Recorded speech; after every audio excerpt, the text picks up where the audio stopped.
engaging in battles alongside Spider-Man, sharing drinks with Iron Man, and arm wrestling with the Hulk. Countless Marvel characters have become friends of Li Hao. As for the villains, naturally, they have been reduced to mere remnants. 1. Activating the system. In the dead of night, a staggering shadow intruded upon an abandoned construction site in Queens, New York.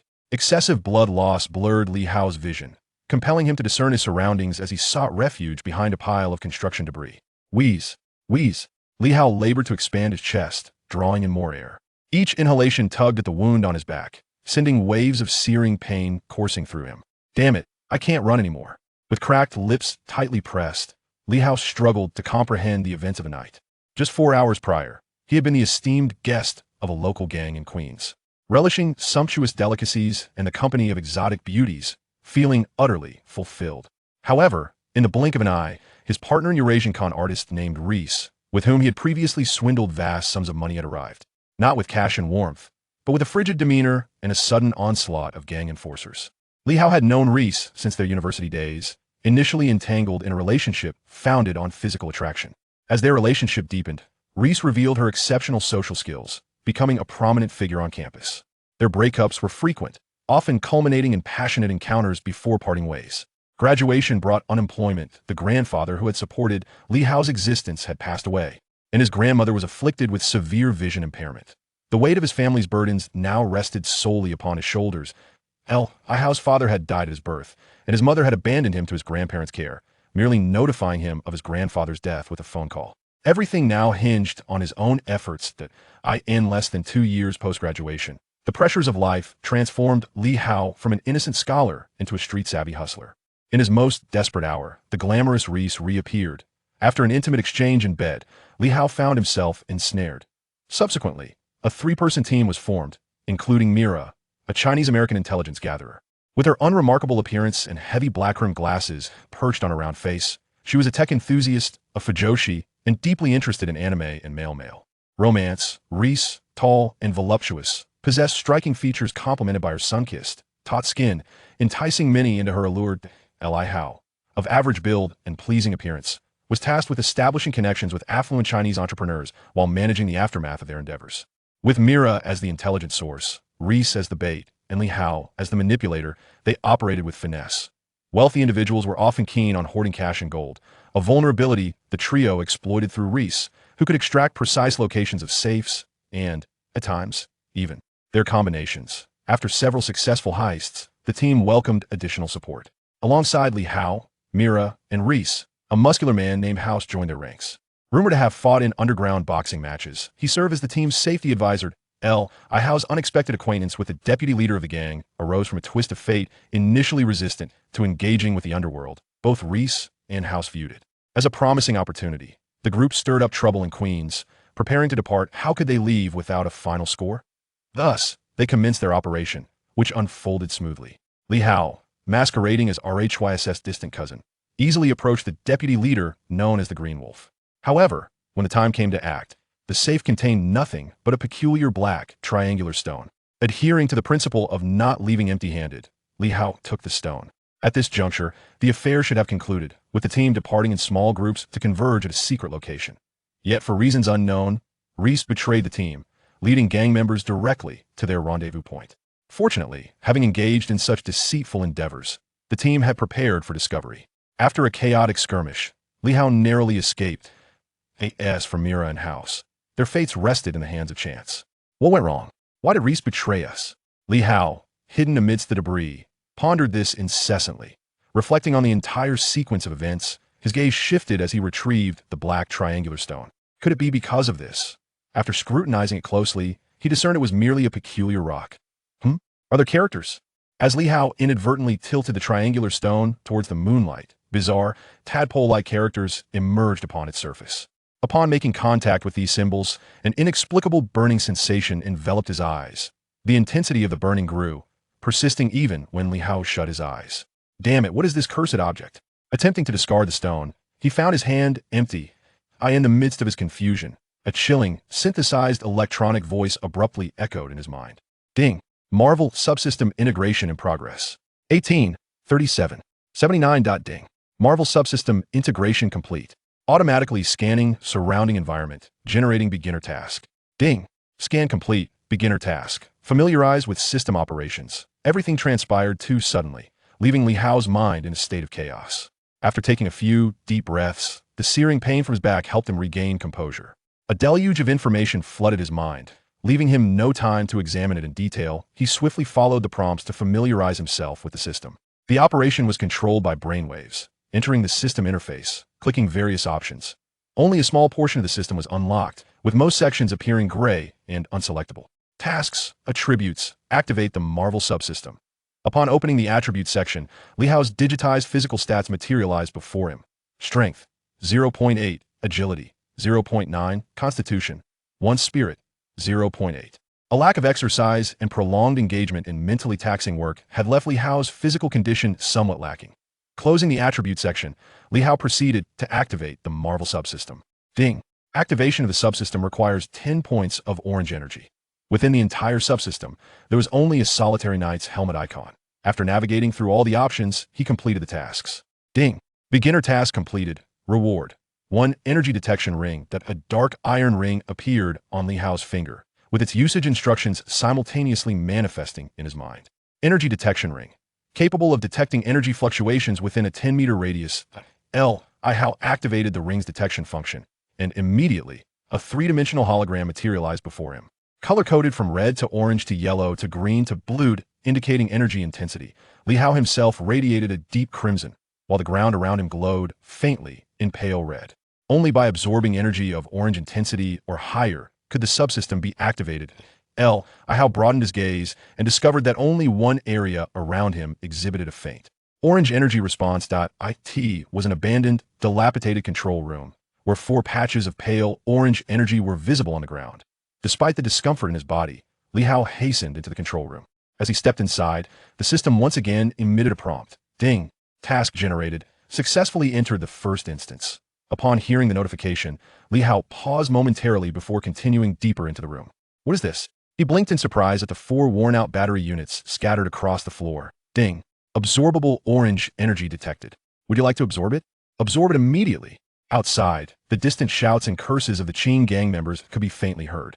Li Hao, not daring to hesitate, shouted in response. Ding. Energy absorption in progress. 1-3. 8. Ding. Energy absorption complete. Acquired 16 points of orange energy. With no time for contemplation, Li Hao promptly selected to activate the instance. Ding. Instance activated. Would you like to enter the instance? Enter the instance. No sooner had he spoken than darkness enveloped him, and he vanished from his location. The dizziness lasted only a few seconds before the system's voice resonated in his ears. Ding. Would you like to query the general storyline? Cost. 3 points of energy. Li Hao opted to inquire, as he was entirely in the dark. With the deduction of 3 points of energy, a flurry of main plotline and background information surged into his mind. Set in a war-torn era, the narrative revolves around the training and modification of the Black Knight. Various entanglements of interests and grievances unfold as the male and female protagonists become adversaries. Overall, it is a tragic tale where Ailey, possessing a mysterious heritage, ventures into dark realms for the sake of her beloved Deiko, ultimately creating the brutal and bloody profession of the Black Knight. When Deiko learns the truth, he has already undergone the modification of the Black Knight. Without completing the modification, he and Ailey turn against one another, setting the stage for the ensuing drama. Subsequently, Ailey transforms into the primary antagonist, pursuing Deiko, who, in his unfinished state, displays remarkable prowess, vanquishing numerous pursuers and inadvertently establishing a renowned training system for the Black Knights. This narrative resembles a Marvel story, a mere draft that is yet to be adapted into animation or film. Just as Li Hao finished perusing the basic storyline, a series of system notifications erupted. Ding. First entry into the instance. Task completed. Reward. 1 charm patch. Charm patch. Increases your charm by 200 for 30 minutes. With this object, resembling an adhesive bandage, now in hand, Li Hao tucked it away into his pocket. Ding. Main quest generated. Earn over 60 points of trust from Ailey. Ding. Side quest. Eliminate 10 Black Knight retainers. With both main and side quests presented, Li Hao pondered the task sequence and began to survey his surroundings. The ground was covered in a thick layer of dead branches and leaves, with a few rays of sunlight filtering through the lush foliage above. Even in daylight, this dark forest exuded an aura of somber danger. Li Hao reclined against a tree trunk, opting for an unadorned portrayal rather than a disguise. His injuries made it easy to be mistaken for a waylaid traveler.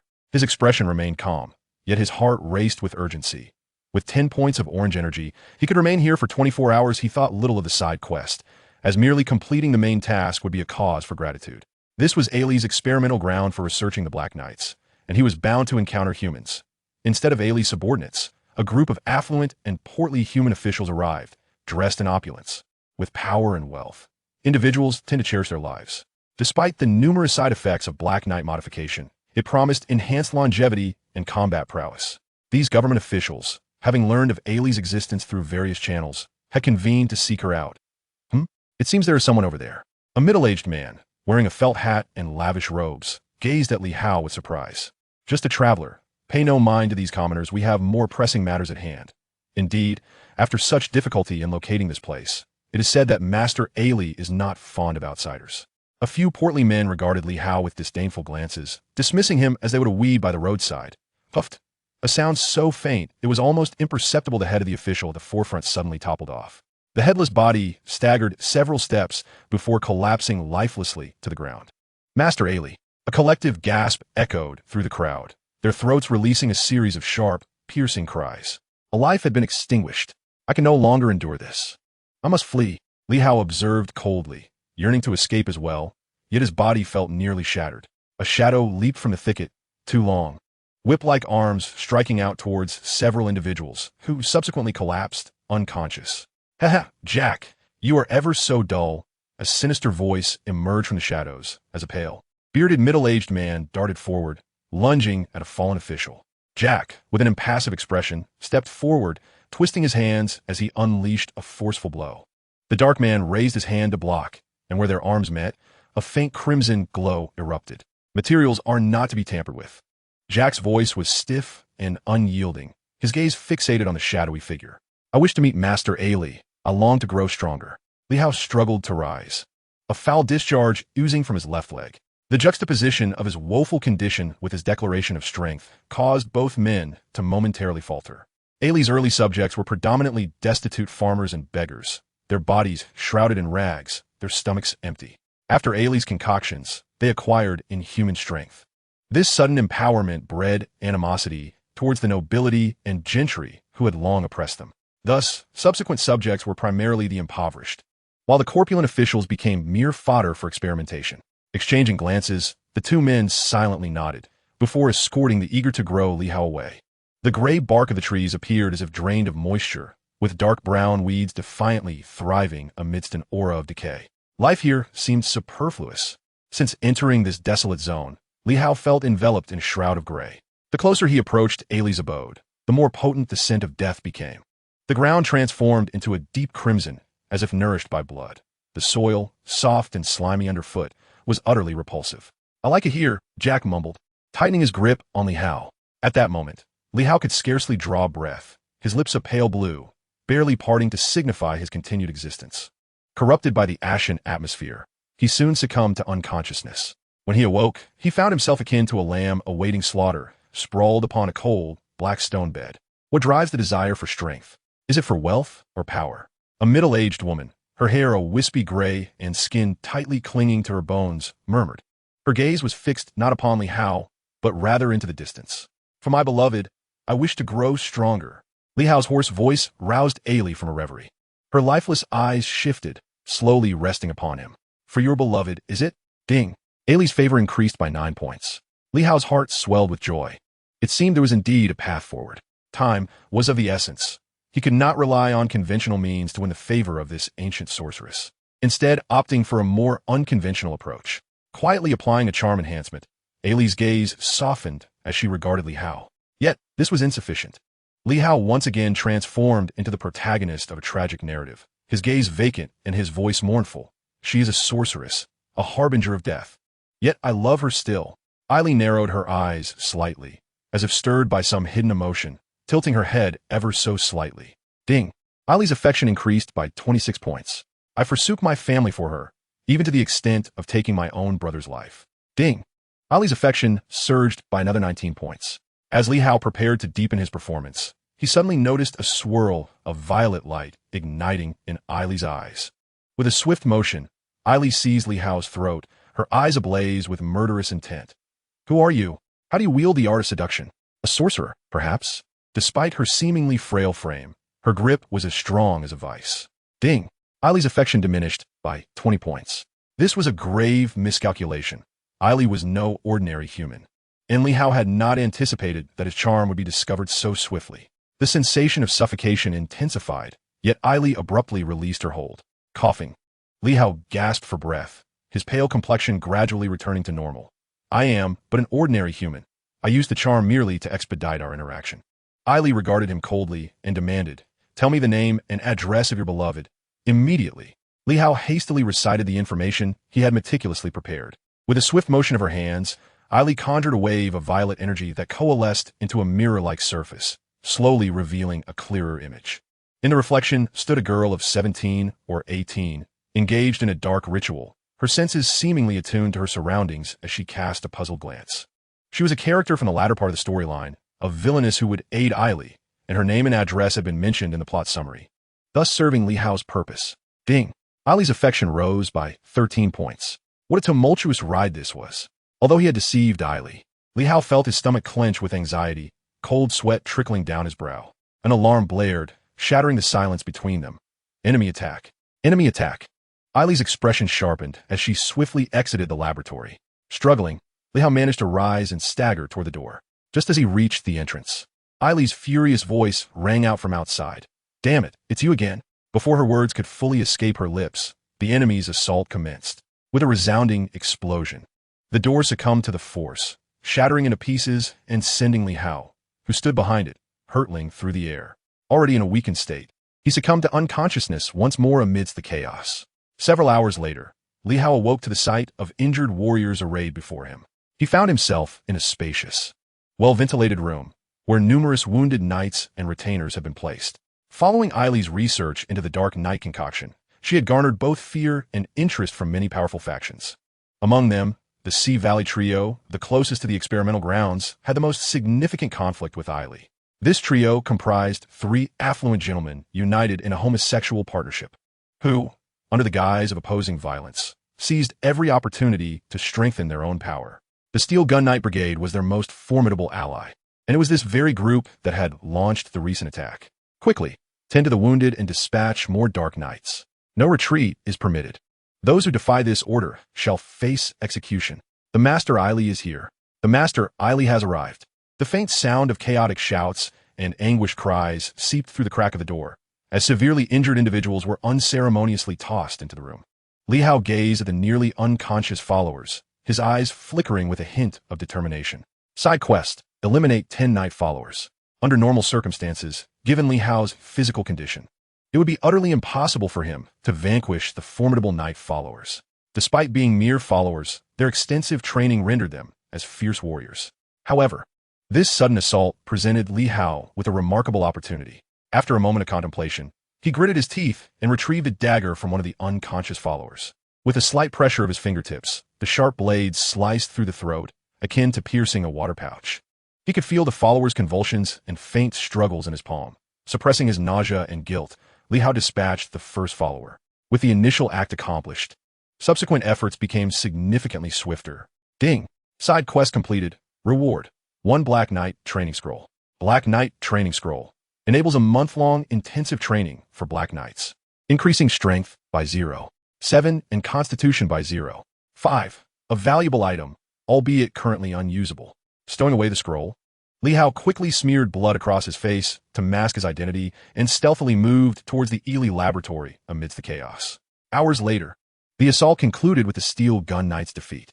Exhausted, Ely approached the laboratory entrance, only to find a wounded youth, his body marred with festering injuries, leaning against the wall. Master Ely, please allow me to participate in the modulation. I wish to protect Lilith. Perhaps due to the need for reinforcements after the battle, or perhaps the impact of Li Hao's plea to safeguard Lilith, a complex expression flickered in Ely's eyes, and she gestured for Li Hao to follow her. Modulation is perilous. Do you know why the number of Black Knights is so scarce? Because most who undergo modulation perish within that pool. Ely spoke softly, cradling a shimmering pool of pale purple liquid in her palms. Li Hao was well aware. He recognized that this liquid was, in fact, a diluted form of Ely's own blood. The success rate of modulation was entirely based on luck, and without hesitation, Li Hao stepped into the pool. Outside the game, a multitude of lethal mutated black moles awaited him, and the remaining goodwill points from the main quest could only be acquired upon successful modulation. Thus, he had no choice but to take the risk. Ding! Entering the artificial Black Knight modulation state. Would you like to add energy points? Adding energy points will enhance the success rate. Add. The last 3 energy points vanished. And Li Hao felt the water's surface ripple slightly, its temperature rising. As the water enveloped his head, a tingling sensation coursed through his body, plunging him into a peculiar state. For hours later, the originally pale, purple liquid transformed into transparency. Li Hao's tightly shut eyes gradually opened. Fortune favored him, as the modulation had succeeded. Ding! Low-level artificial Black Knight modulation successful. Strength increased by 0. 4. Constitution by 0. 3. Agility by 0. 1. And improvements to bodily coordination and flexibility achieved. The wounds had begun to close, revealing tender flesh, and his emaciated form exhibited a slight increase in muscularity. Satisfied, Li Hao flexed his limbs and turned to Ely. Thank you, Master Ely, he expressed sincerely. Are you seeking Lilith? She is a wicked woman, Ely replied, her eyelids drooping as her voice took on a somber tone. Li Hao's gaze was resolute and imbued with righteousness. Master, my love for Lilith shall not waver due to her actions. Even if she were to stand against the entire world, I would stand by her side. This powerful declaration of love detonated within Ailey's heart like a bomb in an era marked by information scarcity and educational deprivation. As if unable to bear the weight of such emotion, Ailey clutched her chest, her eyes, once devoid of life, flickering with a newfound brilliance. Are you truly willing to give everything for her? A tremor laced Ailey's voice.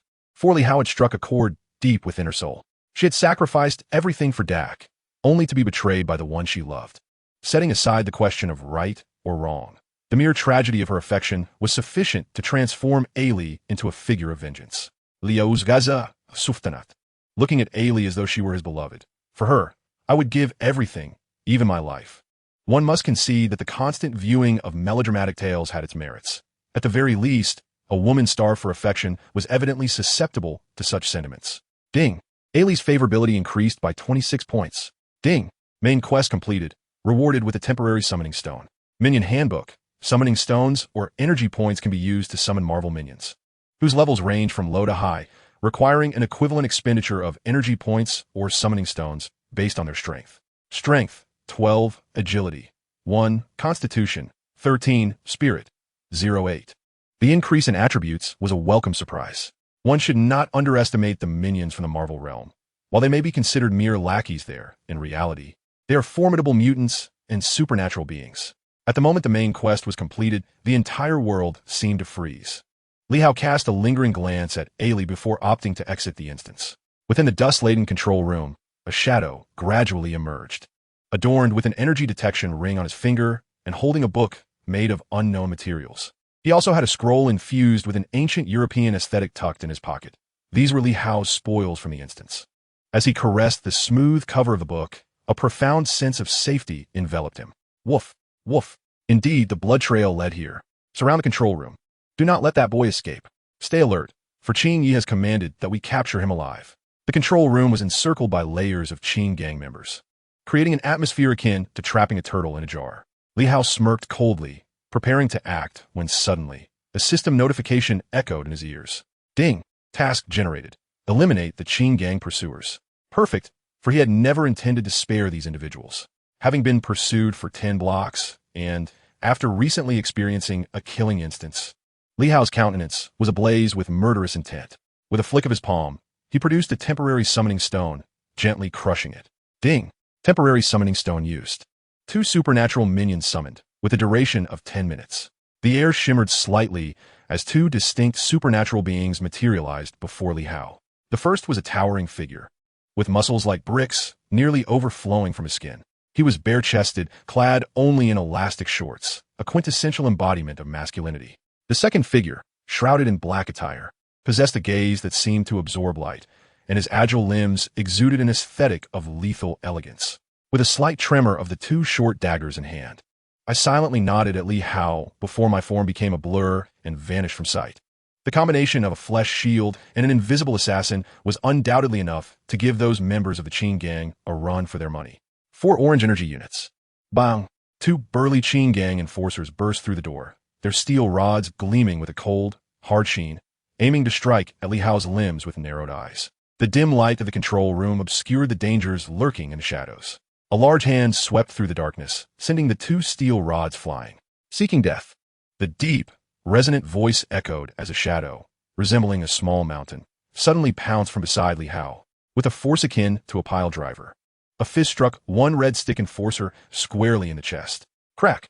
The sternum crumpled as if it were made of plastic. The other enforcer's scream was still caught in his throat when another flash of brilliance surged through the darkness. He clutched his neck, gasping, before collapsing in a convulsion of death. Ah! 2 sheep. The hulking figure roared with laughter as he smashed open the control room door, pouncing on the bewildered Qin gang members like a hungry tiger. Following closely was a silent shadow, daggers dancing in the air, leaving trails of crimson that stole away lives. Li Hao stood quietly at the doorway, silently appreciating the might of the dungeon system. These 2 were merely the lowest of henchmen, if they had been Marvel heroes. What a spectacle it would have been! With this thought, a flicker of longing passed through Li Hao's eyes. If only he possessed such superpowers. The world would be his oyster. 10 minutes later, the 2 figures, still relishing the thrill of slaughter, gradually faded into the air. Li Hao, not daring to delay, swiftly scavenged the Qin gang members for their wealth, uncovering over $3,000. He dared not use the bank card, as it could easily reveal his whereabouts to the Qin gang. Ding! Assassination mission completed. Reward, disguise mask. Disguise mask, capable of altering appearance and physique, consuming 10 orange energy points with each use. A mask, as thin as paper and shimmering with an ethereal quality, gradually materialized. Li Hao reached out, grasping the transparent mask, its texture akin to the finest silk, smooth and soft to the touch. After examining the mask's attributes, a subtle smile graced Li Hao's lips as he stepped towards Brooklyn. 2 months later, beneath an apartment building in Brooklyn, a medium-built black man was engaged in conversation. The borough's dense population was a melting pot of various Hispanic and Asian ethnicities, with local residents harboring considerable animosity towards the incoming Asian community, believing they were usurping their job opportunities. Hey, Hope brother, this time I've got some real gems for you. A short, wiry black youth enthusiastically pitched his wares. Disguised as a black man, Li Hao cast a fleeting glance at the other, his expression calm. Cass, you better not be bringing any more vagrants, or I'll snap your little neck. Li Hao's tone was flat, yet it made Cass shrink back in fear. Cass could swear that the last time he brought someone, it was no mere homeless individual, but a bona fide, trained fitness coach. Yet here was this seemingly ordinary black youth, having reduced his opponent to a battered visage. Hey, brother, I wouldn't dare deceive you, I'm Cass. Very well, this is your commission. I will contact you when I have matters to discuss. Li Hao unceremoniously interrupted the other party, directly shoving $50 into their mouth. Cass grinned, spat out the bill, seemingly indifferent to its salty taste, flicked the note, and left in high spirits. Subsequently, Li Hao followed the address provided by Cass and arrived at an abandoned warehouse, where he confirmed the identity and met the promising individual introduced by Cass. This was a robust Caucasian man, exuding a commanding presence. His chiseled facial features bore the hallmark of military discipline, and his upright stance left a lasting impression, while his well-developed muscles were the envy of many. The instant he laid eyes on the man, Li Hao knew his mission was assured. Half an hour later, he departed with a body adorned in bruises, while the retired Special Forces soldier received a reward of $500. Ding! Weekly task completed. Spar with 5 or more skilled fighters. The reward was a hair treatment. Originally coarse hair gradually transformed into silky smoothness. Yet Li Hao furrowed his brow. Such poor luck. After fleeing from Queens, Li Hao temporarily disguised himself as an African-American using a concealment mask. After all, his Asian features were too conspicuous and could easily lead to his discovery. The dungeon system underwent a complete integration, resulting in an automatic upgrade, transforming the previously triggered tasks into weekly and monthly challenges. Over the span of 2 months, Li Hao accomplished several weekly tasks and 2 monthly ones, but the rewards were far from satisfactory. Enhancements such as increased bone density, accelerated reading speed, and hair treatments were the results. The most significant reward merely added 0.1 to his mental attribute. To truly augment his strength, entering the dungeon was essential. The weekly and monthly tasks in the real world seemed more like mere distractions. Relying on them for strength was nearly impossible. However, the past 2 months were not in vain. After settling in Brooklyn, Li Hao immediately began physical training, and his presence was noted in various martial arts classes.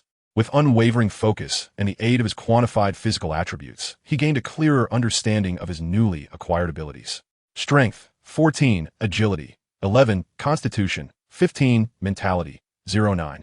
Gradually accumulating experience, Li Hao transformed from a victim to an assailant, easily handling ordinary individuals with numbers below 3. It was not merely talent. The attribute values acquired in the dungeon played a pivotal role. The attributes of an average human typically fluctuate around 1, while those of soldiers and professional athletes range from 13 to 15. With 2 of his attributes nearing those of a special forces operative, how could he not be formidable?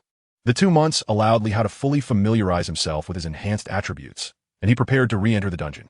Initially, Li Hao intended to delve into the dungeon immediately upon settling in Brooklyn, but he was taken aback while searching for energy. He had assumed acquiring energy would be straightforward. After all, batteries were ubiquitous. However, when he entered a hardware store equipped with an energy detection ring, there was not a single hint of orange energy within the entire establishment. A haphazard stack of old batteries lay within a rudimentary cardboard box, yet in Li Hao's eyes, there was a glimmer of orange energy response. After a thorough search, Li Hao discovered an old battery emitting an orange reaction at the bottom of a cardboard box. Upon absorption, he acquired 0.7 points of orange energy. Quickly connecting the dots between the 2 instances of acquiring this orange energy, he pondered whether such energy was solely present in second-hand items. Driven by this curiosity, he immediately commenced a quest through the vintage markets across Brooklyn. For a full 2 months, he managed to gather a mere 48 points of orange energy. With gritted teeth, he utilized 10 points to alter his appearance, leaving him with only 38 points remaining. Frustrated by the slow progression of his abilities in reality, Li Hao resolved to venture into a dungeon first. Upon selecting the dungeon, 2 icons appear before him. There's an additional one? Is there more for Marvel? He murmured as he opened the description. The mermaid, a mythical creature of beauty, had been transformed into a terrifying amphibious monster in this realm. Here, it belonged to a world of low dimensions, merely a draft without even a comic to its name. With 38 points of energy, Li Hao could remain there for 3 to 4 days. However, to utilize the Black Knight training scroll would require at least a month. Thus, he could only complete the main storyline and perhaps enhance his affinity with Alice within that brief span.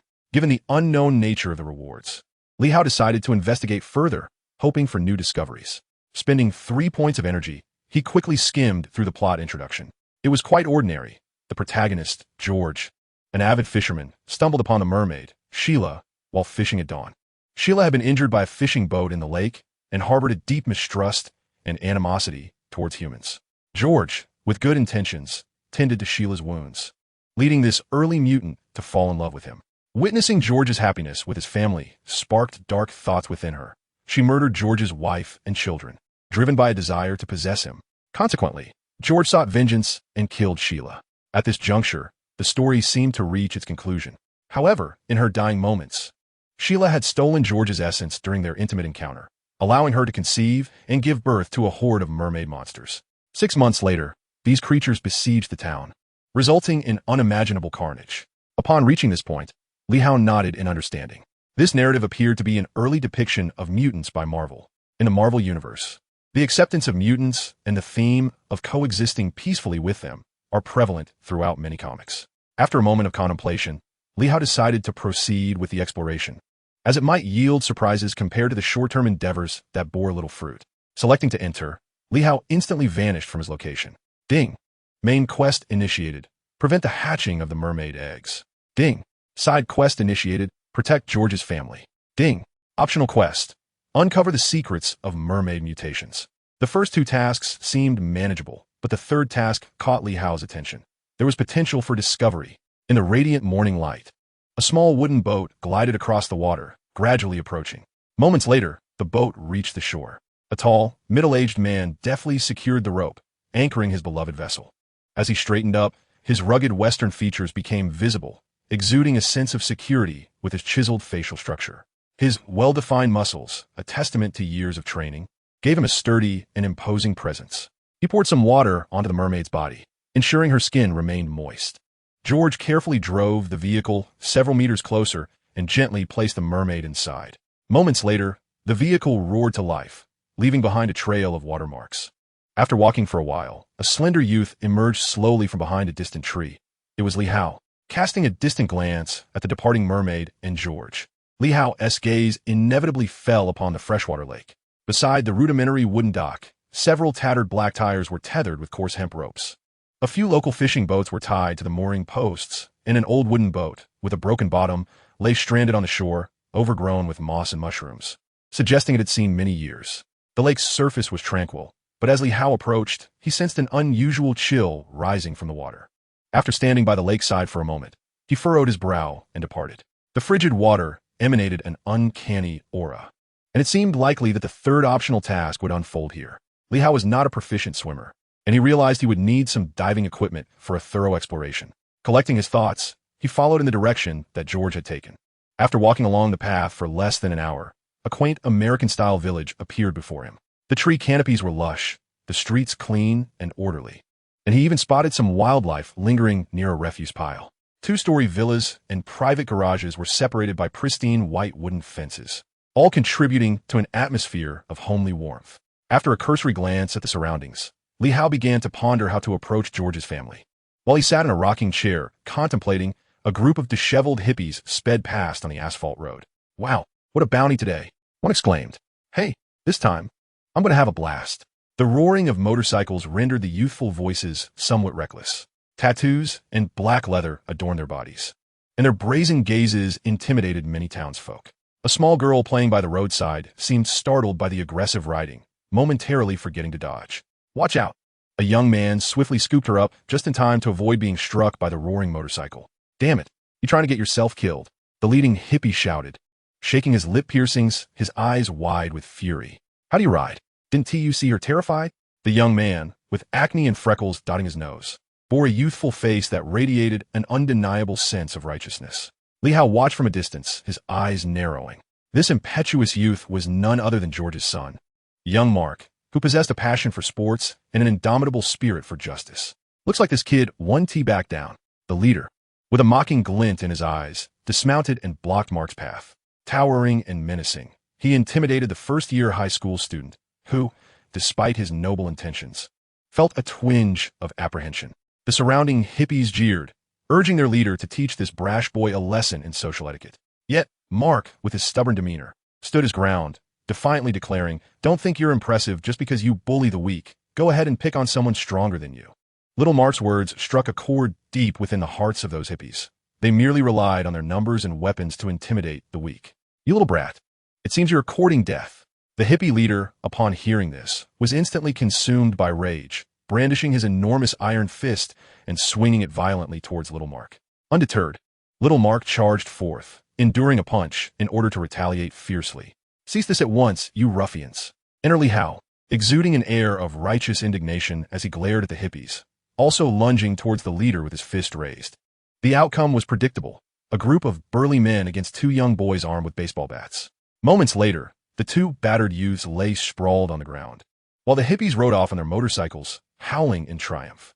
"You lot, do not let me see you again." The leader, nursing a wound that left his right eye encircled in darkness thanks to Li Hao's sneak attack, made a parting threat.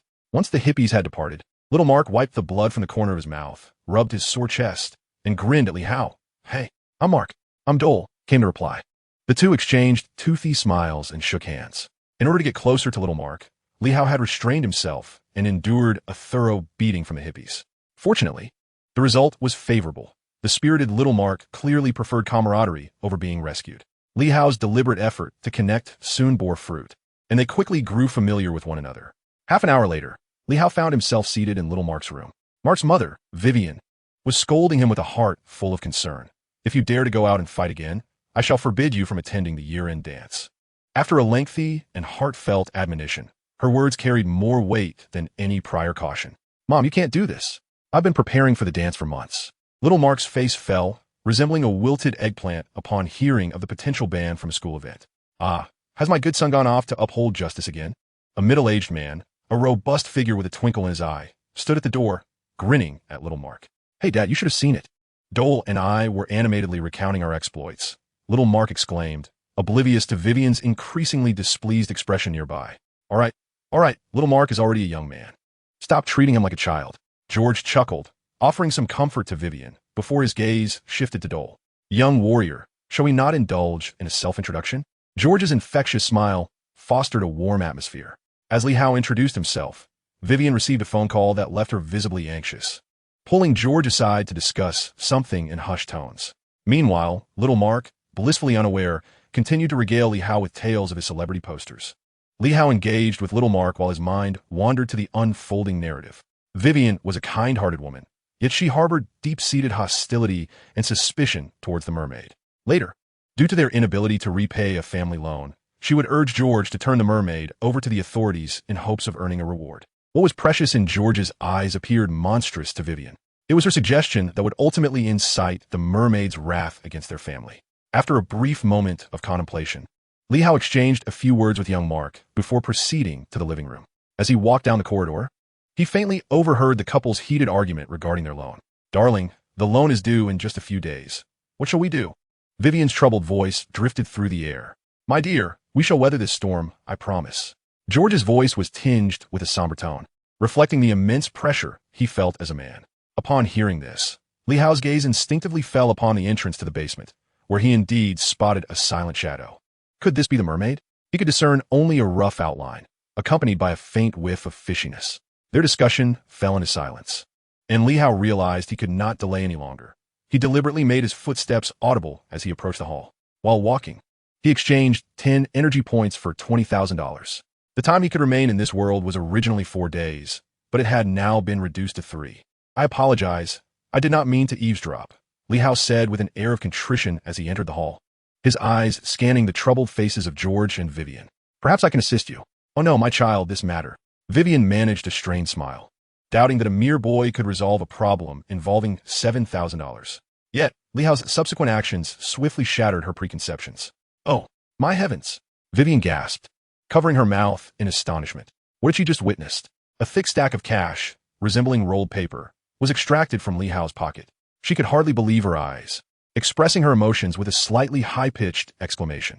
George stood in stunned silence for a moment before his expression darkened. "Child, we appreciate your kindness. But how did you acquire this money?" George's gaze bore into Li Hao's with seriousness. If he could not provide a reasonable explanation, he would be compelled to contact the authorities. Li Hao smiled lightly and casually placed $10,000 on the dining table. "The situation is as follows." He calmly recounted the origin of the money, before shifting his focus to George. "Of course, the reason I am lending you this sum is due to a specific motive." The couple exchanged glances, their tension slightly alleviated. If Li Hao sought nothing in return, they would have hesitated to accept the money. As he articulated his request, a flicker of confusion crossed the couple's faces. "You wish to explore Mirror Lake?" George's eyes narrowed at the mention of the lake. "Indeed, my ancestors' notes indicate that there are mermaids residing within." Li Hao paused momentarily, casting a discreet glance towards the basement door. Ding! Side quest. Protect George's family completed. Reward. 1 treasure-seeking opportunity. Treasure-seeking opportunity. There are valuable items hidden in young Mark's room. You may find them to your liking. Upon expending $10,000, the side quest was fulfilled. Without the burden of debt, Vivian would not resort to selling the mermaid, thus averting subsequent bloodshed. Before him lay young Mark's somewhat disheveled room, littered with smelly socks and muddy sneakers. The countdown began. 59:58. Li Hao first darted towards the desk, seizing a brand-new carbon pen. The pristine carbon pen increases transcription speed by 30, with a minimal chance of correcting errors. Worn desk enhances tranquility, gradually restores mental fortitude. After a cursory glance at the items on the desk, Li Hao's gaze fell immediately to the space beneath little Mark's bed. A wave of exhilaration washed over him as he rummaged. Eureka! A course item. Significantly alleviates stress, randomly grants a beneficial state. A men's magazine possesses an irresistible allure for certain characters. Bestowing it upon someone greatly enhances their fondness for you. After inspecting the space under the bed, Li Hao turned his attention to the bookshelf. An exquisite sports journal not only broadens one's horizons, but also builds muscle. Usable once, it increases strength by 0. 3. A comprehensive foundational tutorial. Filled with essential knowledge, it promises immense benefits. Usable once, it increases mental attributes by 0. 2. All the items were appealing, and Li Hao wished to take them all, but alas, he could only choose 2. After a moment of contemplation, he made a decision. Little Mark's baseball bat. It serves not just as sports equipment, but also as a weapon. Usable 3 times, it instantly unleashes potential, doubling strength. The exquisite sports journal, when used, increases strength by 0. 3. Strength, 17, agility, 11, constitution, 15, mental, 09. Clenching his fist, Li Hao felt invigorated. Hey buddy, it's time to eat. Little Mark's voice revealed his fondness for Li Hao, not only because he lent money for family matters, but also due to Li Hao's agreeable personality. 7 mermaid slabs. During lunch, Li Hao inquired about Ice Mirror Lake and diving equipment. George took charge, assuring that by noon the next day, Li Hao would witness the results. Before noon the following day, Li Hao beheld a half-load of diving equipment, pristine oxygen tanks, respirators, and wetsuits. These must be expensive, right? You're quite wealthy, George, little Mark remarked, unabashedly envious as he examined the diving gear. Once I'm done with them, they're all yours. Really? That is fantastic. Upon learning of Li Hao's wealth, George's reluctance to accept his generosity waned. Noticing his son's enthusiasm, he merely smiled and said nothing. The oars glided across the lake, creating ripples. As George shared diving knowledge, he rowed towards the spot where mermaids were discovered. With Li Hao's overtures of goodwill, George, though not revealing the existence of mermaids, had begun to trust him more. This should be the place. After secretly verifying the location, George ceased his rowing. Under George's personal instruction, Li Hao was now capable of diving independently. Plop! Leaning back, he plunged into the lake, giving George a thumbs up, and slowly descended. Even with a warming wetsuit, Li Hao felt a bone-chilling cold. As the light diminished, the world around him plunged into utter darkness. The underwater lamp resembled a beam of light, illuminating only a small area. Minutes later, Li Hao reached the lake bed. The thick sludge made it impossible to stand, forcing him to swim across. He spent the entire morning and afternoon searching, yet yielded no results. By 3 in the afternoon, Li Hao had no choice but to abandon his quest. After an extended period submerged in water, he found his body in discomfort, the frigid lake nearly numbing him. Following a meal in the afternoon, Li Hao altered his strategy, fabricating an excuse to leave George's residence, then quietly awaited the mermaid's emergence at the icy mirror lake. As midnight approached, the entire town succumbed to slumber. The night enveloped the lake like a dark shroud, and a shadow crept towards the water's edge, initially scanning the surroundings for any signs of life. Once assured of solitude, it leaped into the air, splashing a few droplets before vanishing into the darkness. Li Hao observed from a distance, not departing until the ripples created by the mermaid faded into the lake's surface. Unbeknownst to him, the vigilant mermaid failed to detect his presence, perhaps due to her pregnancy. The spawning of the mermaid was an inevitable process. Without the eggs having yet emerged, how could one prevent their hatching? As he delved deeper, she soon arrived at a seemingly unremarkable patch of silt. The lake bed was littered with such muck, explaining why Li Hao had struggled to locate the area. After probing through the sediment, the mermaid grasped a gleaming steel chain. With a sudden snap, she flicked her tail in the disturbed silt and vanished from Li Hao's sight. As dawn approached, a weary figure gradually emerged from the icy lake, hesitating at the water's surface for a moment before making her way back towards the town. It was evident that the mermaid held affection for George, yet their destinies were tragically misaligned. While diving and searching for the mermaid's entrance in the silt, Li Hao was taken aback by what he found. How could this be? Beneath the soft silt lay an immense, thick stone slab, far beyond the capability of any human to lift. Could there be some mechanism at play? The thick silt clouded the lake, and as Li Hao cleared away much of it, the true nature of the stone slab was revealed. The natural fish patterns layered upon it seemed to writhe, as if alive. After a moment's contemplation, he resolved to employ brute force. Drawing forth a baseball bat from little Mark, he unleashed his latent potential. His strength attribute, originally at 17, surged to an astonishing 34. His muscles solidified like bricks, a wave of power coursing through him, prompting an involuntary low growl as he struck the massive stone slab with all his might. With a resounding thud, even with the surrounding water pressure impeding him, Li Hao's extraordinary strike dealt significant damage to the slab. Amid the writhing fish patterns, a grotesque mermaid visage emerged, forcefully launching a water arrow towards him. The projectile arrived unexpectedly, and Li Hao, too close to evade, could only narrowly avoid a fatal blow. Feeling the arrow pierce his shoulder blade, as he observed the mermaid's face on the fish patterns inflating its gills once more, he swiftly retreated to evade a second water arrow's assault. After glaring at Li Hao for a moment, ensuring he posed no immediate threat to the stone slab, the mermaid's visage gradually faded away. Injured, Li Hao had no choice but to temporarily abandon his search. Upon returning home, he discovered Little Mark and George engaged in a game of baseball. "Hey, buddy, catch." A baseball was hurled directly at Li Hao's face, with attributes far surpassing the ordinary. He easily caught it, yet the movement caused his shoulder wound to reopen. "What's wrong with you? Are you all right?" George immediately noticed Li Hao's scapula, nearly drenched in blood, and promptly led him to the basement. Though the latter had assisted him in overcoming a crisis, George, as a man with a family, could not allow anyone to disrupt his tranquil life. Li Hao pondered briefly before revealing part of the truth. "Actually, it is like this." "What? You truly discovered clues about the mermaids?" George exclaimed, rising in astonishment, his expression shifting dramatically. "Mr. George, I require your assistance," Li Hao stated calmly, seemingly indifferent to the grim state of his scapula. Sighing, George resumed his seat. "What kind of assistance do you need? I will do my utmost." The discovery of the mermaid's lair left George feeling helpless. However, he recognized that preventing Li Hao from pursuing his quest might only create a greater uproar. For George, who sought to protect the mermaids, it was preferable to assist Li Hao, thereby minimizing potential damage to the lair. Despite his injuries not yet healed, Li Hao returned to Ice Mirror Lake alongside George and another skilled diver he had hired. They convened to devise a strategy and submerged together at the location Li Hao had marked. The water remained murky. Under Li Hao's guidance, they quickly located the entrance to what was purported to be a relic. Upon seeing the fish-patterned stone slab, the diver could hardly contain his excitement, dancing with glee. Li Hao could discern the greed glimmering in the diver's eyes. Had he been armed, betrayal might have ensued.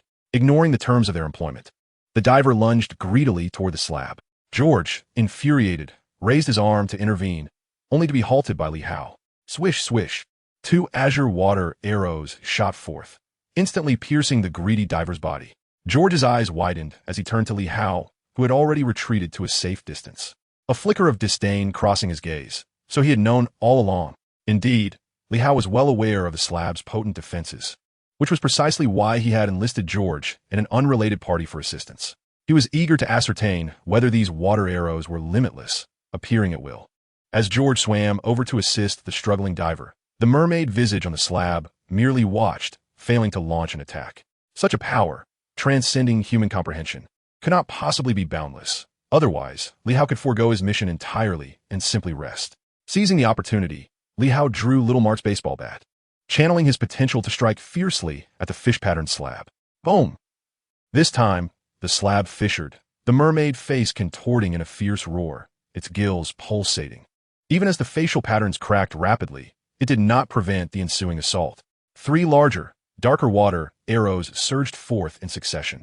Li Hao's expression hardened as, in the fleeting moment before his potential waned, he yanked George and the now lifeless diver, who had succumbed, away from the impending danger. The water arrows pierced through the corpses of George and the skilled diver, barely slowing their speed.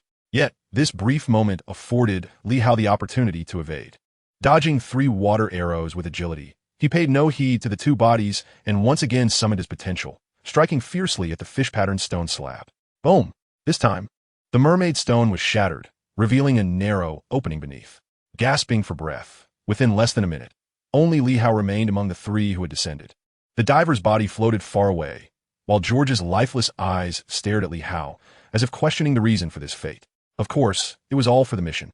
Li Hao had not received any notification of mission failure, and he finally breathed a sigh of relief.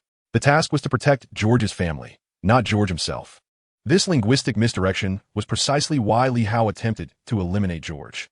The instance of the dungeon system would become the cornerstone of Li Hao's future prosperity. He had to comprehend this or risk becoming the next casualty. Since the mission did not stipulate any particular requirements, it implied that as long as the task was completed, others, even a main character of the scenario, could be killed. Clearing the 2 bodies aside, Li Hao passed through layers of pale blue light and entered a spacious, well-lit cavern. The first sight that greeted him was a heap of deep blue fish eggs, enveloped in a layer of wilting green moss-like substance, pulsating as if it were breathing. Through the translucent walls of the eggs, he could even discern the embryonic forms of tiny mermaids. Quite hideous, they bore an appearance as grotesque as that of their mermaid mother, with sharp little teeth already sprouting before birth, and their features resembling a distorted abstract painting, truly a fearsome sight. Li Hao did not hesitate, swinging his club down upon them with force. Ding! Main quest completed. Prevent the hatching of the mermaid eggs. Ding! Reward. 1 mermaid ring, increasing all attribute values by 0. 3. And one low-level mermaid summoning stone. Gazing at the ring and summoning stone, Li Hao could hardly contain his delight. A bountiful harvest indeed. Mermaid ring. Increases underwater speed by 30. Allows the activation of a low-level water arrow once per day. Low-level mermaid summoning stone. Can summon a mutated mermaid from the minion manual, usable 3 times. Both items were invaluable. Li Hao hastily donned the mermaid ring and equipped the low-level mermaid summoning stone, ready to summon a mermaid to aid him in battle. With the main quest completed, Li Hao could have departed. However, upon seeing the optional task to explore the mermaid mutations, he hesitated momentarily, but ultimately decided to investigate. The cavern was not particularly large, and Li Hao quickly searched through it. Frowning in contemplation, he resolved to seek in a different manner. George is in trouble. You and little Mark must rush to the rescue. At that moment, Li Hao was covered in mud, looking utterly disheveled. Vivian swayed slightly, nearly fainting. Oh my God! What has happened to George? Is he injured? Little Mark, upon hearing this, nervously approached Li Hao, his eyes reddening at the sight of his disheveled state. Doll, my brother, what has happened to my father? Taking a deep breath, Li Hao feigned weakness and collapsed into little Mark's embrace. After placing Li Hao in the living room, the mother and son immediately grabbed their firearms and hurried towards Ice Mirror Lake. With the duo deceived, Li Hao had his own plans. However, little did he know that before leaving the instance, George's family would suffer harm and possibly perish. Would the mission repeat itself? Thus, the most prudent course of action was to trick George's family away, allowing Li Hao to execute his scheme. Moreover, Li Hao had not lied. They indeed were under attack. Clenching his fist, with the back of his hand aimed forward, a layer of deep blue luminescent dust swirled around the ring, maintaining a state ready to unleash water arrows. Li Hao slowly made his way towards the basement. In his other hand, he tightly gripped a minion manual, which also shimmered with azure light. The water arrows and the summoning of mermaids could be activated at any moment, serving as Li Hao's greatest reliance. Suddenly, the basement door shattered, and a foul-smelling shadow lunged forth. Li Hao's eyes narrowed as he swiftly dodged to the side. A chilling sound of gnashing teeth echoed in his ears, sending a wave of cold sweat down his back. Modified with 9 gill chambers, he unleashed a water arrow. With a flick of his fist, a deep blue water arrow shot forth. Simultaneously, 2 beams of azure light flickered above, rapidly coalescing into 2 dark, powerful figures. In a flash, the water arrow, which Li Hao had placed immense hope upon, was effortlessly shattered by the mutated mermaid. It was akin to swatting a fly with ease.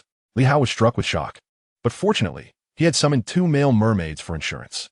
With their robust black scales and formidable tridents, the male mermaids exuded an aura of indomitable strength. It became evident that the disheveled female, mutated mermaid was indeed a force capable of annihilating entire villages. Her physique was slender, with even her feminine features not prominently displayed. Unlike ordinary mermaids with concealed gills, she possessed 2 gash-like respiratory openings on either side of her cheeks. Her delicate light blue scales made her stand out even more. Though her tail fin was bandaged, it still exhibited signs of decay and festering. Without granting Li Hao a moment to counterattack, the female mutated mermaid opened her mouth, filled with sharp teeth, and unleashed an invisible sonic wave from her cheek gash. The 2 male mermaids at the forefront were instantly obliterated, and Li Hao, terrified, turned to flee. The adversary had surpassed his expectations in mutation. Ding! The mission to investigate mermaid mutations had been triggered. One could not exit battle mode. The cold, emotionless voice of the instance system plunged Li Hao into despair. Having shattered the water arrow and decimated the 2 formidable male mermaids, Li Hao regretted his recklessness. He had assumed there would be at most 1 mutated mermaid, yet he was faced with a formidable foe. As he dashed out of the basement, he heard the sound of scrambling behind him, and suddenly, an idea sparked in his mind. This female, mutated mermaid was already injured and hindered on land. Could he exploit this weakness? Thinking of this, Li Hao quickly scanned the living room for anything that might assist him. What did mermaids fear? Lack of water? As the lively mermaid behind him began to suffer from a lack of water, Li Hao surmised that his mind had surely unraveled. Fire? Where's the fire? There's fire in the kitchen. Li Hao's gaze sharpened, and he hastily dashed towards the kitchen, armed with a can of insecticide and a lighter. He swiftly pressed the button aimed at the approaching female mermaid, igniting the lighter simultaneously. A small flame met the jet of insecticide, resulting in a resounding explosion. Not the dramatic fiery tongues of cinema, but a shower of sparks raining down. However, the mermaid clearly harbored a profound fear of flames. Halting her pursuit with wide eyes, emitting a distressed, restless screech instead. Li Hao dared not advance, fully aware of her extensive sonic attack range. Outmatched, he turned and fled outside. Upon exiting, he spotted the diving equipment he had carelessly discarded in a corner. His gaze lingered on a half-person-sized oxygen tank, igniting a surge of determination within him. Surely, this oxygen tank would prove more lethal than the insecticide. Yet, the question of how to detonate the tank left him reluctantly abandoning this formidable weapon. His search continued, and soon he stumbled upon George's maintenance shed. The unpleasant sound of climbing grew louder behind him as he rummaged through the shed, ultimately discovering a spare oil drum. This time, surely you will perish. If I cannot ignite the oxygen tank, gasoline will surely suffice. Bursting forth from the maintenance shed, he found the mutated female mermaid had already pursued him outside. Li Hao opened the oil drum and poured the gasoline onto the ground. The mermaid, evidently wary of Li Hao, halted her advance upon catching the acrid scent of the unfamiliar liquid. In a moment of urgency, he pondered, then crushed a few shattered mermaid eggs he had kept as mementos. With a loud pop, the broken eggs splattered into a gooey mess. Come here. Approach me. I have destroyed your offspring. Why do you hesitate? Shaking the remnants of the mermaid eggs in his hand elicited an anguished wail from the mermaid, who, disregarding caution, lunged toward Li Hao. Retreating a few steps, he waited until the female mermaid was thoroughly doused in gasoline before dropping a match. Boom! The gasoline ignited, erupting into flames that soared over a meter high.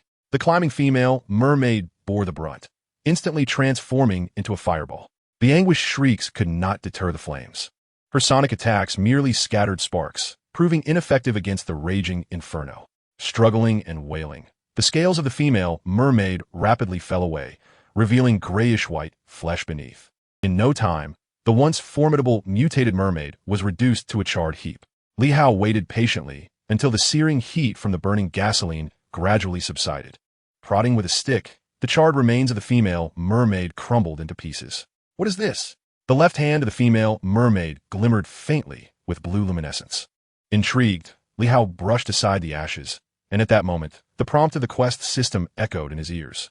Ding!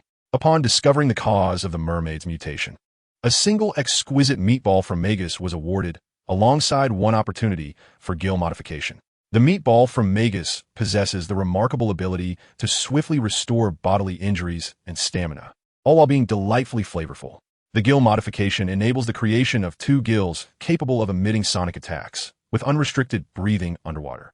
After consuming the meatball, one's injuries heal rapidly. However, as Li Hao contemplated the gill modification, he found himself in a state of inner turmoil. The advantages of sonic attacks were evident, yet the alteration of his human form was a concept that proved difficult for him to accept. How could he live in a human world with 2 gill-like incisions on his cheeks? He feared he would be treated as a mere laboratory specimen by the government upon his appearance. With a sigh, Li Hao picked up the somewhat charred hand bone of the female mermaid. The bone itself was rather peculiar, with a pinky that was disproportionately thick, even more so than the thumb.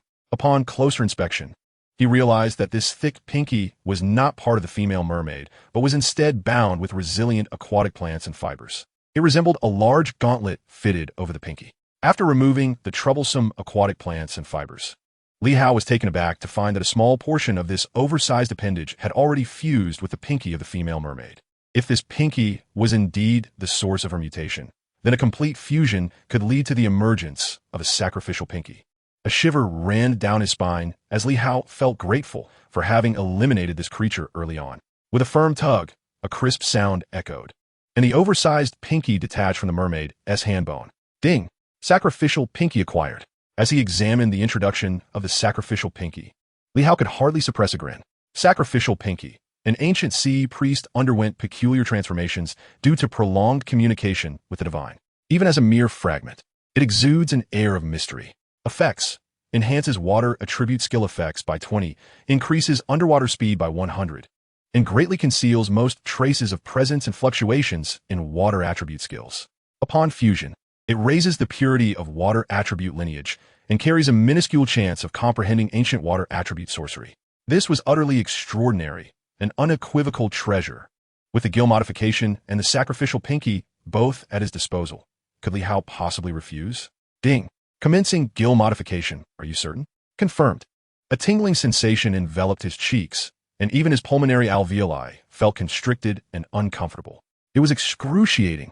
The pain in his cheeks felt akin to being sliced by a blade, as two incisions rapidly sprouted a multitude of gill filaments, while viscous bodily fluids quickly moistened the gills. As the discomfort prompted him to shift his gills, Li Hao felt an uncomfortable draft against his cheeks. Fusion of the sacrificial pinky initiated. Ding. The sacrificial pinky belongs to an unknown category of fusion, requiring the expenditure of 50 energy points. Li Hao cursed his misfortune, realizing he could only opt to exit the instance. Just as he exited, the dizziness in his mind had yet to dissipate when the system notification chimed once more. Ding. After experiencing 2 instances, you have acquired sufficient qualifications for survival. The real-world task system has been cancelled. Li Hao was momentarily taken aback. But then he chuckled dismissively. Cancellation is fine, as it allows him to focus entirely on the instances. As he reflected on his gains, a broad smile broke across his face. The transformation of the jaw cavity, the ritualistic finger, the minion's handbook, all these enhancements have fundamentally elevated Li Hao's strength through this dungeon. Stepping out of the room, sunlight cascaded upon him like fluttering butterflies. Shielding his eyes, Li Hao noticed a nonchalant black man at the door, gazing at him in astonishment. "Hey, buddy, did you find something good today?" Li Hao smiled wryly at Cass, who was taken aback by Li Hao's true appearance, having shed his disguise. "Why you are Hulk?" Although Li Hao concealed the contours of his jaw with a mask, his eyes, gestures, and even his voice revealed no hint of disguise. Cass scrutinized him, quickly realizing that Li Hao had been using a disguise all along. You can't possibly be an international spy, can you? How could one alter their appearance to such an extent? While Cass bore no prejudice against Asians, the familiarity and warmth he once exhibited had vanished. Liu Faza articulated his demands directly. "What? You wish to take over the business on this street?" Cass's eyes widened in disbelief as he scrutinized Li Hao for a prolonged moment, shaking his head and attempting to depart. To seize control of a street's commerce required connections, both locally and with the police. Cass certainly did not believe that ruthless criminals would spare him simply because he was black. "Tell me what you know, and this money is yours," Li Hao proclaimed, tossing the remaining bills before Cass. The latter hesitated momentarily, glancing around to ensure no one was watching, before begrudgingly stuffing the money into his pocket. "The largest gang on this street is the Skull Gang. They nearly control all underground businesses. They usually hang out at the Black Knight Bar. That's all I know. Don't mention that you know me," Cass concluded, retreating into a side alley and vanishing from sight. At precisely 11 that night, Li Hao pushed open the doors of the Black Knight Bar. This establishment was a hub for the local black community and thugs, creating an atmosphere of noise and disorder. Tattoos, beer, and cheap, bohemian women filled the space. In the corners and restrooms, one could hear the heavy breathing of men and women, while some addicts brazenly indulged in their vices. Yet, at the moment Li Hao entered, the cacophony of the bar momentarily hushed. This was certainly not a welcome. The hostility from the black patrons towards Asians was palpable, much like the animosity that white individuals harbored towards blacks. Thus, when an Asian appeared in the territory of a black gang, their restraint in not tearing him apart was a testament to their control. Malicious glares and provocative stares surrounded him as Li Hao calmly approached the bar. Before he could order a drink, a towering black bartender coldly slammed a glass onto the counter. "A yellow-skinned monkey drinking? Don't you brew your own?" The bartender's taunt acted as a signal, inciting raucous laughter among the surrounding patrons. Li Hao regarded their expressions with an impassive demeanor and silently made his way toward the back door.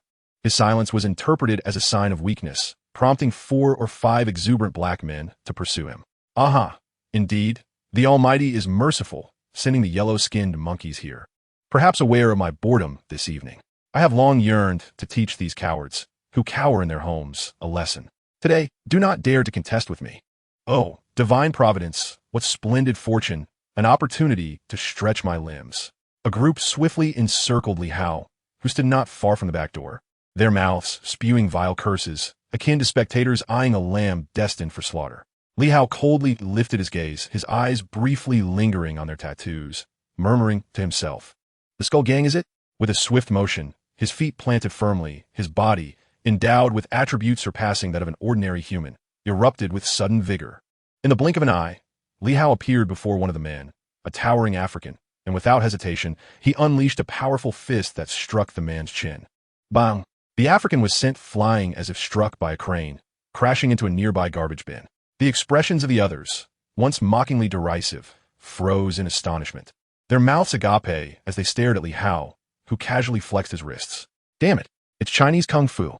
Everyone attack together and take him down." At the call, they lunged at Li Hao with their weapons. However, with attributes nearly double their own and having undergone systematic combat training, how could Li Hao be harmed by these men? In less than 3 minutes, the group lay sprawled on the ground, wailing in agony. Li Hao seized one of the Africans with a single hand, causing the man to shrink back in terror. Tell me where your boss is. I don't know. Please, spare me. What? Spare you? What does that even mean? Li Hao, perplexed by the garbled Chinese, paused momentarily, only to realize the man was pleading for mercy. With a cold smirk, he delivered a powerful blow to the man's soft abdomen. Bang! The sound was dull yet forceful, reminiscent of striking thick leather. Li Hao shook his hand, acknowledging the satisfying impact. The man curled up like a shrimp, and soon, his dinner was violently expelled. Ugh! Li Hao's punch had certainly caused internal bleeding. Combined with the vulnerability of the abdomen, this fellow would take at least 3 days to recover. Stop! I'll tell you everything. The bitter taste of bile and gastric acid robbed him of his last shred of courage and loyalty, and he hastily divulged all he knew about the Skull Gang. An hour later, Li Hao found himself standing before the entrance of an opulent villa. Unlike ordinary homes, this mansion exuded an air of brazen excess typical of a crime syndicate. Assessing his own strength, Li Hao deemed it wise to remain discreet. The occupants were likely armed, and a frontal assault would be unwise. As night deepened, he scaled the wall and entered. After all, it was a gang, not a cadre of trained professionals. By midnight, their vigilance had waned. After neutralizing a few patrolling gang members, Li Hao stealthily infiltrated the ostentatious villa. Upon his initial glance, he inwardly cursed. All of this is counterfeit. The carpet, the decor, and even the antiques placed in the cubicles, all were mere fakes. It was not that Li Hao possessed an exceptional eye. Rather, the deception was glaringly evident. After taking only a few steps, he was met with a cacophony of howls emanating from the room. Frowning, Li Hao forcefully pushed the door open. Before him lay a murky scene filled with exposed backsides, amidst which were 2 long, snow-white legs belonging to Caucasian women. Oh my God, I must charge forward. A black man with a bare backside was howling frantically, while several women joined in the raucous display. Yet, upon closer observation, one could discern fleeting glimmers of contempt and disdain in their eyes. Enough, dear comrade with the black backside. I believe it is time for you to cease this vigorous activity. After dispatching 2 guards at the entrance, Li Hao interrupted the cacophony of wild sounds. Who are you? The gang leader, recognizing Li Hao's presence, understood that the guards outside were no longer a concern. He pulled the bed linens over himself and regarded Li Hao coldly. Perhaps it was due to Li Hao's lack of a firearm that the group of black men and long-legged women did not scream, but rather looked at this Asian man with curiosity. Let's make a deal. You provide me with the American dollars I require, and I shall assist you in eliminating your enemies. Li Hao had no time to manage a gang himself, hence he proposed this transactional approach. Eliminate enemies? I have my own subordinates. Why would I the stout? Short black leader had not finished his sentence when he witnessed a surge of deep blue luminescence emanating from Li Hao's hand. The astonishing phenomenon of water arrows forming yet remaining unlaunched left everyone utterly dumbfounded. The gang leader trembled, his voice laced with fear as he addressed Li Hao. Boss, we are being invaded. Suddenly, a thug burst through the door, and upon seeing the swirling deep blue light in Li Hao's hand, his eyes widened in shock. With a flick of his wrist, the swirling light coalesced into a water arrow the size of a forearm, shooting forth. Bang! The water arrow pierced the thug's body, creating a gaping hole the size of a human head in the wall. Observing the enhanced potency of the water arrow, Li Hao's mind stirred. Indeed, that severed finger the sacrifice was remarkable, demonstrating such power even before full integration. Having witnessed this supernatural ability, the gang leader promptly handed over a prepayment of $100,000, fearful of leaving any contact information, and treated Li Hao with utmost deference as he was escorted out of the villa. If you wish to find me, contact someone named Cass. With those words, Li Hao vanished into the night. A month later, having spent at least half of the $100,000, Li Hao finally amassed enough orange energy from the sprawling secondhand markets of New York. After scouring through the remnants of nearly the entire city's flea markets, he accumulated 133 points of orange energy. Clutching the sacrificial severed finger, Li Hao initiated the energy fusion. Ding! Consuming 50 points of orange energy. Fusion of the sacrificial severed finger initiated. The deep blue sacrificial finger rapidly integrated into his left hand. After a brief moment of undulation, his azure hand returned to normalcy. The soft, sticky skin of his cheek gradually reverted, yet Li Hao could still sense the presence of the sac-like cavity. which he could reveal at will if he so desired. His entire body felt as though it had been cleansed by deep blue energy, significantly enhancing his affinity for water. Ding! Fusion complete. The sacrificial tail finger was activated. A surge of deep blue energy erupted within Li Hao's body like an electric shock. Ding! The mermaid ring underwent a mutation, amplified by the sacrificial tail finger. Mutated mermaid ring. Increases underwater speed by 50, capable of unleashing 3 intermediate water arrows daily, and can also instantaneously trigger 3 intermediate chain water arrows. Ding! The sacrificial tail finger activated an ancient witchcraft, water concealment. Water concealment utilizes the refractive effect of water waves to obscure one's presence and form, akin to a low-level invisibility spell. The power of the sacrificial tail finger is remarkable. Not only did it amplify the mutated mermaid ring, but also granted the water concealment skill. Ding! The mermaid summoning stone was influenced by the sacrificial tail finger, and its energy expansion was complete. Mermaid summoning stone. Usage increased to 5 times, and the summoned minion mermaids have transformed into low-level mermaids, even providing a slot for a low-level mermaid priest. This is truly incredible. This item is extraordinarily useful. Gently caressing the blue tail finger, Li Hao felt a surge of exhilaration in his heart. Having experienced 2 dungeons, none proved as beneficial as this tail finger. Not only did he gain skills, but the mermaid ring and mermaid summoning stone also receive enhancements and mutations. Could it be that this item has a significant mutation probability for water-related entities? Suddenly, the thought of the mutated female mermaid struck Li Hao's mind, leading him to this astonishing revelation. With the number of summonable mermaids reaching 5, and even a slot for a low-level mermaid priest, the mermaid ring had mutated to unleash 3 intermediate water arrows, capable of firing in succession. The skill acquired was water concealment, with effects comparable to a low-level invisibility spell. After slightly organizing his gains, Li Hao could not resist clicking to enter the dungeon. Preparing for a rampage. Ding! Select dungeon. Ding! Influenced by the sacrificial tail finger, a low-level dungeon has appeared. Please choose wisely. Li Hao gazed in astonishment at the additional option, which was no ordinary dungeon. It was the stronghold of the divine race. Though poorly crafted, it could be considered a battle machine among bad films. However, it cannot be denied that the Thor series has intertwined itself with high magic mythology and interstellar technology. Thor needs no introduction. The villainous technology within has essentially surpassed Earth's advancements by several centuries. After reading the synopsis, Li Hao hesitated. With over 50 energy points, he could barely remain in Thor's realm for a day. Coupled with the main storyline and side quests, he had to proceed with caution. Yet, the potential gains from this low-level dungeon were undeniably promising. Not to mention the ordinary minions wielding laser spears, which were ample motivation for Li Hao to take the plunge. Choosing to enter, gritting his teeth, Li Hao made his decision. Suddenly, darkness enveloped him, and his vision restored to a desolate, frigid landscape. Move quickly, you worthless lot. Be careful not to dirty the ground. The dizziness in his mind had yet to dissipate when a coarse voice of reprimand echoed in his ears. There were many people, and they were an assortment of bizarre and peculiar figures.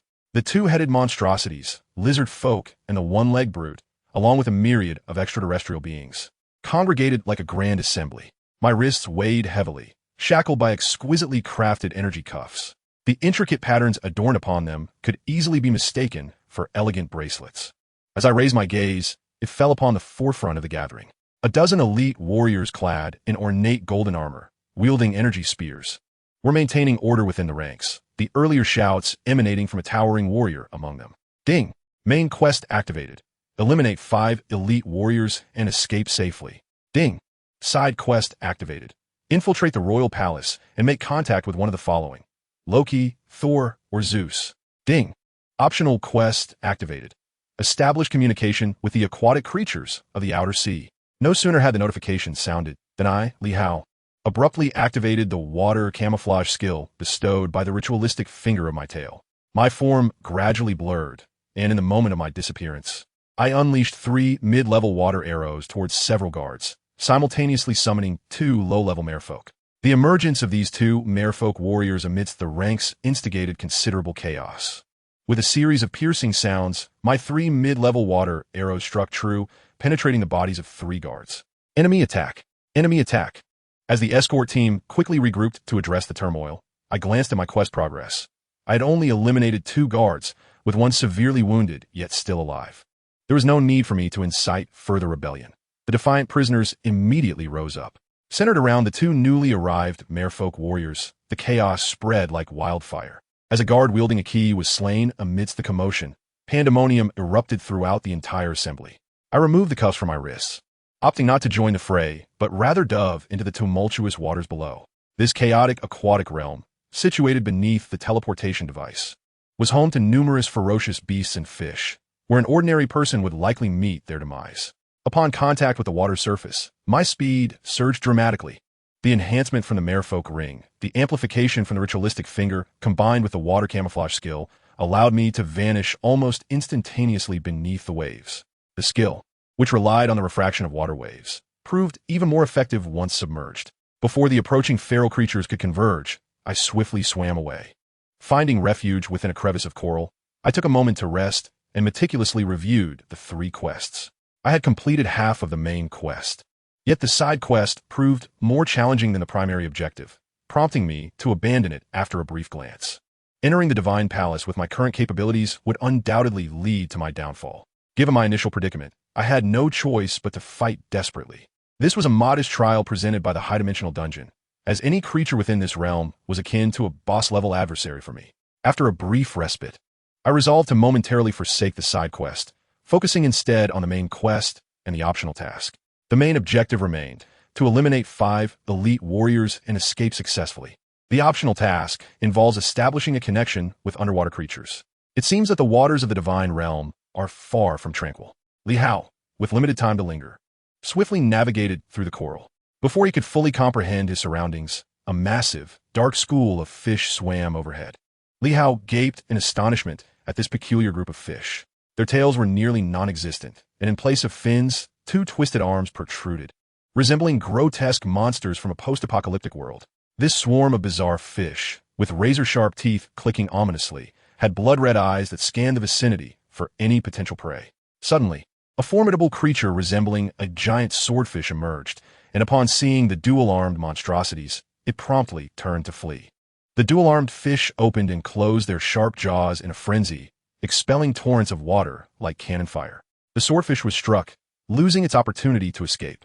Realizing its impending doom, the swordfish fought back with reckless abandon, wielding its blade-like mouth in a desperate attempt to survive. However, the skirmish was brief, culminating in the victory of the dual-armed fish.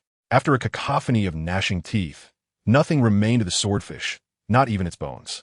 After what felt like an eternity, Li Hao emerged from the coral, his face ashen. His gills worked tirelessly to filter oxygen, and the rising and falling of his chest revealed his profound terror. This was horrifying. Were these mutated piranhas? No, these creatures were even more savage and bloodthirsty. Truly, in this high-latitude instance, a mere group of fish could tear Li Hao to shreds. A series of grating gnawing sounds interrupted his astonishment, and as he turned towards the source, his eyes widened in disbelief. They were still alive. 2 mutated, dual-armed fish, nearly half-eaten, continued to voraciously gnaw at anything within reach. Such tenacity! In awe of the resilience of these creatures, Li Hao wasted no time. He summoned a low-ranking merfolk warrior, commanding it to eliminate the 2 dual-armed fish. The low-ranking merfolk warrior trembled in fear at the sight of the nearly defeated fish, but under Li Hao's coercive control, it wielded its weapon with determination. With a swift thrust, the trident pierced one of the dual-armed fish, ending its life instantly. However, before Li Hao could revel in victory, the remaining dual-armed fish, like a coiled spring, lunged at the merfolk warrior's face. The warrior discarded the trident, howling in distress as it attempted to remove the creature. The fish's sharp teeth sank into the skin like barbed hooks, and its arms twisted like suction cups, seeking to penetrate the warrior's features. In a desperate bid for survival, the trident pierced through both the dual-armed fish and the merfolk warrior's skull, and for good measure, Li Hao twisted the weapon. The death of the merfolk warrior was inconsequential. It was merely a disposable soldier. Ding! 2 mutated creatures slain, obtaining 1 portion of mutated fish flesh and 2 mutated vertebrae. Mutated fish flesh slightly enhances affinity to water attributes, restoring a degree of injury. Mutated vertebrae, evidence of the slain aberrant species, which may prove to be of utility.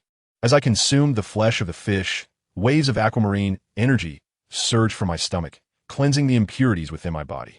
Ding! Consuming mutated fish flesh increases water affinity by 3. I carefully stowed away the 2 mutated vertebrae, for they might be instrumental in unlocking the pathways to aquatic creatures below. Surrounding me were numerous corpses of the dual-armed aberrant fish, yet harvesting their vertebrae would yield no benefit. Abandoning the notion of wealth through such means, I activated my water concealment and pressed onward. My gill chambers subtly contracted, and my body exuded a copious amount of viscous liquid, while my limbs gently propelled me through the water, covering a distance of over 10 meters. I even felt more at ease and comfortable in the water than in the air. Although my speed was not unparalleled, it was sufficient to elude the pursuit of ordinary fish. I swam against the tide of the dual-armed aberrant fish, despite having fortuitously slain 2. I knew that if confronted directly, I might not even manage to vanquish a severely wounded one. As I glided along the seabed, a shadow loomed above me once more.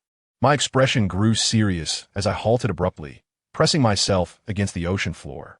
Upon tilting my head slightly, I glimpsed a multitude of dual-armed aberrant fish encircling a deep blue object as it passed overhead. What could that be? I squinted, unable to discern the exact shape of the object, only perceiving a radiant deep blue glow securely enveloped by the surrounding aberrant fish. I remained still, allowing the swarm to pass before I pondered whether to pursue. Curiously, I observed that this group of aberrant fish had ceased their attacks on other encountered fish, instead designating a portion of their number to drive away any approaching creatures. Their cautious demeanor resembled that of humans escorting a precious treasure. A commotion erupted ahead, causing the aberrant fish to halt their advance, their eyes aflame with alertness as they surged towards the source of the disturbance. As I circled around, my vision brightened. 100 robust merfolk, mounted upon colossal crabs and seahorses exceeding a meter in height, obstructed the path of the dual-armed aberrant fish. There was no dialogue exchanged. They clashed immediately. The merfolk moved with unity, their expressions resolute, clad in standardized weaponry and armor, clearly elite warriors. Behind them, several priests adorned in thick green garb wielded fishbone staffs, chanting incantations that showered the warriors with a cascade of azure light, enhancing their strength and speed. One side was coordinated and methodical, while the other was ferocious and bloodthirsty, outnumbering their foes significantly. The battle raged on, evenly matched, with heavy casualties on both sides. I, akin to a covert observer, pressed myself tightly against the sandy ocean floor, gradually inching towards the periphery of the battlefield. The tumultuous waves stirred by the combatants obscured the fact that a solitary human was covertly scrutinizing the fray. With a flick of my wrist, the minion manual materialized in my hand. With 2 remaining summoning opportunities, I summoned them all. A lowly mermaid and a merfolk priest stealthily entered the fray. The air was thick with blue luminescence, while azure blood and severed limbs occasionally drifted by. The chaos of the battlefield presented me with a golden opportunity. Whoosh! A blue water arrow was launched, piercing a severely injured double-armed mutant fish. The mermaid priestess, under control, swiftly vacated the scene, evading several frenzied double-armed mutant fish. In that moment, a system notification echoed in Li Hao's mind. Ding! 1 mutated species slain, acquiring a mutated vertebra. He picked up the mutated vertebra and casually seized a weapon dropped by an elite merfolk warrior. Ding! Acquired a refined merfolk trident. Refined merfolk trident slightly stirs the water flow, enhancing the trident's power. A splendid item. Upon grasping the trident, Li Hao felt an exceptional ease. Unlike other weapons that pose significant resistance when wielded, this trident stirred the water, providing not only no resistance, but also a subtle propulsion that aided in its handling. Unfortunately, space was limited. Otherwise, Li Hao would have gladly assisted the elite merfolk in gathering these exquisite weapons. Armed with this weapon, and bolstered by his extraordinary attributes and the advantage of stealth, he managed to slay several double-armed mutant fish. Ding! 1 mutated species slain, acquiring a mutated vertebra. Ding! 1 mutated species slain, acquiring a mutated vertebra. Ding! 1 mutated species slain, acquiring a mutated vertebra, and 2 mutated fish eyes. Mutated fish eye. Consuming it enhances underwater vision and slightly increases water attributes. The deceased mutated merfolk's eyeball was no longer crimson, but resembled a sapphire in a stunning shade of aquamarine. Swallowing it whole, Li Hao immediately felt a refreshing coolness in his eyes, as if his vision had sharpened and his water attribute slightly increased. It seemed these items were not easily found. After defeating 3 or 4 mutated species, Li Hao finally obtained a consumable treasure. Just as he lamented the rarity of such treasures, the surrounding water suddenly surged. Li Hao was swept up like a turtle tossed by a wave. What the? A massive creature, a level 14 mini-boss, a mutant species, significantly larger than its ordinary counterparts, suddenly stirred the waters, revealing Li Hao, who had been lurking in the shadows. Perhaps his successful ambushes had gone too smoothly, or the disturbances caused by his stealthy strikes had drawn the attention of this mini-boss. Regardless, as Li Hao prepared for another surprise attack, the creature unleashed a torrent of water. Li Hao sighed inwardly. He had intended to remain hidden and reap the rewards, but that now seemed impossible. Raising his trident, he too stirred the water flow, barely managing to counter the creature's aquatic assault. Clang! A tremendous sound echoed as the trident nearly slipped from his grasp, the immense force causing him to tumble several times before he regained his footing. Damn, what incredible strength!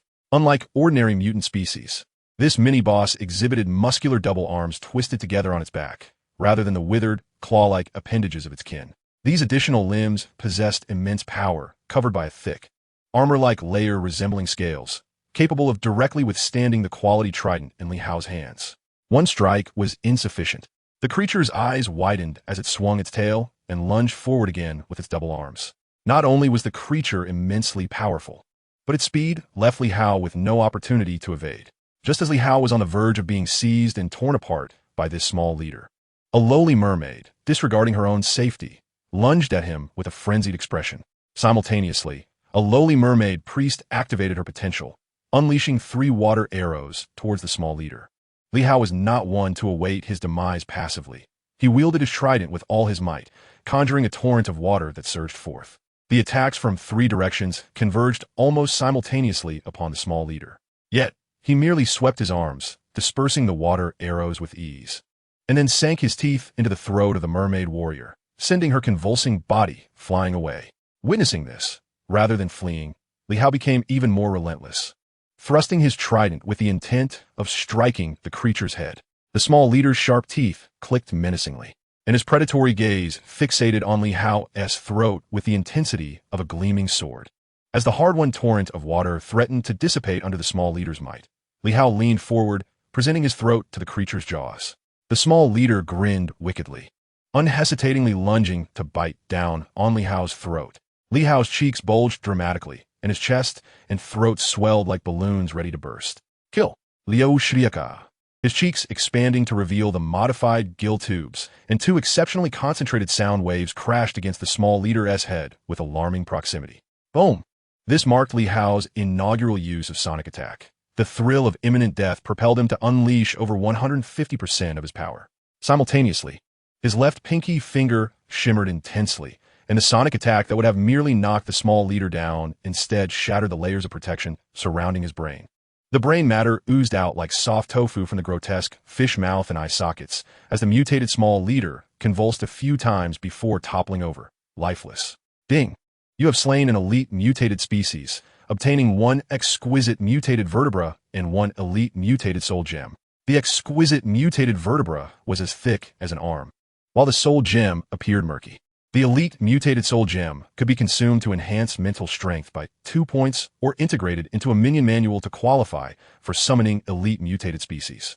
Though the soul gem was a coveted item, Li Hao currently lacked the energy to summon any elite mutated species. Yet consuming it seemed a waste. The battle with the small leader had attracted considerable attention, drawing the gaze of the surrounding elite merman warriors and priests. However, recognizing that Li Hao was assisting their side, they refrained from attack, albeit remaining vigilant of the unexpected newcomer. Li Hao sighed internally. A splendid opportunity for points had slipped away. Observing the lack of further prospects, he decided to depart with the 2 lowly mermaid warriors and the priest. The elite mermen remained uncertain of whether Li Hao was friend or foe. Although the task required Li Hao to engage with aquatic beings, it did not specify that they must be mermaids, prompting him to seek out creatures that were fewer in number and appeared to be safe for interaction. The deep blue orb, which had been shrouded in the protective embrace of the mutated beings, suddenly erupted. In that fleeting moment, when the mutated creatures were illuminated by the azure radiance, they were invigorated as if infused with newfound vigor. The merfolk warriors, who had previously held the upper hand, were besieged and devoured by the frenzied surge of mutated beings. The scales that could be easily pierced by a steel fork now appeared as resilient as iron, and the speed and strength of the mutated creatures saw a remarkable enhancement. In light of this dramatic turn of events, several merfolk priests, their expressions darkened, issued the order to retreat. abandoning dozens of their comrades. The main forces fled into the distance. Observing this, Li Hao immediately commanded the two summoned merfolk warriors and a priest to confront the onrushing horde of mutated beings. The two summoned minions, with a cry of despair and a resolute will to face death, charged forward. The entire mass of mutated creatures hesitated for but a moment before tearing the two lower-tier merfolk to shreds. Seizing the brief opportunity, Li Hao propelled his limbs with fervor, his left pinky glowing with blue luminescence, further enhancing his speed. Upon seeing the azure glow emanating from Li Hao's fingertip, the throng of mutated beings stirred slightly before pursuing him with renewed fervor. He found himself in the abyssal depths, where visibility was severely limited and the frigid temperatures rendered his limbs somewhat rigid. Li Hao could not fathom why the mutated beings spared him. Was it the depth of the ocean or the biting cold? Setting aside the reasons for his temporary reprieve, he sought refuge in a secure crevice of coral, gradually regaining his strength. Suddenly, a ripple in the water caught his attention, and Li Hao instinctively curled up, peering in the direction of the sound. Two female sea creatures gracefully glided above him. One resembled an electric eel, while the other bore the likeness of a jellyfish. Their femininity was unmistakable, marked by pronounced curves and adorned with rudimentary garments and ornaments that shimmered with vibrant colors. Intrigued, Li Hao cautiously emerged from his hiding place to observe the two female sea beings, who were animatedly conversing and gesturing, seemingly filled with excitement. A series of indistinct aquatic sounds suddenly emanated from below them, prompting the two to swiftly draw short, elegant daggers, their expressions shifting to one of alertness. 15 tiger sharks, Li Hao mused, aware that they likely did not comprehend his version of their language, only grasping fragmented words that spilled from his lips. What was he uttering? It was incomprehensible. Could it be an attempt at robbery? Rumors of increased activity from the shark kin in the vicinity had circulated, and these could very well be scouts. A thunderous roar resonated from ahead, as a torrent of water surged like a great wave crashing upon the trio. A gigantic tiger shark, ominously overshadowing them, charged forth with a fearsome growl. Li Hao's eyes widened in alarm as he discerned that the creature's back was adorned with two robust, scaled arms. Mutated beings, Liu Vespat, swiftly retreating into the distance. The ordinary mutated fish species posed no threat, let alone the formidable tiger shark that seemed to exude an aura of menace. Just as Li Hao prepared to flee, he noticed that the tiger shark was not charging towards the three individuals, but rather thrashing in anguish, rolling in the water. The two female sea creatures, lacking such keen observational skills, immediately turned to escape upon sighting the tiger shark. The dark striped patterns wrapped around its robust body resembled bandages, while its triangular fangs within its maw were terrifyingly prominent. Its fish-scaled arms flailed about, as if attempting to seize something elusive. After a prolonged observation, Li Hao reached a startling conclusion. The arms of this mutated creature were not naturally occurring, but had been grafted onto its body. Before he could scrutinize further, the tiger shark emitted a pained howl and swam away into the depths. Li Hao followed at a safe distance, maintaining his caution. After an hour, the resilient tiger shark finally ceased its mournful cries, panting heavily as it rested on the ocean floor. In its attempts to alleviate the pain, the creature had inflicted several deep wounds upon itself, believing that the agony from these injuries could momentarily suppress the excruciating pain radiating from its spine. Covered in blood, its gaping wounds appeared almost like a mouth agape. Li Hao felt an overwhelming urge to slay the tiger shark. Clearly, it held far greater value than the small leader he had previously encountered. However, upon witnessing the creature's vigilant and savage gaze, he reconsidered and chose to abandon the idea. Although the tiger shark appeared gravely injured and weak, the unpredictable nature of this world, compounded by the creature's mutated status, left him uncertain of its remaining strength to retaliate. His cautious disposition ultimately saved his life, for just as he was about to stealthily depart, the water currents stirred once more, and a cadre of elite warriors clad in diving suits glided towards him.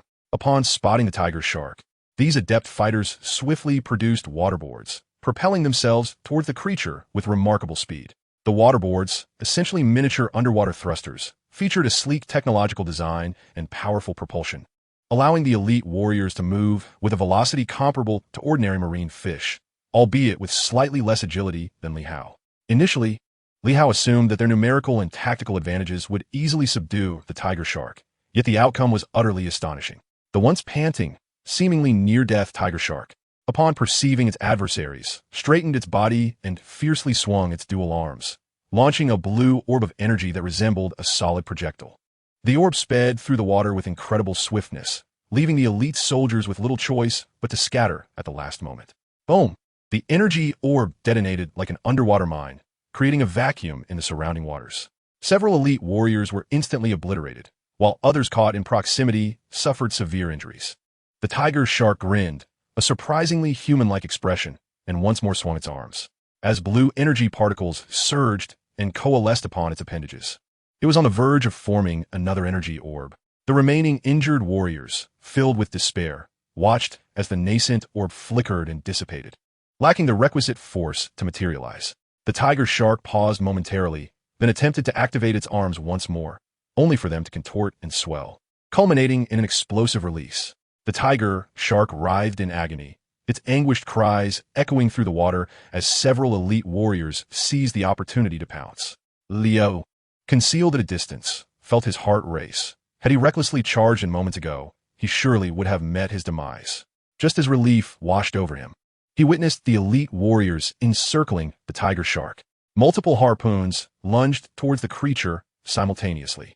A fierce glint flashed in the shark's eyes as it disregarded the approaching harpoons and clamped down on one of the elite warriors with a vicious bite. The sounds of flesh tearing echoed, thud, thud, crack. The tiger shark was pierced by several harpoons, inflicting even more grievous injuries. Yet in its fury, it had also severed the warrior in two. In excruciating pain, the tiger shark lashed its tail, striking another elite warrior squarely in the chest, sending him hurtling backward. The battle was brutal. The tiger shark fought tooth and nail for its survival, while the elite warriors pressed on, undeterred by the specter of death in pursuit of their mission. After a fierce exchange, only 5 warriors remained, the others either unconscious or gravely wounded. The tiger shark, now utterly spent and covered in gaping wounds, bled profusely, staining the surrounding waters crimson. As the weary elite warriors prepared to deliver the fatal blow to the shark, a seaweed creature suddenly lunged from the side. Cloaked in thick layers of seaweed and aquatic plants, its face remained obscured, save for the gill slits that rhythmically expanded and contracted. Armed with a trident fashioned by mere folk, the creature plunged the weapon into the shark's abdomen, piercing through its body. The shark struggled slightly, its eyes widening for a brief moment before it succumbed to death. The elite warriors remained on high alert, watching the creature as it rummaged through the shark's carcass, producing several items. A notification chimed. Congratulations! You have slain the mutated tiger shark. You have acquired 1 blue mutated vertebra, 1 shark fin, 1 portion of shark brain, and a fragment of the Doshan water mine. Li Hao, sensing an opportunity, prepared to make a hasty retreat, but the remaining elite warriors shouted, "Halt! Surrender the items." They had toiled to slay the mutated tiger shark for the secrets it held, and they would not allow Li Hao to depart with such ease. Li Hao's gaze narrowed. He realized he lacked the means to eliminate them all simultaneously, especially as they had activated their waterboards, poised to attack. In a moment of impulse, witnessing the feast of spoils from the sharks slipping away, he resolved to distract them with a few items of his own. As his eyes scanned the gathered treasures, Li Hao hesitated, then swiftly altered his course of action. He recalled the water god's body. The shark fin would enhance his speed in the water, multiplying it by 25 times for 2 minutes. The shark brain would grant him a boost of 15 mental strength per second for the same duration. The Doshan water mine fragment would reveal the crafting methods for 2 types of low-level water mines. With both fragments, he could learn the Doshan water fiend technique. With swift precision, Li Hao activated the Doshan water mine fragment, acquiring the crafting methods for the 2 low-level mines, one of which was the sunflower watering mine, known for its immense power and challenging production. One type is the waterbone thunder, which can be crafted from the remains of deceased aquatic beings. Its potency is moderate, yet the process of refinement is remarkably simple and devoid of usage restrictions. With a deft flick of his wrist, the vertebrae of those mutated creatures materialized in his grasp. Channeling his mental energy through secret techniques, the vertebrae swiftly melted into a spherical form. 1, 2, 3. Several elite warriors gazed at the unmoving Li Hao, their expressions rife with confusion. However, upon witnessing the peculiar vertebrae he wielded, they exchanged glances and bellowed in unison. Raise your hands. Whatever you're doing, cease immediately. Li Hao remained unfazed, accelerating the transformation of the pale vertebrae. Eliminate him. Years of combat experience instilled in them a sense of foreboding. prompting them to lunge at Li Hao's vital points. With a flick of his palm, a spherical, glistening white waterbone thunder appeared before the group. Li Hao's mental energy plummeted to a nadir, leaving him nearly unsteady on his feet. With a pallid visage, he glanced at the fierce, elite warriors, then hurled the waterbone thunder with fervor. The initial velocity was not particularly swift, allowing the warriors to evade it with ease. Just as they were puzzling over this, the waterbone thunder, having sped towards them, detonated in an instant. Over 100 thin bone shards, propelled by the explosive force, filled the surrounding 10-meter radius in a heartbeat. Boom! Amidst the resounding explosion, the waterbone thunder that Li Hao had just refined erupted, injuring several of the charging elite warriors. Seizing this opportunity, Li Hao activated his shark wings and shark brain, bolstering his speed while rapidly recovering his mental energy. The injured elite warriors steadied themselves, preparing to pursue, but were instantly awestruck by Li Hao's astonishing velocity. So fast! Could he be a speedster from the aquatic clan? In the blink of an eye, Li Hao deftly maneuvered, propelling himself over 10 meters away, creating distance between himself and the elite warriors. Once he regained half of his mental energy, Li Hao refined another waterbone thunder, tossed it backward, and fled. After several such maneuvers, only the exquisite vertebra and the blue vertebra remained in his possession. Gritting his teeth, Li Hao directly refined the exquisite vertebra, which resulted in the demise of several elite warriors. Ding! Main quest completed. Eliminate 5 elite warriors and escape safely. Upon reaching a deep water area, the pursuing elite warriors had vanished from sight. Ding! Main quest completed. Awarded 1 vial of repair liquid, 2 meatballs, and 1 opportunity for genetic modification. Elated, Li Hao examined his rewards, which were unprecedentedly bountiful. Repair liquid, capable of restoring any martial arts technique or manual below the celestial level, limited to one-time use. Meatballs can replenish 30 of stamina and mental energy during combat, and are quite palatable. Genetic modification allows for the addition and alteration of genetic molecules within the deep genetic structure, effects unknown. These are all splendid items. Caressing the somewhat cold exterior of the repair liquid, Li Hao's mind wandered to the remnants of the distant heavenly water thunder. The 2 types of Yin thunder possess considerable power, and one can also cultivate the distant heavenly water evil technique, while the effects remain uncertain. Its name undoubtedly exudes a grandeur that surpasses that of mere martial arts manuals. Ding! Utilizing the restorative liquid. Is it capable of mending the remnants of the Du Tian water thunder? Indeed, as the words fell, the restorative liquid transformed into a milky white substance that surged into Li Hao's body. Vast torrents of lightning erupted from within him, stimulated by the restorative liquid. As an abundance of methods for refining waterbone thunder and the intricate Du Tian water evil technique gradually manifested in Li Hao's mind. Sparks of lightning erupted and danced wildly. Li Hao appeared almost as if he had transformed into pure electricity, with bursts of lightning radiating from his form. So it is. Once tranquility enveloped the scene, Li Hao's gaze flickered slightly as he gazed at his hands, muttering in a trance.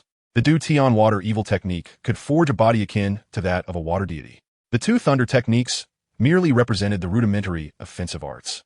The entirety of the Du Tian water evil technique meticulously detailed the refinement of water evils, which is the true, formidable supernatural power. Indeed, it transcends mere secret arts, embodying the inherent supernatural abilities derived from the water evil technique itself.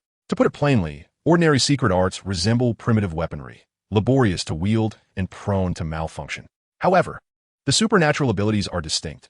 They are not only effortless to employ, but also consume minimal resources, wielding immense power, akin to the clandestine treasures of celestial sections.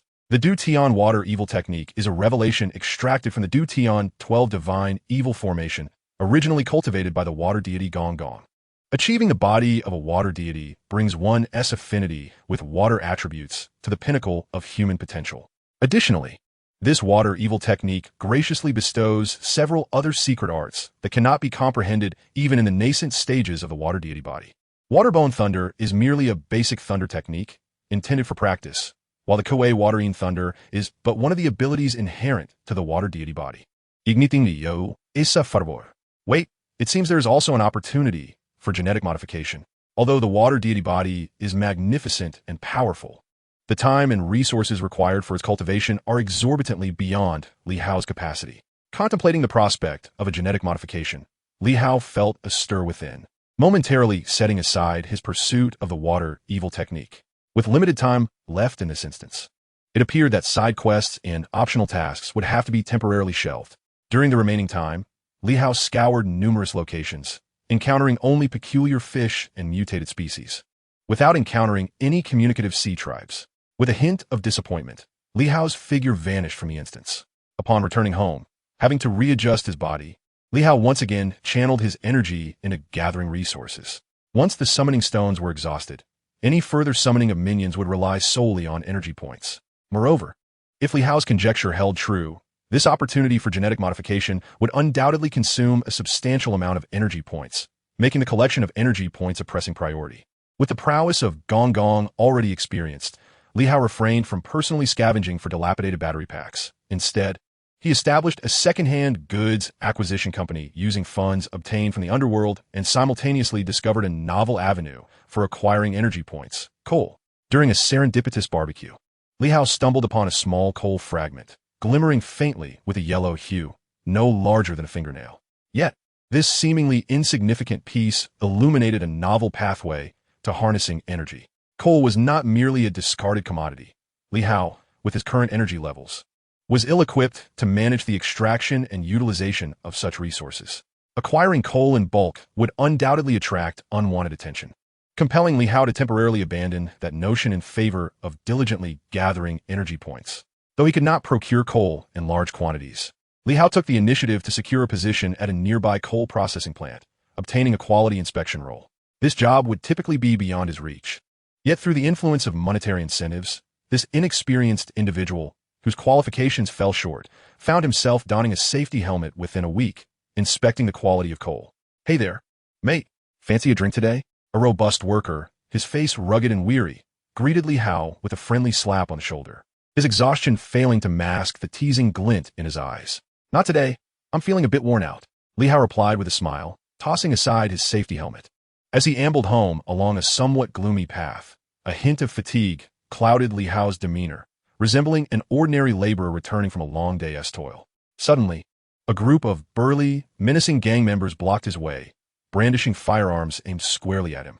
Despite his unassuming appearance as a mere coal yard worker, Li Hao remained vigilant. "Who are you?" he asked, his expression hardening. "You think." Li Hao's eyes narrowed, and with a swift motion, he raised his arm. 3 gleaming blue water arrows shot forth, piercing the trio of assailants. Their anguished cries echoed as they staggered back, only to be swiftly pursued and dispatched by Li Hao.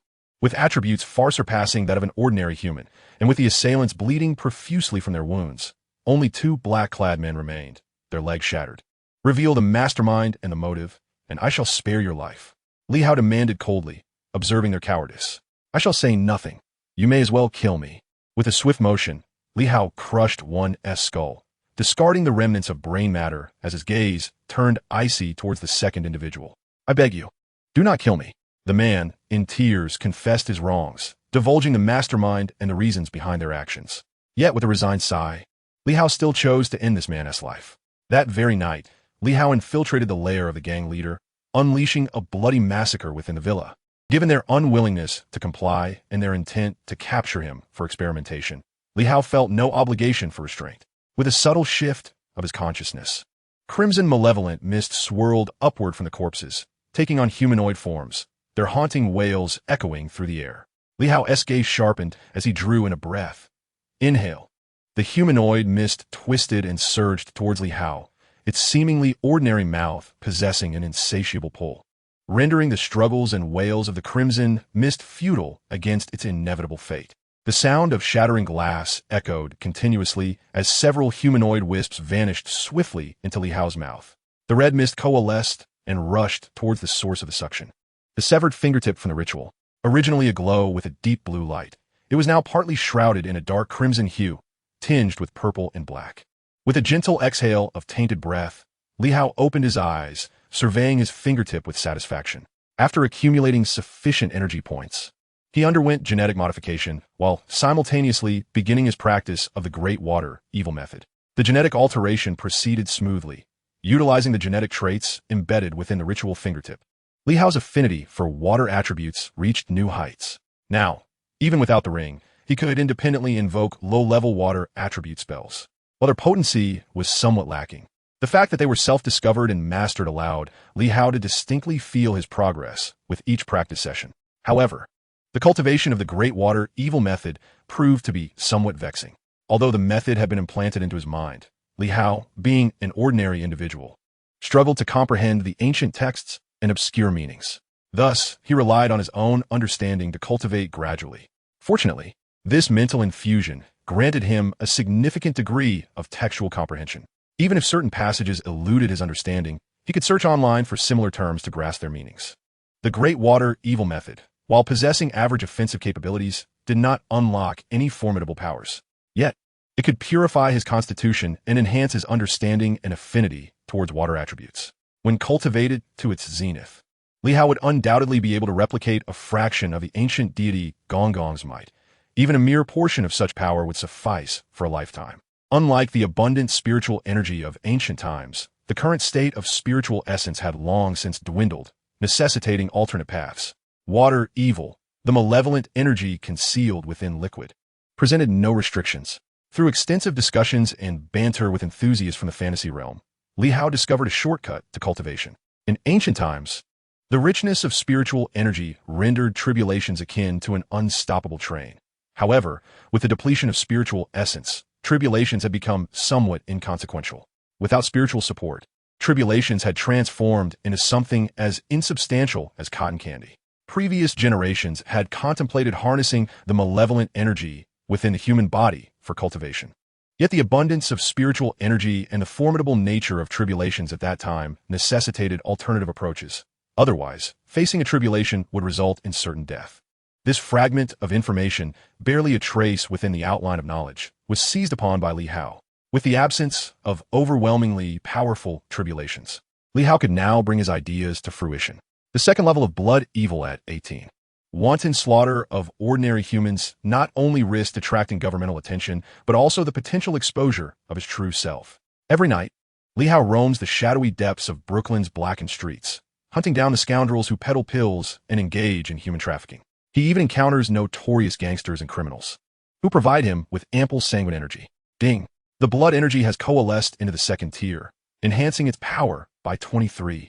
Having just absorbed the essence of several individuals, Li Hao, who had previously lingered at the first tier, abruptly breaks through the bottleneck and ascends to the second tier. Blood energy, a potent force distilled from blood. It possesses formidable offensive capabilities against the bloodstream and can ensnare the mind, manifesting as a tangible assault. It can confuse the intellect and generate a minor corporeal attack. Due to the unique nature of blood energy, Li Hao can even absorb the essence within blood to refine his own physique. The long-preserved Black Knight training manual is retrieved by Li Hao, who chooses to enter it directly. Although it has lost much of its significance for him now, it can still yield valuable rewards within the Black Knight realm. Ding! Entering the Black Knight. Ding! Main quest initiated. Halt the Coalition Army's extermination of Ailey's forces. Ding!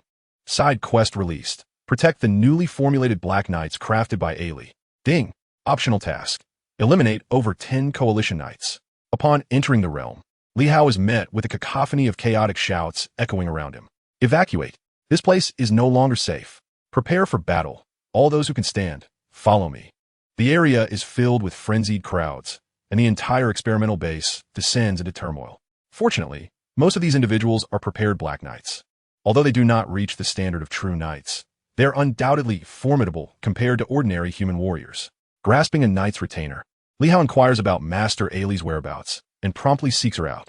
Ailey, appearing fatigued, furrows her brow as she reclines in a chair, resting. Are you certain you wish to accompany us? Ailey slightly opens her eyelids, her violet gaze brushing over Li Hao before settling on the chaotic crowd beyond the window. Li Hao nods, his eyes resolute as he gazes at Ailey. Master, I wish to join the Black Knights, for myself and for my beloved. The goodwill from his previous venture into the realm still lingers, allowing Li Hao to slip effortlessly into his role, quickly proving himself a capable warrior within the Black Knight camp. Master, I believe we should not adopt a passive defense. We ought to take the initiative. Compared to the primitive tactics of attack and defense, Li Hao's more sophisticated perspective immediately captures Ailey's attention. Are you suggesting? Ailey, the one who concocted the Black Knights, finds a rigid mindset, entrenched in the existing war paradigm, suddenly broadened by Li Hao's mere mention. Disrupt, ambush. Strike while the enemy is weary, retreat when pursued. Repeating Li Hao's innovative concepts, Ali's gaze deepens. From whom did you acquire such knowledge? Just as Li Hao was about to fabricate a response, he noticed Ali's penetrating stare, causing him to break into a cold sweat. I learned these insights from a man named Daiko. Li Hao suddenly recalled the introduction of Daiko from the storyline. Daiko is a genius of warfare. Initially, Daiko was thoroughly defeated by the Black Knight, controlled by Ali, left in disarray. However, Daiko exhibited remarkable resilience, quickly regrouping and pressing on. The prolonged battle revealed his innate talent as a military strategist. From being thoroughly beaten at the outset, he gradually reached a stalemate, and ultimately, his tactical prowess became almost divine. Li Hao's modern theories coincidentally resonated with Daiko's principles, instantly arousing Ali's suspicion. It is important to remember that Ali is a woman driven to madness by love turned to hatred. Should she harbor doubts in this matter, Li Hao's demise would be imminent. Regardless of the source of his knowledge, the only requirement was to defeat the coalition forces. Upon hearing the name Daiko, Ali raised an eyebrow slightly, striving to suppress the resentment and hatred within her, and she patted Li Hao's shoulder. With Ali's support, Li Hao's strategies were swiftly and thoroughly implemented among the Black Knights. A formidable contingent of elite Black Knights swiftly formed highly mobile attack squads, carrying minimal supplies, with the majority of their space occupied by weapons and armor. Each knight rode 2 horses, operating within the familiar forest terrain. Strategies such as rapid retreats, ambushes, harassment, and attrition tactics, almost all modern approaches to combat, were employed by Li Hao. His methods, previously unheard of, were embraced and admired by these rugged Black Knights. Compared to the rigid and serious regular knights, these impoverished former test subjects were evidently better suited for combat in such circumstances. Jerry, a regular knight raised on the principles and traditions of knighthood, did not follow the military protocol of deploying numerous scouts and spies. Instead, he opted for a straightforward approach, preparing to enter the dark forest with righteous strength to crush all opposing maneuvers. Gentlemen, what do you suppose those ragtag warriors will use to resist our charge? He jested. I bet it will be wooden planks. Oh my god, they might even dismantle their own bedboards.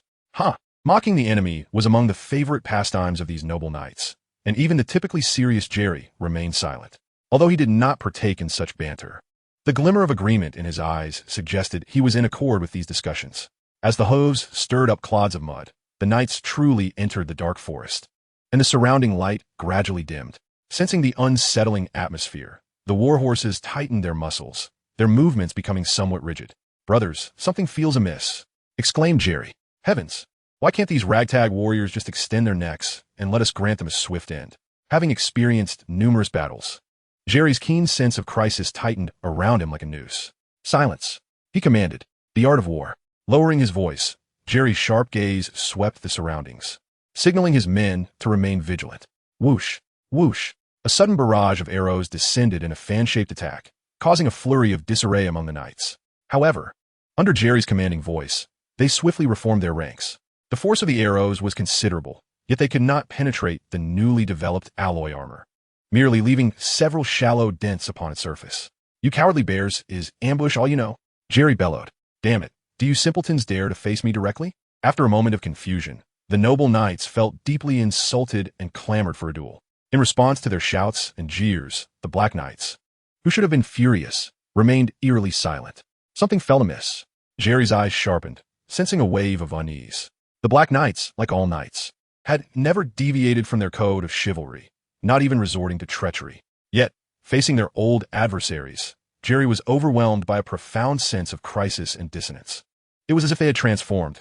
The Black Knights, once paragons of knightly honor, now seemed to have cast aside their dignity, morphing into shadowy assassins lurking in the dark. Suddenly, a shadow flitted through the dense forest, revealing a somewhat disheveled Black Knight. His armor was tattered, as if he had endured a grueling battle, and his frantic eyes and clumsy movements incited uproarious laughter from the surrounding knights. Is this the infamous Black Knight? Have you learned to burrow like a rat? They jeered. Look at his pathetic state. He hardly deserves the title of knight. Pursue him. Let us slay this cowardly assailant. The knights, exhilarated and flushed with excitement, clamored to vanquish their feeble foe. Cease the pursuit. Halt, commanded the 2 leading knights, their orders reluctantly bringing the eager knights to a standstill. God, why halt? Do these rat-like opponents deserve mercy? They protested. Oh, what an opportunity to chase him down. Look at him. Can he even escape? Silence. The voice of a burly knight resonated like thunder, quelling the knight's complaints. A towering figure, mounted on a large steed, stepped forward from the ranks. "Jerry, what is your assessment?" The stout knight weighed the reins, the clinking of his shoulder and elbow armor echoing through the air. "My lord, I sense something peculiar," Jerry replied, slightly bowing, his gaze respectfully lowered as he recounted his observations. The imposing knight listened intently, his eyes narrowing like the pits of dates as he peered into the depths of the forest. He tapped his smooth gauntlet with his finger, producing a soft clicking sound, while scanning the surrounding knights until his gaze settled on a small-framed knight. "Dirk, you're to scout the area immediately. Alert the rear scouts. The situation has changed. Do not act rashly. The formidable knight is not as rugged as his appearance suggests. He has survived numerous knightly wars and risen to the rank of a mid-level knight. This captain, who leads the charge, possesses a wealth of experience far beyond what the newly minted young knights can fathom."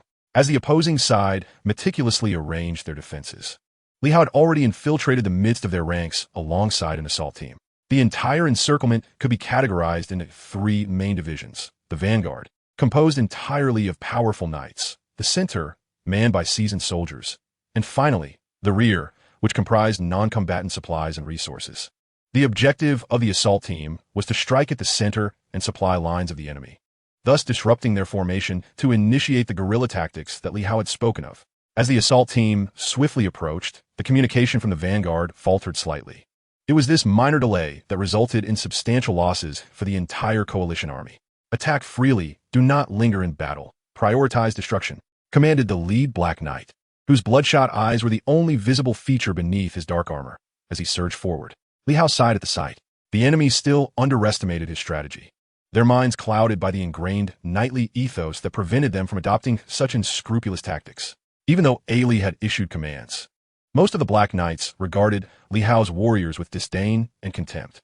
They preferred to engage in honorable combat, and despite a few Black Knights understanding Li Hao's earnest intentions, they could not alter the prevailing attitudes of their brethren. "Allow me to teach you the art of war." Li Hao narrowed his eyes and licked his lips, summoning a vast expanse of faint crimson mist. This was the second level of his bloodthirst, capable of bewildering minds and delivering a degree of physical assault. "Kill. For Master Ailey. For freedom. For Master Ailey." What was intended as a stealth assault had devolved into a head-on clash due to the Black Knight's intervention. Li Hao furrowed his brow and charged alongside his comrades into the dense formation of seasoned soldiers. Enemy attack! Enemy attack! The already vigilant ranks swiftly transitioned into combat mode, the outer shield and sword soldiers quickly converging to form a defensive perimeter, while the protected crossbowmen began to methodically reload their ammunition. Shaking his head, Li Hao surged his bloodthirst, his form darting through the body of a shield-bearer. The shield-bearer emitted a grotesque sound as his flesh twisted, his blood boiling beneath his skin. "Oh my heavens! What is happening to my body?" He clawed frantically at himself, even discarding his shield and sword, causing panic among his comrades. The malevolent energy that infiltrated his body lacked significant power. Due to Li Hao's bloodthirst being only at the second level, it merely stirred the opponent's blood and induced hallucinations. "My heavens, the red mist is approaching again." Li Hao's gaze sharpened as he flipped his wrist, revealing an additional item. To maximize his gains from this conflict, Li Hao had invested considerable preparation and resources. While refining his bloodthirst, he had also concocted several Sunwada-in thunder and a significant quantity of waterbone thunder. Although the waterbone thunder possesses its greatest potency in aquatic environments, its readily available crafting materials lead Li Hao to maintain an ample supply of it. In contrast, the materials for the sunflower water-in thunder are considerably more elusive, despite Li Hao's substantial investment of resources into this particular thunder. He has managed to hastily forge only 3. Thus, he refrains from deploying the sunflower water-in thunder without due consideration, while the waterbone thunder is utilized with relative abandon. With a grand gesture, 4 or 5 waterbone thunders descended upon the surrounding shield swordsmen. The ensuing explosions shattered bones and thoroughly disrupted the defensive formation of the allied forces, creating several gaping breaches. A notification chimed. 11 elite shield swordsmen slain, rewarding him with a finely crafted longsword and 2 portions of rough army rations. Finely crafted longsword, a meticulously forged weapon by the allied forces, though mass-produced. Its sharpness should not be underestimated. Rough army rations, capable of replenishing stamina and a small amount of mental energy when not engaged in combat. Pleased with his gains, Li Hao nodded in satisfaction upon reviewing the system's notification and once more charged towards a densely packed group of shield swordsmen. However, the airwaves and flying bone fragments unleashed by the explosions became a nightmare for the defenders. The shield swordsmen, as guardians, boasted robust armor that could withstand enemy assaults, while their sharp longswords were adept at dispatching any foes that slipped through. With the protection of the shield swordsmen, the entire battalion could calmly eliminate their adversaries. Safeguarded by layers of defense, the archers could effortlessly pierce through the flimsy armor, and some skilled marksmen could even target the true knights through the armor's crevices. Particularly, when a number of archers reached a certain threshold, their effectiveness would multiply several-fold. Had Li Hao not disrupted the formation and torn open substantial gaps in the shield swordsman's defenses, the members of the newly formed Black Knight assault team would have faced far graver consequences than mere injuries. In a fair confrontation, the Black Knights would not prevail against the allied forces. Without the shield swordsman's protection, the archers, lacking close combat capabilities, were swiftly decimated by the Black Knights, and the tide of battle rapidly tilted in favor of the latter. Though it may seem that much time has elapsed, in reality, only a few minutes had passed since the assault commenced. After hurling another waterbone thunder, Li Hao suddenly felt a fierce gust of wind assault the back of his head. In a critical moment, the blood energy surging within him coalesced behind, forming a substantial crimson barrier to intercept the impending threat. Yet, the second layer of blood energy had scarcely materialized before it was violently dissipated by the adversary's onslaught. Seizing the momentum of the impact, Li Hao propelled himself into the midst of the shield swordsmen. Initially, he expected the attacker to consider the safety of their allies. However, this assailant, merciless and resolute, launched another assault, disregarding the fate of the nearby shield swordsman entirely. The cold, venomous blade pursued Li Hao relentlessly, and should he falter in speed or find himself devoid of obstructive shield swordsmen, it would surely inflict a grievous wound. With a deft flick of his wrist, Li Hao conjured a rippling sphere of thunder in his palm. The small thunderball, no larger than a jujube seed, emanated an aura of peril. In a state of utter disarray, Li Hao had no choice but to unleash his ultimate weapon, the water and Yin thunder. With the blade of his pursuers drawing ever closer, he seized a panicked shield swordsman and positioned him behind himself, hurling the water and Yin thunder with fierce intent. As he threw himself to the ground, before he could pull the frantic shield swordsman closer, the air behind him suddenly constricted. A wave erupted, sending ripples through the air, revealing deep blue sparks of electricity. Anything caught in its path was instantly disintegrated by the Yin thunder. Ding! One elite knight was slain, and Li Hao obtained a knight's essence and a jug of liquor. The knight's essence, a low-level soul conglomerate that only elite knights could condense, could be nurtured with mental energy to enhance one's spiritual strength. The liquor, a favorite among knights, replenished stamina during battle and added 50 points of fury. The use of the water and Yin thunder had cost Li Hao a significant amount of blood energy, prompting him to quickly consume the liquor and some coarse military rations while evading the onslaught of surrounding shield swordsmen. The chaos wrought by Li Hao's waterbone thunder created sufficient disorder, although he was relentlessly pursued by the enraged shield swordsmen. The Black Knights around him fought with unrestrained vigor. Without the shield swordsmen obstructing them, the crossbow squad was like a woman stripped of her garments, utterly incapable of resisting the regular Black Knights, and they were swiftly dispersed. As the close-quarters battle intensified, the pressure on Li Hao began to ease. He inhaled deeply, compressing the air in his lungs, desperately seeking to draw in more oxygen. The elite knight had nearly claimed his life. Had he not concealed the water and Yin thunder, Li Hao might have fallen to that furious night. After a brief respite, he seized an opportune moment, unleashing his blood energy like a fierce dragon. Blood energy. Explosion. Boom. The wounded soldiers on the battlefield were instantly enveloped in a thin layer of blood energy. Their flesh and vitality were drawn forth like flowing water, swiftly transforming them into desiccated corpses. Li Hao was compelled to act thus. If given a choice, he would prefer to keep the secret of his blood energy concealed. While attacking enemies was one matter, extracting human flesh and blood might provoke the Black Knight's ire. Indeed, as Li Hao siphoned the blood and flesh of the wounded, the expressions of the battling Black Knights turned grim. The sight of Li Hao, who appeared almost diabolical while condensing his blood energy, instilled fear akin to that of a vampire. Gradually, the Black Knights around him began to distance themselves, even deliberately exposing Li Hao to the enemy. With a cold smile, Li Hao enveloped himself in a torrent of blood energy and vanished deep within the forest. Revealing his blood energy, was a strategy to enhance his survival capability. After such extensive extraction, he sensed that his blood energy was nearing a third tier. Unlike ordinary human blood, that of these elite soldiers was not only rich in energy, but also abundant in quantity. At least 1/3 of the human soldiers in the entire squad had their blood drawn by Li Hao, which explained why the Black Knights could not tolerate his actions. The crimson mist surged, and a dark red shadow swiftly traversed the ground. Having slain numerous ordinary soldiers, Li Hao's space was now filled with an abundance of spoils and acquired gear. These items possessed the potential to arm his own forces, and after a brief glance, Li Hao concealed the weapons and equipment deep within his spatial realm. With a flick of his wrist, a glowing knight's essence appeared in his grasp. He inhaled deeply, and the essence struggled momentarily before vanishing through his mouth and nostrils. The blood energy around him began to churn anew. Indeed, much of the blood had been squandered earlier, yet a significant amount remained accumulated within the blood energy. Li Hao resolved to attempt to break through to the third level of blood energy. Ding! Blood energy ascends to the third level, comprehending the divine ability of bloodline activation. The surging blood energy gradually subsided, likely due to the influence of the knight's essence, which had unexpectedly elevated the previously insufficient blood energy to the third level. The blood energy itself became more potent, and its range expanded slightly. However, the most significant outcome was the comprehension of the first divine ability, bloodline activation. Bloodline activation. Utilizing blood energy as a conduit, it activates the latent power within the bloodline, enhancing physical attributes. The blood energy coalesced into a fist-sized blood orb, which Li Hao consumed. The activation of the bloodline bore some pain, and upon completing the process, drenched in sweat, a colossal shadow of a black ape materialized behind him. Ding! Bloodline activation concluded. Blackwater ape bloodline.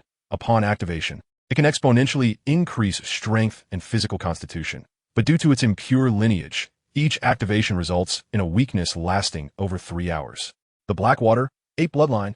With a mere thought, the shadow behind him expelled a scarlet bloodline, swiftly forming a protective barrier of blood energy around him, spanning approximately 10 meters in diameter.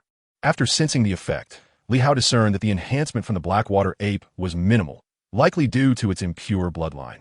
To refine the blood energy, Li Hao had become a demonic figure in the eyes of the Black Knights. However, the main quest did not impose stringent requirements. As long as he could prevent the annihilation of the Black Knights, direct contact was not imperative. As night descended upon the Black Forest, the coalition that was initially poised to penetrate its depths and eradicate the Black Knights found themselves ensnared in adversity. The once comfortably donned chainmail now felt cold and burdensome. Jerry's left leg was secured within a rigid wooden brace, swathed in pale bandages. His voice, hoarse and weary, carried an air of resignation as he issued the night watch list while leaning on a crutch. Tonight, they would undoubtedly face an ambush. Everyone was to don their armor and remain ready for battle. Battling through the fog of fatigue in his mind, Jerry took a hearty swig of liquor, the burning liquid stinging his eyes. "Jack, I shall avenge you." Hatred ignited in his gaze, his teeth clenched tightly as if caught in a rat trap. Jack had been Jerry's friend and brother since childhood. Both were orphans, and their current achievements were the fruits of their blood, sweat, and tears. Indeed, Jack's innate talents surpassed Jerry's, and he was on the cusp of joining the ranks of elite knights when he was treacherously slain by the enemy. Yes, it was the very tools once scorned by knightly virtue, poisons, traps, employed by those Black Knights who had forsaken their chivalric ideals. The entirety of Jerry's day was consumed by an overwhelming influx of negative tidings. Initially, they faced the assault on their squad, resulting in substantial losses among the crossbowmen, while the shield-bearers fell prey to a demonic figure shrouded in blood mist. This was not even the most disheartening news. The destruction of their supplies proved to be a far graver blow to morale. With vital provisions obliterated and many elite soldiers perished, the knights at the forefront were beleaguered by the relentless ambushes and harassments from their adversaries. Jack, struck by an arrow tainted by the enemy, suffered a seemingly minor wound that tragically claimed his life. Jerry seethed with rage. He yearned to personally rend asunder the necks of those scoundrels. Suddenly, arrows of flame rained down upon them from the surrounding darkness like a tempest. Yet the knights, well prepared, swiftly countered this assault. Their foes, without uttering a sound, vanished back into the shadows. The somber task of accounting for losses and assessing casualties proceeded with meticulous silence. As Jerry surveyed his comrades, he noted that, although the losses were not catastrophic, their eyes were heavy with fatigue and despair. Under normal circumstances, the Knights of the Coalition would have pursued the enemy fiercely after such an attack. However, the extensive use of traps by their opponents rendered such pursuit an unwise endeavor. Conversely, passive defense would also drain their energy and precious rest time. This relentless struggle would surely wear them down. The captain, tending to his wounds, muttered through gritted teeth. Since dusk, they had endured 4 similar assaults. The lack of rest and the prolonged vigilance had rendered them incapable of sustaining this pace. With heavy steps, Jerry approached the captain, who was pacing restlessly, his sharp sword clashing against his armor, bloodshot eyes and a frenzied gaze betraying his own violent state of mind. "Captain, we cannot continue like this. The lads are on the brink of collapse." Jerry's voice was hoarse, filled with a sense of helplessness regarding their plight. The captain's inflamed gaze bore into Jerry, his labored breaths resembling the ominous rumblings of an impending volcano. "We cannot retreat. The coalition must not withdraw," the captain growled, as though such declarations could solidify his resolve to fight to the bitter end. Yet, just as Jerry attempted to voice further concerns, a sudden sound of something falling from above interrupted him. The night concealed all, but even with Jerry's nightly perception, he could discern a multitude of objects plummeting from the sky, resembling a swarm of fists. Above, enemy attack. The captain, a seasoned knight, let forth a piercing warning. Concealed among the trees, Lee Howe smirked coldly, casting down the last 2 water-eaten thunderbombs. Boom! Boom! Bang! Bang! The multitude of water-based bombs and the 2 water-eaten thunder devices erupted, sending the exhausted knights hurtling through the air like rag dolls, limbs severed and bodies torn apart. Ding! You have slain a knight, earning 1 ordinary essence. Ding! You have slain an elite knight, earning a pair of yellow equipment, agile boots. Ding! You have slain a knight, earning a portion of exquisite military rations. The continuous sound of prompts soon indicated the completion of the optional task. Ding! Optional task completed. Slay 10 Union Knights. Reward: a live point map and a yellow jester mask. Upon completing task 1, Lee Howe swiftly took flight, vanishing from the Union's sight along the pre-planned escape route. The exchange system revealed. Agile boots. Enhances the user's agility by 0.5 points. Possessing a passive effect that allows for effortless movement across various terrains, thus increasing walking speed in diverse environments. Jester mask. Boosts energy recovery rate by 12. An active skill known as Transform, which allows one to alter appearance and aura, a favorite among spies. Live point map. Capable of detecting hidden and invisible units within a 100-meter range, ineffective against special locations and energy barriers. Equipped with the agile boots, donned in the jester mask, and armed with the live point map, Lee Howe significantly augmented his overall strength. In pursuit of the optional task, he had sacrificed numerous opportunities to acquire equipment. Yet, every effort proved worthwhile. Choosing the ambush location, he meticulously laid his plans and engaged with the Black Knights who harbored animosity towards him. All of it was worthwhile, for upon acquiring his first piece of yellow equipment, Lee Howe received a notification from the system. Ding! Obtained yellow equipment. Activating the exchange system. Entering the dungeon requires energy, and the means to acquire it are rather limited. However, with the acquisition of yellow equipment, the exchange system was activated. The exchange ratio for the 7 colored equipment, red, orange, yellow, green, cyan, blue, and purple, is 10-1. 10 points of red energy can be exchanged for 1 point of orange energy, and so forth. Each piece of equipment is categorized by quality, allowing for varying energy point exchanges. Once the exchange system was initiated, the previously colorless ordinary soldiers' weapons and armor were now tinged with red. Exchange all. Elated, Lee Howe converted all unused equipment and weapons into energy points, accumulating a total of 33 points of orange energy. Gathering his composure, he set forth once more. The Union's campaign against the malevolent Black Knights had yielded remarkable results in merely a week. A resounding defeat. The Union was driven from the Black Forest like a pack of stray dogs.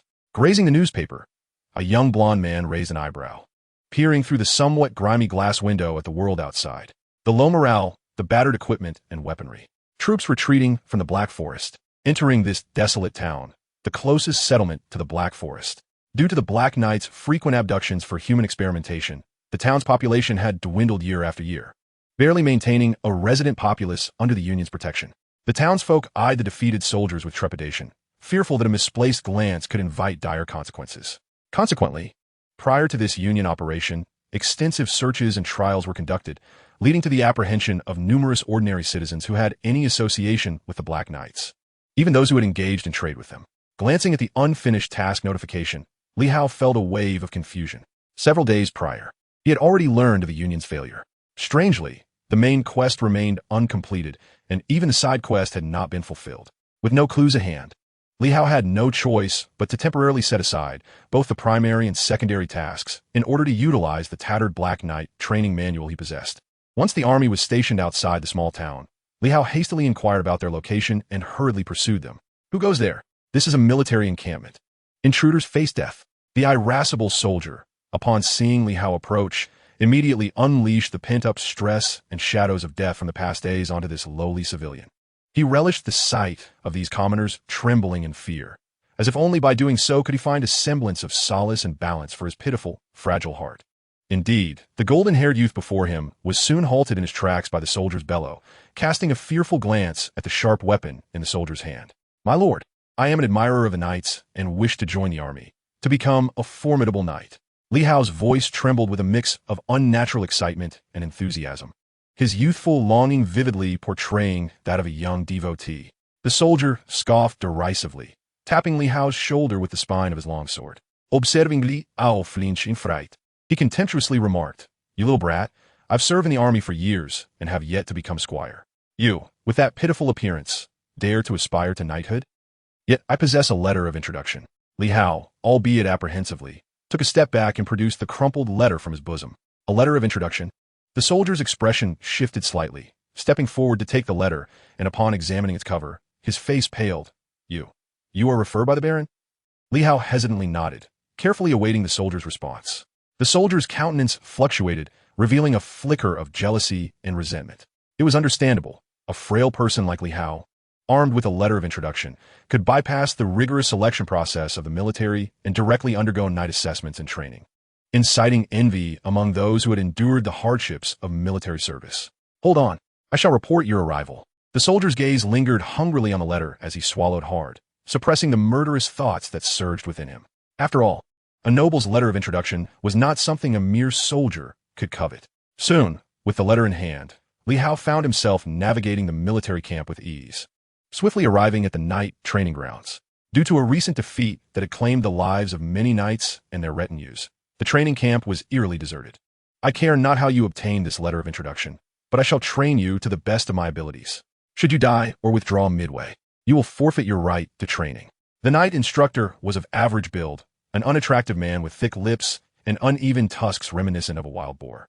His eyes and nose exhibiting a flat, sunken appearance, with bushy eyebrows rendering him rather unapproachable. In essence, he bore an unfortunate resemblance to a boar, exceedingly unappealing. Perhaps due to Li Hao's prolonged scrutiny of his features, the knight instructor's tone turned sour, carrying an implicit threat. Clothing, training equipment, medication, and daily considerations consumed an entire day for Li Hao to acclimate himself to the knight training camp. Each morning, before dawn, he would enter the preparation room to engage in the formulation and examination of medications. Once the preparation concluded, the day's training would merely commence. The regimen included weighted runs, obstacle combat, and the cultivation of combat awareness and techniques. These rigorous exercises could transform a robust bull into a feeble shrimp. Even with Li Hao's enhanced physique, the grueling training administered by the boar-faced instructor was still quite taxing.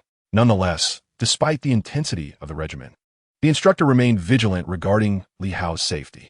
After thoroughly exhausting Li Hao's stamina and energy each day, the instructor would judiciously conclude the training to prevent him from succumbing to sheer fatigue. Following an extensive regimen of nutritional meals, medication formulations, and specialized combat training, Li Hao began to witness a stable enhancement in his attributes, with his combat awareness also undergoing systematic training. "Team Rainbow," the instructor remarked, "indeed. At least you haven't shed tears. If you were to weep like a woman, those brawny attendants would likely be eager to befriend you." The boar-faced instructor scoffed, observing Li Hao, who appeared as if he had just emerged from water. Although his words were harsh and the training deliberately strenuous, Li Hao felt gratitude towards this unsightly knight mentor. Previously, Li Hao had only experienced attribute increases and had never truly engaged in physical and combat training. The short-term simulated battles in the real world had merely equipped him to dominate ordinary humans. He was utterly unprepared to face seasoned knights in actual combat. Thus, despite possessing physical qualities comparable to those of knights, he preferred long-range attacks. Now that today's training has concluded, If you delicate souls cannot endure the exertion, feel free to retreat to the restroom and weep. Those strong attendants will comfort you. With a few biting remarks, the instructor declared the session over, retaining Li Hao and several elite students for a private discussion. You are aware that our united forces suffered a dismal defeat against the Black Knight. For the sake of honor, we must seek revenge. Therefore, those who excel in this training will be eligible for selection into Team Rainbow. The instructor's demeanor shifted to one of gravity, his voice adopting a solemn tone. Team Rainbow. Why does that name sound so effeminate? What a dreadful name. Several high-performing students grimaced, expressing their discontent with the title of the team. Training is essentially concluded. You will now engage in simulated combat. The final 3 victors shall earn the privilege of receiving more detailed information. Although they had recently faced defeat, and the training camp appeared desolate, there are still more than 60 reserve knights training here, with additional recruits like Li Hao bringing the total to nearly 80. Among them, at least 15 or 16 were high performers. No sooner had the instructor finished outlining the rules than a tall, rugged young man shot a fierce glare at Li Hao and stepped forward, declaring, "I wish to challenge Mark, regardless of the outcome." Gasps filled the air as the crowd was taken aback, astonished by Deary's fervent enmity towards Mark. Mark is the alias of Li Hao, who is rather unfazed by Di Rue's madness, displaying a calm demeanor. Ding! The mission is triggered. Accept Di Rue's life-or-death challenge and eliminate him. With a slight arch of his brow, Li Hao steps forward, coldly stating, "I accept Di Rue's challenge, and I hope that when I bring about his demise, he will not soil himself." The boar-faced man smacks his lips and produces 2 copies of a life-and-death contract, requiring only signatures to take effect. After signing, they proceed to the arena, selecting suitable weapons and quietly awaiting the commencement of the challenge. The animosity between the two is not without reason. The knight's elixirs and opportunities are exceedingly rare. These resources cannot be purchased with mere gold. Thus, the students strive to curry favor with their knight mentors, who are responsible for managing the distribution and formulation of these precious materials. Initially, the boar-faced man did not extend much special treatment to Li Hao. But after Li Hao completed a week of intensive training set by him, resources and formulation time were suddenly tilted in Li Hao's favor. Naturally, this favoritism bred dissatisfaction among others, particularly among Di Rue and a few others who harbored deep-seated jealousy. However, if it were merely for this reason, Di Rue's fury would not be so extreme. The primary cause of their enmity is a female knight. Female knights do exist, though they are quite rare. Within the training camp, there are a few robust female knights, among whom a knight named Emma stands out for her beauty and stature. Upon first laying eyes on Emma, Di Rue declared her to be his object of pursuit. Emma has consistently rebuffed Di Rue, instead developing an interest in Li Hao. Liu Felswurunja. He merely shared a few romantic stories and riddles with Emma during his idle moments of training, never imagining it would provoke such jealousy that someone would seek to eliminate him. Under normal circumstances, Li Hao would never engage in such a foolish duel. However, with the mission triggered, he will not hold back.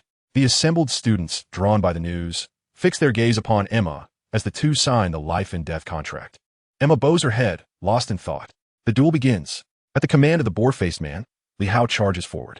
Yet, upon clashing with Di Rue, he is astounded to discover that the latter's strength and speed far exceed his own. The longer the fight continues, the more alarmed Li Hao becomes. He is being thoroughly overpowered by Di Rue. How is this possible? Li Hao believes his attributes are already very close to those of a knight. How could he possibly be outmatched by this oaf? Soon, Li Hao notices something peculiar about Di Rue. Large patches of colorful light begin to flicker within Di Rue's pupils. Resembling 2 glass bulbs, their brightness intensifying as Di Rue's speed and strength escalate. Instructor, what has Di Rue used? Why is he becoming increasingly formidable? We must halt this duel at once. Emma, having arrived by the boar-faced man's side, implores urgently.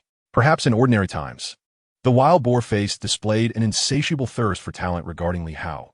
But when Di Rue approached him with something sufficiently enticing to captivate even the wild boar-face, everything transformed into a conspiracy against Li Hao. The bloodline was activated. Even though Li Hao did not witness the dark expression on wild boar-face's face, he sensed that something was amiss. Di Rue's body was enveloped in a swirling, colorful aura, resembling a suit of rainbow armor, temporarily elevating his strength and speed to that of a fully fledged knight. Damn it, I've been set up. Li Hao felt an overwhelming urge to abandon the fight. But considering his mission, he gritted his teeth and activated the bloodline of the Blackwater ape. A surge of vitality coursed through him, prominent veins bulging, and behind him, a 2-meter-tall shadow of the black water ape flickered past. Howl! Li Hao let out a fierce roar, discarding his longsword, and unleashed a powerful punch toward Di Rue.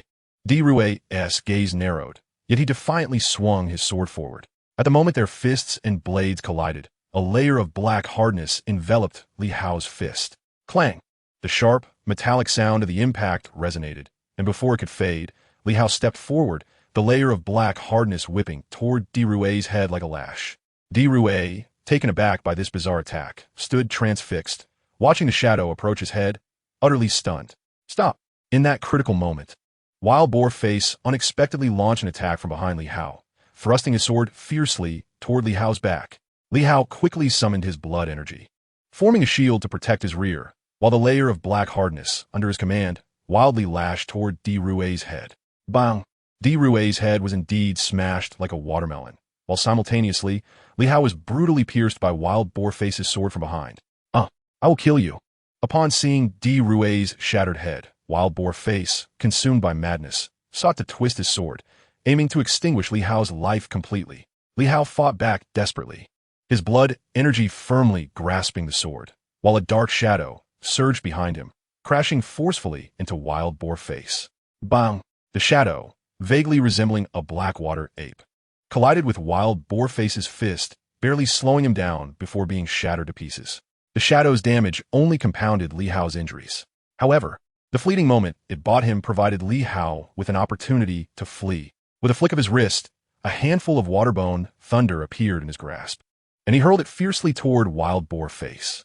Wild Boar Face was instantly struck with horror. Such bone-like projectiles were despised by the entire United Army, and he never expected to encounter them within the training camp. Boom!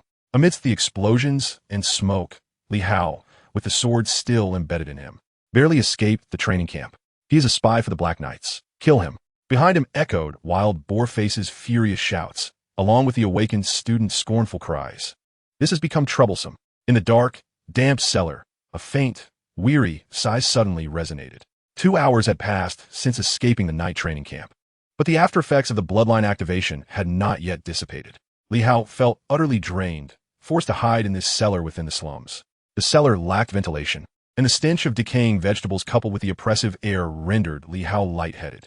A faint layer of blood essence enveloped him, preventing him from suffocating to death. The restorative food had long been consumed, leaving only ordinary provisions that were of no use to Li Hao's injuries and feebleness. The wound that pierced through his chest was wrapped in thick bandages, yet it still seeped with large patches of crimson. His weakness hindered any attempt to muster strength. He could only patiently await the passage of this frail phase. The significant blood loss and frailty ultimately led him to lose consciousness. When he awoke, it was already the following day. The aftereffects of his bloodline activation had dissipated, but Li Hao remained exceedingly weak. The substantial loss of blood had rendered his complexion pallid, and sensing the stillness around him, he activated the clown mask, transforming into a middle-aged man. As he pushed open the cellar door, the dazzling sunlight outside fluttered towards him like a butterfly. After squinting to acclimate to the brightness, Li Hao swiftly departed, heading towards the outskirts of the town. Half an hour later, he found himself in a corner, resembling a sunbather languishing in the sun. The penetrating wound in his chest was suppressed by his robust physique, yet waves of sharp pain and dizziness persisted. He needed to attend to his wound immediately. Otherwise, the risk of infection and fever could very well lead to his demise. However, soldiers were scouring the area around the town entrance. Should he expose his whereabouts at this moment, it would spell certain death for him. As he pondered his strategy, a notification from the system suddenly echoed in his mind. Ding! Main quest updated. Eliminate a member of the Rainbow Squad. Ding! Side quest updated. Survive and leave the town. After scrutinizing the newly altered tasks, a bitter sensation welled up within Li Hao. No wonder the dual task triggered by Di Rue only granted one opportunity for identity replacement. It was evidently waiting for him here. Ding! Identity replacement successful. Utilizing this opportunity, Li Hao transformed into an elderly servant. The clown mask could alter his appearance and aura, but not his stature. Yet this identity replacement completely converted him into an old servant.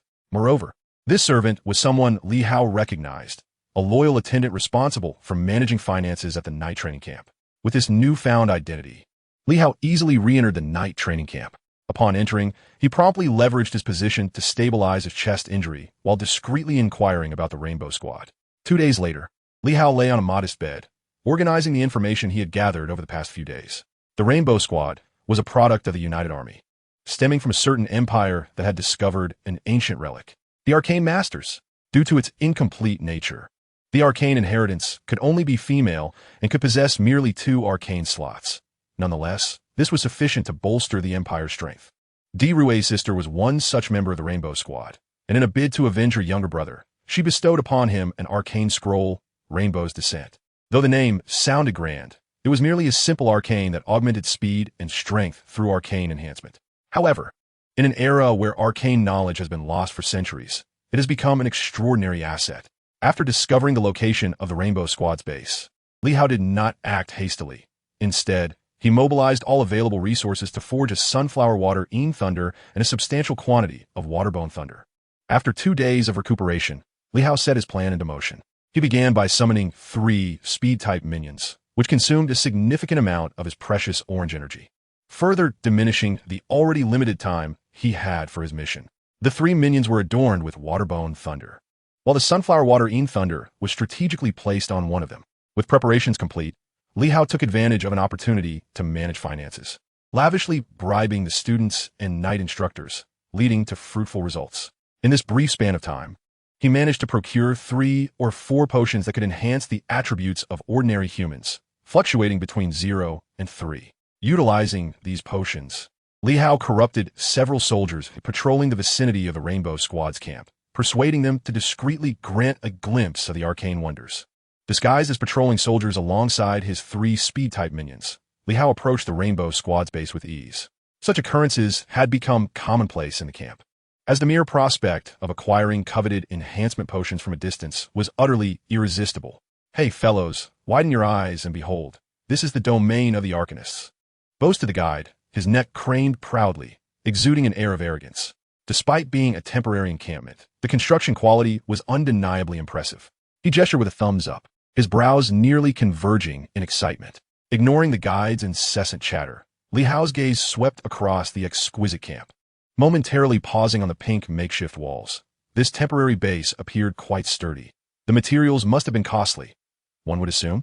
The guide, seemingly eager to share, animatedly replied, "Sturdy? Nonsense. My cousin was the contractor for this structure, and he used materials favored by the ladies, making it as fragile as paper." With a click of his tongue, as if recalling something, he lowered his voice and continued. To make it visually pleasing, they even infused some materials with fragrances and powders, all to cater to the preferences of those esteemed arcanists. Li Hao nodded subtly, discreetly issuing commands to the 3 speed minions. The patrolling soldiers, lost in their self-satisfaction, were suddenly pierced through the back by the 3 speed-type minions, their blades driving directly into their hearts. As Li Hao inhaled sharply, a torrent of blood gushed forth from the fallen soldiers. Ding! 3 patrolling soldiers slain, acquiring a simple map of the night training camp. Shaking the map, a glint of crimson flashed in Li Hao's eyes as he swiftly led his trio of speed minions towards the blazing heaps of fire within the pink camp. The patrolling soldiers were merely the most rudimentary line of defense. Deeper within the camp lay over a dozen elite female warriors clad in armor. These warriors represented the true strength safeguarding the pink camp, while the patrolling soldiers merely served as an early warning system. My lord, trouble brews. The patrol squad has been ambushed." Li Hao hurriedly dashed towards the camp, only to find himself immediately encircled by a dozen armored female warriors. "Step back at once. No man is permitted to enter this camp under any circumstances." The sharp tip of a sword nearly grazed Li Hao's throat, prompting him to shrink back in feigned terror as he retreated outside. Standing anxiously, he exclaimed, "My lords, there is grave news. Several of our patrolling brothers have been slain outside. I feared an attack amidst the chaos, so I rushed to inform you." No sooner had Li Hao spoken than one of his dispatched minions, tasked with igniting a blaze, had already set several supplies and warehouses ablaze. Fire! Fire! The once tranquil camp erupted into a cacophony of panic-stricken cries. Numerous reserve knights rushed forth to extinguish the flames, while Li Hao's tense demeanor further exacerbated the anxiety among the female warriors, who had never truly faced combat. Though they were well-equipped and had undergone rigorous training, this world, dominated by a patriarchal monarchy, relegated women to a lowly status. Were it not for the emergence of an arcane rainbow squad, these female warriors would likely still be ensconced in the embrace of those insufferable men. Despite their training, the physical resilience and combat instinct of women could not be cultivated overnight. Consequently, while their equipment and training met expectations, their battle awareness remained rather fragile. Something's amiss. There's a fire over there as well. A reserve knight dashed towards Li Hao, bypassing him to report to the leading female warrior. Following the knight's pointed finger, they observed that the pink walls, inexplicably, were ablaze. Due to the materials used, these seemingly decorative walls were indeed combustible, combined with the paint and additives. The flames blazed fiercely, leaving the female warriors utterly bewildered. Immediately extinguish the fire. Everyone go. In a state of panic, the leading warrior issued a misguided command. With the leader's orders echoing in their ears, the unfortunate women surged towards the site of the conflagration, oblivious to the four shadowy figures that stealthily infiltrated the pink camp amidst the tumult. Perhaps the external clamor disturbed the slumber of the arcane practitioners, as two mages, one tall and one short, emerged from their quarters clad in pink nightgowns, their faces displaying signs of irritation. Li Hao was momentarily taken aback, not expecting to encounter two mages in such attire. "My lords, there's a fire outside. Please take precautions." He lowered his gaze slightly, allowing the distant glow of the flames to mask the murderous intent flickering in his eyes, and took a cautious step forward. "Who are you? Halt your advance, or we shall strike." The mages, evidently trained by the allied forces, were quick to display their vigilance.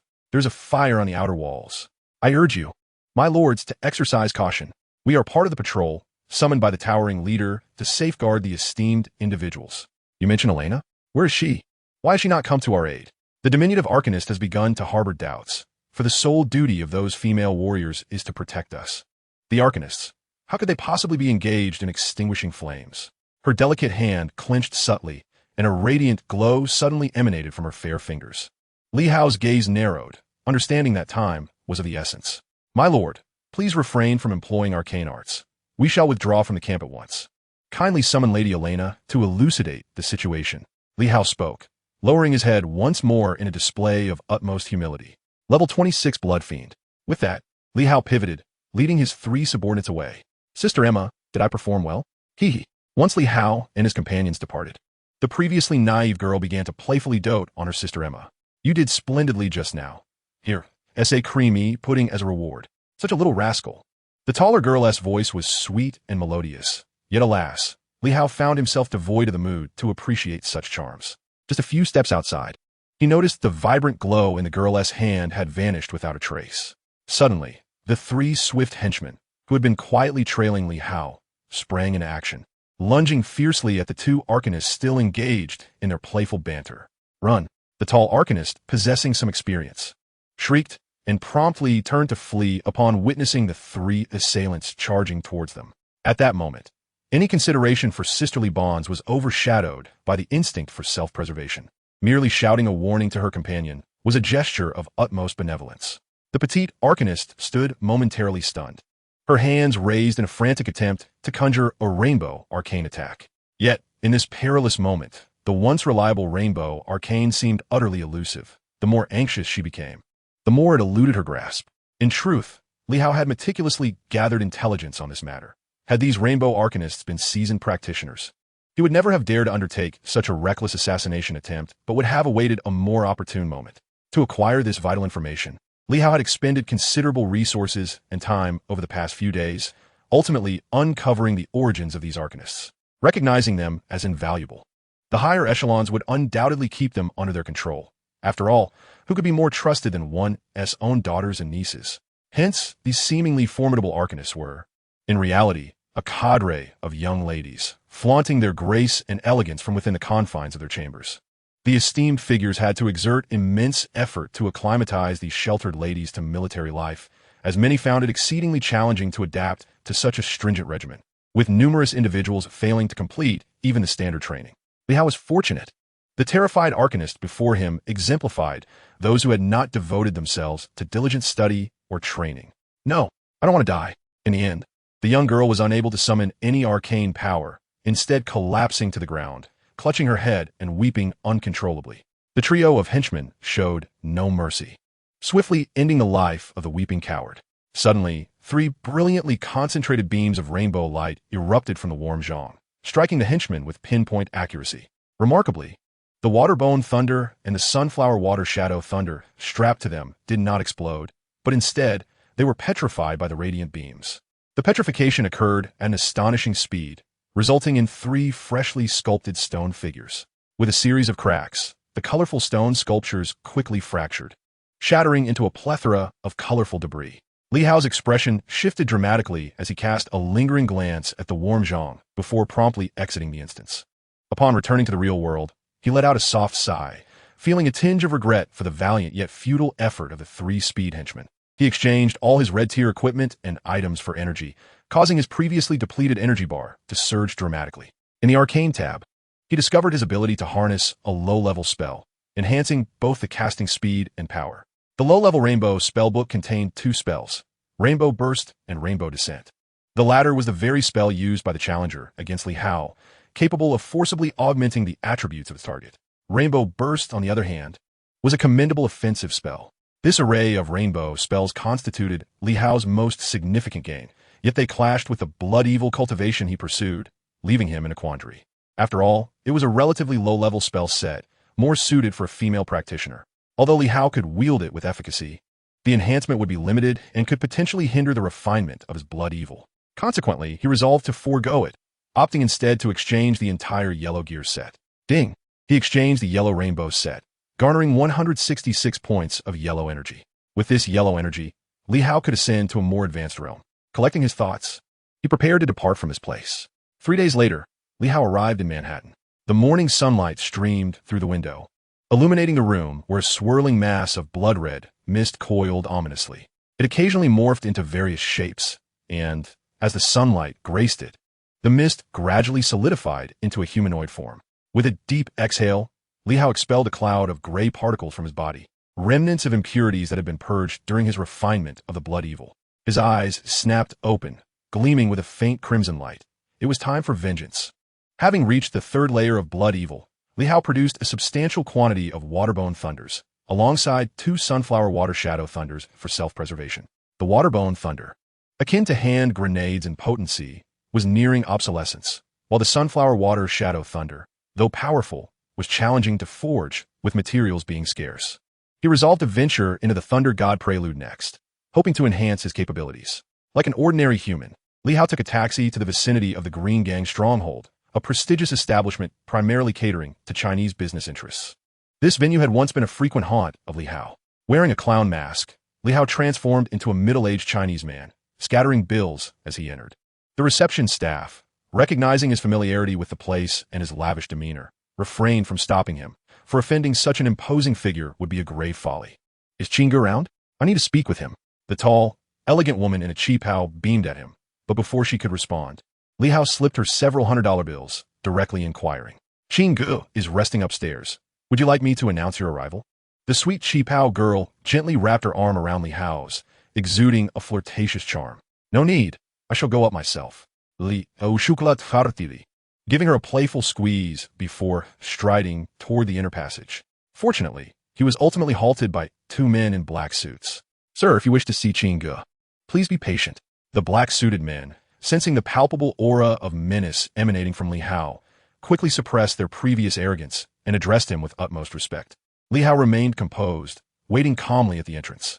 After a series of notifications and video checks, Qing Ji's keen eye perceived Li Hao's extraordinary presence, prompting him to order his subordinates to respectfully usher Li Hao inside.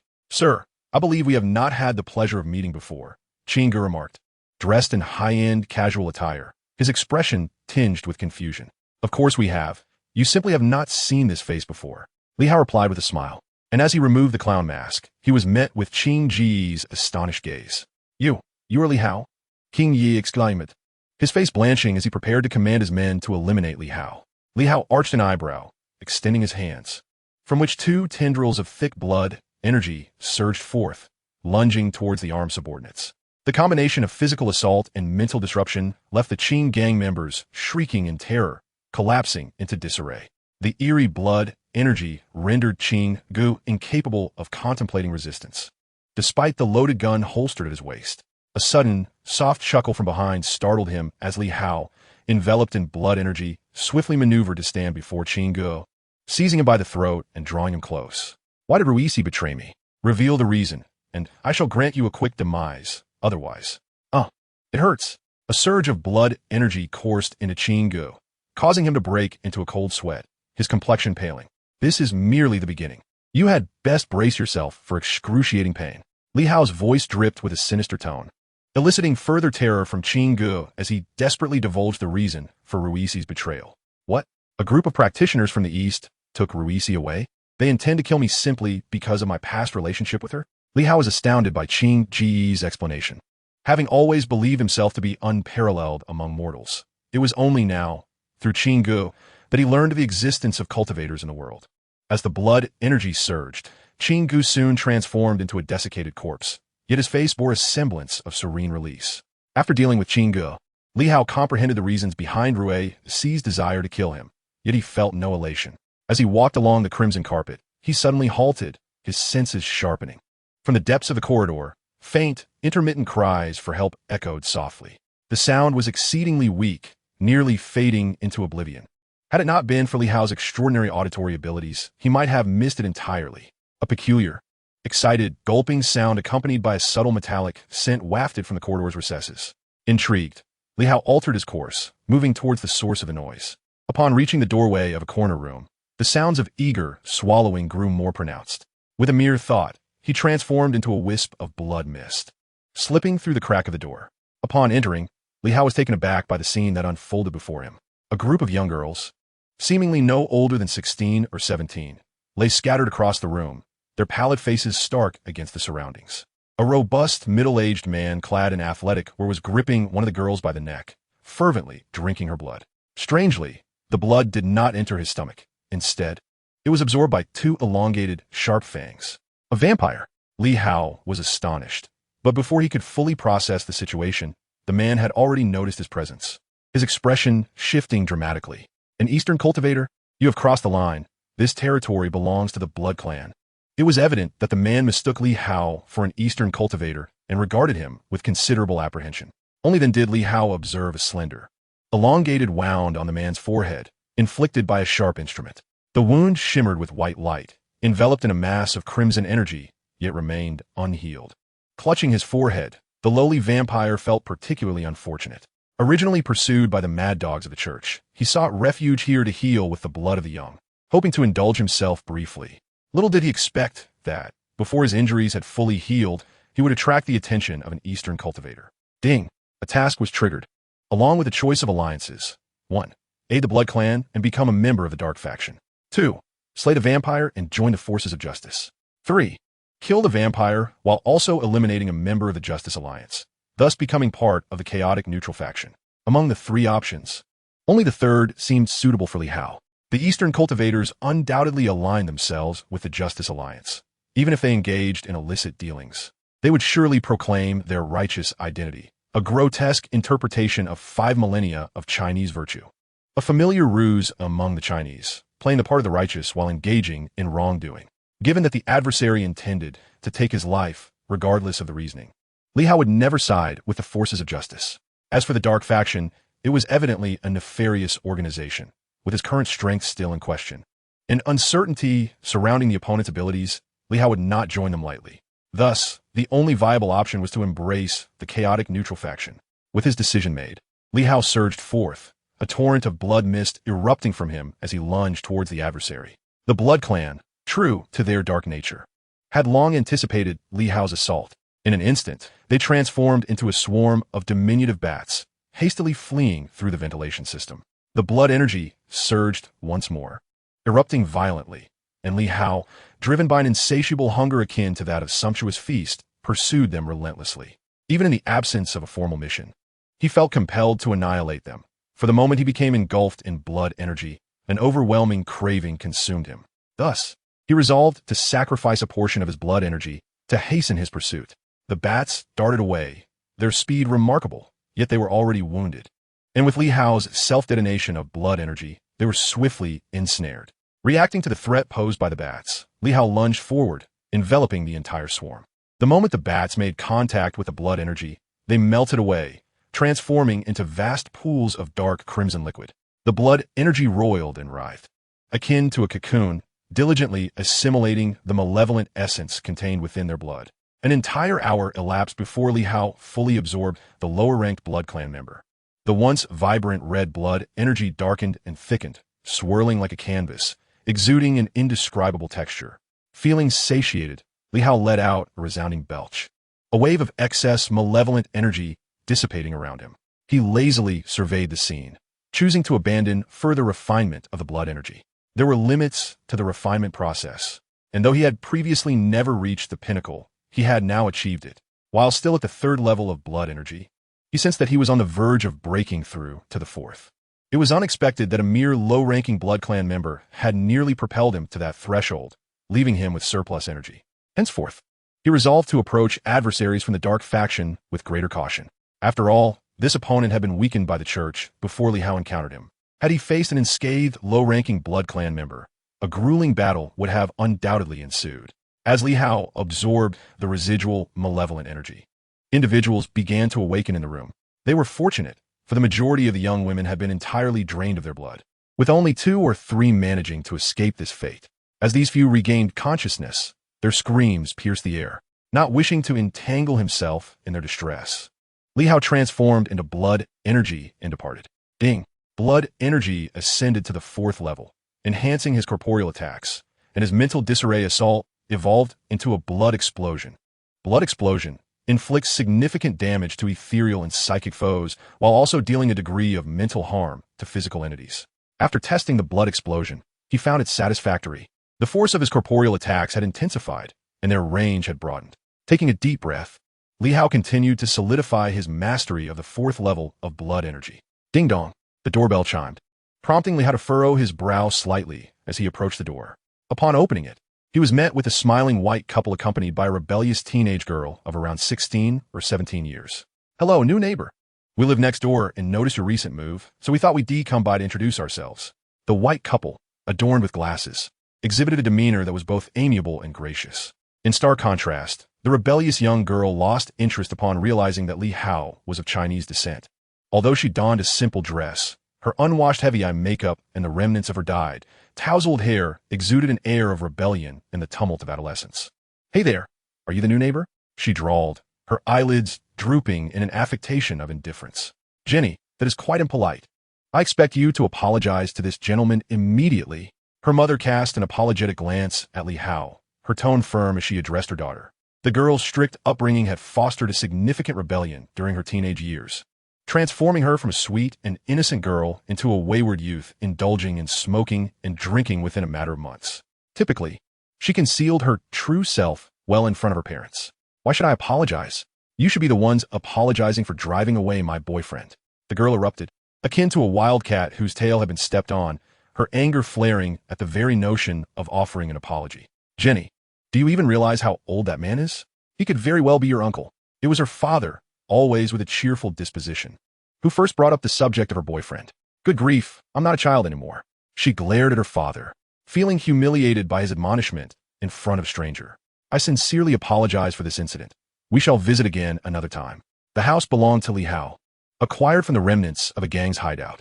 As Li Hao sought a tranquil environment to hone his skills, this villa in Manhattan's residential area provided an ideal setting. Far removed from the bustling commercial districts, he had amassed considerable wealth from the gang's base, including cash, gold, and diamonds, unmarked and ready for immediate liquidation. However, he chose not to engage with the fixed assets, wishing to sever ties with the gang. The villa, featuring an attic and 2 floors, was procured for just over $300,000 due to its modest size. After careful consideration of several locations, Li Hao settled on this abode for his long-term residence. As evening fell, Li Hao exhaled a cloud of stale air and gradually opened his eyes. At the 4th level of his training, he found that his current methods of cultivation were becoming less effective. Beyond merely absorbing the essence of blood, he required additional sources imbued with malevolent energy to assist his progress. Suddenly, the roar of motorcycle engines erupted from the distance. The local residents, driven by curiosity, peeked out to discern the source of the ruckus. Adorned with tattoos, dressed in hippie attire, and clad in leather, the sight of these ruffians sent the onlookers hastily closing their windows, unwilling to linger any longer. These individuals were notorious in the vicinity, the 29 Motorcycle Club. These individuals are notorious delinquents in the vicinity, reveling in instigating turmoil. If you provoke them, you may as well resign yourself to an existence devoid of tranquility. They do not resort to murder or physical violence, but engage in repugnant antics, such as hurling excrement at your residence, vandalizing your vehicle, or pilfering your tires. While these acts may superficially resemble mere pranks, should they befall you, the gravity of the situation becomes all too apparent. Whispers suggest that they also break into the homes of those they deem adversaries, and even if one were to summon the authorities, the lack of substantial evidence would lead to their swift release. Once liberated, the individuals who reported them would find themselves in dire straits. It is rumored that they once clashed significantly with a family of African descent. Emboldened by their kin, the latter confronted the delinquents, but the outcome was predictable. The delinquents remained, while the family was compelled to vacate the neighborhood. Hey, Jenny, come out. We want Jenny. Encircled by her house, these delinquents shouted and threatened. Resembling demons, brandishing claws, cans and various refuse were carelessly strewn across Jenny's yard, and even some vile excrement was cast within. My God, how could they behave in such a manner? I must call the police. Her husband stood behind the window, his face ashen as he gazed at the delinquents, reaching for his phone to report the incident. Darling, please don't call the police. You know what will happen if you do. Have you forgotten the fate of the Johnny family? The wife, her complexion pale, restrained her husband, her quivering voice betraying her facade of calmness. What the hell do these scoundrels intend to do? Jenny thundered down from upstairs, her fury ignited upon witnessing the chaos in her yard, determined to confront these ruffians. Do not go, Jenny. It will take you away. Stand still. I command you. Yet, her husband and wife's pleas did little to hinder Jenny's advance. Having already endured enough lecturing from her family, she could not stand by while they were bullied at their doorstep. Damn it. Do you possess no semblance of manly decorum? You leather-clad miscreants, Jenny exclaimed, hands on her hips, addressing the raucous group of hooligans. A hush fell over the scene as the leather-clad men turned their gazes towards their leader. A middle-aged man in his 30s, balding slightly. My sweet, you ought not to reject me. This man was none other than Jenny's former boyfriend, the leader of the group, who had attracted the attention of naive young girls. He had undoubtedly led many a girl astray, and he had designs on Jenny, the epitome of youthful allure. It was he who had orchestrated the seduction that led Jenny down a path of moral decline. Fully aware of what these foolish girls desired, thrilling adventures and exhilarating experiences that would lead them to willingly offer their innocence, only to later settle down with an earnest man once discarded. This was the fate that awaited these wayward girls, and it was a pursuit the leader relished. Thus, after being cast out by Jenny's parents, he plotted his revenge, seizing the opportunity to rally his cohorts today while her family was present. Damn it, you will regret this. I assure you. The once smug expression on the leader's face transformed into a menacing grimace. He loathed any remarks about his baldness. The atmosphere seemed to spiral out of control as these raucous bikers who bullied the American populace daily appeared to have forgotten that they were not the enforcers of the law. They burst into Jenny's yard on their motorcycles, chasing her around and laughing maniacally. Jenny's parents, who had been observing the situation, immediately called the police upon seeing things escalate. Yet with their daughter in peril, they could not stand idly by. Please, do not harm my daughter. Stay away, you ruffians. I've already alerted the authorities. Help us, someone please. Several burly bikers intercepted Jenny's parents, allowing their comrades to unleash a barrage of humiliating gestures and actions towards Jenny. At that moment, fear gripped Jenny. Perhaps if she had recognized the danger sooner, things would not have deteriorated to such a dire state. But alas, it was far too late. Lee Howe stood silently at the window, observing the unfolding chaos, finding the foreign scene rather intriguing. Initially, he had merely intended to watch the commotion, but when the intruders brazenly trampled through his meticulously maintained garden, especially after they damaged the wooden fence separating his home from Jenny's, Lee Howe's previously indifferent demeanor soured. Perhaps Jenny's home was too small, providing little room for these bikers, accustomed to strutting their stuff on motorcycles, to fully express their reckless abandon. Gradually, their path of destruction encroached upon Lee Howe's property. They were unaware that someone resided there, and even if they had known, it would have made little difference to them. No one in the entire community dared to provoke them. Fueled by this arrogance, they intentionally vandalized some of Lee Howe's decorations and lawn, asserting their dominance. Lee Howe was not a paragon of virtue. He had effortlessly taken lives in the game and had claimed dozens in reality. Thus, witnessing this provocation extinguished his initial curiosity. You had best be prepared to compensate me. With a calm gaze, Li Hao stepped outside. As he approached the stairs, one of the bikers, upon spotting him, charged forward with a loud roar. Likely intending to intimidate and flaunt their bravado, they clearly misjudged Li Hao's mood. With a thud, Li Hao's arm struck the biker's boisterous face like an iron rod. Propelled by the impact, the colorful-haired biker was sent soaring before crashing into the ground. The motorcycle veered out of control, colliding with the wall of Jenny's house, causing a stir among the surrounding bikers. Oh, it's that Chinese guy. He attacked us. Damn. He has immense strength. The bikers ceased their torment of Jenny's family and converged around Li Hao. He regarded them with a shake of his head and said, "You had best depart immediately. I wish to avoid any conflict." Li Hao truly did not desire to invite trouble upon himself, yet regrettably, this somewhat feeble request received no due respect. 30 Eastern martial arts. Leave? We will not depart until your neck is snapped. The leader flicked the metallic chain in his hand, roaring with a fierce expression. Beat him to death. Yes, kill that yellow-skinned monkey.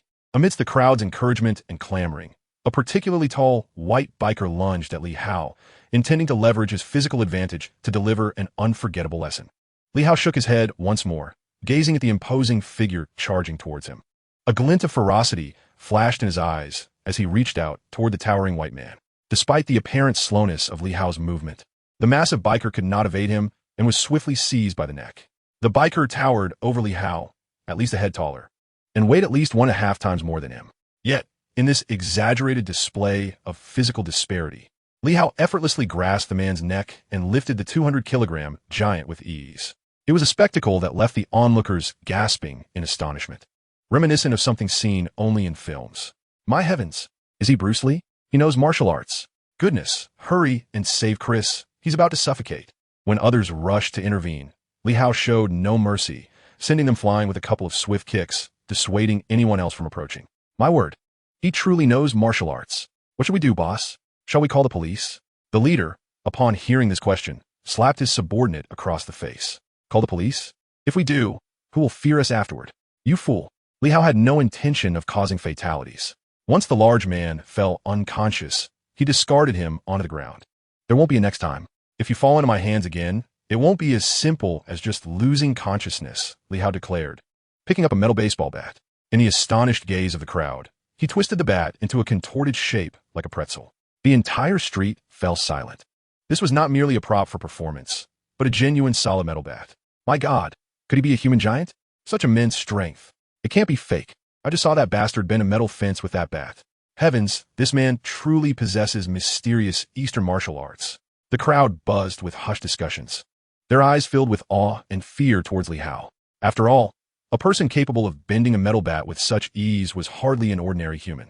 The entire biker gang stood in stunned silence, their earlier bravado extinguished, staring wide-eyed at the twisted metal bat. Let us go. The leader swallowed hard, realizing that his neck was unlikely to be sturdier than that bat. Although his tone remained arrogant, it lacked its usual bravado, sounding more like the lament of a weakling as they slinked away. Oh God, you truly are the savior of our family. Thank you. We are so grateful, my friend. You will be our best ally from now on. Compared to the fear of the onlookers, Jenny's family seemed far more focused on the fact that Li Hao's actions had saved them. There is nothing much to say. These individuals are truly arrogant. After all, I will be residing here in the future, and I cannot allow these rascals to taint the air. Today, we shall indulge in a sumptuous feast, and I implore you not to decline. Jenny's father firmly grasped Li Hao's hand, extending a heartfelt invitation. Indeed, we may have little to offer in return, but please do join us for a meal. Jenny's mother earnestly echoed, and eventually, Jenny herself approached, inviting Li Hao to their home for dinner. Very well. You must prepare ample food, for I have quite the appetite. Li Hao graciously accepted their invitation, as he had, in a sense, saved their family. And sharing a meal was certainly reasonable. As night fell, Li Hao arrived at Jenny's home with a bottle of fine red wine and knocked on the door. To his surprise, it was Jenny who answered. She had transformed remarkably since he last saw her. With her makeup washed away, her soft, fair skin was revealed. At 16, Jenny possessed a delicate, fox-like face with large, expressive eyes framed by thick lashes, a natural beauty indeed. Her well-developed figure was accentuated by a fitted t-shirt, which revealed a glimpse of her fair waist, while her long, shapely legs left a lasting impression. It was no wonder that the scoundrel was infatuated with Jenny. Who could resist such a beauty with an angelic face and a captivating physique? Dressed in a t-shirt, fitted jeans, and sporty sneakers, Jenny embodied a fresh, youthful style that perfectly showcased her natural allure. "Dear warrior, welcome to our dinner." Jenny playfully winked, curtsying slightly before smiling and pulling Li Hao into the house. She displayed great warmth, her ample figure pressing against his arm. Li Hao was taken aback by her innocent appearance, finding it hard to believe the extent of her transformation. "I must say, you look quite lovely. The makeup, however, seems to have diminished your beauty," he remarked, his thoughts devoid of any ulterior motives. At that moment, his pursuit lay not in the allure of femininity, but rather in the extreme essence of life itself. Through the refinement of his blood energy, Li Hao had begun to sense the changes that cultivation had wrought upon him. His previous moral compass and principles had shifted significantly. A year ago, being embraced by someone with such youthful features would have caused a surge of excitement within him. Yet now, he felt only a faint ripple of emotion. Perhaps, as he advanced in his training, even these subtle fluctuations would fade into oblivion. "Thank you for your compliment. You truly are a gentleman." Jenny tightened her grip on his arm, pressing closer, her eyes sparkling with youthful vitality. Clearly, compared to that balding man, Li Hao, being of Eastern descent, was far more captivating to a young girl. "I cannot express my gratitude enough for your kindness today, Li." Jenny's father warmly ushered Li Hao to the sofa and began sharing amusing anecdotes from school, while Li Hao briefly recounted his martial arts skills and his plans to settle in the area. "How wonderful it is to have a neighbor like you. We will feel so safe." Jenny's mother chimed in with a smile, presenting a platter of fruit as she heard about Li Hao's intention to stay. The dinner was delightful, and Li Hao sought to unwind by reminiscing about amusing anecdotes from the past. The Jennies expressed their gratitude for Li Hao's generous nature, refraining from mentioning any unpleasant matters. Throughout the evening, Jenny remained close to Li Hao, occasionally laughing at his humorous tales, much to her parents' silent approval. "I'm full now, Brother Hulk. May I go to my room to play for a while?" Jenny asked, blinking and gently biting her lip. Had she said this to another man, her father would have undoubtedly reacted with fury, but with Li Hao, it was entirely different. "You two should spend more time together, Li. Please do not refuse a lady's request," Jenny's mother said with a smile, fully aware of her daughter's subtle intentions. "That's wonderful, Mom. I love you the most," Jenny exclaimed as she hugged her mother tightly before dragging Li Hao into her room. A faint fragrance wafted through, indicating that the room had been meticulously arranged, with only a few remnants of vibrant colors remaining in the corners. The decor was in soft, feminine hues. Upon entering, Jenny immediately threw herself into Li Hao's embrace. The exuberance of an American girl momentarily startled Li Hao, yet, adhering to his masculine instincts, he instinctively wrapped his arms around her warm figure. "I like you, Brother Hulk," she declared boldly, and before he could respond, her fiery lips sealed the conversation. Though delighted by the confession from such a beautiful girl, Li Hao found the suddenness of it overwhelming. It was not that he was being pretentious. During his time with the Qin gang, he had only encountered second-rate individuals, with no young women of Jenny's caliber. However, Jenny today illuminated for Li Hao the warmth and candor of the American spirit. Liking was liking, and disliking was disliking. Her passionate kiss did little to quell her enthusiasm. Li Hao felt himself melting, as if a barrel of hot oil were ignited within him. "Jenny, I believe we need to understand each other better," he said, summoning immense willpower to gently push her soft body away, hoping to impart some adult wisdom. "I'm sorry, I like you too much, Brother Hulk." Jenny suddenly remembered the subtlety often found in Eastern cultures and shyly pecked his lips before pulling him onto her bed. Under Jenny's guidance, their conversation revolved around Li Hao's remarkable Eastern martial arts and background. It was only after 10 in the evening, amidst her fervent farewell kiss, that Li Hao departed. The night passed quietly, filled with intense emotions, and soon slipped away. In the days that followed, Li Hao and Jenny's relationship flourished rapidly. The saying that mountains separate men from women, while veils separate women from men, proved true. With Jenny's enthusiasm and straightforwardness, they officially became a couple in less than a week and began living together. Jenny's assertiveness was somewhat unexpected for Li Hao. "Darling, I must leave now. You mustn't be tempted by those flirtatious girls around you. If you can't resist, just go to the nightclub, but do not let those women ensnare you," she cautioned. Jenny nestled in Li Hao's embrace, her delicate fingers tracing circles on his chest as she murmured softly. Li Hao pressed his lips against hers fervently, understanding that any assurances a man might offer at this moment would ring hollow. Thus, he chose to demonstrate his commitment through action. After their passionate encounter, Jenny succumbed to a gentle slumber, while Li Hao remained alert and invigorated. Tidying himself up, he stealthily descended to the basement, a place equipped with a bed and tools, meticulously prepared for his venture into the realm of the dungeon. In recent days, aside from honing his blood essence and concocting the thunder of sunflower water, Li Hao spent the majority of his time amassing energy. Through diligent accumulation, he had acquired 283 points of yellow energy. He activated the dungeon, entering without hesitation. Once again, he found himself submerged beneath the sea, and as he entered the dungeon, the familiar sound of the system notification echoed. Ding! Entered. Main quest. Encounter either Thor or the embodiment of Loki. Ding! Side quest. Eliminate 10 elite aquatic warriors. Ding! Optional quest. Join the Galord Guard. As the system notifications faded, powerful ripples surged through the depths of the ocean. A throng of aquatic warriors converged in a particular direction. Li Hao revealed his guild chambers and stealthily followed them. Well, mate, your evolution is quite remarkable. You're merely lacking in those gills. A boisterous fish-like creature approached him, admiring Li Hao's exceptional evolution, save for his gill formation. Most of the surrounding aquatic beings exhibited a rudimentary level of evolution, many merely possessing a humanoid outline, with most of their organs still resembling those of sea creatures. Having encountered some fortunate circumstances, Li Hao engaged in casual conversation and quickly befriended the enthusiastic fish-like creature. His guild chambers allowed him to evade human suspicion, facilitating trust among the aquatic beings. Had he taken on a human form, even with his ability to navigate the waters freely, he would undoubtedly have aroused their wariness. Through their idle chatter, Li Hao gleaned substantial insights into the emergence of the aquatic populace. He learned that within Galord, the aquatic beings were not subordinates of the Galord royalty, but rather the indigenous inhabitants who had resided there long before. However, due to the overwhelming population and might of the Galord divine beings, and the ignorance of the aquatic folk at the time, the Galord civilization flourished unimpeded. In terms of weaponry, strength, and numbers, the aquatic beings ultimately surrendered to the governance of the Galord royalty following several large-scale conflicts, becoming integrated into Galord. Yet, not all aquatic beings consented to serve as the guardians of Galord. Numerous smaller aquatic tribes continued to resist. Those who allied with Galord were appointed to oversee the aquatic populace, resulting in a clash of ideologies within the same race, perpetuated over millennia. As the instigators, the Galord royalty thrived in stability, and to this day, the aquatic resistance could not shake their dominion.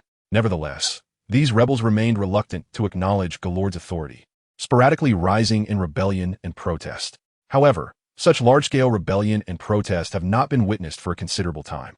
One can only wonder how many lives will be lost this time. I have just begun a relationship. The unfortunate cannon fodder of the aquatic race still cling to the lofty promises of their leaders, utterly unaware that such actions are akin to courting death. Regrettably, Li Hao lacked the inclination to caution them. Even if he did, these pawns would hardly comprehend the grim realities of politics. After all, they were merely simple-minded pawns, incapable of grasping the sordid nature of power.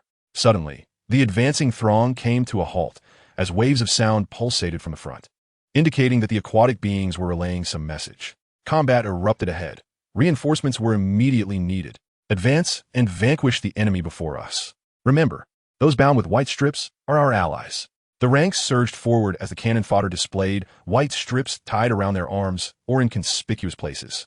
A loquacious, big-headed fish, upon noticing Li Hao, eagerly offered him a segment of his own white strip.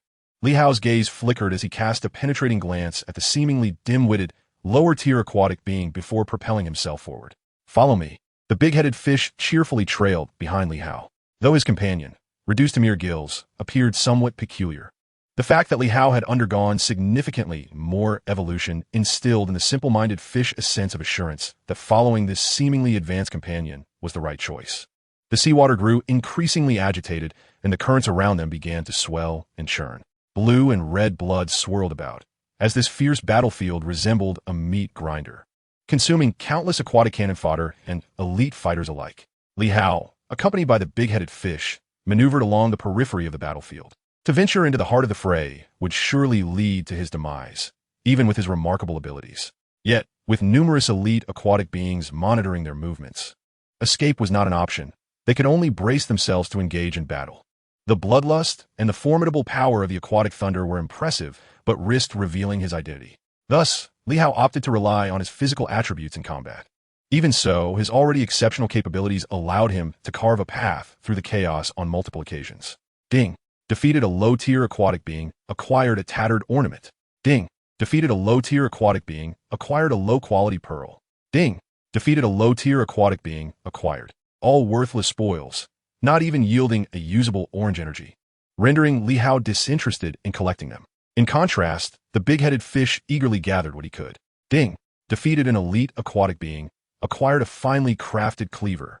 At last, Li Hao had vanquished an elite aquatic being, and the foe dropped a finely crafted cleaver.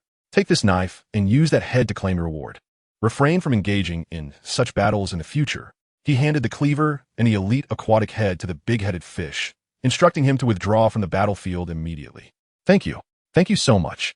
The big-headed fish, lacking in courage, hesitated only briefly before cherishingly cradling the head and the cleaver as he departed to claim his reward. For beings of their lowly status, a stable existence and the hope of evolving into human form constituted their greatest aspirations. As he watched the large-headed fish depart, Li Hao squinted and once again immersed himself in the battlefield. Although he lingered at the periphery of the combat zone, his repeated eliminations of elite aquatic warriors soon attracted the attention of a squad of their finest fighters. Ding. One elite aquatic warrior slain, earning a piece of pristine cloth. Ding. One elite aquatic warrior slain, acquiring a delicate accessory. With the completion of his side quest nearly in sight, the squad of elite aquatic warriors converged upon him. Li Hao sighed softly. His current demand for energy was substantial, and if circumstances permitted, he wished to linger in this locale to vanquish more elite aquatic foes, though sadly, the adversaries denied him that opportunity. Surround him. Take him down. At least a dozen elite aquatic warriors encircled him, while numerous lower-tier aquatic beings dared not approach. The supporting team remained at a distance, and Li Hao shook his head slightly. To conceal his prowess now would be tantamount to courting death. The water-bone thunder held little significance in such a skirmish, and since he discovered its inadequacy during the last encounter, Li Hao had devoted most of his energy to researching the sunflower water-ene thunder. Two shimmering orbs of water light arrived in Li Hao's grasp. Truth be told, had the situation not been dire, he would have preferred not to employ these hard-to-craft sunflower water-ene thunders for battle. He hurled the two orbs and swiftly dove downward. Boom! Boom! Even in the midst of swirling currents and cries of battle, the simultaneous explosions of the two sunflower water-ene thunders could not be masked, momentarily silencing the entire battlefield. Ding! 7 elite aquatic warriors slain, earning 2 upgrade fragments and 2 exquisite water armors. Ding! Side quest completed. 10 elite aquatic warriors slain. Reward of 20 upgrade fragments granted. Ding! Skill upgrade system activated. Whether it was life skills or combat skills, even Li Hao's Blood Fiend could now ascend. However, upon observing the requirements for upgrading, Li Hao's initial excitement waned. Regardless of which skill he sought to elevate, it necessitated 100 upgrade fragments for a successful enhancement. Furthermore, upon reaching 2/3 of the original level, the likelihood of failure during upgrades would surface, and at the pinnacle, there existed the risk of total skill failure. Just as with Li Hao's Blood Fiend, once he reached approximately the 7th or 8th tier, the probability of failure would emerge. By the 12th tier, there was even a chance of completely nullifying the skill. Eliminate him. Kill him. This time, Li Hao's sunflower water-ene thunder wielded tremendous power. Since 2 detonated simultaneously, it resulted in several friendly casualties, including the demise of a minor ally leader. Consequently, both sides unanimously launched an assault against Li Hao, and the battlefield swiftly shifted its focus to him. 33 mysterious cloaked fish. Whoosh! Li Hao dared not confront the onslaught head-on, as thousands surged towards him. Even the most steadfast could be overwhelmed by such a tide. Suddenly, a surge of blood-red malevolent energy enveloped him, causing his figure to vanish from sight. Upon releasing this malevolent aura, the surrounding waters appeared to be drawn towards him, creating a subtle gravitational pull centered around Li Hao. This passage depicts the manifestation of the Du Tian Shui Sha Grand method in water. Should one reach the 7th or 8th tier, it could even provoke tsunamis and whirlpools. With various underwater enhancements, Li Hao's speed is unparalleled. Even the minor leaders of aquatic clans cannot keep pace with him, merely able to watch as his crimson figure vanishes from sight. While wandering, he frequently encounters elite aquatic beings, if they are isolated or few in number. He transforms them into blood fiends. If they are more numerous, he skillfully evades them with his speed. Within 2 days, subtle signs of Li Hao's blood fiend 4th tier began to emerge, and rumors spread throughout the Gallad waters about the appearance of a red demon.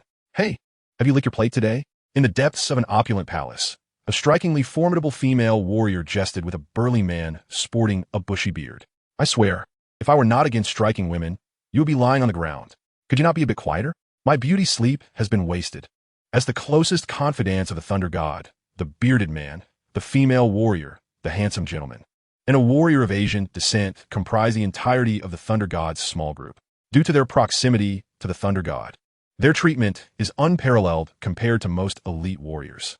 Consequently, they even reside directly within one of the thunder god's halls. It was rumored that a red demon had recently emerged in the waters, specifically hunting elite aquatic beings. The previously silent Asian warrior spoke up, casting a glance at the female warrior. I've heard about it too. It seems to have appeared suddenly in the last couple of days. Could it be an outsider? Impossible. The Rainbow Bridge is not so easily traversed. As the group discussed, they received word that the individual responsible for the slaughter of elite aquatic beings had been sighted. Let us go see who is aiding us in ridding the trash, one suggested. Indeed, it is said that this individual is also an aquatic being. The Gala Divine clan has always held a clear stance towards aquatic beings, to enslave and control them. Regardless of their outward advocacy for peace or the number of outsiders they have rescued from war, the very existence of their dominion remains fundamentally unjust. The compassion of the strong towards the weak has its limits, were it not for the cumbersome task of eradicating aquatic beings. The Gala Divine clan would undoubtedly render their waters more secure. Ding. Slay 3 elite aquatic beings to receive an upgrade shard. Ding. Slay 1 ordinary aquatic being to receive a cheap ornament. A crimson mist of blood churned endlessly in the sea, aside from the somewhat valuable upgrade shard. Li Hao found the rest of the spoils unworthy of collection, as they barely reached the most basic orange tier, merely taking up space. Today marked the 3rd day since his entry. While the side quests had been completed early, the main and optional quests remained unfulfilled. In the waters, Li Hao was truly in his element, for his speed far surpassed that on land, and due to the blood fiend deriving from the Du Tian Shui Sha Grand Method. His velocity in the water reached an extraordinary pinnacle. Even when faced with formidable adversaries on multiple occasions, Li Hao deftly evaded several traps and encirclements. Relying on his remarkable speed, he has since become wary of approaching larger aquatic settlements. While such encounters with elite aquatic beings are more likely, they have also led him to narrowly escape death on several occasions. It appears that his primary objective, targeting the elite aquatic beings, has not gone unnoticed, as the ordinary aquatic life has attracted little attention, with the upper echelons of aquatic beings focusing primarily on the elites. Li Hao has dedicated considerable time and effort to hunting down over 30 elite aquatic beings. Had it not been for the enhanced countermeasures instituted by their higher-ups, he would have continued his pursuit.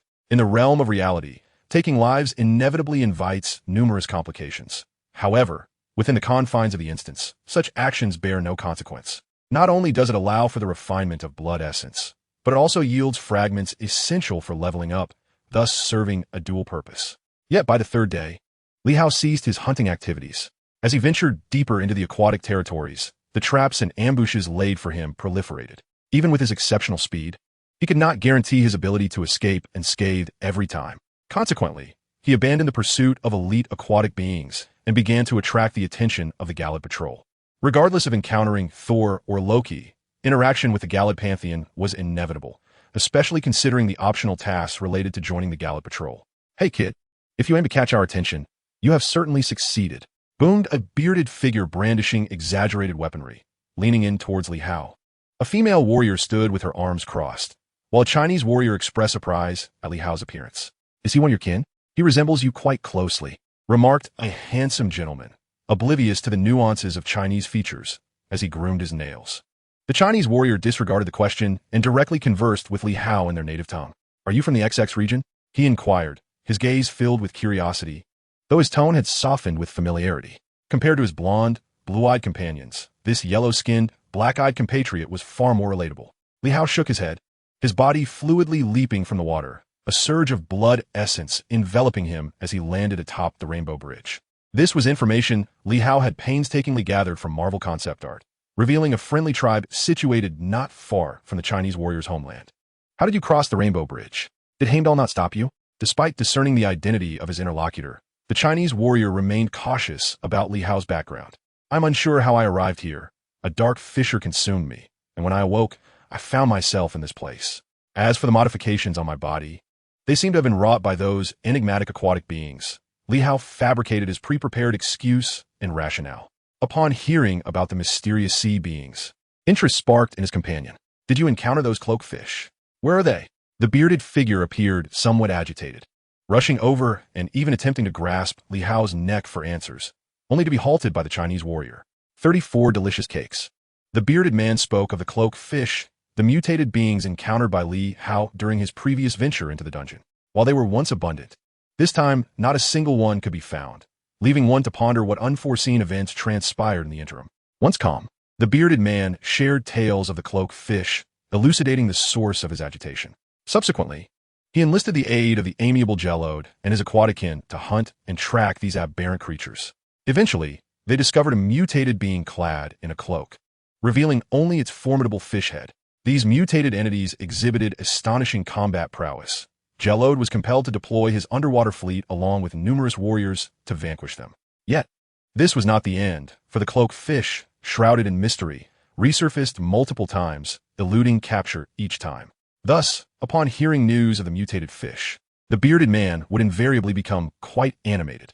Li Hao, understanding of his sentiments, refrained from casting blame, recognizing him as a brother of the Thunder God, whose assistance would be crucial for the completion of the main quest. Perhaps out of guilt towards Li Hao, the bearded man articulated his thoughts, and after deliberation, the group consented to Li Hao's request. Regardless of how Li Hao arrived in Jellode, as long as he bore no malevolent aura, Jellode welcomed any warrior's presence. Given the vast territories Jellode oversees, the need for numerous warriors to aid in governance was paramount. Thus, during the selection of talents, as long as one harbored no evil intent or criminal record, capable warriors were warmly received. Li Hao's cultivation of blood malice merely manifested as a form of murderous intent. Although Jellode belonged to the divine race, they did not shun bloodshed or death. Consequently, the crimson aura surrounding Li Hao elicited no discomfort among the group. In fact, the bearded man jestingly remarked that his murderous intent could benefit from further enhancement. Upon entering the imperial city of Jellode, Li Hao was immediately captivated by the grandeur and magnificence of its architectural style. Every newcomer to Jellode's outer realms displayed expressions of awe, often more astonished than Li Hao himself, thus fostering a sense of understanding among the group, as they too had once arrived in a similar state of wonder. While the necessary procedures had been completed, gaining entry into the Jellode Guard was no simple feat. The bearded man clapped Li Hao on the shoulder and escorted him into a vast hall adorned with thick, coarse fibers. Here, warriors were relentlessly training and undergoing assessments, wielding an array of weapons, all exceptionally refined. Compared to the delicate weapons Li Hao had previously acquired, these were of an entirely different caliber. It was no wonder that the aquatic beings consistently fell short against Jellode, with many even aligning themselves with the amiable faction, likely resigned to the realization that their strength could never rival that of the formidable Jellode. To gain admission, one must endure an evaluation, engaging in one-on-one combat with an instructor. Should one endure 3 minutes or emerge victorious, entry into Jellode would be granted. After the bearded man finished speaking, he noticed that no one around was paying attention to him and quietly advised, "Young man, remember, if you can win, make sure to defeat your opponent. This way, you can become a reserve captain, and the benefits are significantly better than those of ordinary guard members." Li Hao nodded vigorously and approached the middle-aged instructor, who was resting with his eyes closed.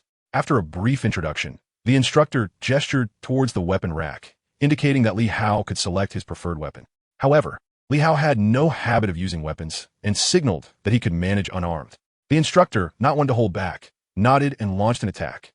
The opponent possessed impressive physical attributes. After barely evading a few strikes, Li Hao was compelled to activate his blood slaughter technique. As soon as blood slaughter was unleashed, everyone in the hall ceased their movements and turned their attention to Li Hao. Superpower? Divine strength? Or perhaps a gifted ability? The instructor, well-versed in combat, did not rush into an attack, but instead tested Li Hao's capabilities several times before grasping the characteristics of the blood slaughter technique. It demonstrated commendable physical offensive power, while also inflicting a certain degree of mental impact and damage. Coupled with Li Hao's physical prowess, he managed to reach a stalemate against his opponent. Li Hao had never expected to easily defeat the opponent. After all, the latter had far more combat experience and was equipped with Captain Galord's gear, which greatly enhanced his physical attributes. Surviving for 3 minutes was already a commendable feat. The bearded man appeared quite intrigued by blood slaughter. After Li Hao breathlessly persevered for 3 minutes, he took him to collect his gear and nameplate. Due to Li Hao's possession of blood slaughter and his modified jaw structure and physique, which were particularly suited for underwater combat, he was warmly welcomed by the Galord Guard, which was in dire need of underwater operatives. Initially, the bearded man intended to transfer this promising young individual to his team. However, upon realizing that Li Hao's talents would be more effectively utilized underwater, he could only shrug and depart. May I have a moment with Lord Thor? I have admired him for a long time. Seizing the moment before they parted ways, Li Hao made a modest request. Lacking options, he had to temporarily complete the optional task. Ding. Optional task completed. Reward. A delicious cake. Delicious cake. A precious restorative food that can heal injuries and replenish stamina during battle. After securing the cake, Li Hao collected his equipment and nameplate and embarked on his journey as a member of the Guard. Fortunately, he had previously prepared a substantial amount of yellow energy, allowing him to remain here for several dozen days. However, Li Hao was reluctant to waste his hard-earned yellow energy on trivial patrols and problem-solving. He aimed to complete the main quest as swiftly as possible to realize the value of his yellow abilities. After wasting 2 entire days, Li Hao finally received an opportunity. He discovered traces of the cloak fish. 35 purification. Upon receiving this news, Li Hao eagerly participated in the encirclement mission, as it was likely that higher-ups would send assistance for this operation. Upon investigation, it has been revealed that the cloak fish is merely a low-ranking member of this nefarious organization. Fearing significant casualties among the fleet and underwater combatants, they can only dispatch capable and resilient royal members to engage in battle. For a warrior nation, the royalty of Galord has been forged in the crucible of conflict.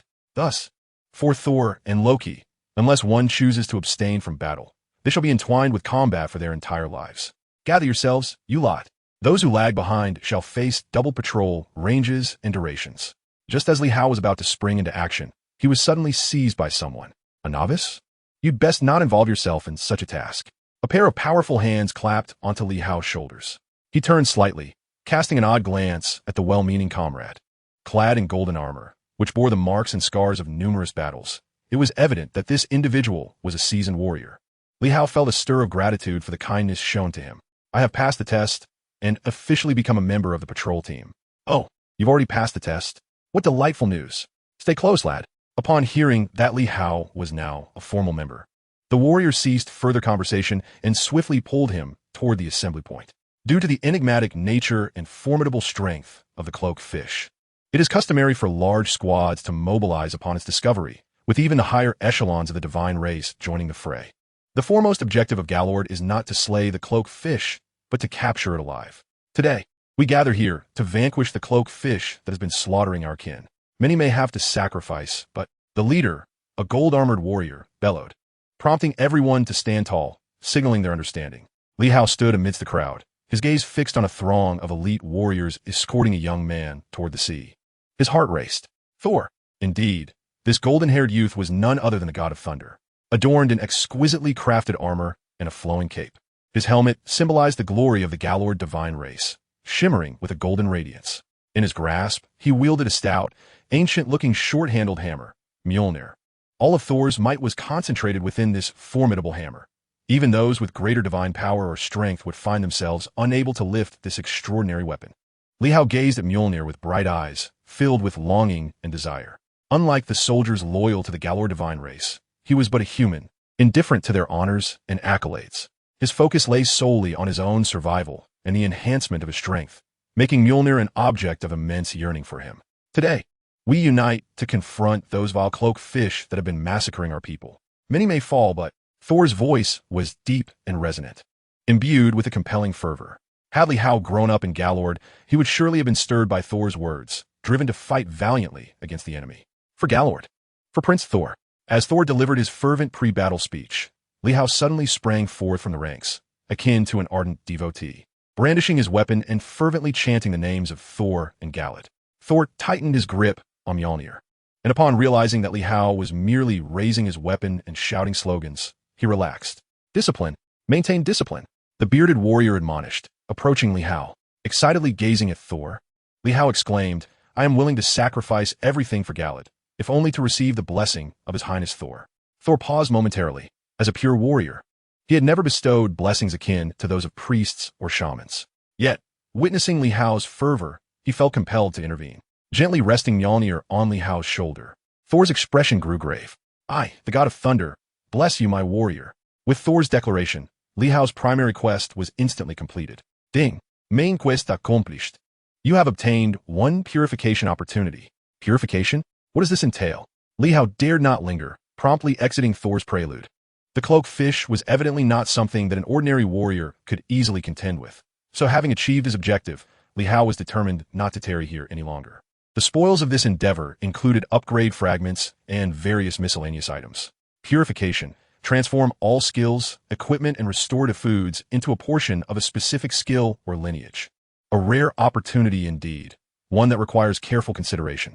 Li Hao's heart raced. Such a wondrous purification opportunity. His most formidable skill at present was undoubtedly the distant water demonic art. The derived skills, the thunder of sunflower water and blood demonic art, were integral parts of the distant water demonic art.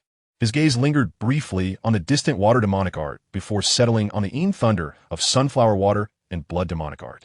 The concept of purification was straightforward. It entailed concentrating all power into a singular skill or lineage. The degree of purification, however, was contingent upon the singularity of that skill or lineage. What defines singularity? Take, for instance, Li Hao's water demonic art. While it can give rise to both the thunder of sunflower water and blood demonic art, which may seem immensely powerful, selecting the purification of this water demonic art would not be an optimal choice. Given the high tier of this water demonic art, the derived abilities would be numerous, thereby significantly diminishing the efficacy of the purification and failing to achieve the desired outcome in Li Hao's mind. The more singular and pure the skill or lineage, the more favorable the results during purification. If one were to evaluate based on power, the thunder of sunflower water would undoubtedly excel.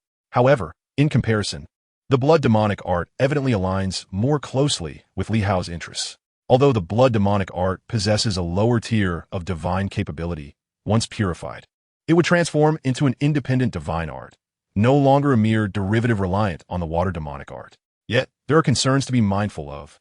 For the blood demonic art is not without its flaws.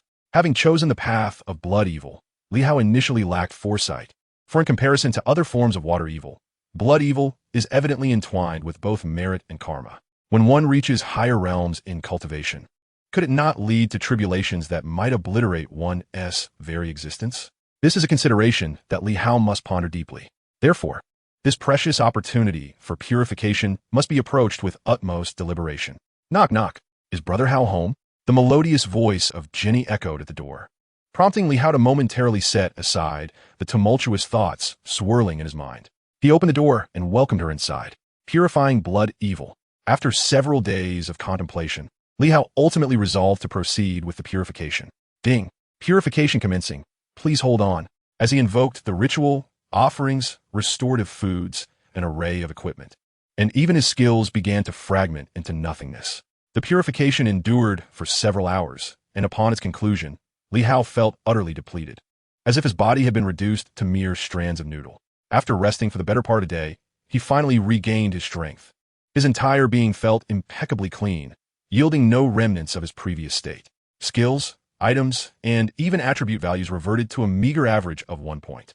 However, in contrast, Li Hao's blood evil had unexpectedly flourished. Blood evil level 8. At this level, he could seamlessly transition between the ethereal and the tangible, significantly impairing the mental faculties of his adversaries and diminishing the damage inflicted by positive artifacts upon himself. As he flexed his limbs, Li Hao sensed a profound energy coursing through him. Not only had his tier of cultivation risen, but the dark, oppressive aura that once characterized blood evil had vanished. With a mere thought, his left hand transformed into a swirling mass of blood evil. No longer did it possess its former somber hue. Instead, it radiated a vibrant crimson, reminiscent of alluring red jade. The sanguine scent dissipated, and the essence of blood evil became notably balanced and serene. Evidently, the decision to purify blood evil proved to be astute. After all, true strength lies not in external forces such as the thunder of sunflower water, but in one's own formidable essence. Though the majority of his skills and items had vanished, this newfound purity resonated more profoundly with Li Hao. With a flicker of intent, half of his body morphed into a dense, swirling mist of blood-red energy. Initially, there had been a sense of dissonance when embodying blood evil. Yet now it felt as if it had seamlessly integrated into his being, devoid of any discomfort, functioning with remarkable ease and efficiency. Li Hao believed that by enhancing his reaction speed, his blood evil would ascend once more. Upon activating the instant system, Li Hao was astonished to discover that even the instant system had undergone a thorough purification. All instances had vanished, replaced by a singular new instance. Upon selecting it, the main quest was unveiled. Ding! Main quest initiated. Eliminate the Green Goblin or Spider-Man. Failure to complete the task will result in a decade-long stay in this world. Li Hao examined the task, and, after a moment of patience, he realized that both side quests and optional tasks had disappeared, leaving only the main quest in its wake. On either side of the verdant pathway, a few mischievous children frolic joyfully. Young individuals engage in aerobic exercise, while elderly folks stroll leisurely, and middle-aged professionals hasten by. This quaint apartment, situated not far from Spider-Man's abode in Queens, finds Li Hao grappling with his thoughts as he embarks on a pivotal quest. After much contemplation, he remains uncertain whether it would be easier to eliminate the Green Goblin or Spider-Man. Upon reflection, it seems that vanquishing the Green Goblin might be somewhat less challenging. However, in reality, the Green Goblin, who has withstood numerous encounters with Spider-Man without succumbing, proves to be a formidable adversary. The comic book version of the Green Goblin possesses far greater prowess than his cinematic counterpart. Li Hao has entered the realm of the comic Spider-Man, where the Green Goblin is not merely an isolated figure, but intricately connected to a plethora of other villains. Thus, in this context, the difficulty of defeating either foe appears to be comparable. Li Hao hesitates, ultimately deciding to first engage with Spider-Man, as individuals like the Green Goblin are notoriously difficult to approach. He resolves to assess Spider-Man's strength before reaching a conclusion. Just as he prepares to step outside, a thunderous roar suddenly reverberates through the sky. An overwhelming surge of adrenaline courses through him, and with a change of expression, he rushes out of his dwelling, only to be taken aback by the sight before him. Could fortune be so cruel? Gazing at the colossal object, Li Hao finds himself utterly bewildered. This is Spider-Man's universe, not that of extraterrestrials. How could a UFO possibly appear here? A dazzling flying saucer gracefully pierces the atmosphere, descending toward Queens. My heavens! Could that be an alien craft? An invasion of Earth by extraterrestrial beings is upon us. At the moment the UFO materializes, the American populace, long influenced by science fiction films, plunges into a state of unbridled panic and chaos. As the craft approaches Queens, residents hastily contact their loved ones, urging them to flee the area. The once serene community is now choked with an influx of vehicles, as people scramble to escape, some even driving on sidewalks and lawns, disregarding their own property in the desperate bid to vacate this dreadful locale. You may argue that aliens are harmless. But what would humanity do upon encountering a tribe of indigenous beings hoarding vast resources on a bountiful planet? The answer is evident: conquest and domination. If humanity would act in such a manner, why harbor the illusion that more advanced extraterrestrial beings would be benevolent? It is quite understandable. The aggression of an advanced civilization toward a lesser one is not an act exclusive to Earthlings. After all, they have developed such high technology. Are they merely visiting Earth for trivial pursuits?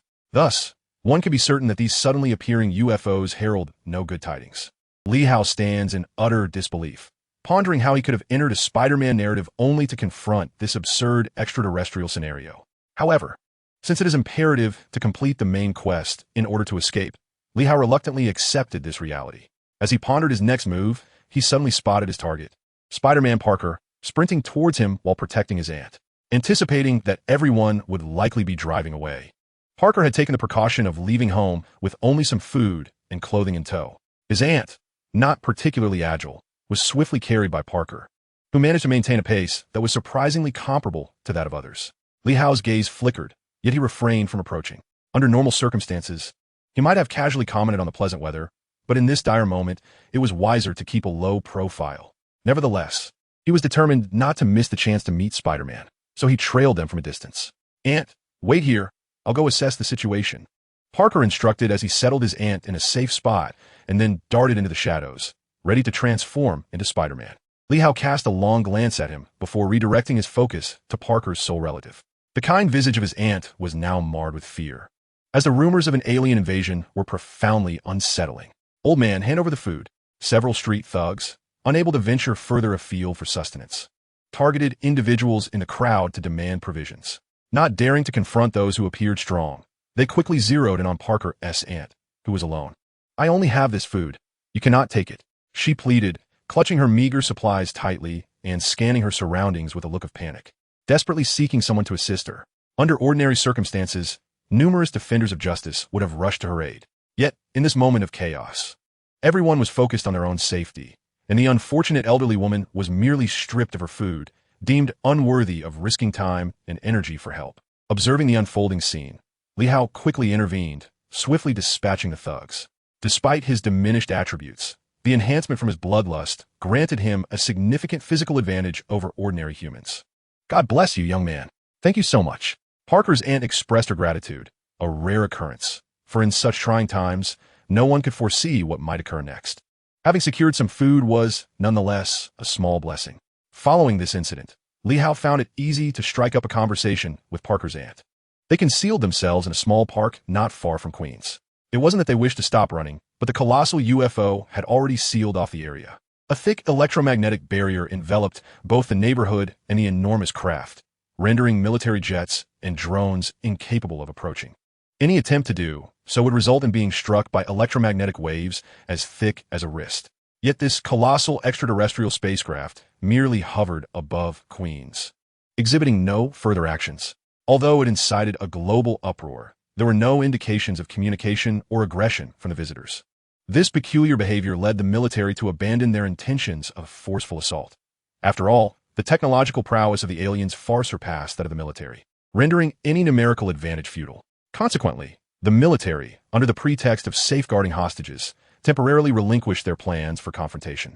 At this juncture, the only individuals capable of potentially engaging with the extraterrestrials were the inhabitants of Queens. Embrace extraterrestrial life. We are peaceful. The cry echoed amidst the crowd. Damn it. I want to leave here. I need to get out. The people of Queens congregated around the perimeter of the spacecraft, as the area shrouded by its influence was not comprehensive. Who could foresee whether the aliens might suddenly unleash an attack? Thus, the multitude could only retreat to regions beyond the craft's reach.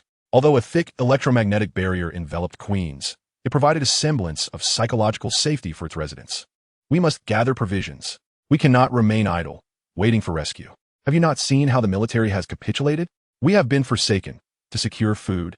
We must unite and act collectively. Amidst the gathering at the fringes, individuals began to incite the formation of groups for survival and self-defense. After all, the basic human necessities of sustenance and sanitation could not be neglected, even in the presence of extraterrestrial inactivity. Many, realizing the futility of escape, redirected their focus towards procuring food. Indeed, nourishment and hydration are fundamental to human existence. Without these, the inhabitants risk becoming trapped in their predicament. Li Hao observed his compatriots, their eyes red with distress, and felt a twinge of sympathy. Were it not for his extraordinary abilities akin to a cheat, he too would be vulnerable. Much like the others, Li Hao refrained from revealing his capabilities, as his adversaries were solely the Green Goblin and Spider-Man. The presence of extraterrestrials made little difference to him. Who are you? Parker, ever vigilant, guarded his aunt fervently, for she was his only family, and he spared no effort in her protection. Be polite, he said, as the gentleman who had just rescued his aunt explained himself, easing Spider-Man's apprehension and eliciting gratitude on his face. Thank you for safeguarding my aunt. Here is some food. Please don't hesitate. The two quickly struck up a conversation, as Li Hao's benevolent act of protecting Spider-Man's aunt served as a bridge to camaraderie. Parker, typically a lone wolf, found that in circumstances beyond even the military's capabilities, the downside of his solitary nature became apparent. He could not be there to protect his loved ones at all times. 38 thugs. At this moment, Parker found himself in dire need of companionship, at least before departing from this wretched place. Having someone who had once safeguarded his aunt was far superior to the presence of strangers. It seemed prudent for us to remain together, don't you think? Observing Li Hao's relatively robust physique, Parker was the first to propose a collaboration. Li Hao hesitated briefly, but eventually nodded in agreement to Parker's request. Naturally, if feasible, should we not consider joining a team?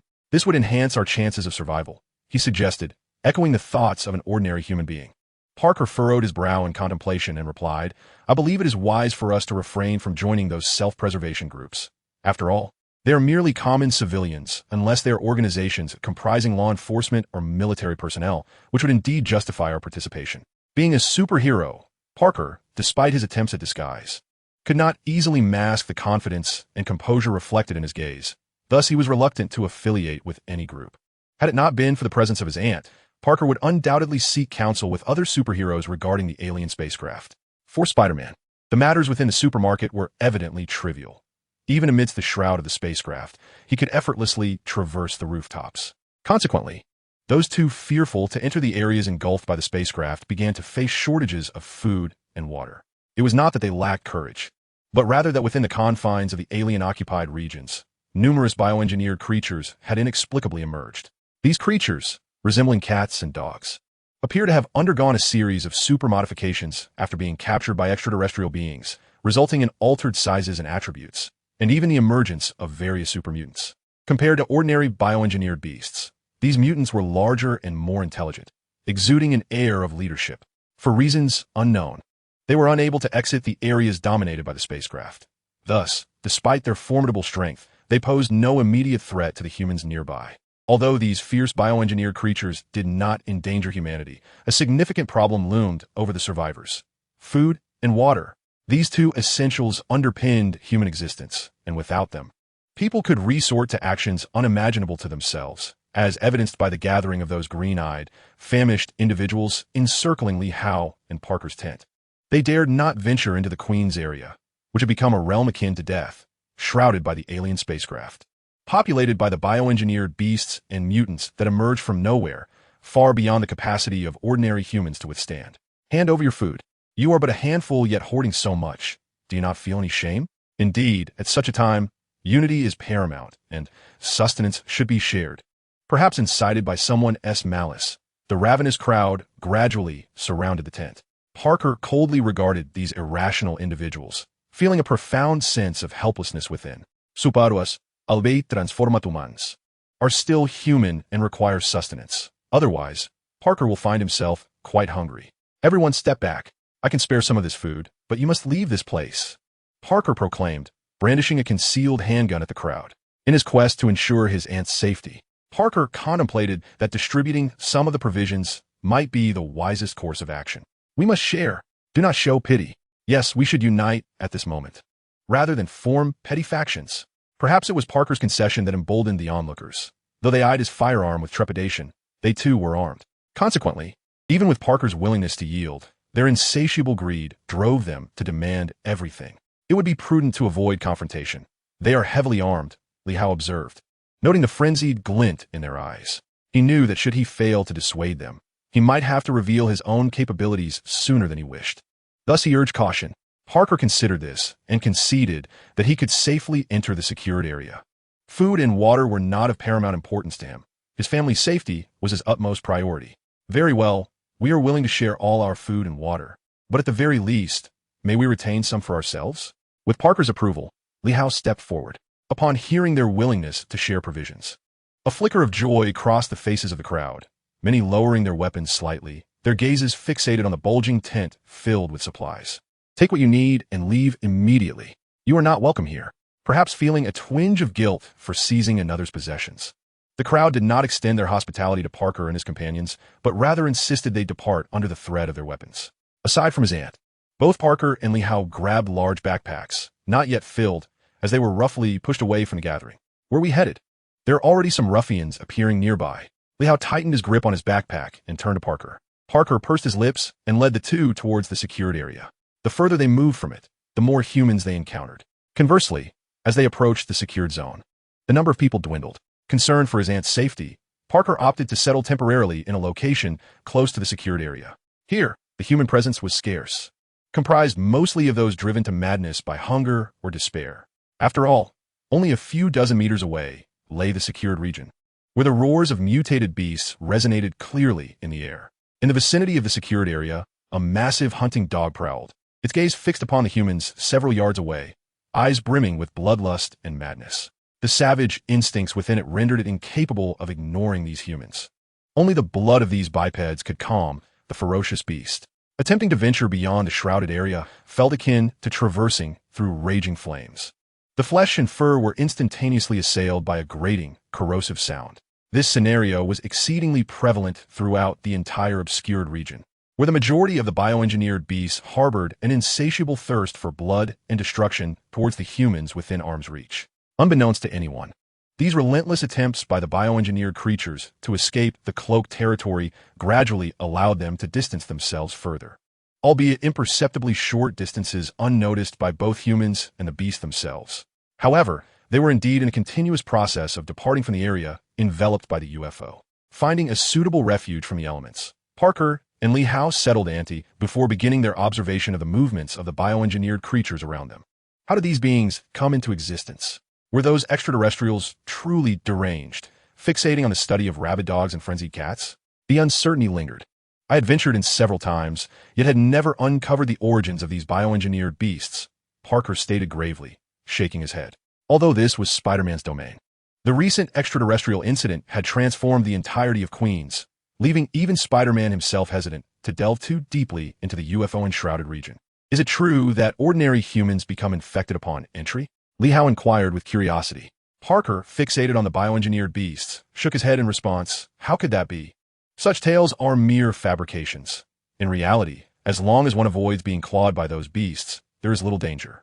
Then why would such rumors circulate? Leo Prasa. Perhaps to preserve the dwindling food reserves in Queens. If everyone comes here seeking sustenance, it wouldn't be long before there is nothing left to eat, Parker acknowledged. Fully aware that these narratives stemmed from those with ulterior motives, aimed at monopolizing the resources and food within the cloaked area of Queens. What shall we do next? Lee Howe posed a question that weighed on his mind. We must stockpile food, yet we must also discern the true intentions of these extraterrestrial fiends, Parker replied, his voice laced with frustration, for his home had been overtaken by these inexplicable alien entities, a sentiment that would irk anyone. Lee Howe nodded in agreement, wholeheartedly endorsing Parker's perspective. As the night deepened, the frost-laden mist grew increasingly dense, causing the bioengineered and mutated beasts lingering in the UFO's shadow to retreat to the central area. A figure clad in a striking red and blue suit swiftly navigated through the structures, his wrists launching strands of white webbing, which possessed remarkable tensile strength, allowing him to traverse effortlessly between towering edifices. While scanning the surroundings, Spider-Man pondered how to approach the alien spacecraft that had been docked for several days. It appeared anything but accessible, rendering him cautious despite multiple reconnaissance attempts. Roar! Spider-Man's eyes narrowed, his muscles tensed like coiled springs, poised for either combat or flight. For superheroes, invincibility is but a myth. When faced with formidable adversaries, retreat becomes a necessary strategy. After all, retreating is not solely the domain of villains. At times, justice requires compromise. The surroundings were eerily silent, as though no cries had ever echoed through the air. Spider-Man slowly shifted his center of gravity, adopting a dynamic defensive posture to swiftly counter any impending assault. 1 minute passed, then 2, and, after a full 5 minutes, still no sign of movement. Spider-Man's muscles began to ache, sensing that his opponent was remarkably patient, biding their time for something. Suddenly, a gray phantom materialized from the periphery of Spider-Man's vision, its razor-like claws lunging viciously toward his head. In a swift motion, Spider-Man folded his body, evading the ambush at a precise angle, and with a flick of his wrists, 2 glistening strands of webbing shot forth, ensnaring his foe. The creature, entangled in the sticky strands, thrashed desperately, yet its strength was far from its menacing appearance, rendering it incapable of breaking free from the resilient webs. Lee Howe observed from a distance, gradually forming an outline of Spider-Man's formidable prowess and capabilities. Indeed, Spider-Man was astonishingly powerful, to the extent that Lee Howe realized he could scarcely hope to defeat him. Thus, at this juncture, surrender appeared to be a sagacious choice. In contrast to the indomitable Spider-Man, the prospect of encountering the yet unseen Green Goblin filled Lee Howe with anticipation. Should the Green Goblin possess similar strength, Lee Howe would find himself in a precarious situation. Suddenly, a raspy voice echoed from above. Ah, my little darling is here too. A highly advanced flying board zoomed into view, upon which a man clad in metallic armor and a menacing mask hurled a spinning object toward Spider-Man. With a thunderous roar, the battle escalated. What began as a confrontation between Spider-Man and a shadowy creature now included a new adversary, the Green Goblin. My little darling, did you miss Daddy? Daddy is coming to take care of you. The goblin's eyes, visible through his mask, radiated malice and madness, akin to a frenzied lunatic as he lunged at Spider-Man. Already preoccupied with the elusive shadow creature, Spider-Man found his focus further disrupted by the Green Goblin's assault, prompting thoughts of retreat. However, the creature, previously under Spider-Man's control, seemed to have coordinated with the Goblin, effectively cutting off all avenues of escape, preparing for a coordinated assault. Li Hao felt a flicker of hope. It appeared that the Green Goblin could indeed contend with Spider-Man, suggesting their powers were closely matched. Although Spider-Man still held the upper hand. Cautiously, the Goblin unleashed a barrage of explosives and miniature tracking missiles towards Spider-Man, who, while dodging the Shadow Creature's attacks, now had to remain vigilant against the Green Goblin's onslaught, leaving him overwhelmed and on the defensive. At that moment, the once desolate area enveloped by the flying saucer gradually became animated, as if some unseen force were summoning the mutated beasts and bioengineered creatures.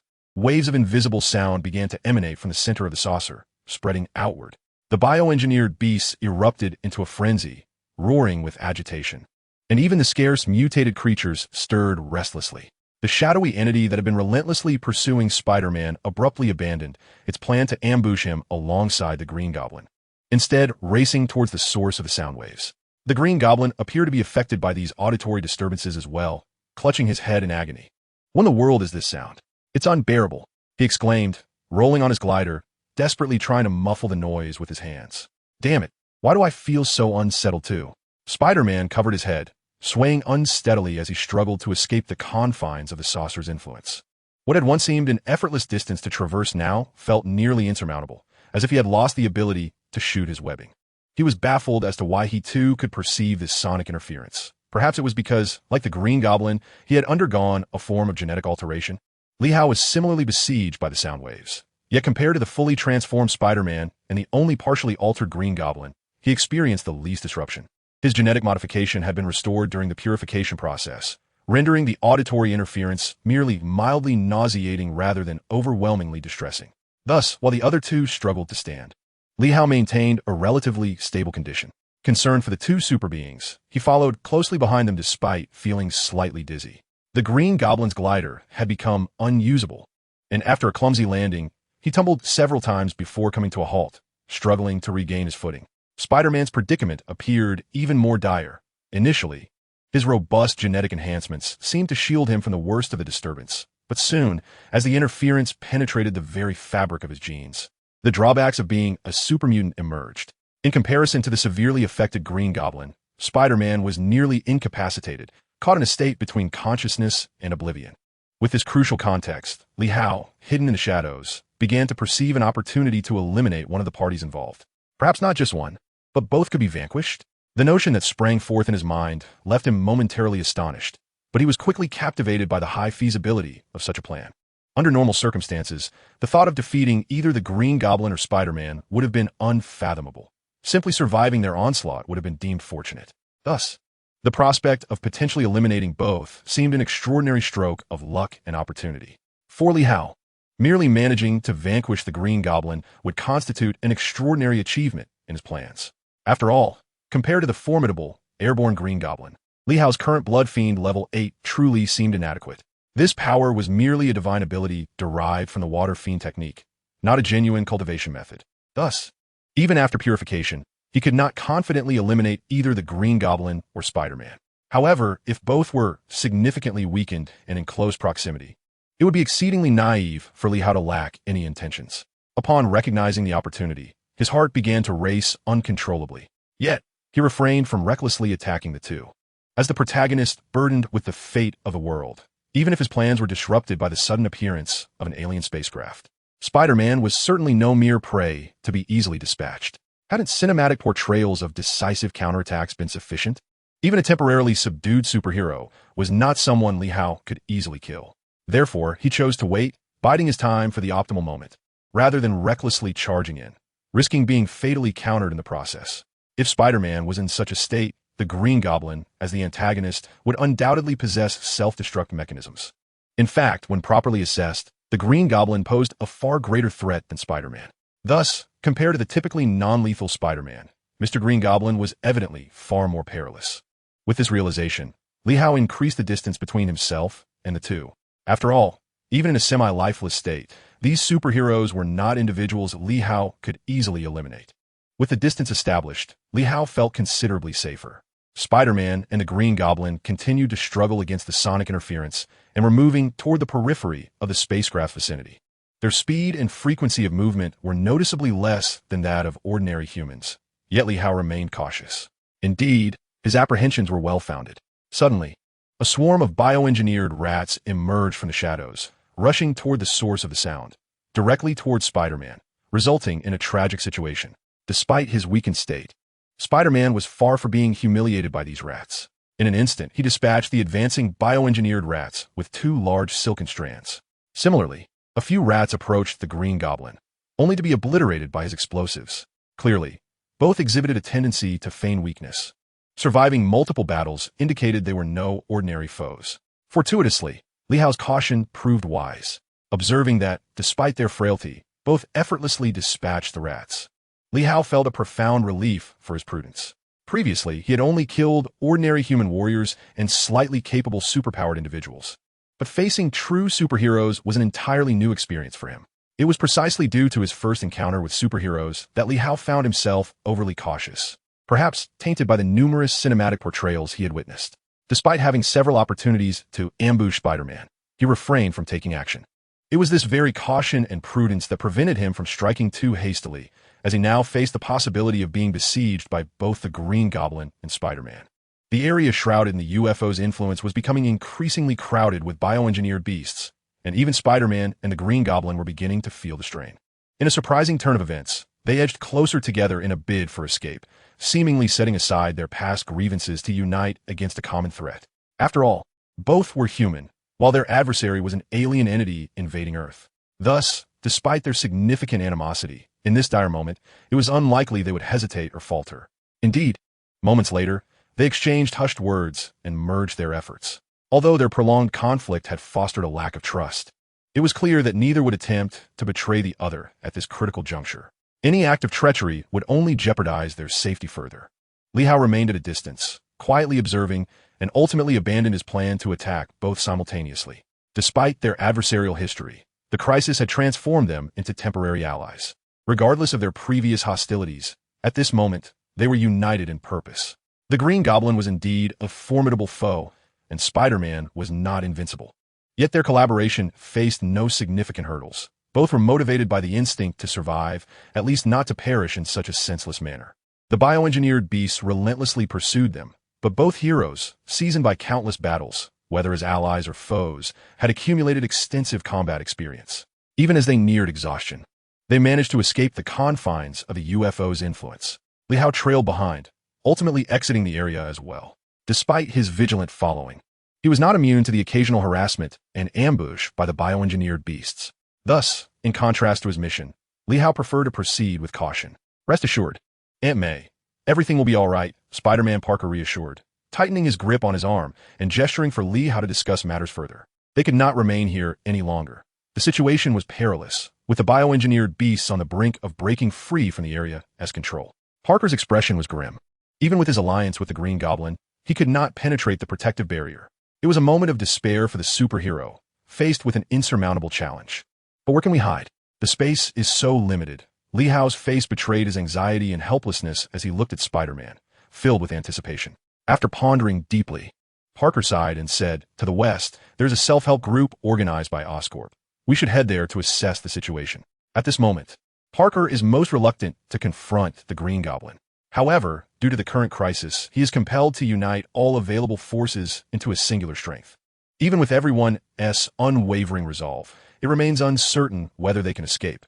Internal conflict would render their plight utterly hopeless. Thus, despite harboring significant animosity towards the Green Goblin, Spider-Man chooses to ally with this formidable adversary, simultaneously aiding himself. In this dire moment that threatens the very existence of humanity, it is unlikely that the erratic Green Goblin would engage in any reckless actions. Equipped with some basic provisions and water, the trio resumes their flight. Along the way, they encounter numerous refugees, teetering on the brink of despair due to the scarcity of food. Many have succumbed to madness, becoming mobs and violent individuals. Fortunately, such individuals remain in the minority, as the majority still cling to their sanity. Although the protective barrier has sealed off all escape routes, many outside are striving to assist and connect with those trapped within. Slogans of encouragement can be seen at the edges of the barrier, indicating that most have not entirely lost hope. They are merely isolated, not facing an apocalyptic end. At this juncture, Osborn, the Green Goblin, steps forth. His prominence is not solely due to his stature prior to the lockdown, but significantly because of his formidable capabilities. In the previous world, Osborn's enterprise was merely a military contractor, largely unknown to the average person. Compared to shotguns, rifles, and AKs evoke a greater sense of security. Given this context, after the initial chaos, Osborn's enterprise mobilized all its resources, amassing a substantial supply of ammunition and firearms transported to a relatively secluded location, thus maintaining safety and order amidst the turmoil. While there are other large corporations like Osborn's, their leaders lack the insight and experience of the Green Goblin. Faced with such a crisis, most opted for self-preservation and retreated from the masses, failing to establish any effective order. Consequently, when Osborn began to consolidate the human populace within the encompassed area, these corporations were left to rue their inaction. Had they possessed ample weaponry at that moment, the task of unifying the people might have fallen to someone other than Osborn's enterprise. Nevertheless, the situation was exceedingly chaotic, prompting these corporations to adopt what they believed to be the most prudent measures to safeguard their assets and security, without deeply contemplating the broader implications. Thus, when Osborn's enterprise commenced its consolidation efforts, the majority of the individuals within the enclosed area responded positively and cooperatively. This was largely due to Osborn's extensive arsenal and personnel, as well as a highly concealed bunker stocked with ample supplies and provisions. These factors were pivotal in establishing Osborn's enterprise as a bastion of order in this tumultuous environment. The arrival of extraterrestrials was utterly abrupt, leaving no time for preparation for anyone, not even the Department of Defense, which had no prior information. All that remained was to hope for one's luck. Under the leadership of Osborn Enterprises, a multitude of people began to converge here.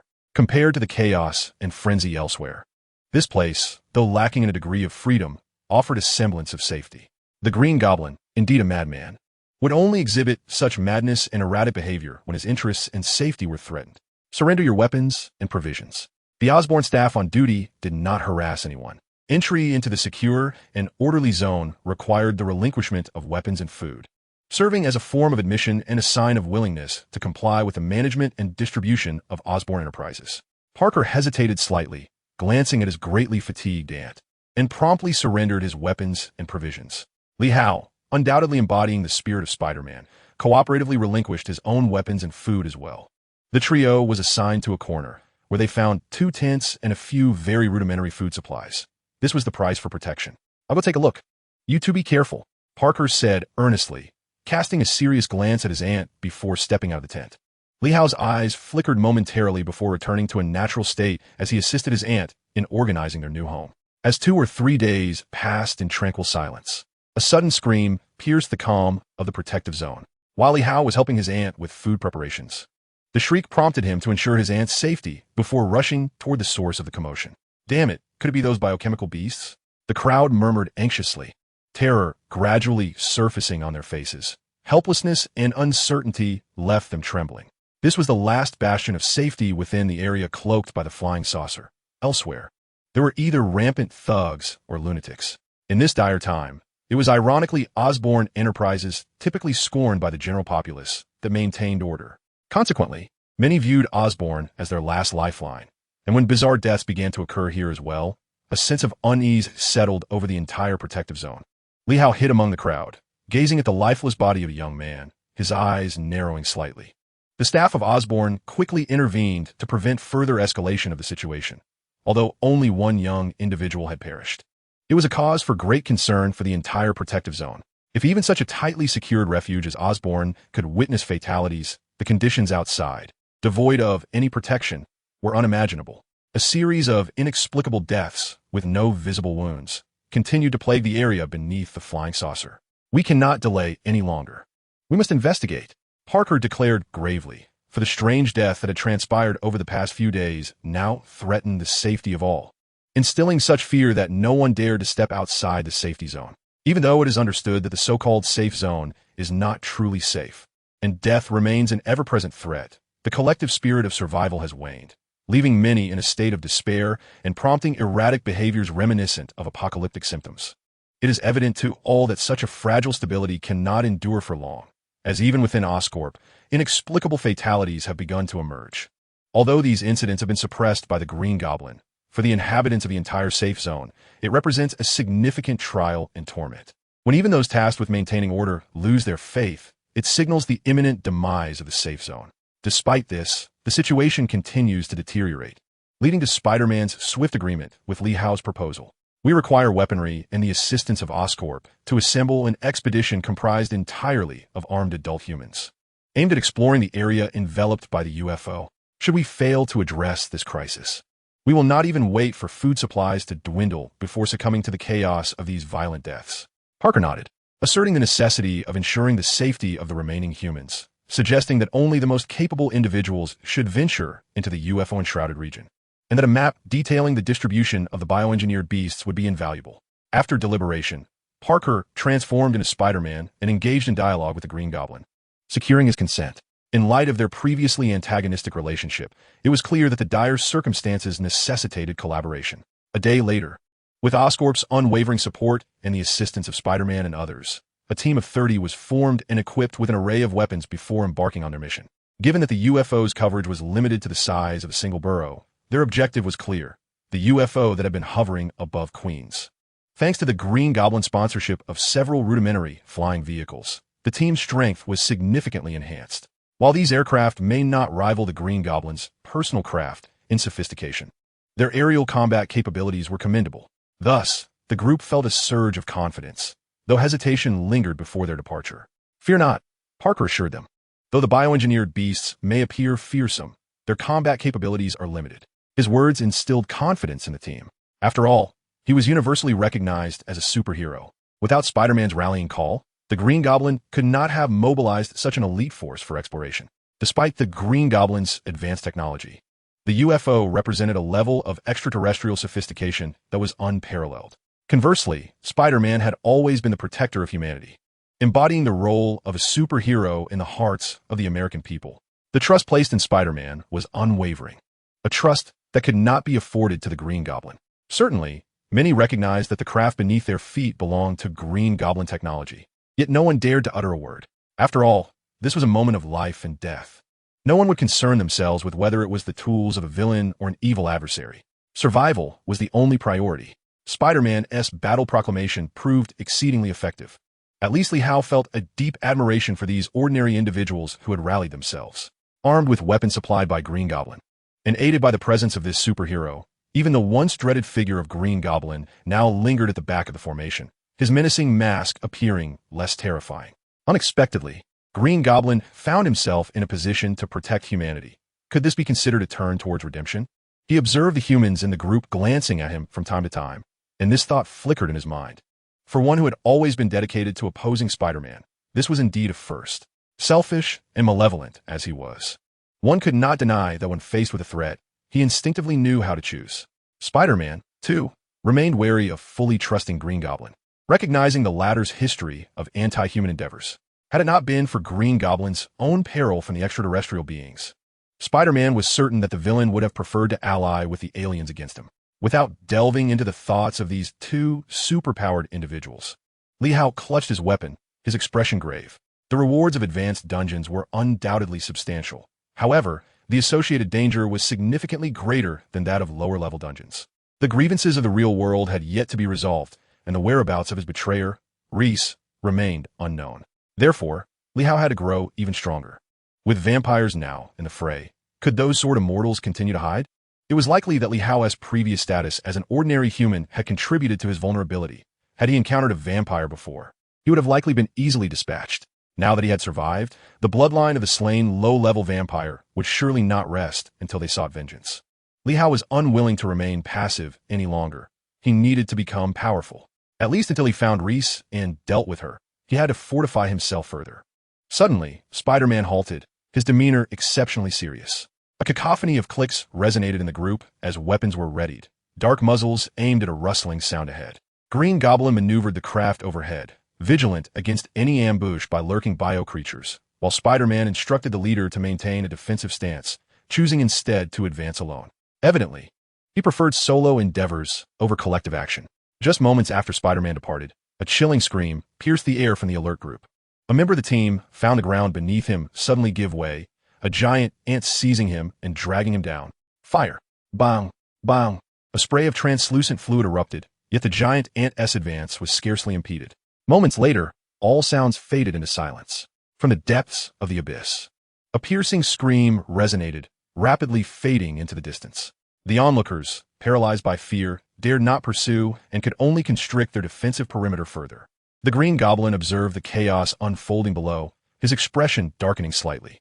He was acutely aware that the area enveloped by the UFO was fraught with peril. Yet he had not anticipated the danger to this extent. In less than 10 minutes since the fully armed team had entered, one of their members had already been abducted by a bioengineered ant, indicating that the situation was far direr than he had imagined. This place is hell. I must escape. Perhaps terrified by the colossal ant, a young team member abruptly discarded his weapon, attempting to flee back the way they came. Stop. Running around like that will cost you your life. The group was in a heightened state of tension upon witnessing the flight of one of their own. Their gazes exchanged fleeting glances, their eyes flickering with apprehension. I strongly advise against following his lead.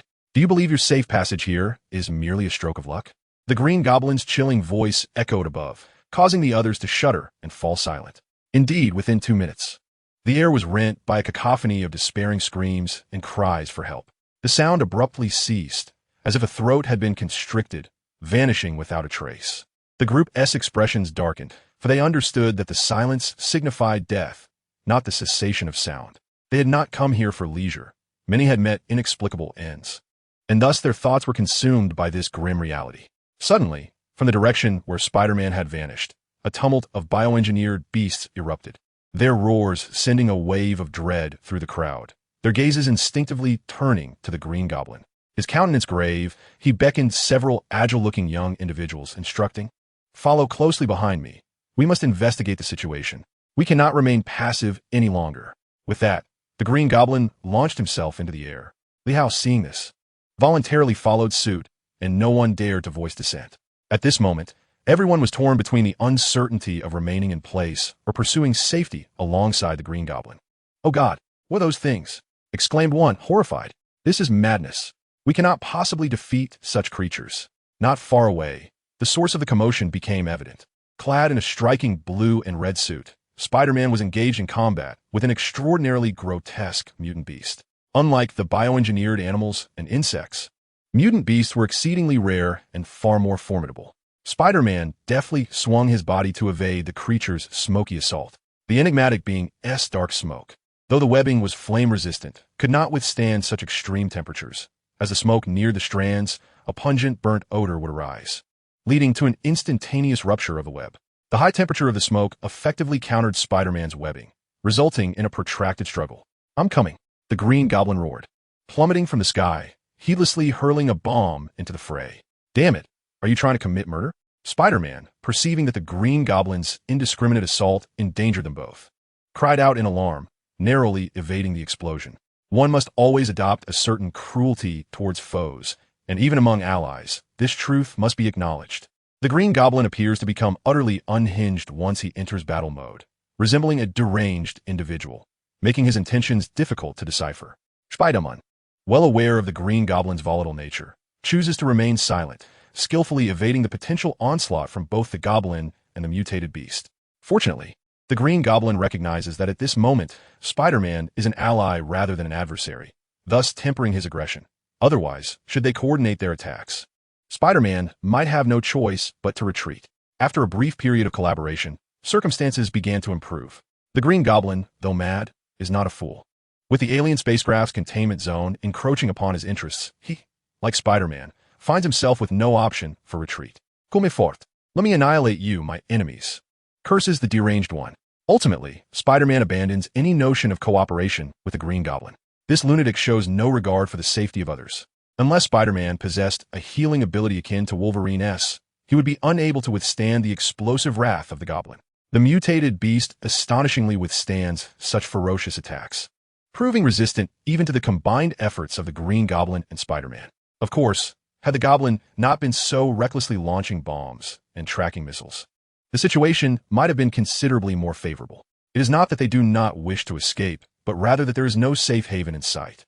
Even their path back is obstructed by a horde of grotesque biochemical beasts. The group finds themselves cornered, driven to a desperate state, and they summon an unprecedented courage and madness, managing to fend off the biochemical creatures with gunfire. However, this tenuous defense cannot be sustained for long. If this state persists, even the most valiant and frenzied efforts will ultimately falter due to exhaustion. After all, they are merely ordinary humans. Initially, the Green Goblin had intended to provide these individuals with enhancements through his serum, but with the Osborn Enterprises building ensnared within the alien vessel's grasp, his intentions are thwarted. He can only assist them with their firearms. Li Hao has been patiently biding his time, quietly enduring the assaults from the surrounding biochemical beasts. Compared to previous encounters, his control over bloodshed has become more meticulous and potent, enabling him to accomplish feats that once seemed impossible. Moreover, the effects of bloodshed on mental confusion have been significantly amplified, prompting Li Hao to await the opportune moment, the rare chance he has been longing for. Suddenly, the black smoke beast roars, its body, marred and battered by the Green Goblin's explosives, exhibiting an alarming resilience. To the creature, these injuries will be healed in mere days. From a distance, a similarly deep roar echoes, causing both Spider-Man and the Green Goblin to exchange concerned glances. Damn it! Hurry up and leave this place. It's calling for its companions. Oh, I will kill you. I will kill you. Two entirely contrasting reactions emerged. The Green Goblin, seemingly provoked, was driven into a frenzied desire to leap from his board and shred the mutated beast before him, cloaked in swirling black smoke. In stark contrast, Spider-Man, ever cautious, sought to retreat, for at this moment, safeguarding the lives and security of the innocents was his primary concern. One party prepared for withdrawal, while the other continued its relentless assault on the enemy, and the situation had spiraled completely out of control. Li Hao cast a glance at the Green Goblin, who was on the verge of annihilating the mutated beast, and with a slight shake of his head, he sighed, providing cover for Spider-Man's escape. Everyone understood that if only one or two mutated beasts were present, they could withstand the onslaught. However, should their numbers swell, death would be inevitable. Thus, upon realizing that the mutated creature was summoning its brethren, Spider-Man decisively issued the command to retreat. Yet the Green Goblin remained consumed by his frenzied assault on the beast. Seemingly driven mad by the enhancement serum, a jarring and ear-piercing screech suddenly erupted amidst the chaos, and a translucent gray shadow swiftly burrowed into one of the team members' bodies. Ah, what sort of monster is this? Help me. Save me. Strange protrusions began to emerge beneath the skin, as though something were writhing beneath the surface. Just as the team found themselves in a state of panic, several more bizarre gray shadows materialized from the void, swiftly engulfing multiple nearby members. Ah, help! What the hell is this? The collective gasps and cries of the group could not halt the actions of these strange entities. Soon, they began to explode in succession. Spider-Man reacted swiftly, without hesitation. He shot out a web, propelling himself and Li Hao upward, narrowly evading the attacks of the eerie gray shadows. The shadows multiplied, yet they seemed unable to fly, only howling towards the airborne Spider-Man and Li Hao. Just as Spider-Man was about to breathe a sigh of relief, he suddenly felt a chilling surge erupt from within his embrace. Instinctively, he attempted to release Li Hao, but it was too late. A crimson explosion erupted, severing Spider-Man's web with corrosive force. Caught off guard, Spider-Man was utterly unprepared for the sudden attack from Li Hao, whom he had deemed an ordinary human. Enraged, he intended to shoot webbing to maintain his aerial advantage, only to discover that the blood fiend, transformed from Li Hao, surged wildly towards his wrist, effectively obstructing the webbing he aimed to release. You dare! Spider-Man exclaimed in astonishment, though he was unafraid of the potential harm from falling. The expansive swath of gray, shadowy creatures below was far from what he desired. Have you lost your mind? You won't survive the fall. Spider-Man attempted one last struggle, yet as he plummeted towards the ground, he observed the blood fiend swiftly rising, albeit not very high. It had indeed taken flight. The bizarre gray creatures were impervious to physical attacks. Reacting with remarkable speed, Spider-Man launched himself upward with webbing just as he touched down, but was still successfully overwhelmed by more than 3 of the strange entities. These uncanny creatures were incapable of inflicting harm, even after Spider-Man shattered their protruding forms. He could not prevent them from erupting unexpectedly within his body. Boom! Ding! Main quest completed. 3 dream fragments acquired. Dream fragments can be exchanged for the identities and experiences of characters in the instance, and can even allow for an experience modeled after the protagonist. Please elaborate on the functionality of dream fragments. Back in his bedroom, Li Hao reclined on the sofa, savoring the intricacies of this newly emerged item. The instance mode allows for free selection of identity, though will incorporate aspects of character personality and philosophy. Will this influence my thought process and personality? The instance will exert a significant impact, but upon exiting, one will revert to their normal state, with lingering concepts and character traits processed into abstraction. In other words, the dream fragments can allow me to experience the essence of a protagonist. Moreover, I will be influenced by the protagonist's personality and judgments. What benefits does this entail? Rewards are doubled. Safety is enhanced. The protagonist carries the fortune of the instance, effectively eliminating the threat of death. Indeed, this is a remarkable asset. The instance offers various rewards and resources, yet it is fraught with danger. Even a single high-level instance makes Li Hao tremble with trepidation. He required an instance capable of rapidly accumulating strength while ensuring safety, and unexpectedly, this opportunity had presented itself. Select to enter the instance. Before him, a new instance option illuminated. This is it. Li Hao made his choice to enter, as the yellow energy was insufficient to support Spider-Man's re-entry. Ding. Entering the instance. Ding. Main quest issued. Achieve victory in 2 provocations or challenges. Failure will result in eternal entrapment within this instance. Ding. Instance time adjusted. Dream fragment instances do not consume energy, and the duration remains unaffected by real time. Ding. Please select your instance identity. Choose the protagonist. As Li Hao's words fell, a blinding white light flashed before him. After a moment of dizziness, he murmured, "Where am I?"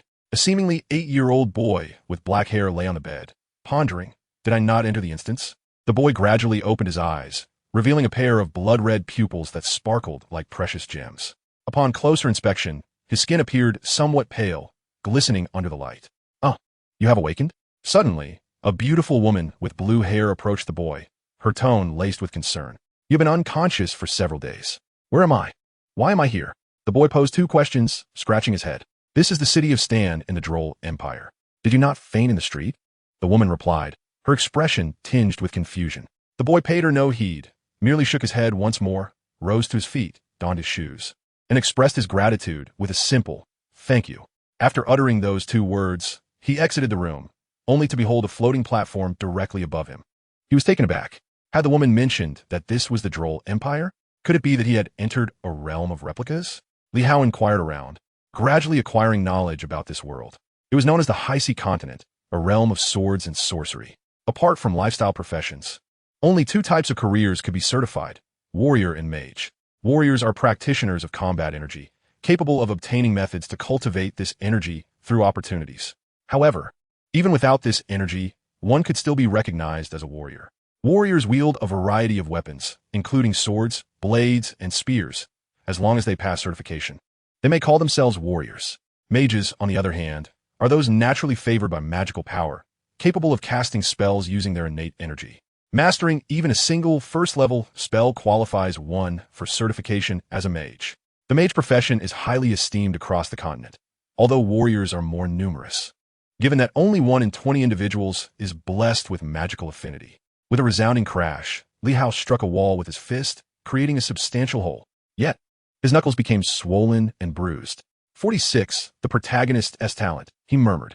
"Although I can wield blood energy, it seems to be merely at a rudimentary level. This body is too young to unleash its full potential." Little did he know, a mid-level warrior who had never cultivated combat energy could still break a brick with bare hands without drawing blood, which was already impressive. Suddenly, a faint glow began to emanate from Li Hao's body, a symbol of magical power in this world. Is this the protagonist's gift? Truly formidable. He marveled at the magical radiance surrounding him. He also noticed that his thought processes had been subtly influenced by the protagonist he inhabited, though the changes were slight. They were indeed significant. Was this influence beneficial or detrimental? His earlier punch had attracted considerable attention, and now the magical aura radiating from his body was the subject of fervent discussion. This child possesses magical power, and such magnitude, one voice exclaimed. A prodigy, a miracle. It is undoubtedly a marvel.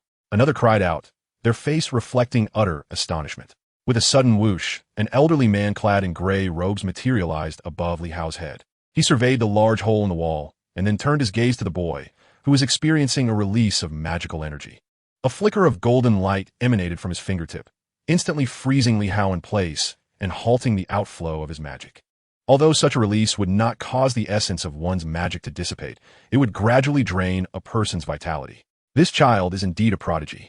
The old man mused, stroking his beard and observing Li Hao intently. My young friend, this is an invitation to Skodal Academy, he declared, producing a small pouch and an envelope seemingly from thin air. And here are 100 purple crystal coins. Are you interested in Skodal Academy? Wow, Skodal Academy. That is the premier junior academy of the continent. It is said that with excellent grades, one can advance to intermediate and even advanced academies. The benefits are truly remarkable, someone exclaimed in excitement. Li Hao held no illusions about surviving in this world solely on his meager skills and knowledge.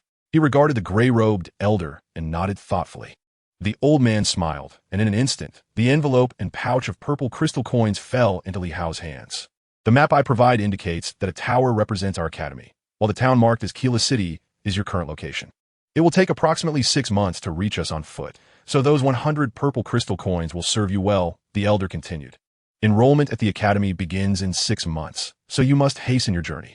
With that, he tossed Li Hao a parchment map, then vanished like smoke before the astonished crowd. Clutching the map tightly, Li Hao's expression turned serious as he dashed to the stables with remarkable speed. He was adept at horseback riding and would not foolishly walk. That wild horse! How infuriating! A voice echoed from the stables, directed at a white stallion. Li Hao swiftly approached and utilized his horse training skills to calm the spirited creature. The stallion nuzzled against him, and with a slight smile, Li Hao purchased the horse for 50 gold coins, naming it Kagaya. Although Kagaya appeared to be a wild steed, once it recognized its master, it would become exceedingly loyal and obedient. Mounted on Kagaya, Li Hao galloped towards Skodal Academy with astonishing speed. What would have been a journey of 6 months, he accomplished in just 2. After completing his registration, he devoted himself to honing his blood magic. Time flew by, and 4 months rapidly passed until Li Hao finally paused in his training. The enrollment at Skodal Academy had commenced. Despite the early morning, the heat was unusually intense. The streets and alleys bustled with people, and at the entrance of Skodal Academy, a throng of hopefuls gathered, as it was indeed the foremost junior academy on the continent. If there were not many people at the entrance, it would have been quite peculiar. Wiping the sweat from his brow, Li Hao was the first to register, receiving the number 1 badge. Thanks to his letter of recommendation, he smoothly gained entry into the academy's inner sanctum. What lay before my eyes was a vast playground, accompanied by various grand teaching buildings and somewhat luxurious dormitories. However, this was merely a superficial impression. Upon delving deeper, one would realize that the opulence was far from the whole truth. The playground was bustling with 5,000 individuals, yet only a mere 1,000 would successfully enroll. The initial round would eliminate 4,000, leaving 2,000 to continue the assessment. Ahem, the first assessment shall commence. Under the pressure of my formidable aura, those who falter shall be deemed out, until only 2,000 remain from the initial 5,000. Suddenly, a man with crimson hair bellowed. At that moment, cold sweat beaded on the brows of everyone present, not due to the simplicity of the task, for to become an instructor at Skodal Academy is no small feat. Surely, one must be at least a swordsman, right? The assessment began. The red-haired examiner shouted, stomping his foot, unleashing an immense aura that enveloped the entire playground in a golden haze. The candidates, none of whom were weaklings, merely furrowed their brows under the overwhelming pressure, yet stood firm. Li Hao, however, remained unfazed, his countenance radiating ease, even casting a disdainful glance at the examiner, who, fortunately, did not notice. Should he have perceived it and erupted in anger, unleashing his full power, calamity would surely befall all. After more than an hour, astonishingly, only 1 individual had succumbed, while the others merely glistened with perspiration. A slight smirk appeared on the examiner's lips, and his golden aura intensified, the pressure escalating as if it had ascended to a new tier. In an instant, 2 more candidates collapsed, yet Li Hao maintained his nonchalant demeanor. If he could not withstand such pressure, what would become of his formidable bloodline? The examiner, taken aback by Li Hao's seemingly indifferent and slightly contemptuous expression, furrowed his brow but refrained from taking any tangible action. Instead, his oppressive aura grew stronger, causing several candidates behind Li Hao to fall. Thus far, all who had succumbed were young women, while the boys, save for Li Hao, were drenched in cold sweat, perplexed by the rapid escalation of pressure. Yet they swiftly adapted, while Li Hao remained as composed as ever, eliciting a twitch from the examiner's face. As the assessment progressed, night fell. Under the relentless pressure from the examiner, many continued to falter, leaving only over 1,000 girls and more than 3,000 boys. A beautiful woman escorted 1,000 girls away, leaving the playground populated solely by boys. The girls, being relatively weaker in the early stages, not only physically frail but also possessing limited skills in martial energy and magic, had succumbed. Only the boys remained to endure the examiner's pressure, which escalated continuously. Li Hao's expression remained eerily similar to the detached countenance he wore in the morning. One by one, the other boys began to collapse, until only 1,000 remained, thus passing the threshold. The examiner cast a piercing glance at Li Hao, a peculiar student unlike any she had encountered before. Unbeknownst to those boys, they might not have endured such immense pressure had it not been for Li Hao, although the duration of their trials would be prolonged. The second assessment tested their abilities. It involved a board that required an attack, utilizing either fighting spirit or magic. The objective was to demonstrate combat prowess by making an indentation in the board. Following the red-haired examiner was a silver-haired one, notably handsome, his silver locks lending him an air of aloofness. Li Hao, without a doubt, was the first to excel, enveloping his fists with blood-red energy and, with a resounding crash, shattered the board into pieces. The astonishment of the examiners was palpable, although they believed they could also accomplish such a feat. The fact that Li Hao was merely 7 years old rendered it utterly incredible and astonishing. Next was a boy with light green hair, strikingly handsome and charming, whose abilities were equally remarkable. "O great god of flames, I beseech your boundless power to assist me." Endless Flame Wheel, despite being a level 3 spell. The fact that it was conjured by an 8-year-old boy evoked astonishment on par with that of Li Hao. The newly replaced board met a fate similar to that of his predecessor, shattering instantly, but rather than being obliterated, it was reduced to charred, fragmented remnants. Appearing even more tragic, after 2 hours, the second and final assessment concluded. Students who have passed, please proceed to the playground to select your class category and be assigned to dormitories and classes, called the silver-haired examiner as he moved towards the back. Li Hao and the other 2,000 students were escorted to the playground. As the first to make a choice, Li Hao opted for the Magic Warrior class.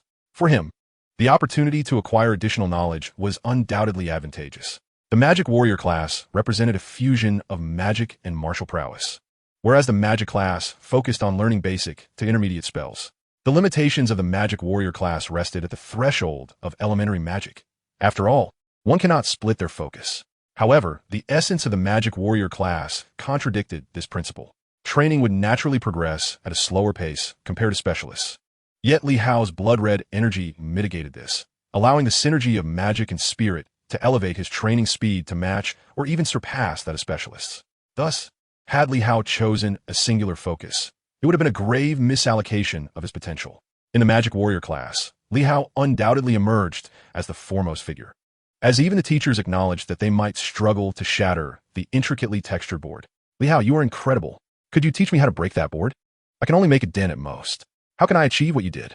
A fellow student inquired, approaching Li Hao. The questioner, seemingly dissatisfied with the response, pouted and walked away. Observing the lack of results, the other students chose not to pursue Li Hao further, wary of meeting with disappointment. Amidst this peculiar atmosphere, the teacher of the Magic Warrior class arrived. The instructor, a woman with waist-length chestnut hair and somewhat weathered skin, likely a testament to her rigorous training, nevertheless possessed a beauty that was truly exceptional. "Greetings, everyone. I shall henceforth be your teacher. You may address me as Ms. Emily," she said with a gentle smile. "The students I call upon now should follow me to a designated area within the academy to select some equipment." Li Hao, Musi silent. Emily summoned a total of 3 individuals, all of whom, including Li Hao, had demonstrated remarkable performance in the second challenge. 3 students from each of the other classes had also been selected, bringing the total to 21 exceptional newcomers. Upon arriving at the training ground, Ms. Emily departed, as did the other instructors, leaving behind the 21 students and an elderly figure clad in gray robes, someone Li Hao recognized. The gray-robed elder regarded Li Hao with a smile and addressed the assembly. "Greetings, everyone. Each of you has proven yourselves outstanding in the second challenge among the newcomers.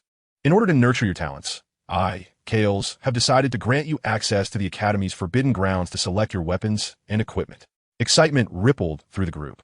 Despite Skodal Academy being a junior institution, its equipment was unparalleled, far surpassing that of many senior academies. Moreover, the gear from the Monstra Intermediate Royal Academy and the Senior Royal Academy was also housed within the Junior Academy, all aimed at cultivating exceptional individuals. With a wave of his hand, a magical circle materialized beneath the feet of the 21 students, including Kales and 3 other instructors. Another gesture from him enveloped the group in a blinding golden light, prompting them to close their eyes. When they reopened them, they found themselves in a concealed location, their faces reflecting astonishment and delight at the sight before them. The equipment and weapons on display were clearly the Academy's most coveted treasures. It was no wonder that such a formidable figure as Kales had been entrusted with guiding their selection. Each student was permitted to choose only one item. Any attempt to take more would result in a 3-month confinement, and all personal belongings were to be relinquished. Kales's authoritative voice echoed, and the students dared not act furtively under his watchful gaze, including Li Hao, who held no inclination towards such dishonorable conduct. As the other students began their selections, Li Hao's gaze was instantly drawn to a black sword, its entire body shrouded in darkness, with a pale edge and a black hilt. The blade extended over 4 feet in length, while the hilt measured 2 feet, its width barely that a young man's 3 fingers. It appeared exceedingly sharp, yet emitted no formidable aura. Nonetheless, Li Hao chose it, accompanied by a matching black sheath that exuded a cool aesthetic. Kales regarded Li Hao with a hint of surprise, murmuring softly, "This child has truly chosen the divine sword, Silver Radiance." All the students nodded in agreement. Yet they felt themselves incapable of contending with the top student of the 2nd grade, except for Li Hao. Previously, Li Hao had expended a purple crystal coin to win the favor of the director, securing a favorable arrangement for Hui Yi. Reflecting on this, Li Hao realized it had been quite some time since he had fed Hui Yi. He procured a substantial amount of premium horse feed and made his way to Hui Yi, only to find a girl with ice blue hair, roughly his age, playing with Hui Yi. Notably, Hui Yi only played with Li Hao, obeyed his commands, and consumed the feed he brought.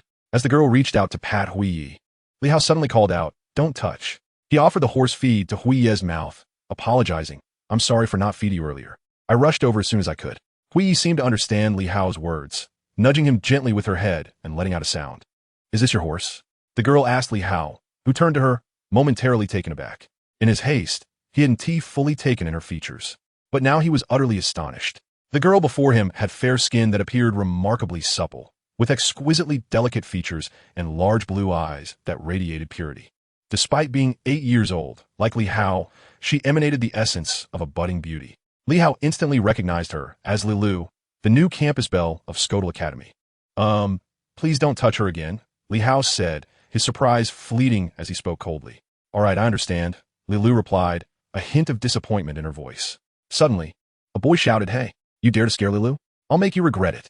This boy, with fiery red hair, appeared to be older than Li Hao, who was 8. This red-haired boy was 12, a 5th grader. Without hesitation, the red-haired boy charged at Li Hao, launching a kick in his direction. With a resounding thud, Li Hao blocked the kick with his left hand while countering with a punch from his right. The red-haired boy was instantly forced back. The force of their exchanged blows sent shockwaves through the area, displacing all students below the 3rd grade, while a few 4th, 5th, and 6th graders managed to stabilize themselves using their own energy. Although Li Hao found the blow somewhat taxing to absorb, the red-haired boy was astounded. As the top student of the 5th grade, his power was formidable, rivaling that of any 6th grader who was not the top of their class. A full force punch from him would typically send anyone slightly weaker than the top 6th grader reeling. Yet here was this mere 8-year-old 1st grader blocking a strike. With a resonating impact, both the red-haired boy and Li Hao were pushed back 2 or 3 steps from each other, while the remaining 4th, 5th, and 6th graders were sent staggering back dozens of steps as their energies dissipated. The red-haired boy's expression twisted in anger as he glared at Li Hao, who merely regarded him with a cold stare, the embers of their conflict still smoldering. The spirit of rivalry was once again ignited, reaching its zenith between the two combatants. Their fists collided with ferocity as Li Hao unleashed a flurry of punches, each imbued with a significant amount of blood energy, sending his opponent hurtling several meters away. This display left everyone questioning whether Li Hao was truly human. "Drink!" the red-haired boy bellowed, as the flames of his fighting spirit intensified, a fleeting sign of breakthrough that manifests in certain exceptional individuals. Just as he prepared to charge at Li Hao again, Li Hao was equally poised for the encounter. Suddenly, a commanding voice resonated through the air. "Stop!" A voice familiar to Li Hao emerged, "Care." All heads bowed in respect for Care. "Fighting is prohibited within the academy. Are you not aware?" Care's authoritative tone rang out, though he cast a surprised glance at Li Hao. Indeed, at merely 8 years old, Li Hao was able to hold his own against the chief student of the 5th grade. Silence ensued. Li Hao remained mute. Vic let out a menacing snort, promptly retreating to pen a self-reflection, a daunting task of 50,000 words to be completed within an hour. Inside Kare's office, he remarked, "Li Hao, I truly did not expect you to withstand Vic's onslaught. It's nothing." "He is indeed formidable," Li Hao replied earnestly, acknowledging that without his potent blood energy, he would struggle against Vic. Let's not dwell on that. What punishment do you propose for me? Li Hao shifted the conversation directly to the matter at hand. Oh, it's nothing severe, merely a 6-year confinement to the library, Care responded nonchalantly. What? 6 years? Yes, 6 years. Of course, that is merely the minimum. 8 or 9 years could also be considered. Your strength has drawn considerable attention, and some may even seek to eliminate you to preserve their own status. To ensure your peace for cultivation, I must confine you for 6 years, during which you will immerse yourself in the vast resources of the library and train alone. I will declare the library sealed. Naturally, if you wish to extend your stay, that is also feasible.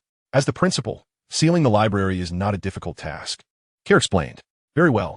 I may indeed choose to stay longer. After my confinement, please arrange for me to return to the academy. Li Hao hesitated before agreeing. But what about my horse, Kagaya? Ah, I shall have Lilu take care of that horse for you. It should grow fond of her. I will use a magical array to transport you to the library. After Kali finished speaking, he waved his hand, and a magical circle appeared beneath Li Hao's feet, causing him to vanish in an instant. In a library, Li Hao found himself transported here in a heartbeat, his gaze inevitably scanning the surroundings. A library, Li Hao murmured. I should jot down some magical incantations first. With that, he began to peruse a tome, mastering all the elementary spells within 2 days. The effect of purifying his bloodlust manifested at this moment, significantly enhancing his memory and learning abilities. Once he completed the elementary spells, Li Hao became engrossed in another book, which took him 10 days to memorize half of its contents and 30 days to finish entirely. Upon completing this book, instead of delving into another similar one, he noticed a dark cover on a particular volume, though merely the exterior, for inside it lay blank pages adorned with black ink. It was inscribed with information about the Silver Radiant Sword, previously chosen by Kali, suggesting a significant connection to it. The first page of the Silver Radiance technique detailed how to convert one's own fighting energy into Silver Radiance energy through the recitation of incantations for repair. Only those recognized as masters by the Silver Radiant Sword could practice this technique. As he turned to the middle of the book, he discovered the Silver Radiance style, which required the accumulation of Silver Radiance energy to execute sword techniques. Could my bloodlust be considered fighting energy? Leo Bundarat. Perhaps not. Maybe I can cultivate it twice? With determination, Li Hao opened the Silver Radiance technique and began reciting the incantations. After several hours, he finally memorized them, yet he remained puzzled about what it meant to be recognized as a master. Was a blood oath? In resignation, Li Hao dripped his blood onto the Silver Radiant Sword. Instantly, the sword emitted a silvery glow, enveloping the library in shimmering light. Has this recognition succeeded? Li Hao felt a surge of exhilaration, sensing that he had indeed established a bond. Contemplating the incantations, he began his cultivation, radiating silver fighting energy. After practicing for a while, he turned his attention to the sword technique, the first move of silver radiance falling from the heavens. Time flowed swiftly, and before he realized it, 9 years had passed. Inside the library, a striking 16-year-old boy, with hair cascading down to his calves, stood up slowly. Despite his dark complexion, which could be described as African on Earth, the neglect of bathing and haircuts during his 9 years of relentless training had left him in that state. He was Li Hao. Have I grown so much? He marveled. I've been in seclusion cultivating fighting energy for several years. Li Hao had spent 6 years in the library, mastering elementary, intermediate, and advanced magic, as well as honing his silver radiance energy to a commendable level and acquiring several sword techniques. His bloodlust energy had also reached impressive heights, while his magical prowess ascended to that of a grand mage. If he were to be recognized as a warrior now, he would surely attain the status of a swordsman. Outside the library, he was immediately surrounded by dozens of onlookers. Wow, his hair is so long and so dark. Ugh, and a bit smelly. Stay away from him, exclaimed a third-grade student. Indeed. However, how did he emerge from the library that had been sealed for 9 years? A fourth-grade student inquired. React, Principal Kali. React, Principal Kali, called out a second-grade student. Suddenly, Li Hao was transported before Kali by a magical circle. Ah, splendid. You finally emerged from your seclusion, have you? Kali remarked with a chuckle, then added, you should take a bath. You're rather odorous at the moment. Li Hao nodded and swiftly dashed to the bathroom. After 50 growth spurts, Li Hao found himself surrounded by dozens of onlookers. Wow, his hair is so long and so dark. And a bit smelly. Keep your distance, exclaimed a third-grade student. Indeed. But how did he escape from the library after 9 years? Another fourth grader wondered. React, Principal Kali. React, Principal Kali. The second grader reiterated. Once again, Li Hao was brought before Kali by the magical circle. Well, it seems you finally emerged from your seclusion, Kali laughed, observing Li Hao. You should really wash up. You're quite pungent. Li Hao acknowledged and hurried to the bathroom. 9 years of darkness cannot be washed away in just a few hours. This bath took an entire day to cleanse him. Now, with his fair skin and strikingly handsome visage, he was no longer repulsive, but still the center of attention. Are you finally clean? After finishing his laughter, Kali looked at Li Hao and continued. I suppose you are ready for the advanced academy now. After all, you have been in seclusion for 9 years and are now 16. 9 years, indeed. Oh, my Kagaya.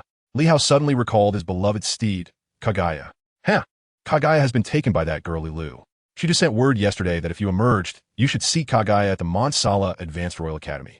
After all, she is also 16 and ready for the Advanced Academy, Kali said, patting Li Hao on the shoulder. I never expected you to remain in seclusion for 9 years. What level of strength have you attained now? I'm not entirely sure. I suppose I must be quite strong? My magical prowess should have reached the realm of a Grand Magus, and my fighting spirit likely matches that of Sword Master, Li Hao pondered aloud to Kali, then fell into a deep thought. By the way, where's my Silver Radiant sword? Damn, after 9 years you still remember the divine sword Silver Radiance? Kali exclaimed, astonished. He presumed Li Hao had forgotten about it, thinking it must still be in the library. Oh, I completely forgot when I left. Li Hao admitted as he exited Kali's office. By the way, old man, hurry up and prepare the invitation letter for the Advanced Academy, will you? Now. Only you would dare call me old man. I've already prepared it long ago, Kali replied. All right, I understand. Thanks, old man, Li Hao smiled. Heeding Kali's words, Li Hao boarded the carriage heading towards the main city, Kila City. He had heard from others that the main city was significantly larger than an ordinary city, essentially equivalent to 30 or more regular cities combined. Li Hao's hair remained as long as ever, cascading down to his calves, while he stood at a height of 183 meters. He had yet to trim his locks, as long hair sometimes allowed for a touch of flamboyance. 3 days later, he arrived in the main city, Kila City.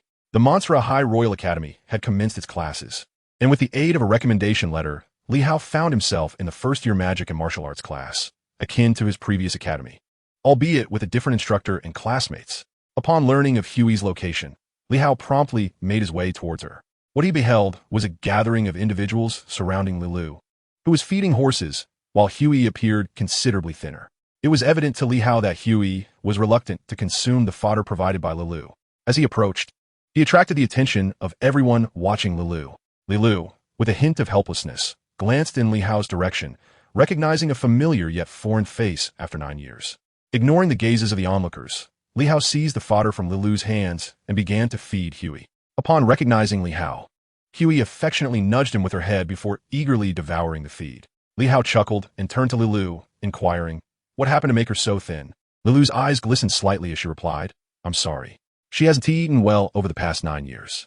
Li Hao, feeling a twinge of sympathy, asked, have I bullied you? Why are you crying? He dismissed the matter, continuing to feed Huey. Hey, by what right do you feed the goddess Lilu's horse?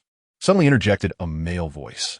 Li Hao turned to see a 16-year-old boy with white hair. The boy retorted softly, this is my horse. Why shouldn't I feed her? Nonsense. She is clearly the goddess Lilu's horse.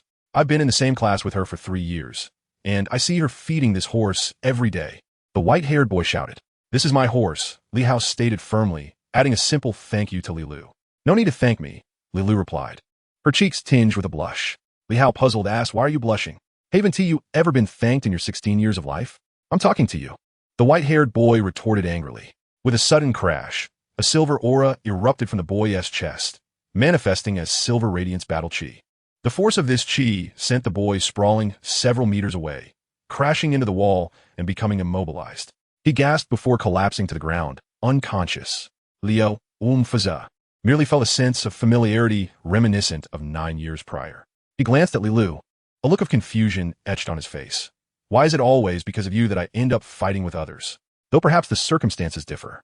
After the teacher assigned the dormitories, Li Hao paid little attention to the remaining lecture. Once class concluded, he organized his belongings and inspected his dormitory. The dormitory was shared, yet his roommate had not yet arrived. This accommodation could only be described as luxurious. Though not adorned in gold, it exuded opulence. Wisteria vines twisted around the bedside, creating an atmosphere that was both calming and conducive to restful slumber. Li Hao, of course, would not indulge in the act of slumber. Instead, he drew forth the silver radiant sword and practiced his swordsmanship for a while before commencing his synchronized cultivation. The silver hue represented the silver radiance technique, while the crimson signified the blood slaughter. After the instructor had assigned the dormitories, Li Hao paid little heed to the lecture and, following class, organized his belongings and surveyed his quarters. The dormitory, a shared space, was luxuriously appointed, though not gilded. Its opulence was striking. Climbing wisteria entwined near the bedside, creating an atmosphere that was both refreshing and conducive to restful sleep. Yet, Li Hao had no intentions of succumbing to sleep. He resumed his practice, drawing forth the silver radiance sword once more and delving into synchronized cultivation, embodying the duality of silver and red. As he was engrossed in his practice, a beautiful boy with cherry blossoms in his hair entered the room. The boy glanced at Li Hao, his face flushing slightly, and abruptly interrupted. "Hey, are you my roommate?" Li Hao replied curtly, aware that disrupting another's cultivation could lead to dire consequences. The boy, slightly vexed, retorted, "I'm Ross. Leo." He introduced himself before returning to his synchronized cultivation. Ross, fuming, glared at Li Hao, muttering under his breath about the perils of reckless practices. After tidying his own bed, Ross settled onto his own and attempted to cultivate, but for reasons unknown, he found himself unable to concentrate. Less than a minute into his efforts, he abandoned them and turned his gaze toward Li Hao, who continued his practice until around 8 in the evening. "Nothing much," Ross remarked, casting his gaze away in annoyance. "How peculiar," Li Hao mused softly before slipping on his shoes and departing for the dining hall, leaving Ross alone. 3 seconds later, in a fit of frustration, Ross donned his shoes and followed Li Hao to the dining hall. Inside the dining hall, after selecting his meal, Ross placed his tray with a thud before Li Hao, who was already enjoying his food, and took a seat directly across from him. "What are you doing eating here?" Li Hao shot him a glance before questioning. "Magic martial class," Ross replied after a moment, resuming his meal. "You're in a magic martial class too?" Ross exclaimed, surprise evident in his tone. "How come I haven't seen you?" "I just transferred today," Li Hao explained. "I also just transferred today. When did you arrive at the school?" Ross continued to inquire. "Oh, I just stepped foot on campus," Ross answered, then abruptly posed another question. "What realm are you in?" "Me?" Li Hao responded with a single word, "Not telling you." Having hit a wall, Ross ceased his questioning and began to eat his meal. However, unlike Li Hao, who was focused and industrious, Ross maintained an air of elegance in his dining. Li Hao, having arrived first, consumed his meal at a pace considerably faster than Ross, finishing while Ross had barely completed half of his dish. "What are you planning to do now?" Ross asked as Li Hao stood to leave. "Practice, practice." Not afraid of cultivating to death, Ross murmured to himself before continuing his meal. He remained oblivious to the fact that while two individuals conversed, all eyes were drawn towards them. They had never encountered someone as remarkably confident and strikingly handsome as Li Hao, nor had they laid eyes on a male figure whose appearance rivaled that of a new goddess, Li Lu. Meanwhile, Ross was completely unaware. That morning, Li Hao awoke from his slumber and glanced at the clock, noting that there were still 30 minutes before class commenced. After completing his morning routine, Ross also roused himself, and they both made their way to their respective classroom. By the time they arrived, the Magic Martial Arts Class 1 had already gathered a considerable number of students. The class consisted of 30 individuals, and with the addition of Ross and Li Hao, the total reached 32, with at least half of the students present. As the students assembled, the lesson began. The teacher of this class was a woman named Catter, often referred to as the Iron-Faced Lady. Upon commencement of the class, she bellowed, "Where are the two newcomers? Stand up." Li Hao stood up with a nonchalant demeanor, and Ross followed suit, standing upright. Observing their appearances, Catter's lips curled slightly as she commanded, "You two, state your names." Li Hao lazily declared his name, while Ross stood tall and firm. "All right, sit down," Catter instructed, casting a glance at the pair. "I hope you both will study diligently in this class." Both Li Hao and Ross nodded in agreement. Catter nodded back, then shouted, "Now, let us begin the selection of the class monitor." "Oh!" A chorus of excitement erupted among the students, as the position of class monitor held authority second only to the teacher, and they naturally harbored aspirations for power. "Everyone, gather at Training Ground 1. With that, Catter strode towards the classroom door, and the other students surged forward. However, Li Hao remained seated. "Aren't you going?" Ross asked with a hint of confusion. "I have no interest in such trivialities," Li Hao replied. Within 5 days, due to Ross's prowess, he swiftly ascended to the position of chief student. "How do you like my strength?" "Impressive, isn't it? I became the chief student just 5 days after transferring," Ross remarked, looking at Li Hao.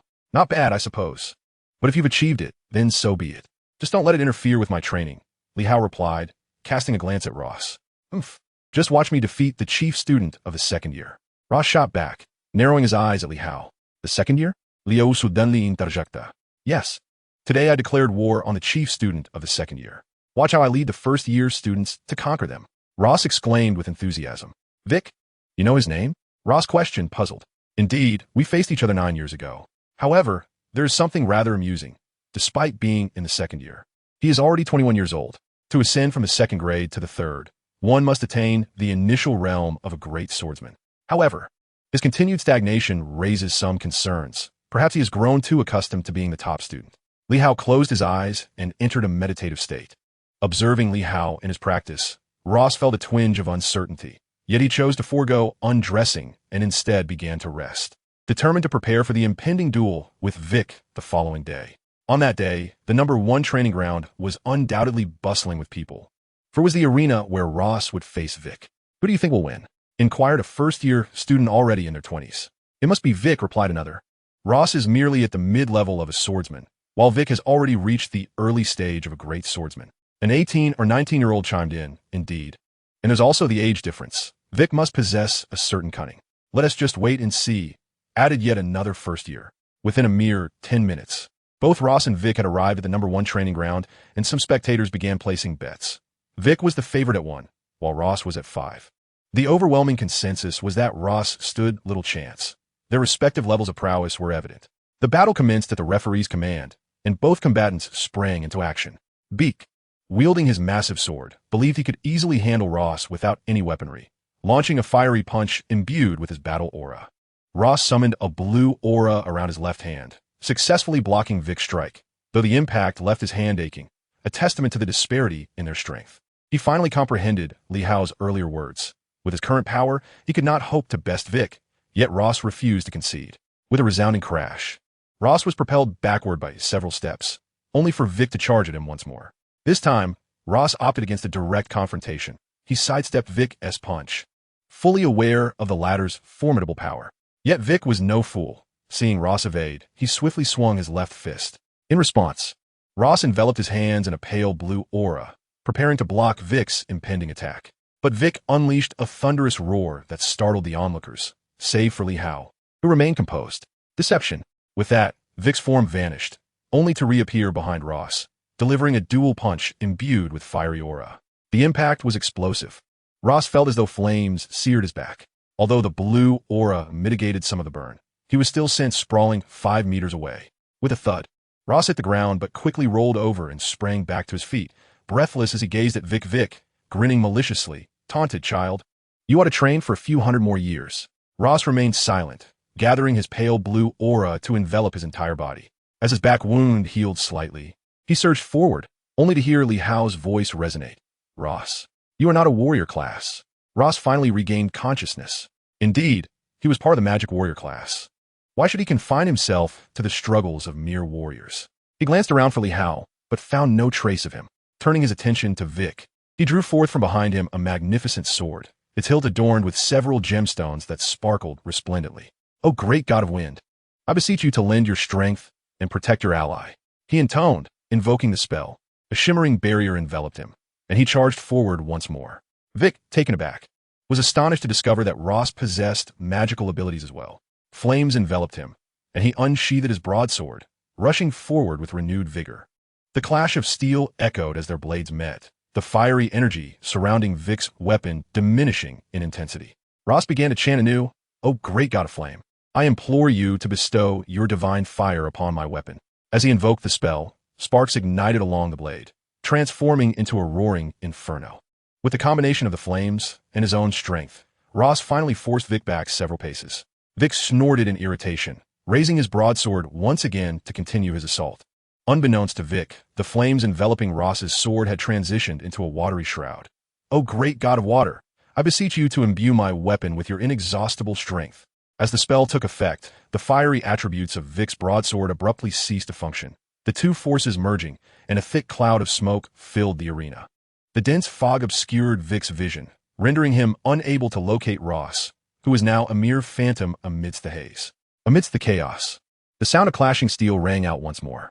Ross's sword gleamed with sparks, transforming into a blazing fire as he chanted again, invoking the power of the great god of flame. The conflagration intensified, and with overwhelming force, he pushed Vic back once more. Vic, undeterred, prepared to strike again, but Ross, with a swift incantation, transformed the flames into a watery embrace. Vic's fiery broadsword lost its potency, and as the smoke billowed, Ross's figure flickered in and out of sight.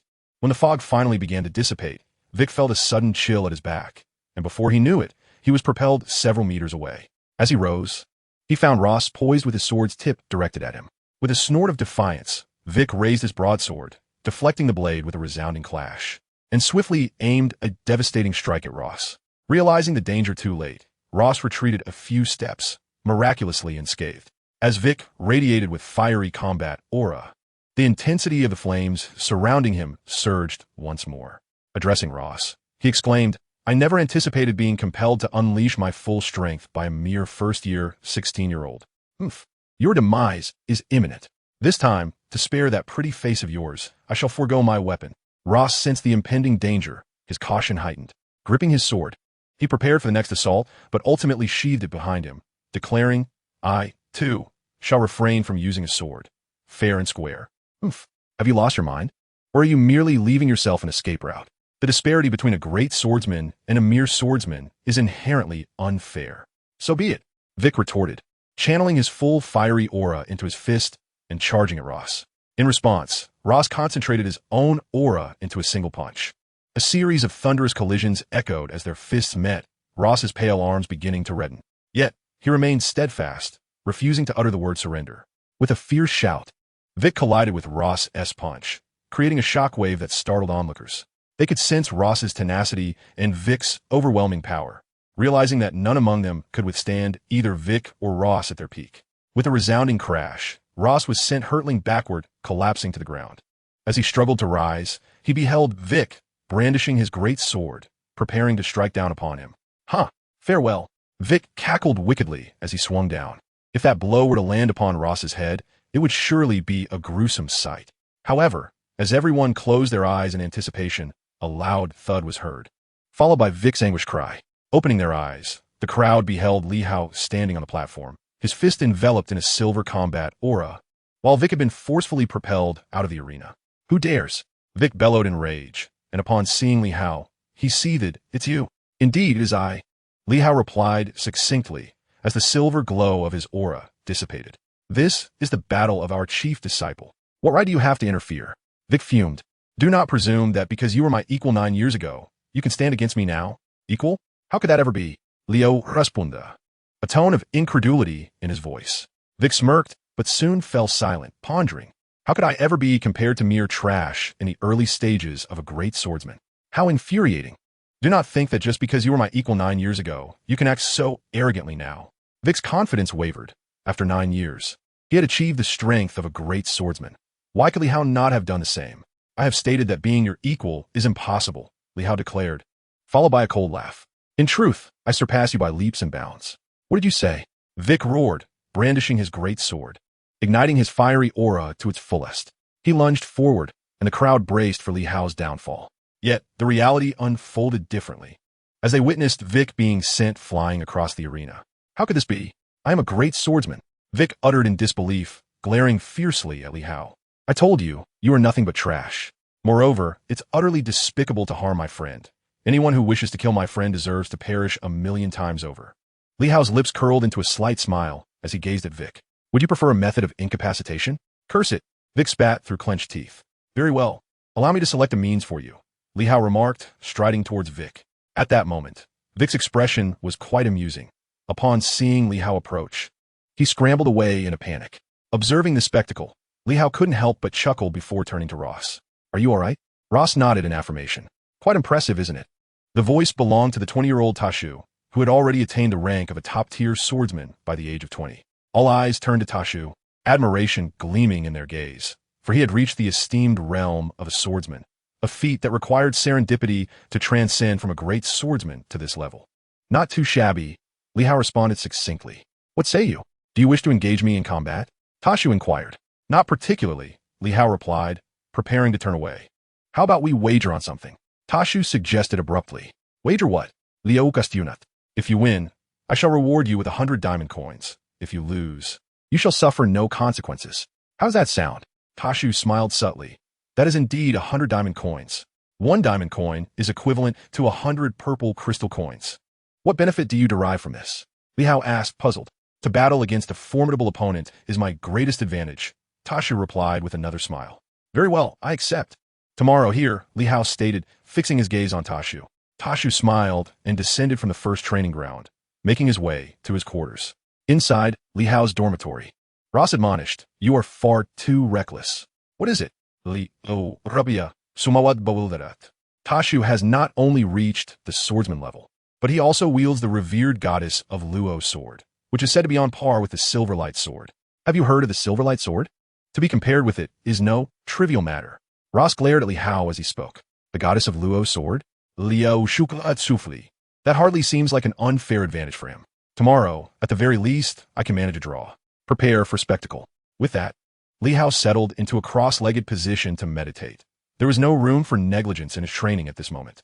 Ross fell silent, lying on his bed as he reflected on Li Hao's words to Vic earlier. Anyone who wishes to kill my friend deserves to perish 1,000,000 times over. Gradually, he slipped into slumber. The following day, Li Hao and Qatar took a leave of absence. Naturally, Qatar was in favor of the battle and brought all the students to observe at training ground number 1. The training ground was already filled with the entire school community, including the principals of the senior, intermediate, and junior academies, as well as Collar, the principal of the junior academy. Today, Li Hao was not dressed in his school uniform, but rather donned a stylish trench coat, a gift from Collar known as the night garb. The night garb featured a black upper garment, a black trench coat, black trousers, and matching black shoes. Although this ensemble appeared to be simple attire, it possessed special properties that enhanced the wearer's speed and strength by 10%. Li Hao was also equipped with the silver radiant sword sheath, which housed the illustrious silver radiant sword within.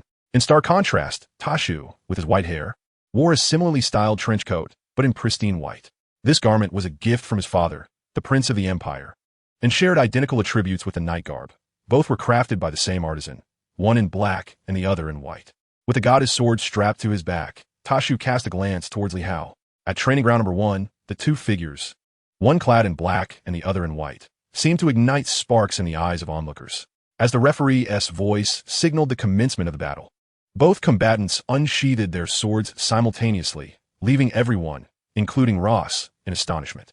They were aware of Tashu's possession of the white goddess sword, yet they were taken aback to discover that Li Hao wielded the equally renowned silver radiant sword.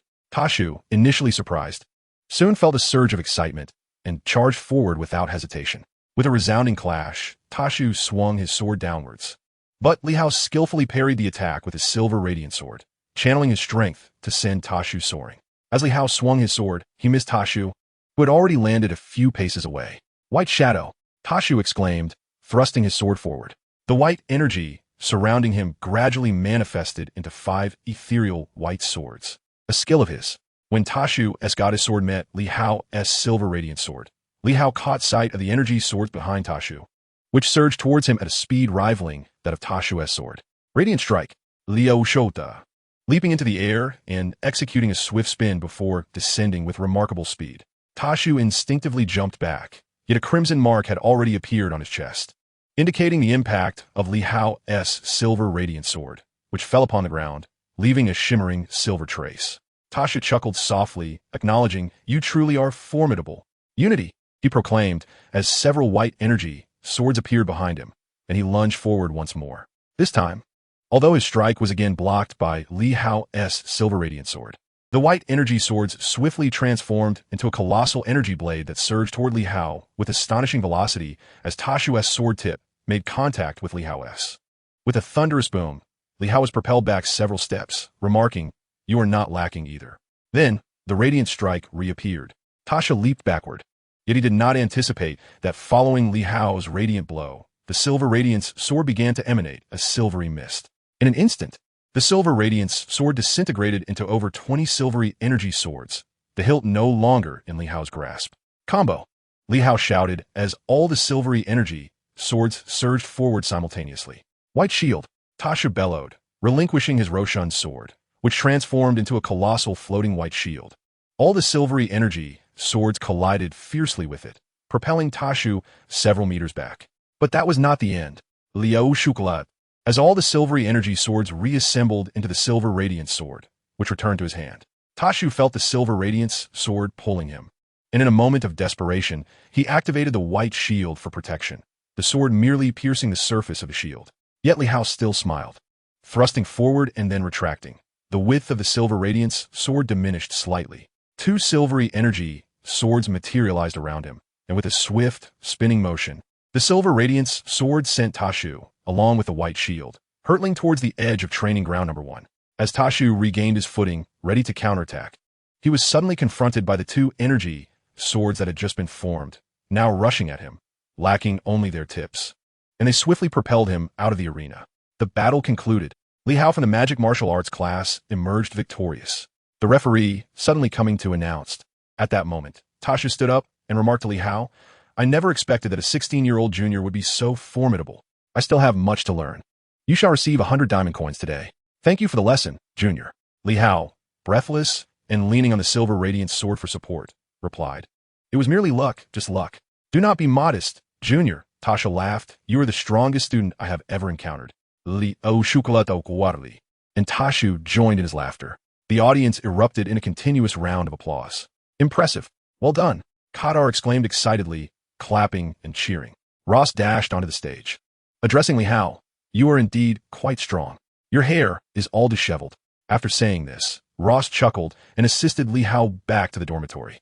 6 months had passed since the battle between Tashu and Li Hao. During these 6 months, Li Hao had dedicated himself solely to training, neglecting his classes. 6 months have elapsed since the battle between Tashu and Li Hao. During this period, Li Hao devoted himself entirely to training, neglecting his studies entirely. Over these 6 months, he has reached the latter stages of a swordsman, and his mastery of fighting spirit has progressed to its final form. However, he has yet to discover the opportunity to break through to the realm of the great swordsman. If such a transition were so facile, the streets will be teeming with great swordsmen, wouldn't they? "Hey, Li Hao, have you heard? A dragon knight is visiting today," Ross exclaimed, bursting through the door with palpable excitement. "What, a dragon knight? Weren't you supposed to be transitioning to a magical warrior?" Li Hao replied, eyes still closed. 6 months prior, Ross had been deemed unsuitable for the warrior or magical warrior path by Kadar, as his affinity for magic surpassed that of combat. Consequently, he was reassigned to a class focused on magic, while Li Hao, having not utilized any magic in combat, remained in the warrior class. Not interested, Li Hao stated dismissively, but abruptly fell silent. Ross regarded him quizzically. "Regardless, you must attend today. The principal has specifically requested your presence. You've been cooped up in the dormitory for 6 months. It's time you stepped outside." Not interested, Li Hao instinctively closed his mouth, realizing that further discussion could reveal too much. "Are you going or not?" Ross glared at him. "Going or not?" "Not going." "Going or not?" "Fine, I'll go." At that moment, Ross smirked and declared, "You said you would go. Let us move." Reluctantly, Li Hao found himself being ushered along by Ross, but he was still resistant. However, he was soon doused by a basic water spell cast by Ross. With a resounding splash, Li Hao's bed and clothes were soaked. "What are you doing?" he shouted in anger. "Well, since you're already drenched, change into some clothes and accompany me to see the Dragon Knight." Ross shot him another glare. Li Hao possessed only 3 outfits.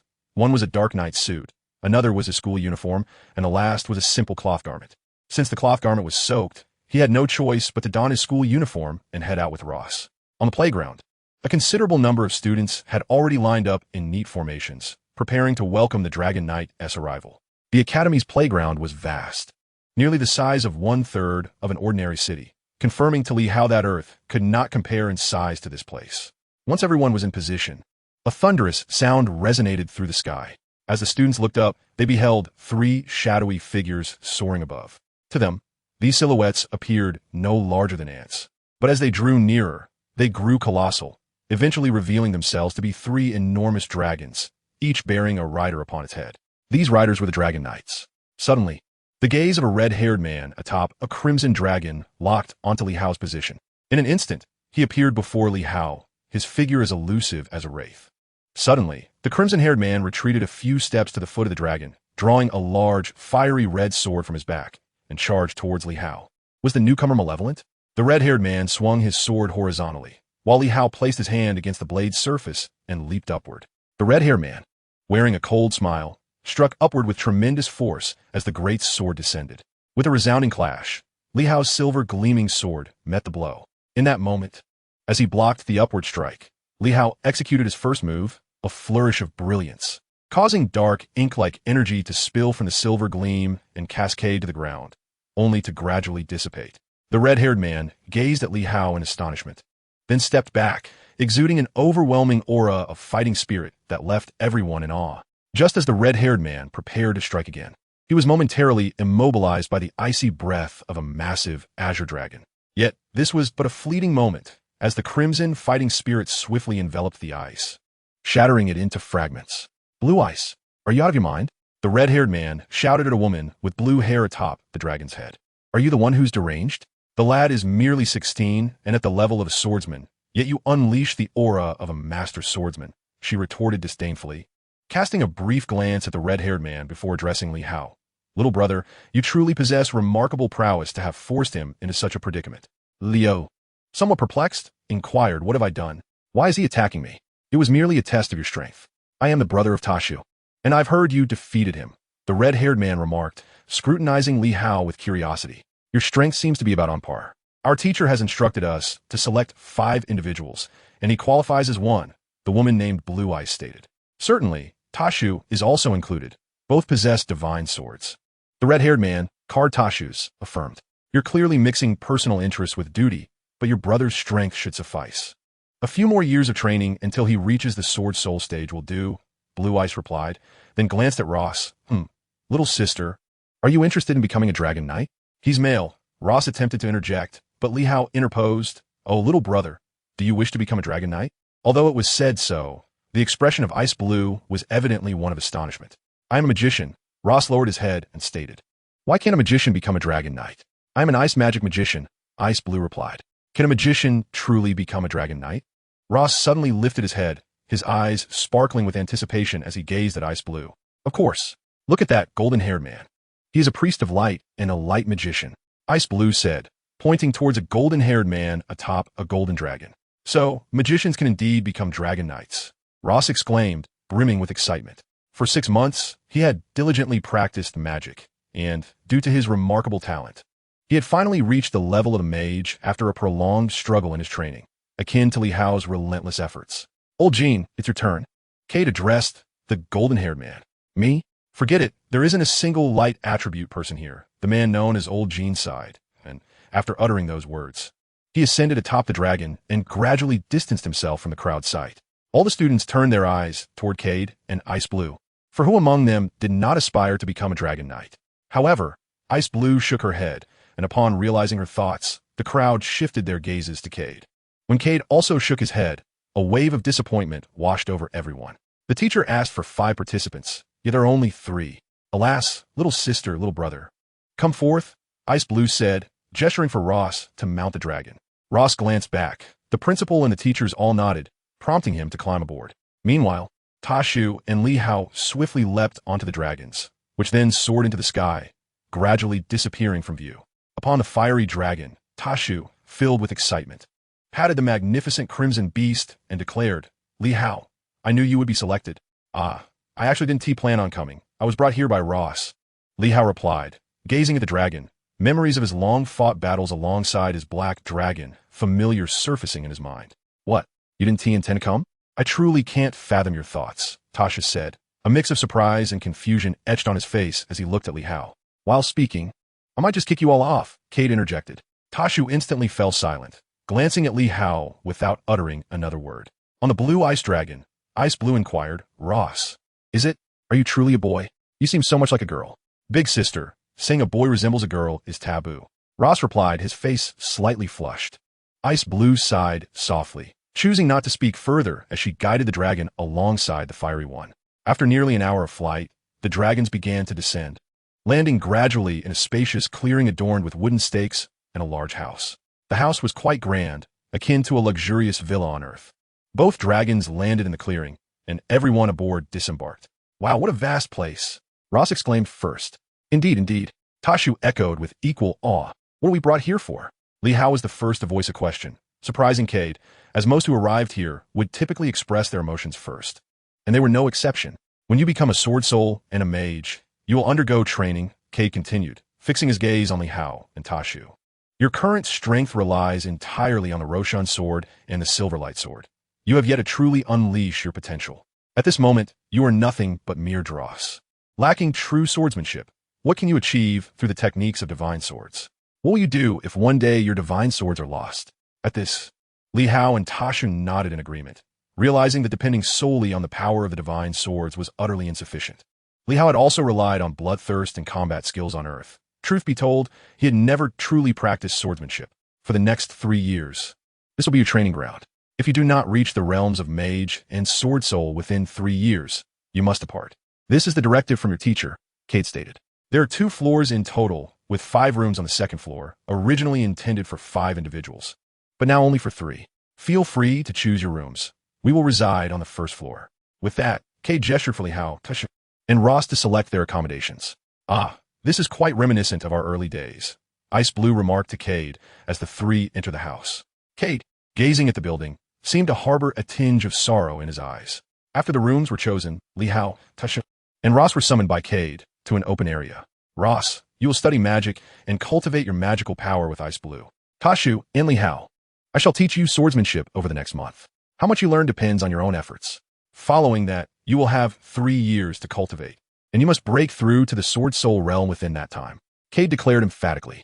Li Hao and Tasha nodded. Yet the prospect of achieving the sword soul realm in 3 years seemed daunting. It would be a miracle to transition from a sword master to a grand sword master within that time frame. Remove your divine swords. You will fight with ordinary sword from now on. Cade handed each of them a wooden sword. Enough talk, let us commence, Cade proclaimed, drawing his own wooden sword. We will take turns battling. This is how I sharpen my own combat skills. Li Hao, you shall begin. Liao Nuda, letting out a fierce shout as he leapt into action, gripping his sword with both hands and striking downwards. A month later, the sound of wooden swords clashing resonated continuously as Tashu engaged in a friendly duel with Li Hao. Li Hao leaped into the air, but Tashu's horizontal slash missed its mark, causing the sword's tip to touch the ground. Using the strength of his wooden sword, he supported his body and concentrated his energy beneath his feet, launching a powerful kick towards the airborne Li Hao. In response, Li Hao grasped Tashu's foot with his own energy, landing deftly and, with a resounding crack, dislodging the wooden sword from Tashu's grasp. With a thud, Tashu landed abruptly on the ground. The score was 6-1. Li Hao had triumphed in the 6th round. After a week, you have only won a single match. Tashu, Cade sighed, observing him. His learning ability is exceptional, and it seems he's grown even stronger. Tashu scratched his head and remarked to him, Leo, have you broken through to the Grand Swordmaster realm? Cade had just spoken, and Li Hao nodded in affirmation, prompting Tashu to exclaim, a monster indeed. He is absolutely a monster. I have only just begun to harness my energy. Tashu gazed at Li Hao in astonishment. How can such a monster exist in the world? He must be under 16. Still pondering the earlier events, Tashu added, you must hasten to catch up. Otherwise, you will not reach the Sword Soul realm within 3 years. Cade remained astounded, for it had taken him over a year to advance from swordsman to swordmaster, and after consuming some rare resources, he had only recently achieved the late stage of Grand Swordmaster, culminating in the Sword Soul after more than a year's effort. Li Hao, however, had not partaken of any such treasures. In the dead of night, feeling sufficiently versed in his studies and weary of the dungeon's confines, Li Hao decided to complete his quest. Ding! Main quest completed with excess fulfillment. Reward. 1 skill upgrade card. 1 golden skill roulette. After casting a final lingering gaze at the dungeon world, Li Hao vanished completely.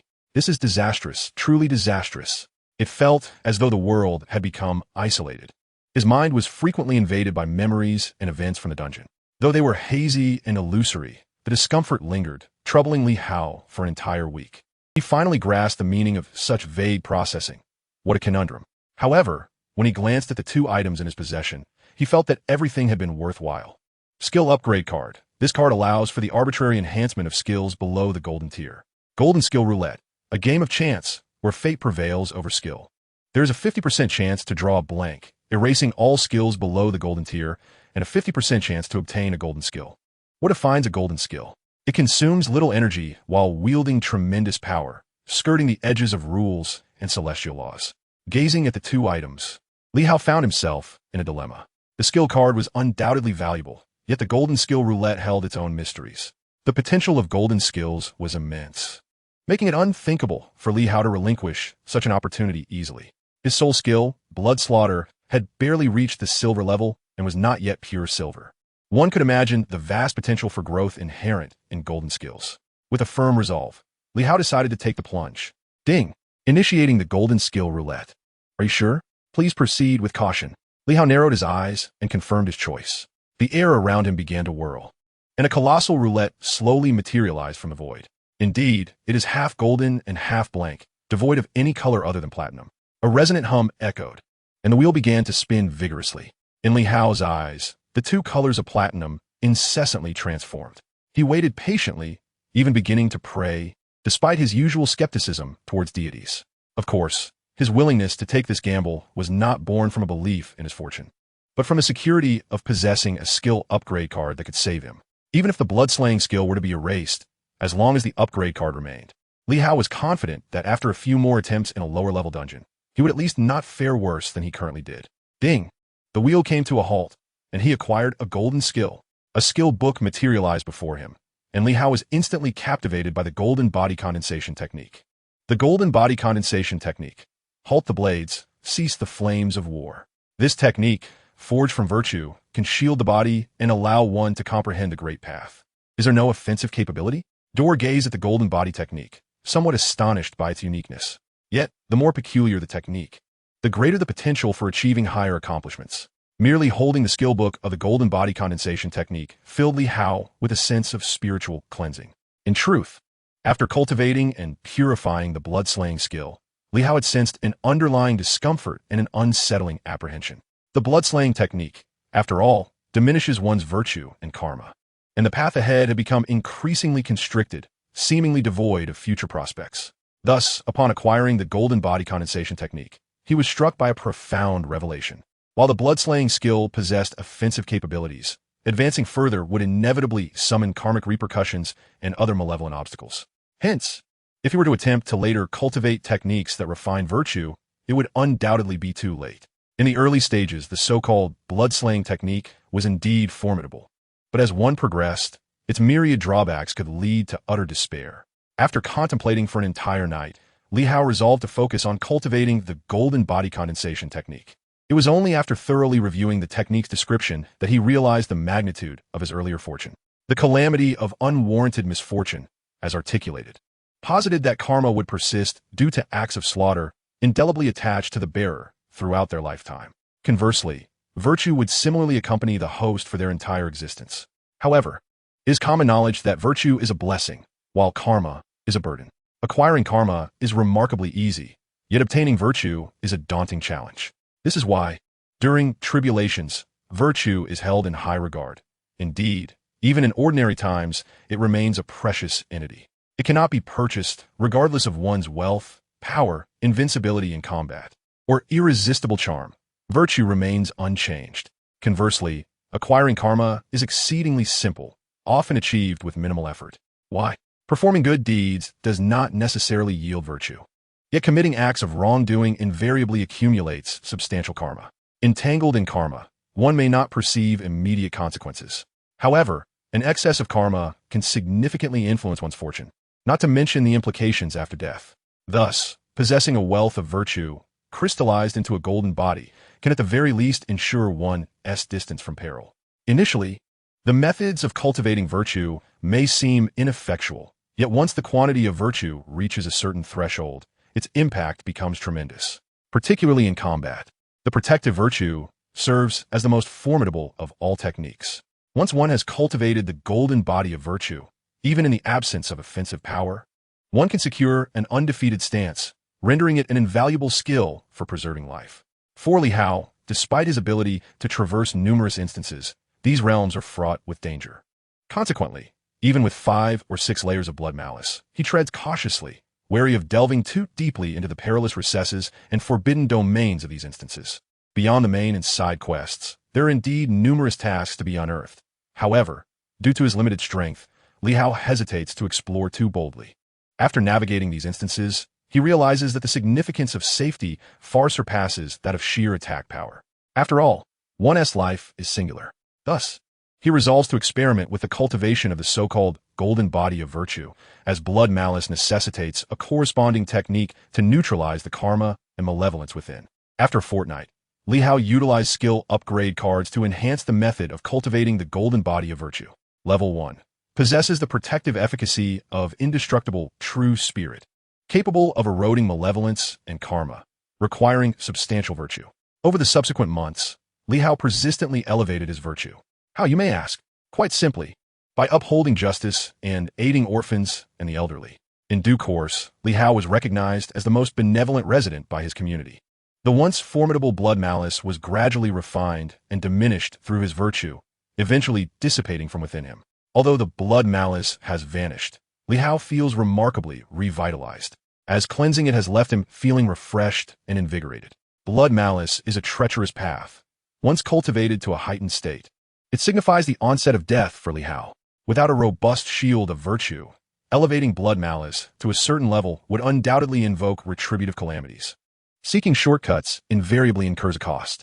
One might endure through profound mastery, yet such tribulations are not singular. They will escalate in intensity and frequency. This elucidates why cultivators incessantly proclaim the need to vanquish demons and malevolence. Clearly, virtue is an exceedingly precious asset, despite the absence of blood malice. Li Hao does not perceive himself as devoid of support. Though the golden body cultivation method may appear feeble in its initial stages, as long as he refrains from provoking those that should not be provoked, his safety will remain assured. After more than a year, Li Hao finally managed to cultivate the merit condensation method to level 2, Eternal Spirit, Guardian of Merit.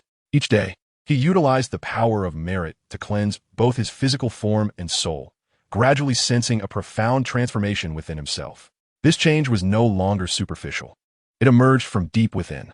The golden energy of merit seamlessly integrated into his being as Li Hao slowly opened his eyes. With a hint of regret, he shook his head, pondering how much stronger he could have become had he practiced this technique from a young age. His body had indeed gained some weight, and it was time to engage in some physical activity. Patting his slightly protruding belly, Li Hao entered the instant space and began to examine it closely. Faced with two higher-dimensional instances, he hesitated briefly before making his choice. Having previously traversed one of these instances, and with his current lack of offensive power, he resolved to accumulate merit and enhance his abilities. Ding! Entering the instance. Ding! Main quest initiated.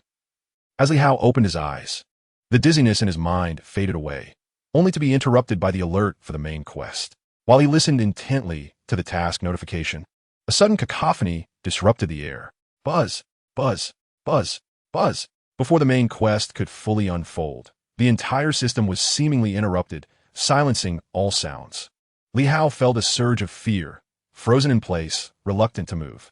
The instance was his greatest reliance and secret. Any unforeseen events could spell disaster.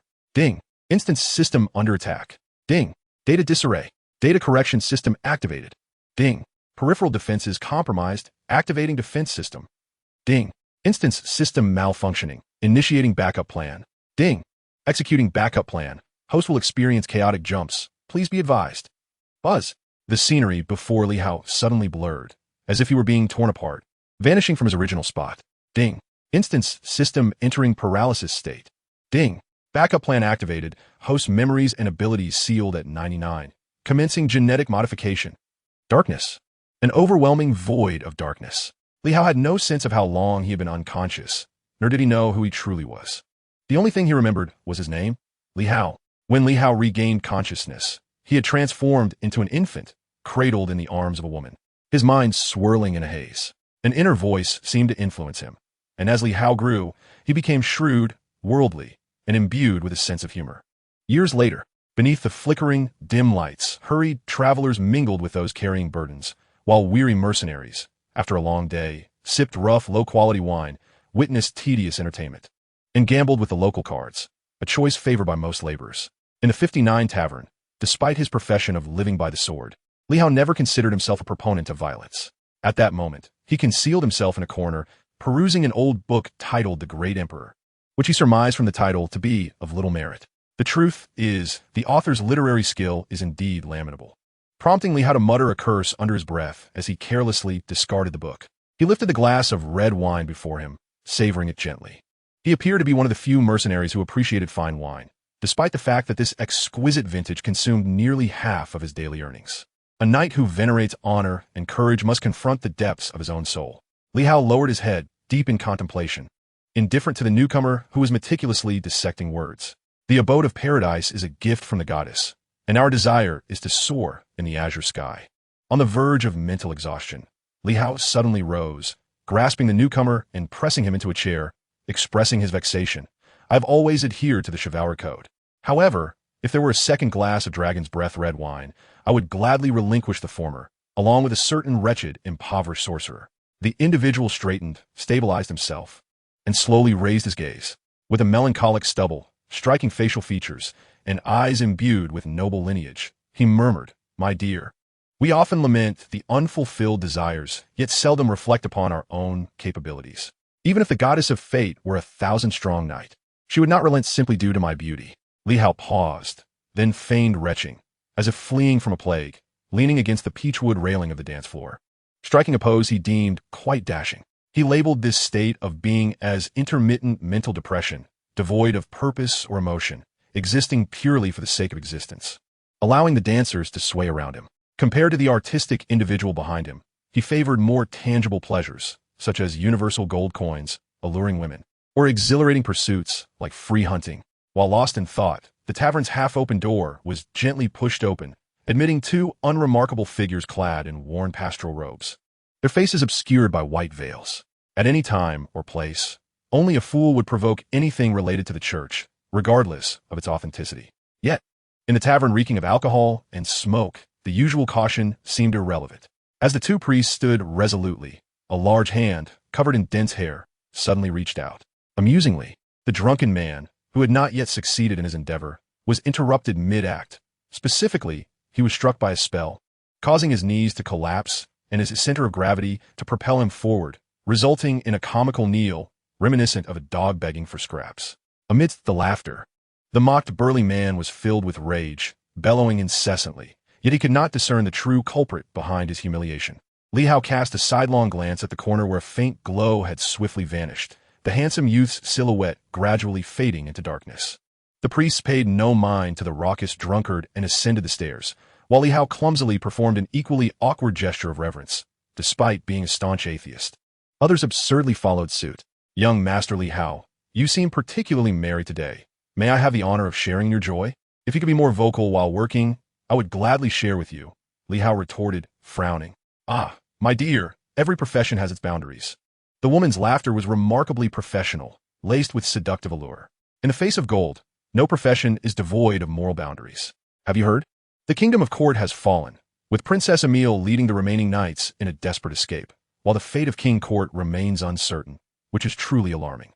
Divine retribution spares no tyrant, even if their nature is inherently benevolent. My old friend, your perspective seems rather extreme. I was fortunate enough to visit that ancient citadel, where the streets are impeccably clean, the citizens adhere to the law, and even the station soldiers are eager to assist you. Let us drink, dear companion. Politics is the most absurd facet of our world. Whatever you deem it to be, that is precisely what it becomes, devoid of any rationale. It appears there will be quite the spectacle at the Mercenary Guild tomorrow. At the Twilight Tavern, in a private room on the second floor, the priest no longer exists. Standing by the window is a finely crafted girl, her skin resembling exquisite velvet, yet her eyes betray a hint of melancholy.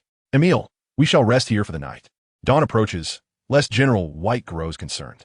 His dispatched missive mentioned that this is a democratically independent town, nestled against the Mogula Mountains, thus attracting a multitude of mercenaries and grassroots laborers, boasting its own mercenary guild of a rare E-grade scale.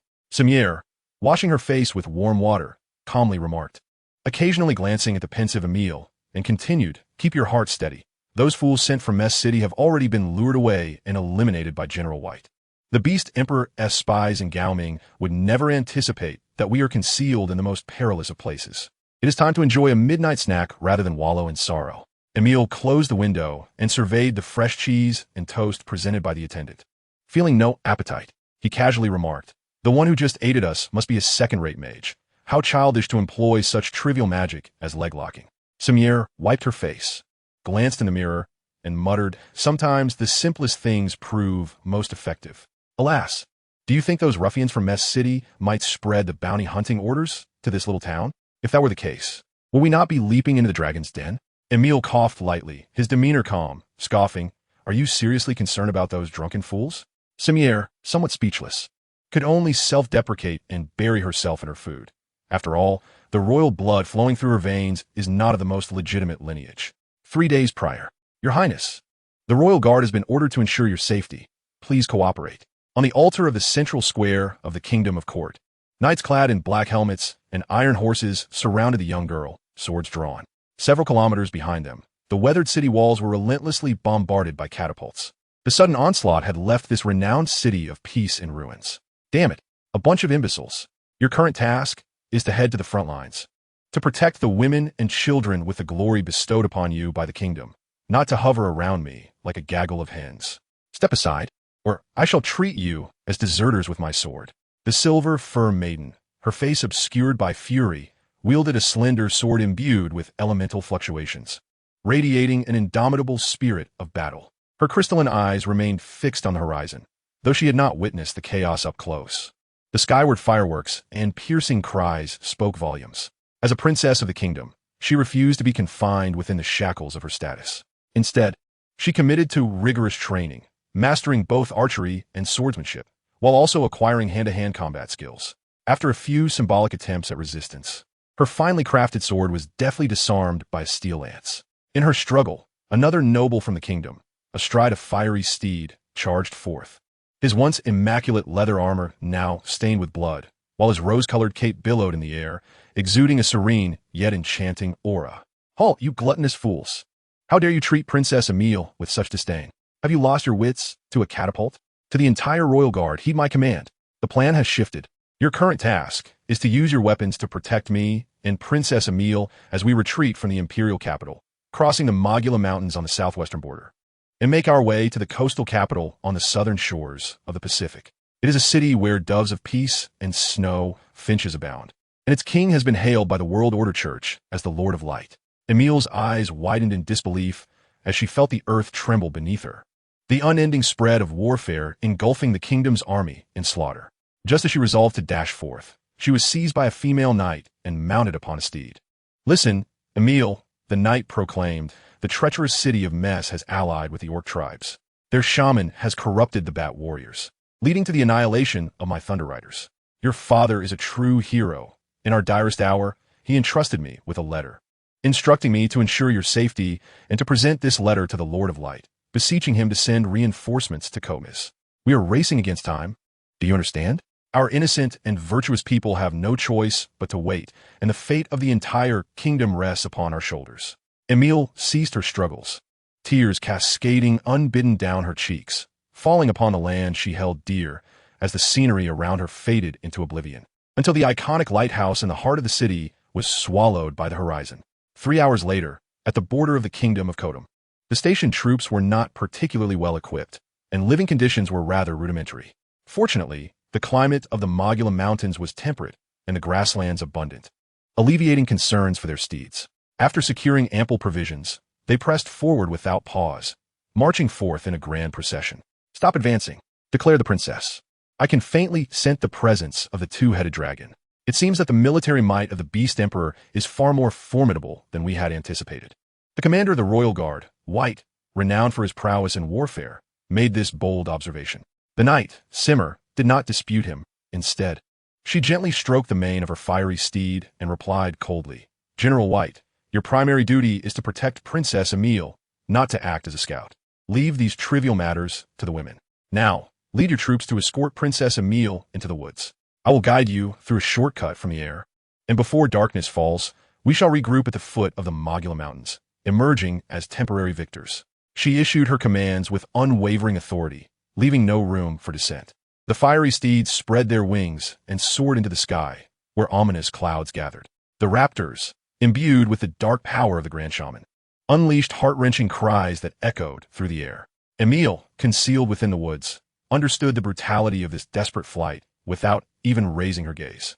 She restrained herself from dwelling on the charred remnants of her homeland, the soldiers of Comis battling amidst blood and pride, and that heroic father of hers, wielding a heavy sword on the front lines. The massive remnants of the two-headed dragon fell relentlessly from the sky, shattering the distant forest into chaos. Amidst the overwhelming scent of blood, a magnificent battle hymn arose, woven from the clash of long spears and raging fury. This unnamed skirmish would surely leave the young knights of the royal guard trembling.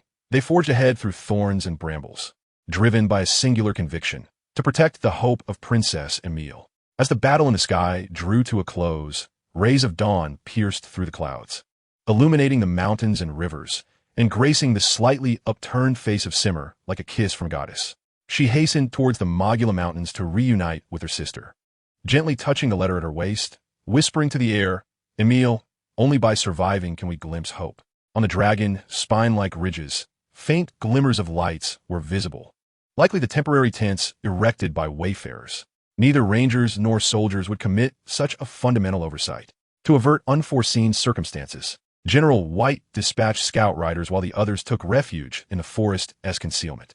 Emile's evening meal consisted of 2 slices of high-energy buckwheat bread and a few unpalatable pieces of jerky. However, as she held them, they seemed difficult to swallow.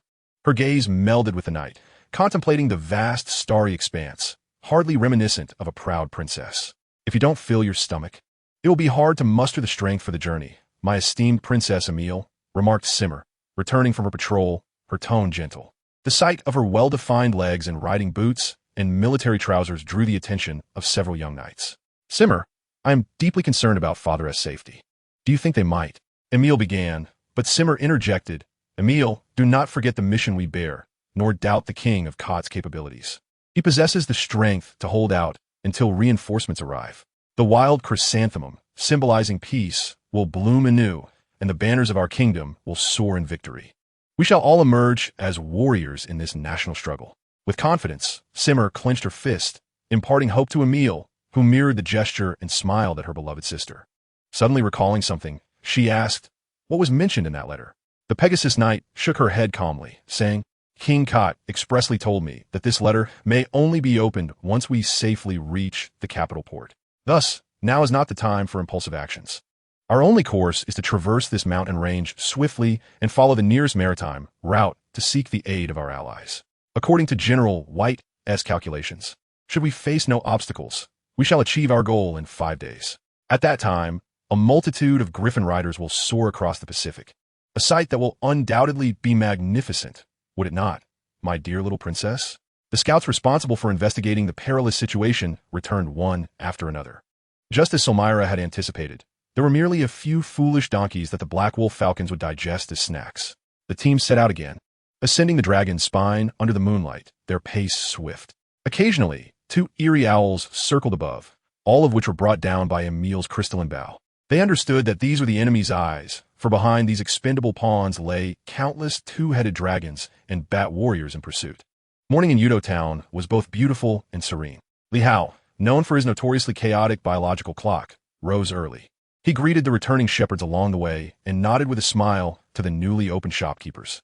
Trailed by the eclectic mage whose face resembled melted jade in the morning light, captivating many a young maiden, tall and slender like a woman, he donned a rough red robe, devoid even of the simplest primary enchantment patterns. It was hard to fathom how such a handsome mage could be in such dire material circumstances, yet Li Hao preferred to define Muse's magic as mere sleight of hand. For that wretched illusionist, apart from moving sparsely distributed objects, he was utterly inept, often leaving Li Hao to beat the magical beasts nearly to death while he remained in a state of chanting. However, there were occasional successes, such as lifting the skirt of a certain loud-mouthed woman, forcing her to embarrass herself before the crowd, or manipulating a part of the body of some fool with nearly zero mental prowess.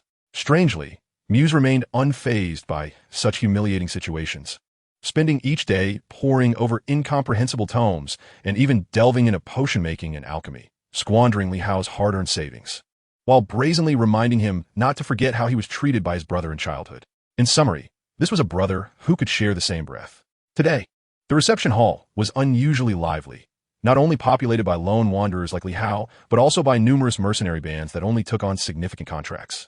Li Hao had his own unique insights regarding these traditional organizations, as he firmly believed that masters were always lonely, often accompanied only by a woman with a weak combat prowess. Unfortunately, apart from the suspect Muse, there seemed to be a distinct lack of female presence around him. Another absurd and tedious day dawned. Oh, great mage, do kindly use your marvelous illusions to conjure up 2 roasted eggs or a glass of freshly squeezed milk for me. In response to Li Hao's sharp sarcasm, Muse disdainfully ignored him, polishing his inferior crystal ball, shaking the liquid inside that was mixed with silver powder. Sunlight cascaded onto the sphere's surface, shining brilliantly like the breath of flames. In a fit of anger, Li Hao rushed over to snatch the treasure, only to be elegantly evaded by Muse, who chuckled softly. Those who do not understand art will never grasp the true essence of magic. Do you comprehend what I am saying, Li Hao? Li Hao, caught between laughter and tears, gritted his teeth and replied, all I know is that you're a butcher of gold coins. My meager savings will eventually be squandered by you. If I find myself starving, I shall tie you up and sell you to the ladies' parlor. The wealthy matrons would surely relish your delicate flesh. As he spoke, the crystal orb grew increasingly resplendent, its brilliance a result of the interplay between elemental light and mental prowess, determining the ultimate bearer of power. However, the Muse's control evidently succumbed to external forces, and following its splendid detonation, the orb only elicited derisive glances from the onlookers. Li Hao had already foreseen this and departed. Just as he was about to enter the guild, he spotted 2 distinguished figures in white robes, the priests who had left a strong impression on him the previous day. Messengers of God, I represent the Scart Mercenary Guild. We are grateful for your esteemed presence. How may I serve you? Leo feinat humility, as though uttering this flattery would prompt them to present him with an entire bottle of dragon's breath wine. The priests paused, their features, partially obscured by veils, exuded a fresh and invigorating aura, reminiscent of a youthful maiden brimming with hormonal vitality. Li Hao had already harbored doubts about this subtle nuance since their encounter last night. Are all mercenaries here as fervent as you, sir? One of the priests inquired, her voice a crystalline melody. Not necessarily. For instance, that drunken braggart from last night. I believe even the sheep that frolic at God's feet might stumble upon good fortune. This flattery is acceptable. You are astute, discerning in character and intent. However, if given the opportunity to encounter the divine, I doubt you would be the most devout of adherents. Am I correct, mercenary?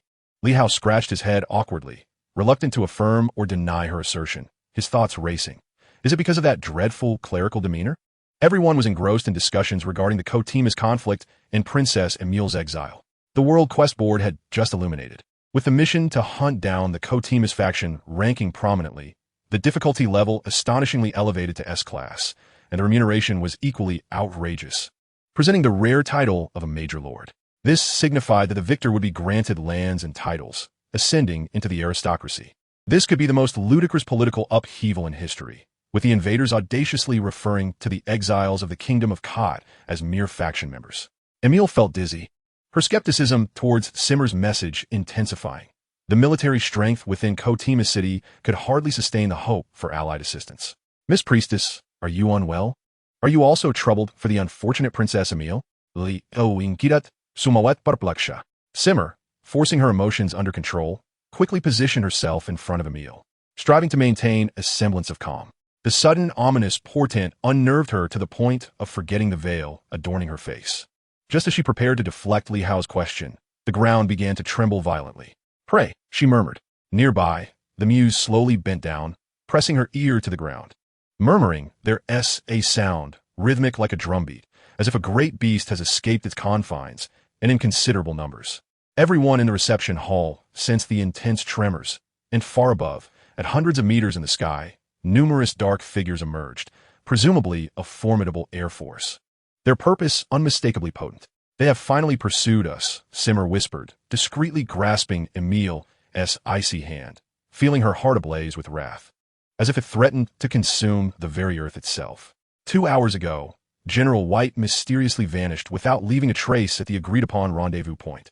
A breach of military protocol that is utterly perplexing.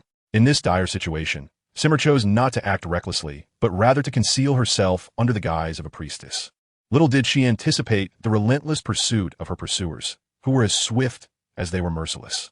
To perish alongside one's principles, or to pray for salvation. This may well be the most consequential decision of her military career. In the realm of order, S-rank mercenary guilds are a rarity, and S-rank bounty missions are even scarcer. Only the Holy Seas Crusade Division or the Imperial Defense Department might possess the resources to issue such calls, effectively casting a vast net. Apart from the heretical organizations that espouse benevolence, it is unlikely that any mercenary king would forego such an opportunity for elevation and acclaim. As Li Hao often quoted, "In the face of gold, no profession has its limits." Miss Priestess, the situation appears quite dire. Therefore, if you lack the means to protect yourselves, I suggest you leave immediately, Li Hao urged, his tone tinged with a peculiar concern often reserved for women. For he could hardly believe that two figures embodying the doctrine of peace would harbor formidable martial prowess. The Air Force's advance was heralded by a perfectly organized battalion of bat warriors, accompanied by several unidentified adult chimeras. Likely the zenith of a certain great shaman from the beast folk, for the White Poplar Valley forest is akin to a sanctuary for the elves. The arrival of these colossal avian creatures cast a shadow over the land, and Li Hao embraced his slightly chilled shoulders, maintaining a composed demeanor as the thousands of mercenaries exchanged perplexed glances, speculating about the Dark Lord behind this ostentatious display of power. Listen closely, everyone. We are the Royal Knights of the Empire of Stan, tasked with the apprehension of two suspicious women. Information providers will be rewarded with 5,000 gold coins and bestowed the title of Lord over a fief in the city of Komiz. Proclaimed the knight with a voice that resonated with authority, an unmistakable air of command evident in his tone. Li Hao rubbed his forehead, feeling a profound sense of logical dissonance. If memory served him right, Komiz was once a vassal city of the Kingdom of Kote, which had achieved independence due to the sweeping reforms of international politics. Now, to self-identify as part of the Empire of Stan was a testament to their ignorance of the greater world. Is there no one willing to provide information? Then I shall proceed with my orders to eradicate this town from the world map, including you pitiful and laughable lower-class laborers, he declared. No sooner had he finished speaking than the chimeras launched their assault, unleashing deadly corrosive liquid from their maws, resulting in the swift destruction of several homes. Emile, cloaked in white, stood in shock, unable to fathom that the general before her was none other than Uncle Das, a man who had once shared a brotherly bond with White. Is this what war truly is? It mirrors the most classic aphorism of military discourse, capable of transforming black into white, right into wrong, the elderly into youth, and cowards into warriors, while turning paradise into hell. As the mercenaries' derogatory remarks towards a certain general stirred negative sentiments, the fiery stallion's assault immediately disrupted the well-prepared Air Force. Several bat warriors, caught unprepared, were scorched by the flames unleashed from its wings. The purity of the fire element was sufficient to bring any fire mage below grade A to their knees. After achieving initial success, the fiery stallion let out playful cries and began an aesthetically pleasing dance of movement. Despite the chimera's considerable destructive power, its sluggish mobility rendered it bewildered and disoriented by the stallion's maneuvers. As its wings sliced through the air, they left behind beautiful trails of burning mist, lingering like a painter's strokes. Many bat warriors fell victim to ambushes as these powerful predators, controlled by low IQ barbarians, evidently faced their nemesis. Coupled with the exhausting glare of the sun, they were on the brink of complete rout. That was Princess Simmer's fiery stallion, and they were near. If I were to capture it, I would surely enjoy that delectable little body. Archers attack. General Das's voice was filled with excitement and a sharp edge, brimming with lewd, animalistic fervor. The archers, barely catching their breath, hurriedly mounted the broad backs of the Kodo beasts, forming groups of 8 for indiscriminate ranged attacks. Meanwhile, the mages methodically enhanced their ice spells, tipping the scales of victory in the main battlefield. The fiery stallion pushed itself to its limits, emitting urgent cries, as waves of magical ice arrows shot towards the sky, some even exploding on impact. After sustaining numerous splatter damages, it reluctantly retreated, hiding a kilometer away. Such mechanical blind fighting was the folly of lowly magical beasts devoid of spirit. The foolish creature dared to provoke the dignity of the royal knights of the Crow Empire. It is truly laughable. General Das spoke with unabashed confidence, though, to the audience. Such bravado only appeared more absurd, akin to a donkey taunting a wolf. The knights began to establish defensive lines around Udo Town, systematically blocking all exits while the bat warriors patrolled in crosses. The once peaceful and serene town was suddenly engulfed in bloodshed. Women and children hurriedly shut their windows, while the mercenaries wore expressions of despair. However, the situation was likely more horrific than anticipated, as they wielded their spears, meant to embody honor, to smash through the homes, conducting a warlord-style sweep that sent both chickens and dogs fleeing. Are they knights? They seem more like heartless butchers. The white-robed priest gritted his teeth. When war strikes, Humanity is but a mutated product driven by desire, leaving us with no choice. Are we to engage? Emil whispered, suppressing his seething anger. Let us wait a moment. Perhaps among these mercenaries, there might be a couple of anomalies. The relentless sweep pushed many villagers to the threshing grounds, including gray-haired elders and helpless infants. Listen closely, my dear ones. I am the commander of the Royal Knights of the Croat Empire, tasked with the pursuit of 2 suspicious women, who possess an air of nobility and speak the purest official language of Cortimus. I shall grant you merely 20 minutes to deliberate, should no one be willing to speak. Cast your gaze upwards at what looms above. Those formidable creatures are in search of their midday repast, and I find myself at a loss as to how to resolve this predicament. Compared to the battle-hardened mercenaries, these pitiful souls are far easier to intimidate. Thus, having mastered the psyche of the weak, urge the giant bats to unleash their cacophonous cries, their mouths dripping with a viscous green substance that splattered upon the villagers' garments and heads, sending them into a trembling frenzy. Men clutched their children and spouses, while the elderly stared vacantly, as if rendered senseless by terror. 5 minutes elapsed. A few bat warriors swooped down, sinking their fangs into the skulls of several innocents. What had once been intact crania was now grotesquely severed, blood and cheese-colored brain matter oozing forth and splattering upon their companions. The subsequent wave of attackers opened their serrated maws, using their tongues to feast upon the detritus within those bowl-like heads. Many succumbed to unconsciousness, their spirits shattered by sheer fright, while the survivors emitted haunting wails that resonated with despair. Cursed be it, demons! The tide of hatred surged instantaneously. Yet, just as the enemy prepared to launch a forceful assault, General Das intervened, directing his steed to leap before Li Hao, towering above him. The hot breath emanating from his nostrils was nearly unbearable for this reckless warrior. Nevertheless, Li Hao had no intention of retreating, for his right arm had dislocated, rendering him powerless to resist. I had once believed that mercenaries earning meager wages were naught but useless, yet here stood a true warrior. What is your name, young one? The force behind your javelin could certainly serve me well. Consider this. I can offer you ample wealth and women, teach you the ways of the upper echelons of society. Such was the sugary enticement, the most cliched method of subjugation when a dictator encounters a warrior, yet undeniably direct and effective. Emil and Simmer, poised to act, hesitated. In this absurd era, religion and politics stood in stark opposition, where land, sustenance, women, and slaves, both sentient and inanimate, could all be quantified. A hierarchy governed human relations. The pyramid system lauded by artists, etched upon the covers of the highest laws, thus cloaking the truth in a guise of peace.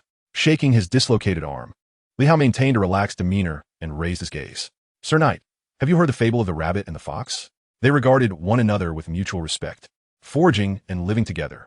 One winter's night, the rabbit pilfered 2 carrots from a farmer's abode, while the famished fox, weak and dazed from hunger, was offered half of the rabbit's bounty. Moved to tears, the fox requested the rabbit to close its eyes, seizing the moment to pounce and devour the rabbit, feasting to its heart's content, and ultimately declaring, "Now we shall never part."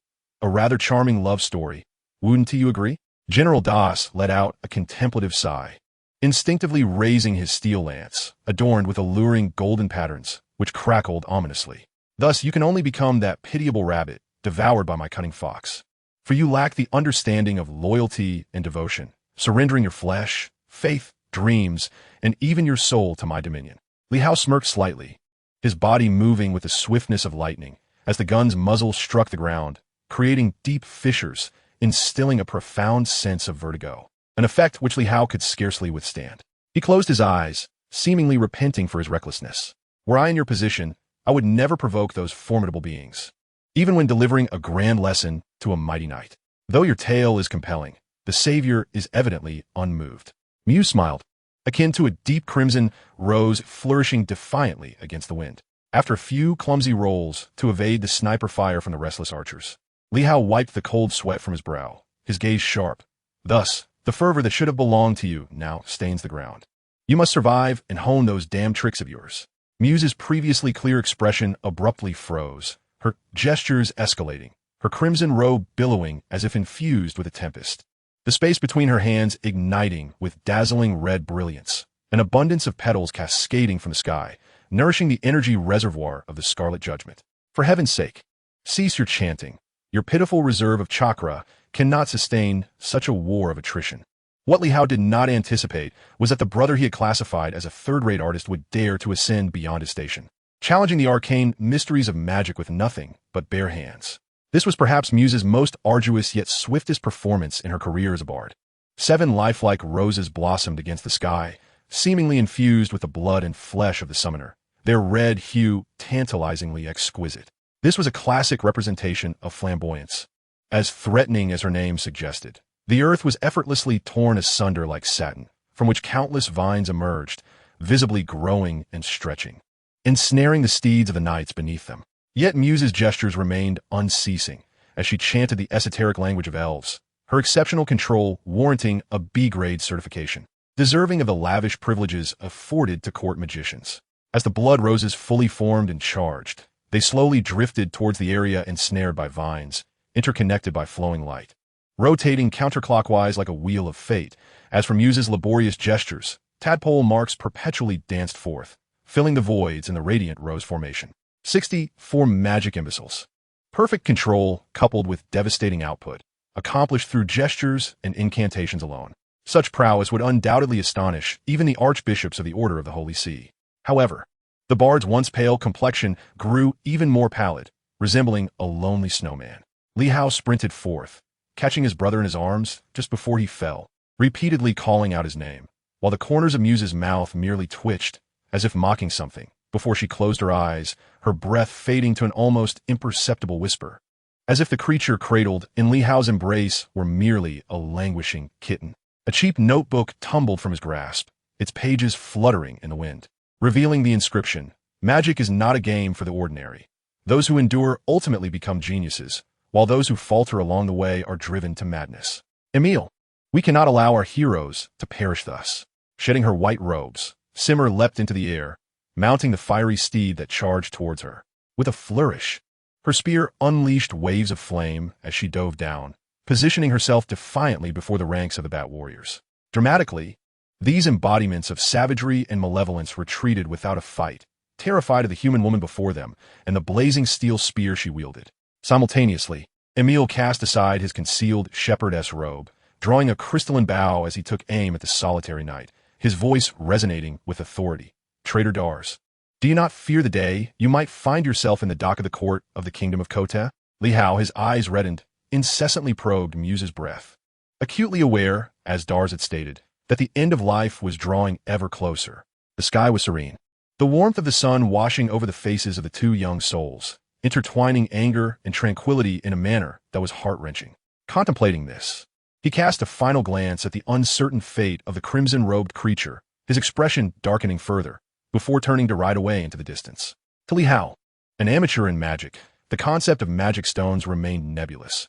He understood only that thousands of elemental ores could be refined into a singular magic stone, displayed in the cursed Noble S showcase or the magical item shop, priced anywhere from dozens to thousands, awaiting the patronage of equally cursed capitalists and socialites. He had many underprivileged comrades, among whom he counted himself a miner, earning just enough copper coins each day to afford moldy bread and inferior water for his family. His resources were scant, yet he also bore the burden of nurturing an impractical beast. Fortunately, this very creature had, just 10 minutes prior, achieved a remarkable feat, celebrated as a hero by a certain imperial princess, further underscoring that bureaucratic failures are not solely defined by titles bearing royal insignia or extraordinary teams, but can also descend into novice experiences. "Surely, Miss Simmer, you jest. The nearest port city is at least a 3-day sea voyage away. Unless you and Princess Emile are 2 great magi, and I am merely the chief surgeon here," Li Hao remarked, laced with irony, as he cradled the fragile Muse, akin to a delicate glass orb, preparing to depart. In this world teeming with nobles, he was content to remain a neutral entity, neither extolling virtue nor condemning vice, but simply existing, a commonality among the inconspicuous in this grand era. The fresh corpses of raptors, the collapsed ruins of homes, and the tall young man, cradling the barely breathing creature, moved further away, illuminated by golden rays. This scene seemed to evoke endless imagination, particularly for the love-struck warrior maidens. To Simmer, Muse appeared to perform calmness, while Li Hao masked his sorrow with serene composure. She abhorred any semblance of falsity, even if cloaked in goodwill. "Wait. If you are willing, we can depart now, taking the fastest cruise ship to the port city," Silmi casually remarked, her tone imbued with sincerity. As the youngest general of the Flame family, coupled with the title of princess conferred by King Koteh himself, the halo surrounding her seemed even more dazzling than that of Emil. Whether it was the prodigy who ascended to the rank of Grand Knight before turning 20, the nobleman wielding control over the kingdom's economic lifeblood, or the flamboyant conjurer of intricate magical techniques, all were but her obedient subjects beneath her delicate feet. Li Hao abruptly bent down, wiping his face in a childlike manner, and exclaimed, "Really? In the plains of Middle-earth, the sky often appeared as if paved with crystal, adorned with cotton candy clouds beloved by little girls, the poplar forests kissing the horizon, meandering streams resembling capillaries, and windmills perched upon hillsides. In certain bountiful areas, one might even encounter the robust and thick-skinned mammoths, creatures with lifespans nearing 300 years, easily tamed to serve as effective agricultural tools." His demeanor was rather despondent, akin to a wild duck that had suffered in a high-society salon. Within a mere 10 kilometers from the Magellan Strait, the refreshing scent of the ocean could be felt. As a vital link between the Mogula Mountains and the coastal metropolis, the maritime institutions stationed here were primarily of an official nature. The Kingdom of Koteh, a nation rich in mineral resources, engaged in intensive import and export trade, naturally possessing its own prestigious companies. However, prolonged military assaults had left 13 large cargo ships stranded, their value diminished and pledged to the great bankers of Sislo. Flipping through the annals of the Order's military history, one finds the ancestors of the Kotamiz royal lineage, all fervent embodiments of madness. Even when their souls were torn asunder, none of the heirs would relinquish this honor. Look, what do we see? The most renowned royal cruise ship of Sislo. I suspect this grand vessel is certainly not lost, the old coachman exclaimed with excitement, leaping down to run ahead. Peering on tiptoe, as if he were a playful child, upon the vast, azure sea rested a luxurious liner, likened to a floating mountain. Hailed by the industry as the finest in the world, the Ark of Noah. What a humorous old man. It certainly isn't lost. Perhaps it is purposely prepared for Emil and me. It is so grand that it can smoothly carry us to the coastal metropolis, Silmi quipped, her arms crossed and chin slightly raised, mirroring his humor. Li Hao awkwardly swallowed, finally allowing himself to steal a few glances at Silmi's elegantly long legs, her body bearing the grace of a muse. He murmured, "I'm not confident I can bring a living corpse aboard. Otherwise, I might be tossed into the sea to feed the sharks." The last to disembark, Emil patted Li Hao on the shoulder, walking alongside him and saying, "On the captain's desk of the Ark of Noah, there must be records of my sister and me of the highest imperial caliber. As for you, you truly are a troublesome burden." With a frown etched upon his face, he followed closely behind, favoring Silmi's allure over Emil's more robust stature, captivated by the irresistible feminine charm she exuded, leaving him powerless to resist. It is rather peculiar that the two ruling princesses of the Kingdom of Koteh are surrounded by not a single retainer, let alone a guard contingent or a court of mages. Instead, there stands a mercenary, devoid of any menacing aura, with a hapless mage perched upon his shoulder, both having successfully blended in after being drenched by the shrewd old coachman with a heady concoction of Su-Chun wine. Has the Kingdom of Koteh's royalty fallen so low as to require the recruitment of mercenaries?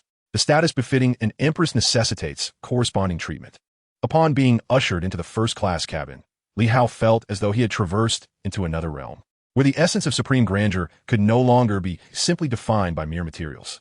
The prevailing British style, complemented by Gothic embellishments, exuded opulence while maintaining an air of natural elegance favored by society's elite.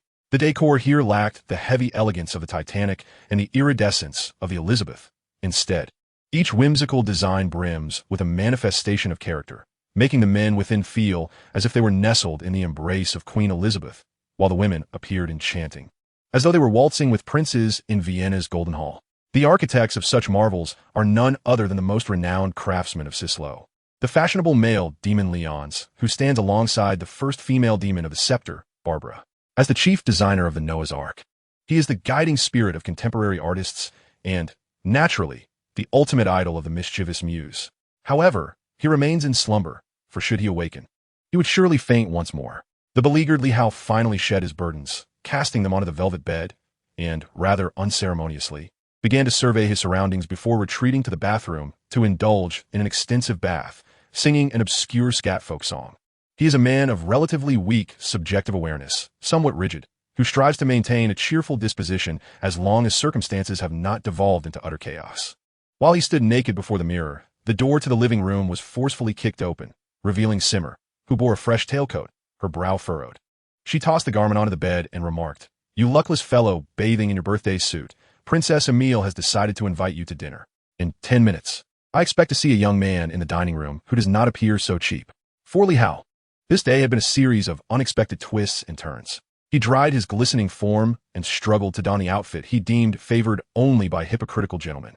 After striking several poses before the mirror, he clumsily muttered, "Oh, poor little muse," before stepping out, disregarding the occasionally solitary swan, and hurriedly made his way to the dining hall.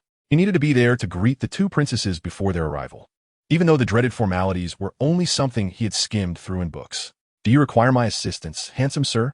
called a voice from the direction he was heading. The speaker was a girl clad in a black and white maid's outfit, embodying an alluring charm with her youthful visage and ample bosom, smiling sweetly as she looked up at him. Li Hao paused momentarily, taken aback, but soon regained his characteristic familiarity, playfully pinching the girl's delightfully creamy cheek and exclaiming, "Little sister, do you not find it lacking in aesthetic appeal to describe a man like me as handsome?" The young girl blinked her eyes, ready to speak, when she suddenly noticed the elder brother being lifted off the ground by Simir, who effortlessly carried him inside and firmly placed him in a corner. Their gazes locked, and with an angelic smile, she said, "Master Li Hao, please be mindful of your words and actions. From this moment forth, should I catch you posing any foolish inquiries, congratulations, you shall find yourself submerged in the depths of the port city." Li Hao smirked, rubbing his shoulder, slightly sore from her grip, and innocently replied, "Miss Simir, I believe that to become a proper lady, the best approach is to relinquish the use of force. Thank you for your reminder, but I do not wish to embrace the role of a lady just yet. To return to the matter at hand, I can see that you possess great courage and a sense of justice, and your talents are not altogether lacking. However, you have declined General Das's invitation, which leads me to deduce that you likely possess some bloodline of the Kotimus people, regardless of its purity. Leo Chocolat, do you not find it rather laborious to converse with a mercenary in a noble's tone? And do you think a child deprived of candy, a tiger stripped of its teeth, or a noble woman bereft of jewels can still feel joy?" The conversation veered towards Muse, the chakra madman who creates magical wonders. Leo, indifferent to sleight of hand, held no authority in the discourse, which was predominantly led by Simir. She postulated two possibilities regarding Muse's extraordinary condition. 1. A carrier of another species, having consumed something through some chance event, such as the eye of an elven dragon or the heart of an ancient tree, resulting in an internal transformation leading to a state of frenzy, a rather terrifying notion. The second was comparatively benign, that of an incarnation of genius. As such instances are seldom documented in modern magical history, many favored by the gods have effortlessly ascended to high associations or even the ranks of court magicians by overturning established laws. Within the realm of combat academia, the magical discipline is particularly prone to extraordinary occurrences. Originating from a lista, countless magical academies are established each year. Yet the exorbitant initial investments and occupational characteristics still extinguish the dreams of most common children. As the dialogue neared its conclusion, Emile made her entrance. Dressed in attire that was quite ordinary, yet still radiated brilliance, embodying the design philosophy of the ship, pursuing an expression of elegance rather than the vulgarity of ostentation. A girl bold enough to present herself in such a manner is either utterly resigned to her fate or possesses innate beauty, making it easy to discern. Leo, not particularly gentlemanly, waited for the attendant to escort her to her seat before courteously saying, "Good evening, beautiful lady." Emile pouted, somewhat distracted, casually perusing the menu while murmuring, "Good evening, brave Mr. Rabbit. I believe someone has already articulated what needed to be said. The choice lies between you and your brother." "I merely came to hear the answer and fill my stomach." Li Hao felt a headache brewing. He thought this must be the sharp tongue of nobility, an attitude that never grants others the opportunity to find dignity. Nevertheless, he spoke sincerely, "As you wish. If my brother can be sent to a better place for further studies, I certainly have no reason to refuse him." A wise response. "Would you care for something to eat, Mr. Rabbit? Perhaps a carapie would be a delightful choice." Li Hao found himself utterly defenseless against Emile's display of dry humor. He glanced at Simi, with whom he had been enjoying a lively conversation just moments ago, seeking assistance.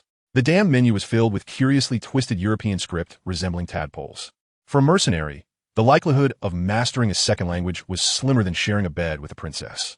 Ultimately, with Simi's help, he savored the creations of the royal baker from Sislo, along with 2 pieces of turkey that he, at least, fancied resembled a woman's posterior.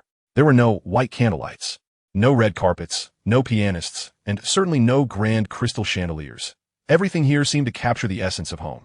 However, for Li Hao, dining in a star-rated restaurant differed from eating on a roadside, primarily due to the absence of aesthetic allure. Soon, an elegant ball would take place in the music hall upstairs, where it was rumored that Leons would be present. A most anticipated encounter indeed, a once-in-a-lifetime opportunity. During the meal, Simi leaned toward Emile, her tone imbued with temptation, seemingly oblivious to their current predicament. The tales of the elite are invariably peculiar, especially in gatherings where socialites and heiresses vie for attention, inevitably igniting sparks of intrigue. For women, dance serves as the most captivating means to attract the gaze of the opposite sex. Tasha, look who we have encountered, a princess from the kingdom of Kote.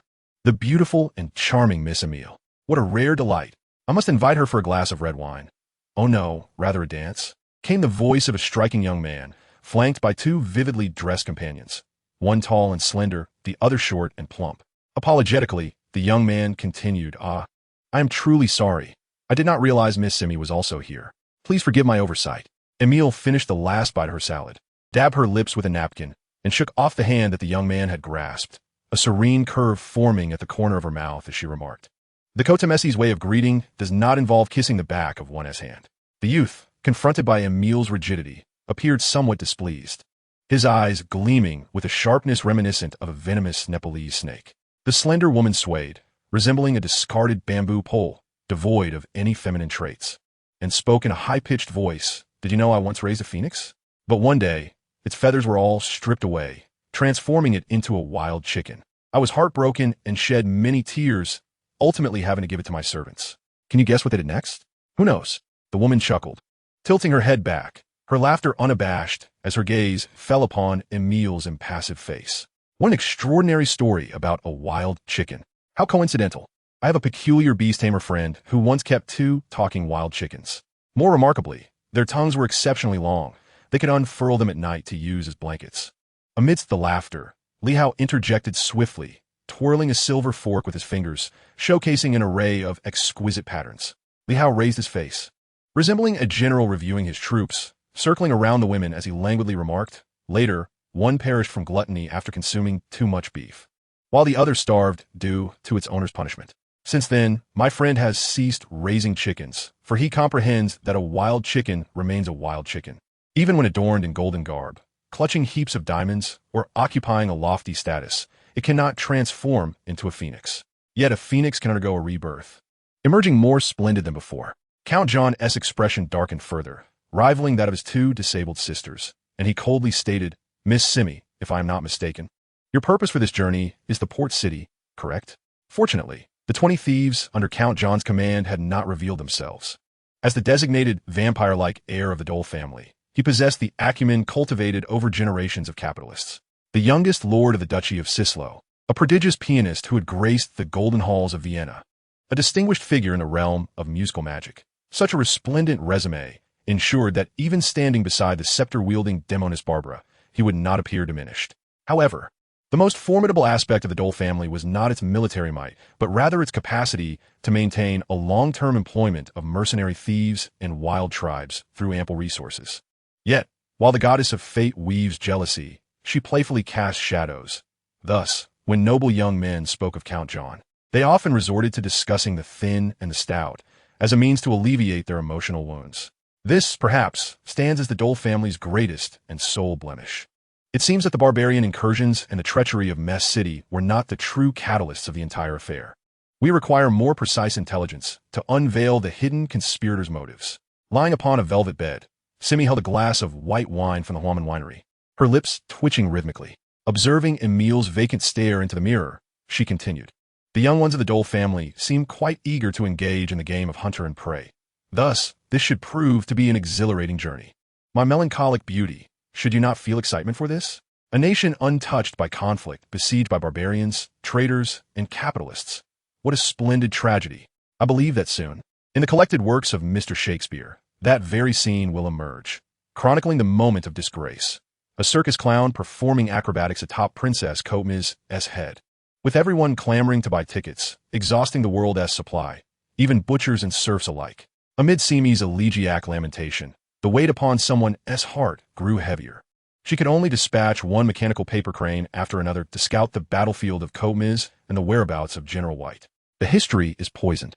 In the dark Pacific, tranquil as a gaunt night watchman, a vast soul rippled within its broken form.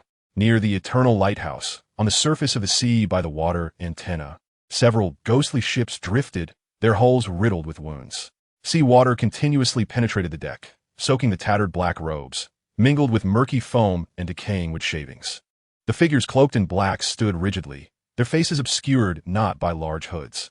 Among them were elders, maidens, and an abundance of exquisitely beautiful youths, each adorned with a peculiar black rose motif on the left side of their faces. At first glance, these designs resembled elegant skulls, with petals extending menacingly upwards, cascading over their pupils and lashes, resting upon their foreheads. When they blinked, it appeared as though the floral cores were devouring something, while their viscous eyes were remnants of putrid flesh, remnants of arcane missiles' devastation. At the forefront of the vessel, a girl lifted her cloak, her small hand clutching a black crystal wand. With her clear right eye fixed upon the water, she quietly inquired Professor Nalo, "Are we truly destined to drift to the other side of the ocean? What manner of world awaits us?" As she spoke no further, she squatted down, her fingers tracing the moldy wood of the deck, her gaze still locked on the sea, as if she had cast something precious into its depths. Seizing a moment when the professor became distracted, she abruptly stood, brandishing her wand while uttering a fragment of an obscure incantation that was clearly neither elvish nor a spell. The once tranquil surface of the sea quaked instantly, as if boiling, churning with swirling bubbles extending at least 10 meters in radius. Several steel-like appendages pierced through the surface, rhythmically retracting and extending as a deep, resonant roar emanated from the unfathomable depths of the mysterious sea. The cloaked figures instinctively summoned a defensive barrier. Despite the uneven purity of the elemental forces and the fluctuating brightness of the shield, the aura transcended the despised dark magic of human mages. Instead, it was born from the necromantic arts of the Black Sea Isles and the Shadowed Gorge, a forbidden branch categorized by the Roman Catholic Church's magical department as top-tier contraband. While the group maintained their composure, the tentacles recklessly unveiled a colossal metallic visage, wings so vast they defied measurement, already towering to the height of the sun god's obelisk, despite revealing only a third of their expanse. Observing her wand being seized, Rose's delicate face fell, and she attempted to argue, "But it has been over 2 months. Curiel has been alone in the frigid depths. She may fall ill." Which Nalo firmly shook her head, smiling as she replied, "The adult steel dragon from the distant Black Sea is a species more eternal than the ancient trees of life." The professor's mention of the ancient species from the Shadowed Gorge seemed to pierce Nalo's heart with a painful metaphor, questioning whether it was more stringent than Professor Sue. Such a tantalizing voice carries a youthful essence. If Professor Nalo greeted that obstinate old man, Castor, in such a manner each time, I believe Professor Sue would willingly withdraw. Rose chimed with a bell-like laughter, revealing a tragic romantic history of a certain ancient witch. "Rose, cease your frivolity. The direct lineage of the Domi Lich clan is not as precocious as you." Nalo blinked her emerald eyes, appearing somewhat vexed. The girl seemed to sense a certain enlightenment, obediently seated upon the deck, playing with 2 bone-spiked daggers to groom her nails, softly humming an obscure Nordic lullaby. Her voice drifted across the surface of the sea, akin to the lament of a Naga siren. Dawn approached, where the sky met the ocean, an abundance of luminous elements roared. To the north of the Mogula Mountains lay the capital of the Kingdom of Kotea.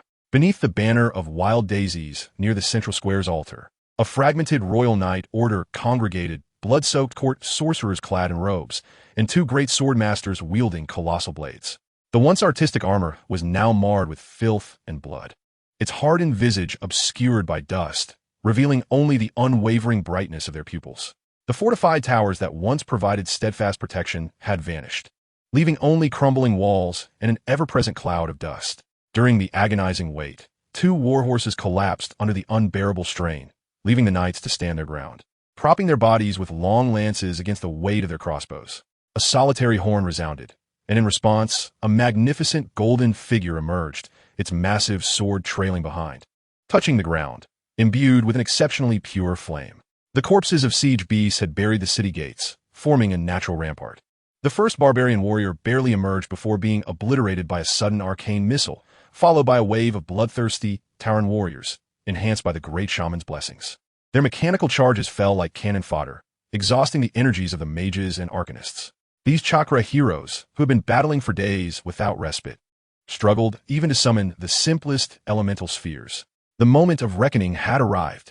The great shaman, symbolizing the highest existence of the beast tribe, ascended the mountain of corpses, gazing greedily upon the ancient city, where the streets remained eerily straight, as if triggered by a steel trap. Kote mis royal knights, prepare your lances. Kote mi cool sorcerer, ready your wands. Kote mis mission swordsmen, ready your holy swords. Attack! Attack! Attack! The air filled with hysteria, a lamenting symphony. This was the final battle. The roars of 13 warriors erupted from their souls, echoing the cries of Kote Miz's 40 million citizens. No one faltered, no one wept, no elegies were sung, nor did anyone regret their journey to paradise. Amidst the clash of blood and cold steel, the heroes, after delivering their most valiant blows to the invaders, found eternal rest upon their homeland. The first swordmaster, Raph, despite losing both arms, bit through the bones of several aggressors, adorned with 179 scars. The archmage, Gongavelli, using his own flesh as a conduit, chanted the taboo of life, perishing alongside countless hunters. The youngest member of the Royal Knights, Young White, resisted against 100 bat warriors until his lance shattered and armor crumbled, embodying the unwavering loyalty of a knight in his final moments. The ever-blooming wild chrysanthemum has withered in the most extreme manner, its glory-laden banner now tainted with filth. The golden figure, having engaged in a fierce battle with the great shaman, collapsed upon the altar adorned with 1,000 blossoming flowers. Golden blood seeped into the earth, while the sunlit visage basked in the morning light, and a gentle breeze caressed the clusters of flowers, rendering everything here exquisitely pure, distilled to the essence of black and white. Subsequently, it was buried, sealed away in the river of time, hidden from human knowledge. In the Magellan Strait, where pirate sightings are at an all-time low, it resembles a tranquil elder, serenely guiding the speckled cruise ship. Above, in the clear sky, seagulls and swifts soar, alongside the snowbird with a wingspan of at least 3 meters, and the griffin knight, imbued with the state of eagle vision. This heralds the arrival of the Noah's Ark into the guarded territory of the harbor metropolis. If one were to stealthily ascend the warning mast of the cruise ship, the coastline and the diminutive, toy-like European towers would come into view. The first-class deck is sparsely populated, for no noble would prioritize an early rise over a leisurely slumber. In the sunlit area, an array of exquisite sports equipment is displayed, featuring a tennis court staffed with professional ball boys and even a pleasantly warm swimming pool. After breakfast, Li Hao strolled along the deck, whimsically awaiting the appearance of a bikini-clad beauty or a charming girl in a thong. He formed a virtual frame with his thumb and forefinger, capturing glimpses from the second world, reminiscent of an innocent and naive child. Unlike mainstream mercenaries, Li Hao is not a task fanatic. He often indulges in free hunting, though this approach yields lesser rewards compared to his counterparts and invites the provocations of competitors. It brims with unpredictability, enjoyment, and occasional bonuses, even allowing him ample time to engage in high-quality intimate encounters, courtesy of the muse's magical preparation. The lens meanders slowly, gliding past the deluded noblewoman yearning for eternal youth, the affluent landlord showering a private alchemist with bundles of gold vouchers, and the pampered pets that rank high within the noble hierarchy. These little creatures made their debut at the New Year exhibition of the fashion world's infamous diva, Barbara, sweeping through the market like a hurricane, igniting a buying frenzy among countless socialites eager to claim the honor, contributing madly to their coffers. Unlike battle beasts and magical pets, this new luxury species lacks dimensional metrics, instead being sold purely for their aesthetic appeal and spectacle, establishing a hierarchical system akin to a food chain, with prices soaring geometrically from the Bengal short-eared rabbit to the miniaturized frost dragon, instantly eclipsing countless artisanal luxury items, rendering them the top contenders on the money-burning leaderboard. Official statistics reveal that the creation of each mini-pet involves a comprehensive process, from a species origin to the transformation of stem cells to nurturing and life-sustaining fluids until corporeal awakening, with an exceedingly low survival rate that poses significant risks of deterioration. The stringent objective conditions are arguably more arduous than the Crusades. Yet, this does not quell the fervor of fans. Orders stemming solely from the noble system are substantial enough to crush a novice shield warrior. Amid the trend of profit, many scientists have strayed from the path of science, opting instead to engage in closed-door endeavors, fantasizing about developing lively mini-species. The pioneers of the industry, it seems, have been counting their riches to the point of cramping their hands. The illustrious female demon spokesperson, the Enigmatic Species Research Institute, has birthed a mythic commercial upheaval. All of this is no mere coincidence, but rather the summoning of countless golden vouchers. Young Master Li Hao finds himself in a state of distress. Casually digging his nose while leisurely observing his surroundings, his forehead slightly disheveled, and his clothing half-rolled and unkempt. Yet, this appears inconsequential. As no professional male mercenary is particularly inclined towards cleanliness, such traits are reserved for effeminate individuals and bookworms.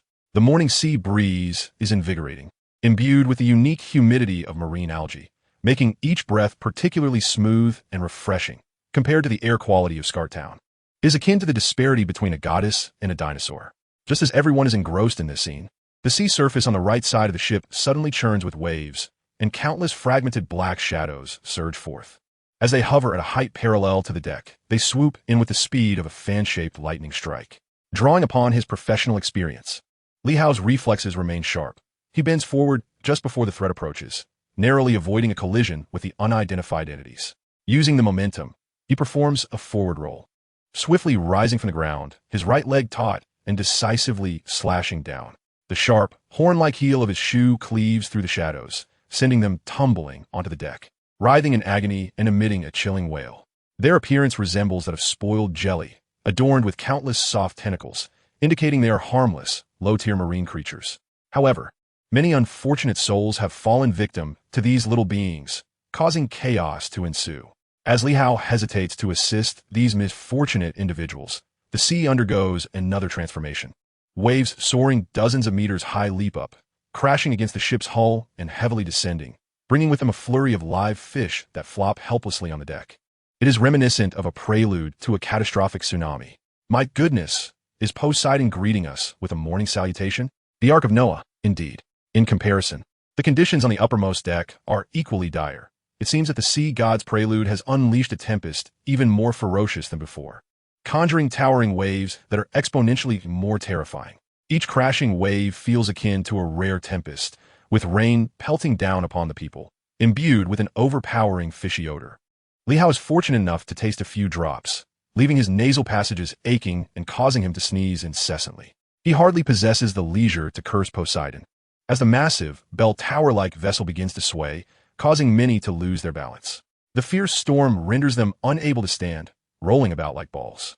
Li Hao nimbly dodges the marine creatures hurled into the air, bouncing amidst the thrilling waves. Passengers continuously emerge from the cabins, gathering on the broad deck, akin to a central plaza, while well-meaning individuals brandish umbrellas and rush towards the bow to observe the marvels of nature up close.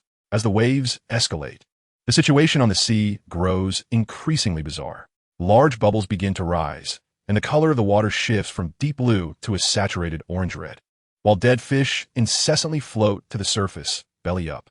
As he pondered this repetitive thought, old Hans heard a hissing sound, instinctively deducing that it originated from the direction of the boiler room. The engineer responsible for the crew's drinking water was a notorious drunkard, often losing track of time due to his inebriation. Annoyed, old Hans leaped from his bed, mentally preparing a string of curses for the man, and habitually cast a glance at the temperature gauge affixed to the copper wall.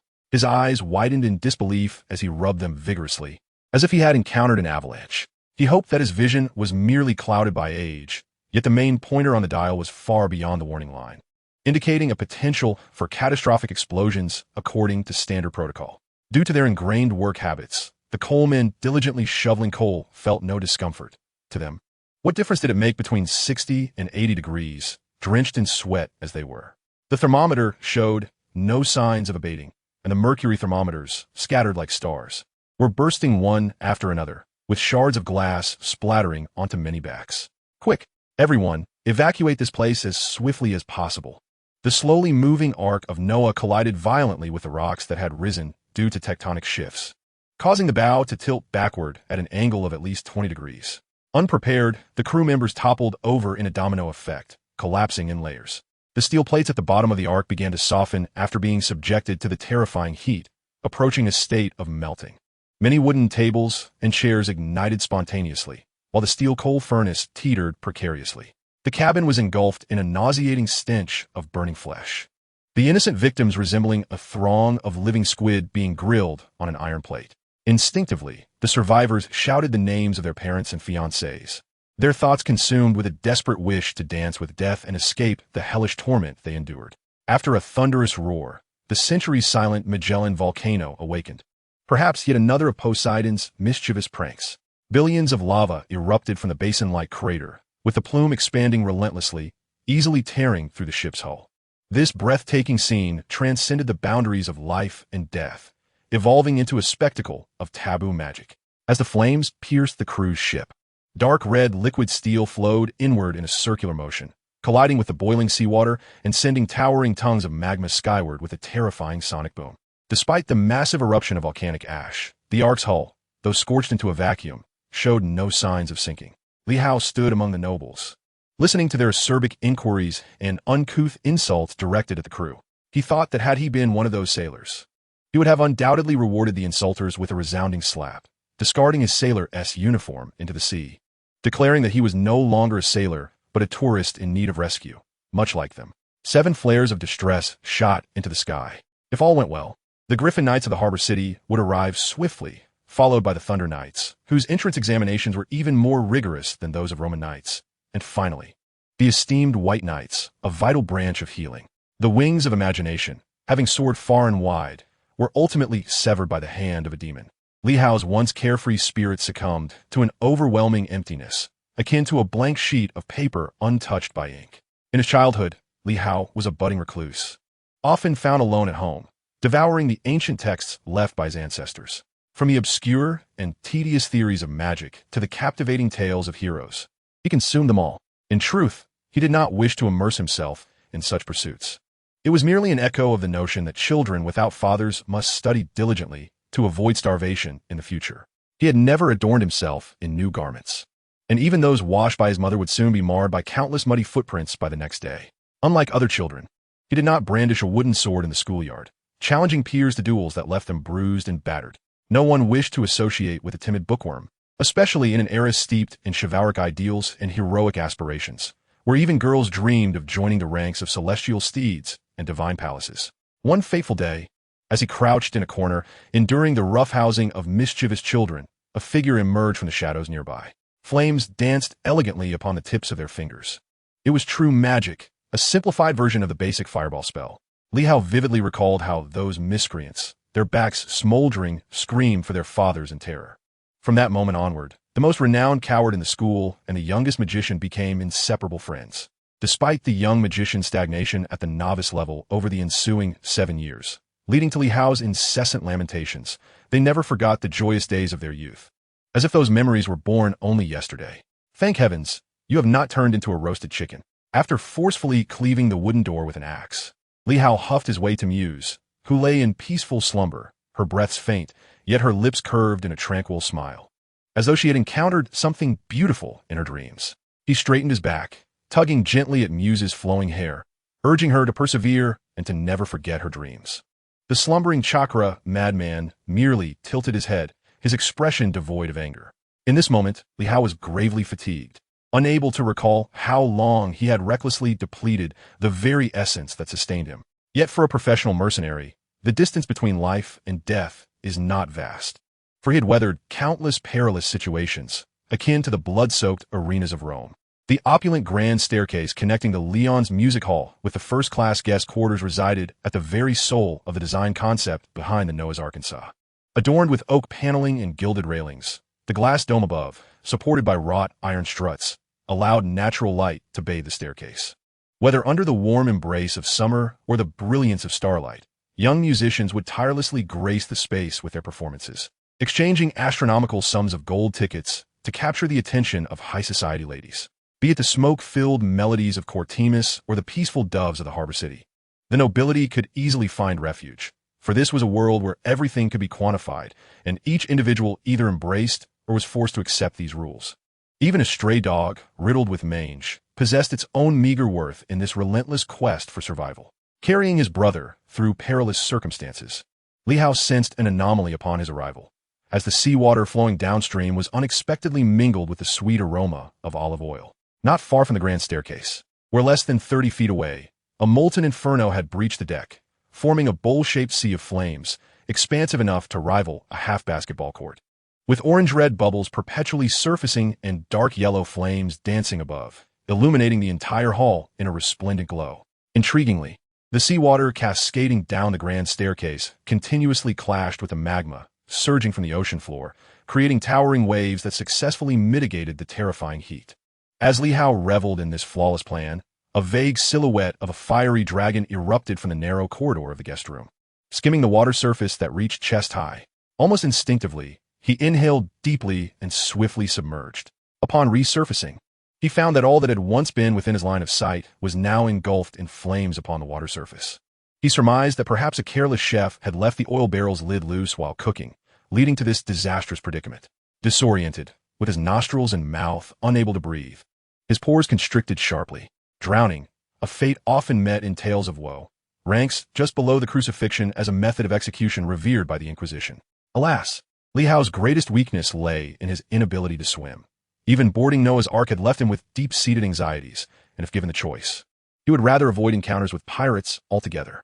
The taste of seawater was unpleasant, tainted with the distinct brine of marine life, murky and impenetrable. Even a bounty hunter endowed with extraordinary perception would struggle to discern the correct path to escape under such strenuous conditions. Moreover, the violent clash between volcanic lava and the powerful cascade of the grand staircase had disoriented the unfortunate victims. Li Hao felt the water temperature rising, with debris and ash colliding against him. His cerebral cortex stubbornly relayed negative feedback. The waves surged, the lava roared. Amidst the tumultuous waters of death, the young man fought valiantly, his arms flailing against the oppressive weight that threatened to exhaust him. He clung to the hope of survival, resisting the forces of nature with unwavering determination.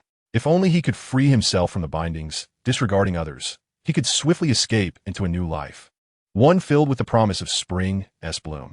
It seemed a mere unfastening of a button away. Voiceless cries and futile pleas escaped him. Any minor struggle felt like an extravagant luxury. Yet Li Hao pressed on, convinced that his resistance was not in vain. Even if it led to his demise in the depths, fated to meet Hades in the afterlife. The elegy of life resonated profoundly. The initial dreams appeared within reach. Almost ephemeral. Despair. Silence enveloped him. With closed eyes, the young man felt his fingers brush against something, damp yet firm, devoid of the decay that should accompany prolonged submersion. Yet he lacked the strength to open his eyes, merely maintaining his original position, sprawled on the ground, burdened by a figure resembling seaweed. Akin to a marlin swept ashore by a colossal wave, awaiting the fisherman to retrieve the net and sell it at the market for a handsome price. A brief respite of merely 10 seconds would suffice, akin to indulging in a fragrant smoke or sipping a couple of glasses of sweet wine after completing a challenging task, allowing him to bounce back with the vigor of a child. Li Hao whispered this to himself, but those 10 seconds stretched interminably, devoid of verdant valleys, fallen beasts bleeding from forced wounds, or even freedom and dreams. What remained was merely the gentle sound of water and fire intertwining, akin to a sigh emanating from a distant future. However, to the ears of the perished, it resembled the frantic cries of fragile life. He stirred.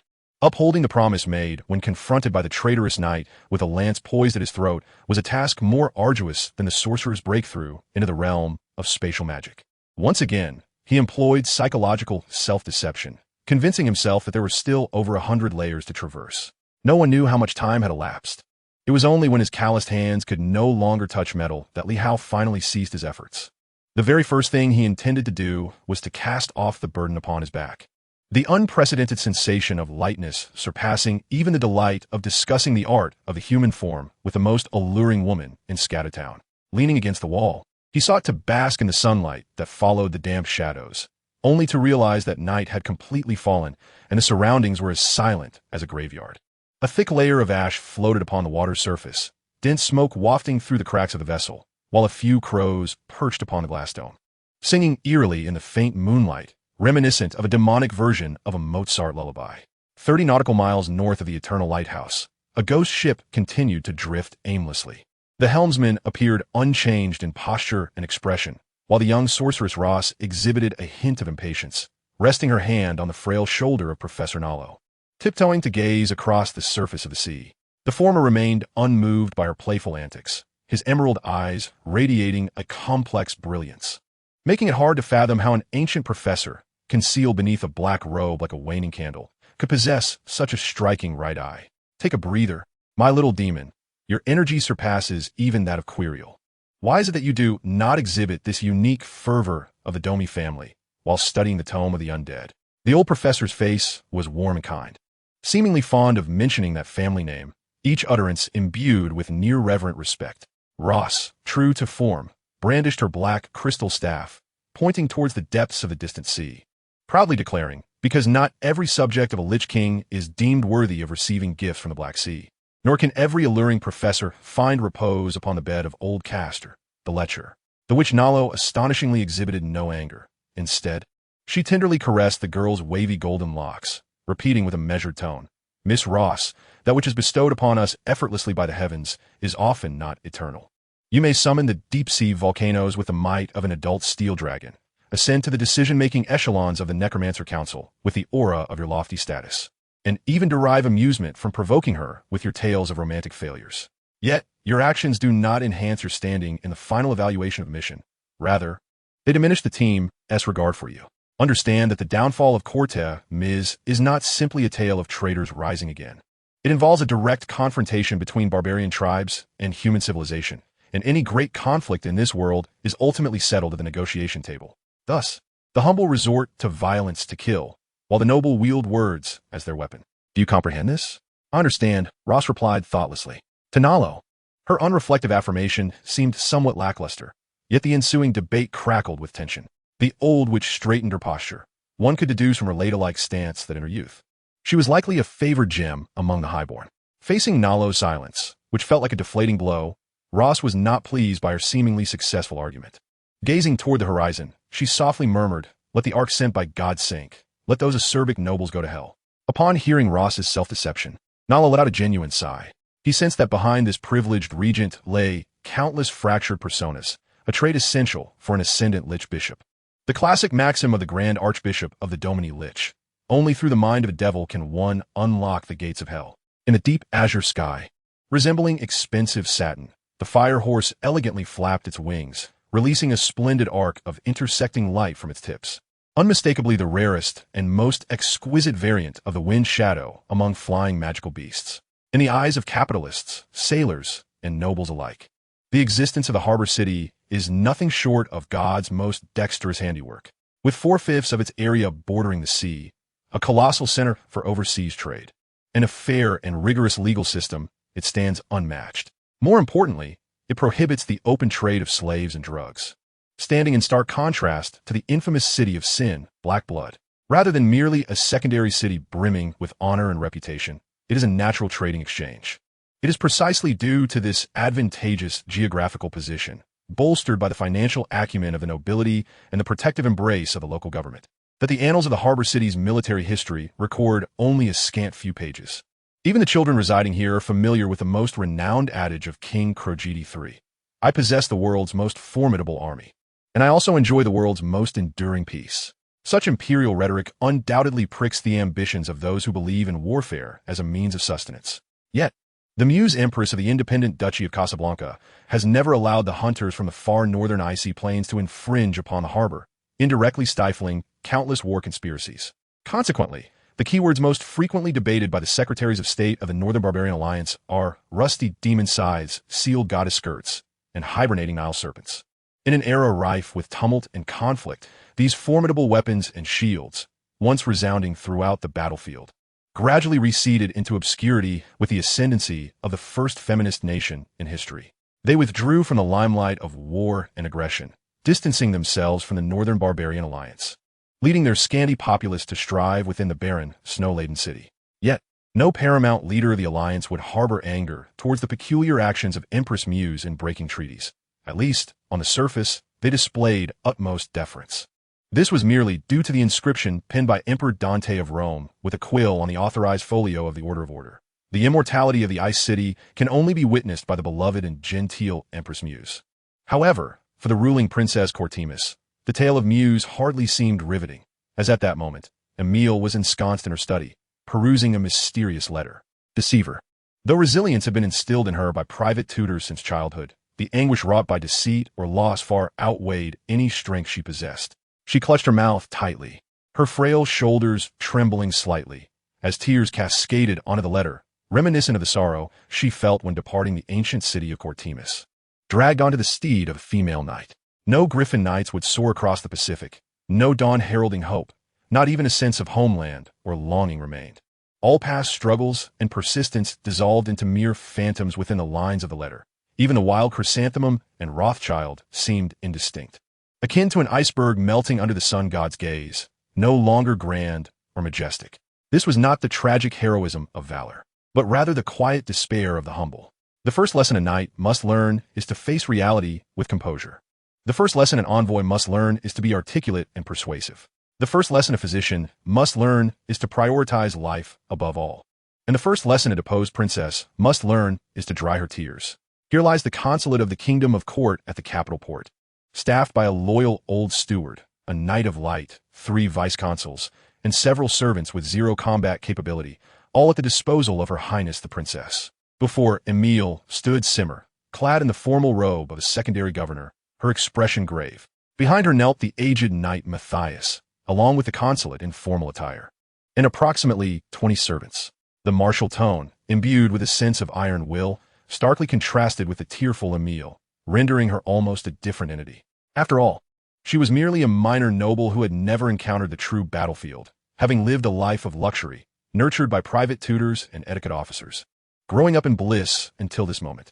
Everyone is deceiving me, everyone. Liars, liars, liars, she cried, attempting to rush forth, colliding with the female knight blocking the door, repeatedly echoing her lament. Listen, Emile, we have no retreat left. All that Rothschild has unconditionally surrendered to the war. The chief consul, the corpulent peacalf, betrayed Cortimus a month ago, flaunting his allegiance in front of the Dorr family. The reserve funds of the Whip Manor are so meager that they scarcely suffice to support the armament expenses of a high-ranking knightly order. Ironically, it falls upon me, your humble vassal, to single-handedly sever the traitor's head. The paranoid Valkyrie, exhibiting a cold-blooded resolve, embodies in the eyes of the venerable knight, Matus, the traditional virtues of the commanders of Cortimus. As the kingdom's most seasoned veteran, he possesses eyes as keen as those of a hawk, perceiving matters with an unparalleled precision. Upon receiving the news of His Majesty Constantine's defeat, he did not succumb to the sorrow that enveloped other officials. Instead, he displayed the composure befitting an exemplary minister, meticulously gathering all pertinent information regarding Whip Manor, the national consulate, and delivering it to the Grand Princess Simmer. Despite his heart, long parched, being inundated with turmoil, he had silently prayed countless times. Contrary to the prevailing nations, Cortimus is an independent and self-governing people. Throughout history, its kings have exercised great caution over the status of religion, refraining from establishing dictatorial institutions such as papal chambers or holy inquisitions. Ironically, they have instituted a religious tribunal to punish errant heretics, a mere facade that politically astute officials recognize as a manifestation of Constantine's apprehension regarding order. Even the Muse Empress, who leads the barbaric nation towards a civilized society, engages in such duplicity. Look at this, my sorrowful princess. The invitation from the banking family is a farcical affair, as they are a clan prone to absurdities. I can well imagine the eagerness of John and his sisters to redeem themselves from the humiliation suffered at Noah's Ark restaurant. Wiping away her tears, Emile signaled to the elderly steward Matus to retreat with the servants, tucking the letter into an envelope with great effort to maintain her composure. What kind of invitation compels a duel with women? She inquired. Upon witnessing her sister transition from tears to a haughty disposition, Simmer laughed genuinely. Do not underestimate the opponent. That family lacks the qualities of grand ambition. It is merely a few tickets to observe the arena. Duke William himself will attend, but rest assured, it will not be a mechanical struggle between slaves, but rather a cordial exhibition between knights and mages. Yet, choosing such an occasion for a meeting does indirectly imply numerous matters, does it not? Emile nodded, her youthful face still marked by tears. Is it not the third of Crogidi, the most benevolent and friendship-valuing regent? Father described him thus in his letter. Simmer blinked and spread her hands in an awkward manner. But reality may not reflect such sentiments. The emperor's intent was for me to introduce you to the Senate at the harbor. However, upon learning of the traitor Pigaf, I was compelled to defy his command, for even the most adept astrologer cannot master the future. Emile habitually nodded again, having developed a certain attachment to her sister. Yet, from a broader perspective, this does not signify a negative outcome, akin to a gifted mage struggling to achieve breakthroughs in their field without the guidance of an exceptional mentor.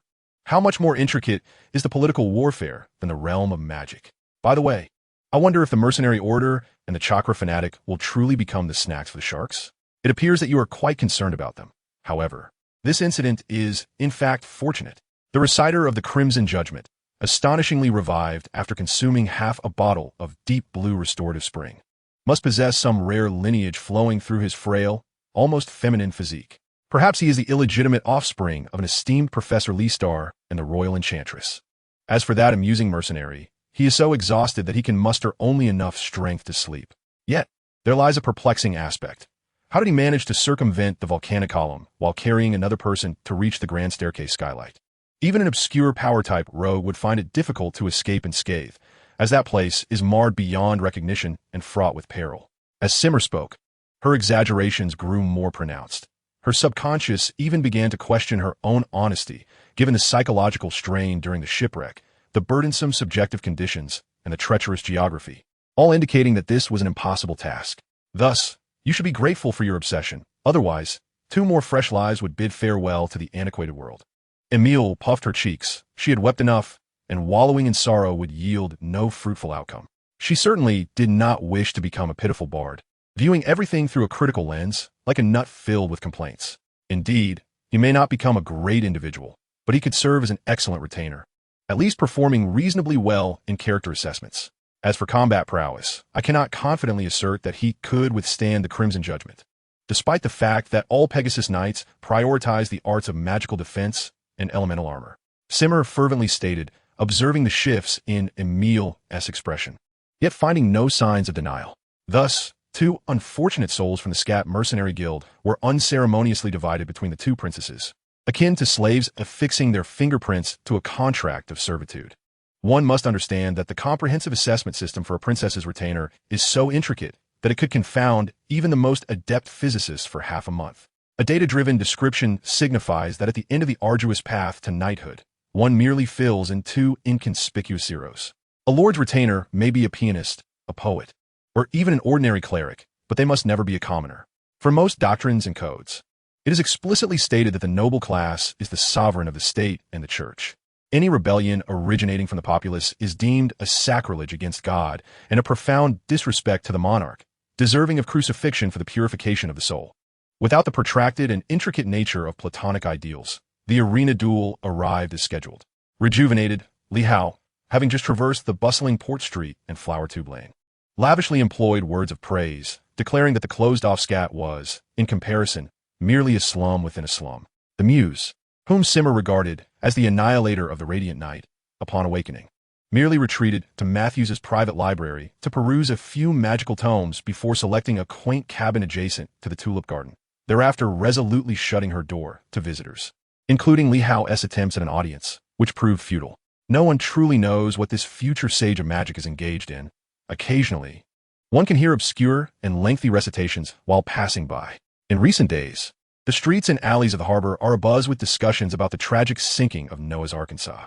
Despite the valiant efforts of the Griffins and Pegasi under the command of Duke William in rescuing the victims, the casualty rate remains below international standards. This situation raises doubts regarding the combat prowess of the Crogidi family, as it appears to have entered a delicate dormant phase, coinciding with the influx of peace doves. However, the pointed criticism does not aim at this affluent nation, but rather seizes the opportunity to drag the globally admired god of craftsmanship, Leon's, down from his lofty heights, making him a target of derision among the nobility. Old rival Barbara quipped at a press conference, "I believe he is the most devout person in the world, attempting to fulfill all of God's unfinished tasks. Regrettably, he has only guessed the beginning but failed to discern the conclusion. May I be so bold as to inquire, Your Grace, whether your attire requires a change?" The humble old knight, Matthews, asked as he bowed, adhering to the basic etiquette expected of nobles before the scepter, although he currently serves as the royal coachman and the elderly gardener of the Witt estate. Many who were once bestowed with heroic titles choose unique crafts to enrich their twilight years. And even Constantine could not have anticipated that this legendary knight would take to nurturing flowers and plants. It is worth noting that the current premier of Cortimus, White, must personally pay his respects to the old man each year, receiving wisdom from a life mentor. After delivering these highly provocative remarks, she leaped into the solitary luxurious carriage that the Witt estate could offer. Matthews maintained his humble posture and muttered, "It seems God was indeed correct. An abundance of suffering and misfortune can indeed accelerate one's personal growth." Matthews Adelaide nodded frequently, struggling to imagine what unforeseen changes had transpired at the twilight of his epic life, rendering him so gentle and humble. During Constantine's lifetime, the respect afforded to this venerable knight was on par with the reverence shown by previous generations. No one in the Senate, the courts, the Holy War Department, or even the imperial court enjoyed such a mode of transport. In the bustling market, people instinctively made way. The shop authorized by Lista, unlike the exclusive establishments of the nobility, upheld the esteemed traditions of the Supreme Academy of Magic, devoid of any ostentatious gimmicks or decorations. There were no eager bunnies enticing customers, and even the sales clerks were short old men standing behind tall counters, sporting thick lenses, their voices thick with a Scottish accent, reminiscent of iron filings being vigorously rubbed together. "Do you need anything, my old friend? You seldom grace our humble shop with your presence," the elderly sales clerk remarked, setting aside his newspaper and magnifying glass, warmly addressing Matthews, who resembled a peculiar walnut from Scotland, nearly bald on top. "Indeed, you speak the truth. You know I rarely venture out, let alone frequent such crowded places as Bowl Street. It would frighten my tulip babies," Matthews humorously replied, revealing the camaraderie forged over many years of friendship. "Ahem," the aged carpenter mused, "as I approach retirement, I ought to contemplate nurturing something. Do you have any splendid suggestions?" Let me think, perhaps opening a pet shop could be a delightful choice. With the pension of that old rascal Castor, one could earn a pretty penny from the aristocratic students of Lista, and no one would dare to voice their discontent." Matthews continued, "A marvelous notion indeed. Edinburgh is brimming with gold, and Wit is adorned with blossoms," while the charming Professor Walnut spoke with fervor, his eyes glimmering with avarice. They became engrossed in reminiscing, gesturing animatedly, conversing in an obscure foreign tongue, oscillating between silence and exuberance, akin to a theatrical performance that left the onlookers exchanging glances. After 10 minutes of patient waiting, Emile, unable to maintain her composure, approached the two elderly gentlemen, her hands raised in exasperation, and said, "My dear Matthews Adelaide, esteemed miser from Lista, may I boldly inquire, if left unbridled, would you engage in this discourse until the end of the world?" Emile cast a glance at the taciturn young magical attendant and then at the dust-laden box. Despite her reluctance, she trusted the elderly knight, who held both Rothschild and Coatman's beliefs, and with her delicate, fair hands, she opened the box. Contrary to her expectations of a dazzling spectacle, she discovered a wand of exquisite quality, likely crafted from the iron oak of Edinburgh and an A-grade Odin magic stone. For a seventh-year student on the verge of graduation, this wand represented a commendable choice for durable equipment. Its merits lay in the wand's resilience against breakage, the magic stone's formidable endurance, and the controllable patterns of the spring water engraving. As for other latent effects, only the wielder could unveil them. Emile hesitated to touch the wand immediately, yet in the eager gaze of Professor Walnut, the wand suddenly levitated, swirling tantalizingly before Emile's eyes, displaying an absurd playfulness. "Look, this fellow can hardly contain itself. It yearns for the caress of its new master. What are you waiting for? Just grasp it tightly, and you shall receive everything." Under the seductive whispers and the wand's provocation, she finally raised her hand. The moment she grasped the wand, she felt an overwhelming force, as if her very soul were being violently torn by a tempest. That power lifted her into the air, like a kite colliding with the ceiling, and then it wildly surged into the street, where everyone rushed outside, gazing skyward at a 45-degree angle. Meanwhile, the princess, toyed with by the wand, was evidently a loss, clutching her skirt tightly and cursing the wand's designer. "Oh dear God, what did I say? The blacklight wand is the rarest of treasures, especially for young and beautiful maidens," Professor Walnut exclaimed dramatically, tracing a standard triangular arcane symbol across his chest, and breathlessly uttered, "Magic be undone." To everyone's astonishment, the blacklight wand merely paused midair for half a second before resuming its reckless antics, swirling Emile around relentlessly, diving toward the glass windows lining both sides of Bowl Street, then executing a thrilling 90-degree ascent. The once self-assured old walnut has finally succumbed to panic. Confronted by Matthew's rather unfriendly gaze, he helplessly remarked, "It seems I can only allow the lady to be a kite for half an hour." I must seek some special tools for release. She has not breathed fresh air for too long and needs to vent. Matthews seized the nape of Old Walnut's neck as he attempted to flee the scene, his expression unchanging as he stated, "You have no half hour. You have only 5 minutes. Should anything untoward happen to Her Highness during this time, I shall transform you into a kite and release you into the dark ravines of Lalum Forest." At that moment, the frenzied wand suddenly became immobilized, spinning in place with Princess Emile. It was, in fact, bound by some external force. Emile could distinctly sense the surrounding waves of pure, harm-free, sealing energy. This energy felt akin to the nurturing radiance of the goddess, gently caressing the agitated heart of the dark light, bringing it a profound sense of comfort. "Behold, my old friend, the splendid sheep release spell, an essential subject for the ultimate wizard certification in Lista. You cannot fathom how those exceptional sorcerers manage to transform a king mamba into a docile sheep. Such feats demand a profound mastery of individual sealing techniques, precise incantations, and most importantly, ample patience and compassion. It is critical to understand that every wand wielder must unconditionally align themselves with the forces of light. Unlike conventional release spells, the core philosophy of the sheep release spell lies in transformation and inversion, converting harsh constraints into soothing, purifying, or redemptive actions. It is akin to dealing with the same mischievous child. The former approach may involve scolding, frightening, or even imprisoning him, while the latter seeks to address the root of the issue, employing appropriate and effective measures. The erratic black light wand stands as the finest example of the sheep release spell. Attempting to suppress it with enchantments would merely provoke a more severe backlash. After all, no one knows the peculiar secrets lurking within this strange wand, and perhaps its previous owner bestowed such an odd name upon it out of exasperation with its volatile temperament. After successfully dispelling the attraction effect, Emile landed and took 2 deep breaths, her complexion gradually improving.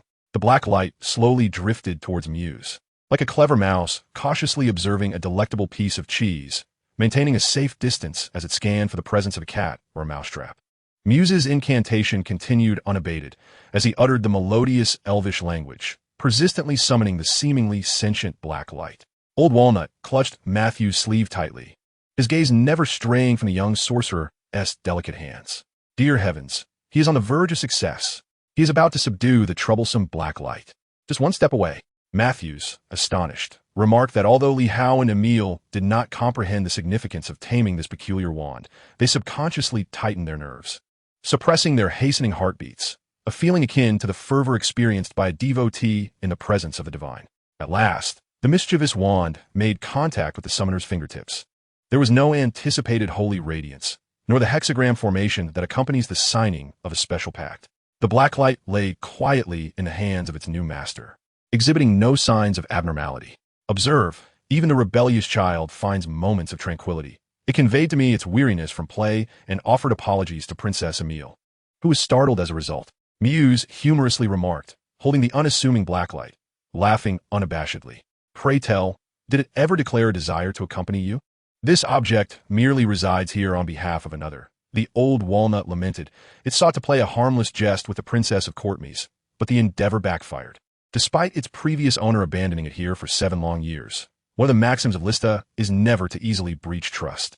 Ahem, the most esteemed salesman of Lista. You surely haven't forgotten the fundamental rule of the magical realm. It is the wand that chooses the wizard, not the other way around. The very fact that Blacklight has settled into a state of calm indicates its acceptance of its new master. Isn't that a splendid outcome? Should you feel reluctant? We could certainly procure this mischievous little fellow for a sufficient sum of gold coins, Emile said with a sly smile, joined in agreement by Li Hao, Simmer, and Matthews. The sharp edge of the sword, the resounding blast of the horn. Servants bowed and knelt before the carriage. Fragrant rose petals scattered across the crimson carpet, accompanied by smiles that range from standard to sycophantic, each expression concealing the fruits of spring and autumn. In essence, this is a world exclusively belonging to the nobility. A second battlefield where words replace the smoke of conflict. From the most illustrious nation, allow us to extend our sincere greetings to your noble highness. The venerable Duke William Crogidi, eager to reunite with the daughter of his old comrade, must surely anticipate a moment even warmer than a family reunion. The most seasoned minister of the maritime kingdom, Gafinci, led the council of ministers in paying homage to the distant guests, their conversation imbued with a heavy political atmosphere. The most illustrious nation? The noble princess? No need to elaborate. Let those matters unfit for the light of day remain shrouded in clouds. Perhaps one day, they will leap forth playfully like a mischievous puppy. Today, I have come merely to witness the splendid performances of the Knights of the Harbor and to reconnect with long-lost friends. John shrugged, flaunting his ostentatious golden locks. Feigning a headache, Miss Simmer's inquiries are becoming increasingly incisive. I have not encountered that porcupine you mentioned, but should you desire such a creature, I would gladly offer you 1,000 or even 10,000. How does that sound? Simmer continued to smile. Thank you for your kind offer. But I prefer items of Courtmy's lineage, such as the corpulent trader, despite its soul being filled with selfishness and filth.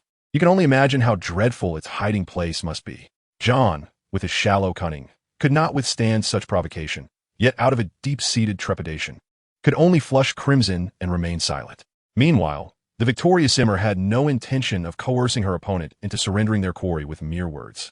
In the grand palace of the Black Blood Nation's arena, Emil encountered the previously unknown Krogidi III. Rather than engaging in a lengthy discourse, they strolled hand in hand to the center of the audience, taking their seats upon a throne surrounded by wild chrysanthemums, reminiscent of a father and daughter. The disciplined phalanx of knights, brandishing long spears and swords, charged across the expansive arena, stirring up clouds of dust, enhanced by the fanfare of trumpets and fluttering banners, creating a scene akin to a genuine holy war. Whether it was the devout clerics or the aged veterans, all could sense the epic essence emanating from that magnificent spectacle. It represented the pinnacle of strength and wisdom, the favored pastime of the dark regents and authoritarian figures. As the competition adhered to a scoring system, challengers were permitted to confront any character from any faction. A victory would earn them a point, while a defeat would result in a point deduction, with referees tallying the scores to establish a list of contenders for advancement. All preliminary exhibitions and challenge matches had concluded 3 days prior. The 8 knights remaining on the field were the ones poised to vie for the championship. Most hailed from noble families, while a select few were young officers from coastal regions and other nations. As this was not an international event, the Templar Knights and high-ranking knights deemed it beneath their dignity to participate. It was merely a tedious display among families, and rather than indulging in such childish antics, one might as well find a cushion and take a nap.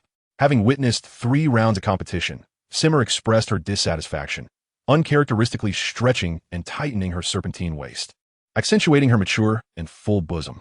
The knightly armor delineated her cleavage, which caught the eye of the somewhat aesthetically fatigued Li Hao. He refrained from indulging too freely in the view and instead, with earnestness, peeled a large banana and presented it to Simmer, playfully suggesting, "You may lick it as you eat. I often do so when boredom strikes, especially on sleepless nights. In that way, you will find that time, much like the food we consume, swiftly transforms into waste." Pointing towards the fallen combatants on the field, she jested, from a man's perspective, "If you can guess what I am presently thinking, I shall don a maid's outfit and thigh-high stockings to accompany you for red wine at the Whit Manor." The weight of such a wager stirred a sense of nervousness in Li Hao, a man prone to flights of fancy, particularly in the presence of beautiful women.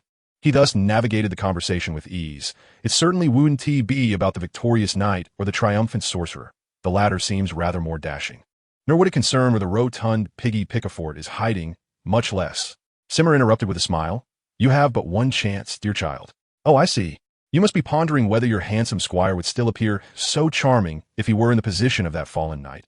Li Hao mused, lost in self-admiration. "Why?" he exclaimed in despair. "Because keeping one's promises is the mark of a true lady." "Very well. I concede that my shamelessness has been bested by your greater audacity. Thank you for the compliment. Should I create a scene? You ought to learn to choose." "Choose what?" "The right path." "And what is the right path?" "To depart from here with your friends, bearing unfulfilled dreams. Wherever you find your existence, that is your homeland. Yet, I have resolved to stir up a tempest." "For whom?" "Let it be for the pride of mercenaries." "What do you require?" "A young Mithrin steed and a standard knight's lance." "The commander of the Dor family's private knightly order, Tevis." "Skill in marksmanship, S grade." "Horsemanship, S grade." "Elemental armor techniques, seal immunity, ice suppression, divine judgment." From these stark and simplistic statistics, one can discern that he is an unabashedly obsessive knight, resolutely targeting control spells, even at the cost of precious skill points spent on such seemingly trivial pursuits in large-scale battles. It is likely that every mage and arcanist specializing in seals yearns to comprehend the profound scars hidden within his soul, perhaps stemming from a hunger that has tormented him for days on end. In the grand stables equipped for the arena, Li Hao was fortunate to discover his beloved Mithrin steed, along with a more ferocious Shadowland purebred stallion. These mounts had undergone rigorous professional training, often dragged out for extensive military drills, ensuring they would charge into the fray instinctively when faced with the reality of battle, thus alleviating many concerns for the knights who would acquire them. The stable master trailed closely behind this distinguished guest, animatedly discussing the attributes of these creatures while incessantly recommending various breeds. It had been explicitly instructed that this was a character entering with Princess Emile, compelling him to exert every ounce of effort to secure a high score on the concluding service evaluation. 79 wins and losses. Have you decided on this one? My esteemed guest, the Shadowland purebred stallion. Its risk factor far exceeds that of the Mithrin favored by noble youths, the attendant humbly reminded. Thus, the noble lads will forever remain in the stands, cheering from a distance. Even their decorative swords crafted by smiths in the Western style are mere toys. Li Hao retorted with unabashed sarcasm. You speak true. All the nobles in the harbor delight in swordplay. Yet here, there are no flesh and blood slaves for their amusement. What other weapons do you require? The opponent is the most notorious mad knight of the Dor family, attacking his foes with the ferocity of a raging bull. His most celebrated skill involves hoisting the vanquished with his lance and parading around the arena. As long as he does not regard me as a breeding cow, any flamboyance will crumble before reality, Li Hao confidently declared, adeptly mounting the steed, accepting the standard knight's lance offered by the attendant, and charging towards the expansive black-blood arena. The announcer's fervent voice erupted, all gazes fixated on the young knight, marking what could be considered the first performance of the Cortimas staff since its arrival at the harbor. In the stands, Simmer intertwined her fingers, her previously desolate gaze now gleaming with anticipation. Not far off, Muse also wore an expression of eager expectation. Despite the gravity of the scene, Knight, if I were you, I would never provoke a bull. The rugged voice of Teves, accompanied by the favored battle axe and silver spear of the strong, resembles a guardian of some deity. No one would dare question his ability to pierce a mountain-sized golden shield with a single strike when in perfect form. The purebred black horse, Shadowland, continues its relentless gallop, its wildness reminiscent of an undead tome deemed forbidden by order, forever existing despite the presence of authority. The staunch adversary of sealing magic, the great knight Teves, ennoble, is ultimately compelled to raise his lance and charge forth on his war steed, intent on teaching the arrogant aggressor a lesson. Even if not for the sake of his former master, the Dor family, it is out of respect for the valiant that he feels this way. After all, in his personal history of battles, no one has yet dared to greet ennoble with a lance. Their first clash is both lengthy and swift, the ear-splitting golden clang echoing as they find themselves several meters apart. The classic scene of a duel unfolds, akin to a slow-motion performance by theatrical masters, allowing the audience to set aside their worries and focus on the outcome. Li Hao, patting the evidently inexperienced black horse, cleanses the shattered flesh of his mouth with a deep breath, spitting out a mouthful of blood before charging again. This time he aimed for close combat, having honed his agility far more than his awkward strength.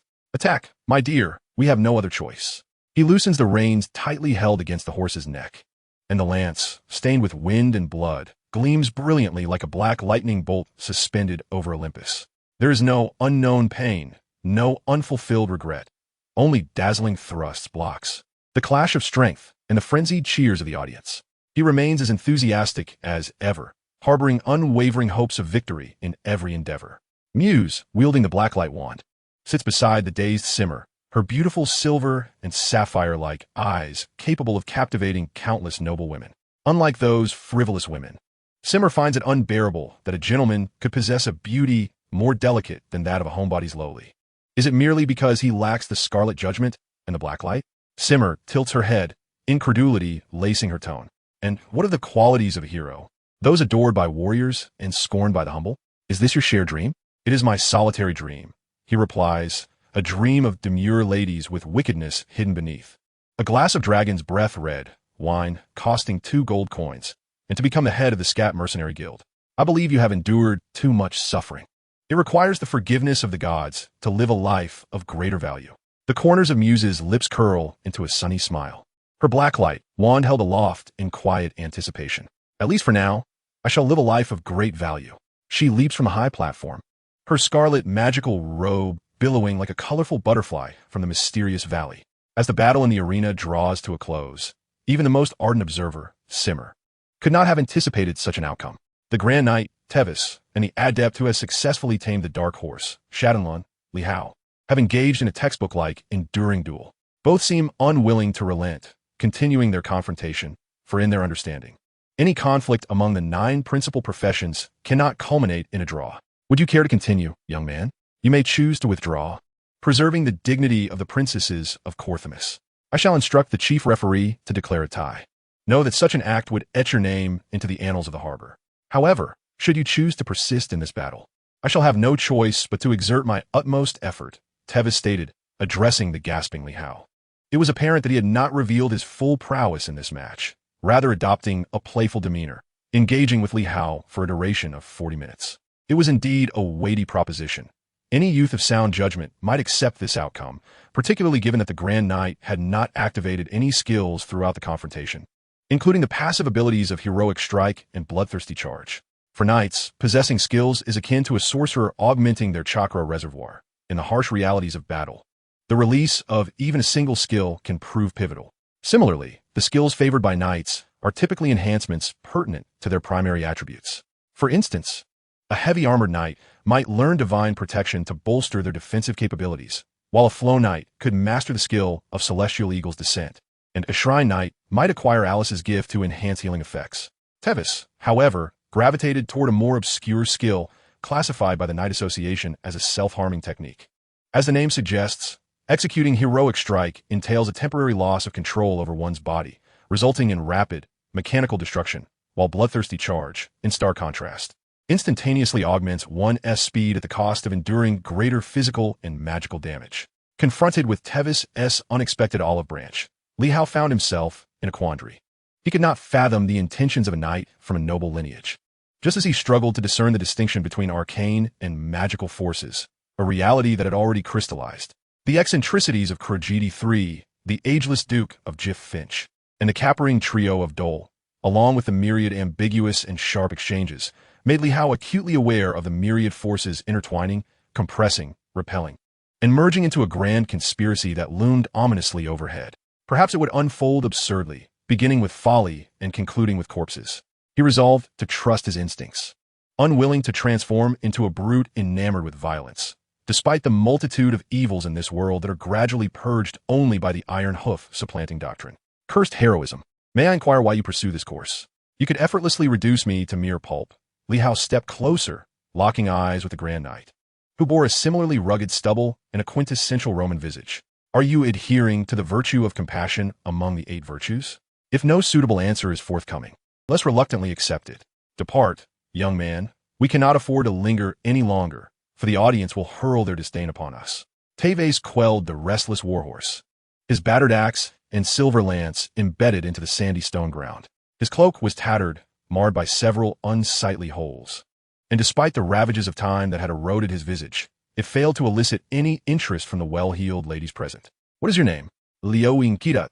His voice taut as he observed the knight preparing to turn away. Teves Innoble, came the resolute reply, a confidence born only by those of high familial honor. You shall be reprimanded by the lords of the Door family.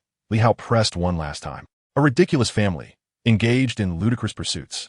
The nobles, anticipating the ultimate contest, were indeed incensed, and they began to hurl fruit peels, the wrappers of canned beef, and even their recently discarded boots into the arena. As he watched Teves retreat, Li Hao gripped the knight's lance tightly, resisting the urge to depart immediately. Instead, he nervously gazed at the sky, suddenly realizing that many fervent passions were merely puppets in the eyes of their admirers, lifeless, soulless, devoid of consciousness, merely donning masks to repeat certain actions and phrases. The expanse of the sky above felt so limited, while the accusations and vitriol were abundant, reminiscent of the most vigorous ant colony, treating him as mere fodder. Among the warriors of the Door family, whoever first captures the prey shall receive the reward from young Master John. Within the ranks of the left-wing knights, an unknown source had transmitted such news, transforming the once tranquil arena into a cacophony of iron hooves and clashing arms. Teves gazed at this astonishing scene, shaking his head in dismay, for in the harbor he held no sway, let alone the power to lead that wretched knightly order into battle. His role was solely to perform. He had grown weary of these years of exile, yet his fate was entwined with that of the Rothschilds. Ensnared in a web of sorrow and hatred, the more he struggled, the tighter the binds became. Welcome, Li Hao shouted hoarsely as he heard the thundering hooves of war horses, the unsheathing of swords, and the resounding of horns. Good men were transformed into wicked souls, yearning to plunge their blades into the chest that symbolized victory. This moment was more pure and serene than when faced with the royal knights of Maisai City. He did not anticipate a second Scarlet Judgment, nor did he indulge in fantasies of piercing through these contemptible knights. As Li Hao turned to charge, countless individuals instinctively rose to their feet. The clergy drawn to perform their gestures of prayer, and the nobles stood agape, shaken to their core. He was about to be besieged by 100 contemptible knights, an audacity that even the finest shadow dancers would not dare to pursue. The destructive power of nearly 100 knights charging collectively could not be measured by data or theory on the linear planes. No troop could confidently collide with a knightly order. The spirit instilled within the family knights is akin to a brainwashing faith. As long as there are sufficient gold coins and women, these neophytes, expelled from the first and second-tier knightly orders, will reveal their inherent darkness, remaining unyielding even in the presence of the elderly, women, and children. This is precisely why Tevis holds disdain for his former patron. For although he is merely a fallen noble, a casualty of the papal recovery plan, he retains the demeanor befitting a noble knight, capable of reciting verses from memory wherever he goes. In the realms of order, in Middle-earth, and in the North, numerous exceptional youths born of hereditary families are branded by the Inquisition as heretical descendants or, more severely, as treacherous schismatics due to various historical grievances. They abandon their homeland, adopting aliases, becoming either renowned rogues or taking up positions in independent principalities. The most common fate, however, is to become transferable family knights with Tevis, who has traversed the seas, serving as a prominent representative of this unique cohort. It is widely acknowledged that the so-called recovery plan is merely the third elaborate conspiracy orchestrated by the decision-makers of the order. They exploit the dark scepter of the current Pope Sylvester, fabricating a proclamation that shocked the world, claiming its origins stemmed from Sylvester's dream-induced encounter with the true Jesus in the sixth space, where he tearfully recounted the myriad sufferings and misfortunes of the common folk, beseeching the omniscient and omnipotent God to forgive the faithful punished for transgressing the 7 deadly sins. On the very first day of the decree, the order simultaneously announced the long-promised release of 8 prominent heretics, including the former Eastern Orthodox cardinal, imprisoned within the imperial bell tower, establishing a monk knightly order and the current third-ranking Teutonic Knights, whose command and deployment rights belong solely to Sylvester. The monks and Teutons are forbidden from engaging in any national campaigns, remaining loyal only to the Holy See of the World Order, safeguarding the prestige of the bishops of various regions. Yet, this is a rather grim farce. People would sooner believe that the Muse Queen is the openly dark regent than trust that the defenders of the faith would extol the 8 virtues. It is declared, in matters of ethics and faith, the Pope is never in error. In warfare and divine recovery, the empire is never in sin. The Tevis dynasty, obliterated by Dante and the Flatai Confederation, destroyed by the iron hose of Casa, serves as the initial judgment of this golden edict.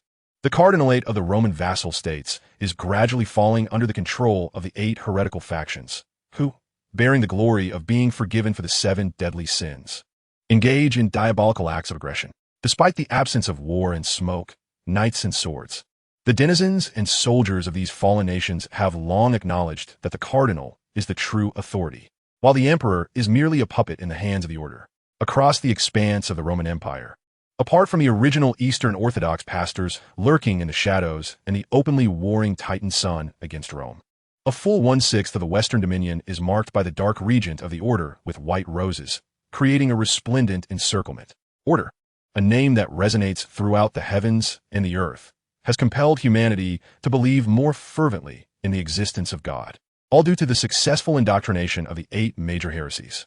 The Anno Bell family, eradicated by the monk knight order, is but the tip of the iceberg in the reclamation plan. Among the most promising candidates to ascend as a Knight Templar within the Roman Empire in the next 30 years is Tevis, the sole survivor of that noble lineage. Little did John anticipate that the bearded and disheveled king of the blood arena was merely 23 years old. He could no longer tolerate the vile transgressions committed by this filthy family over the years. The heavy axe, wielded with a grace that bent his arm, radiated a magnificent golden glow, expanding in his extraordinary hands to more than threefold, resembling an enraged and bloodthirsty dragon. It pierced through the rear encampment of the detestable knights, the iron-forged guardian armor unable to withstand the onslaught of this divine power, exploding along with fresh flesh into a crimson cloud of powder. The cannon fodder at the epicenter of this force was splattered with shards of armor, triggering a chain reaction that reaped the lives of one knight after another. All knights and steeds caught in the blast were dramatically hurled into the sky, amidst a chaotic scene of shattered limbs and spinning heads. Even the tightly fitted bluestone of the arena floor was forced to upheave, rolling swiftly forward. The spiraling devastation, the purest collision of blood, created a spectacle that would not be overshadowed by any forbidden magic. In an instant, the once mighty detestable Knight Order was reduced to two heaps of distinctly proportioned flesh, with a few survivors on the periphery of the battleground wailing in agony from the loss of vital organs. The heavy axe, having pierced through the entire order, flew towards the astonished Li Hao, who stood at the vantage point of this grand display, atop a mountain of corpses, witnessing Tevis descending like a deity, his figure so radiant and imperious, reminiscent of the heroic images often described by the Muses. This was a unilateral annihilation, akin to serfs harvesting wheat. The god of war's howling series of strikes, the pinnacle technique of the Titan Empire's governing official's ultimate belief. Li Hao grasped the swiftly flying silver spear, its cold tip mere 2 centimeters from piercing his eyes, which were all too eager to assess the proportions of women. The sharpness that had reaped countless souls sent a chill down his spine. Tevis Onobel, you shall pay dearly for your folly. You will become the common enemy of dole and croquet. John, leaping from the audience with a sword in hand, roared at the murderer not far away. Master John, I have done enough for dole. I owe you nothing. As for croquet, a family cloaked in the guise of peace, they have no right to dictate terms to the Knights of Onobel. Tevis declared resolutely, receiving the cold silver spear thrown by Li Hao, driving it heavily into the hard bluestone ground. He was a madman, intent on battling the entire harbor, disdainful of the indifferent monarch perched atop the economic pyramid. A commotion began to stir among the harbor officials, as the knights of the pageantry raised their renowned wolf-headed lances, a symbol of valor in Middle-earth. At the mere command of Duke William, this boastful knight would be pierced with countless wounds. They were not jesters of a comedic lineage, but rather the elite forces of the duchy, the very backbone of Kraj, firmly established in the harbor. In the center of the arena, a venerable figure possessed a heart of genuine valor, adorned with the sacred honor typical of knightly families. This aged financial patriarch did not draw his sword nor acknowledge the Secretary of State, Gafinci, who awaited not far away. Instead, he rubbed the opulent dragon-eyed gem on his finger and uttered 2 astonishing praises, perhaps indicative of the peculiarities of seasoned court poets, who could treat their adversaries as if they were subjects of adoration, leaving one to ponder whether the veiled words concealed blades or benevolence. Do you too perceive the cold indifference of a family that cloaks itself in the guise of peace? Duke William rose as well, his aged right hand grasping the hilt of his ivory sword, the royal robe billowing in the wind, his flaxen curls appearing disheveled as he expressed his doubts. At the very least, I do not trust the dark ruler's flattery of the harbor, just as I do not believe that the Muse Empress is merely a lamb nurtured by order. Emile suddenly interjected. Do you stand firm? The old man turned his face, a gentle smile gracing his features. I stand firm, as long as your ivory sword remains sheathed when we step outside. His tone was diplomatic, naive yet unyielding. Without the protection of the harbor's army in Kraj, it would be quite challenging for you to establish your footing in this world, dear princess. The elder's reference to a child as princess signified a shift in some immutable aspect, altered in that very moment. As an emperor and a princess engaged in a battle of wits, the valiant knight, Tevis, charged into the audience of the Dor family, seizing a rotund figure attempting to escape through another exit, and hurled him into the arena. The unfortunate soul landed before the iron hooves of Li Hao's purebred, shot-on horse, rendered unrecognizable from the fall, spasming uncontrollably. This was Picafort, the consul general of the Cotimus consulate in the harbor, the first individual to be blacklisted as a traitor by the Rothschilds. Little did anyone expect that this rotund diplomat, distinguished in the political arena, would collude disgracefully with the avaricious Dor family, selling confidential documents from the Witt estate at exorbitant prices.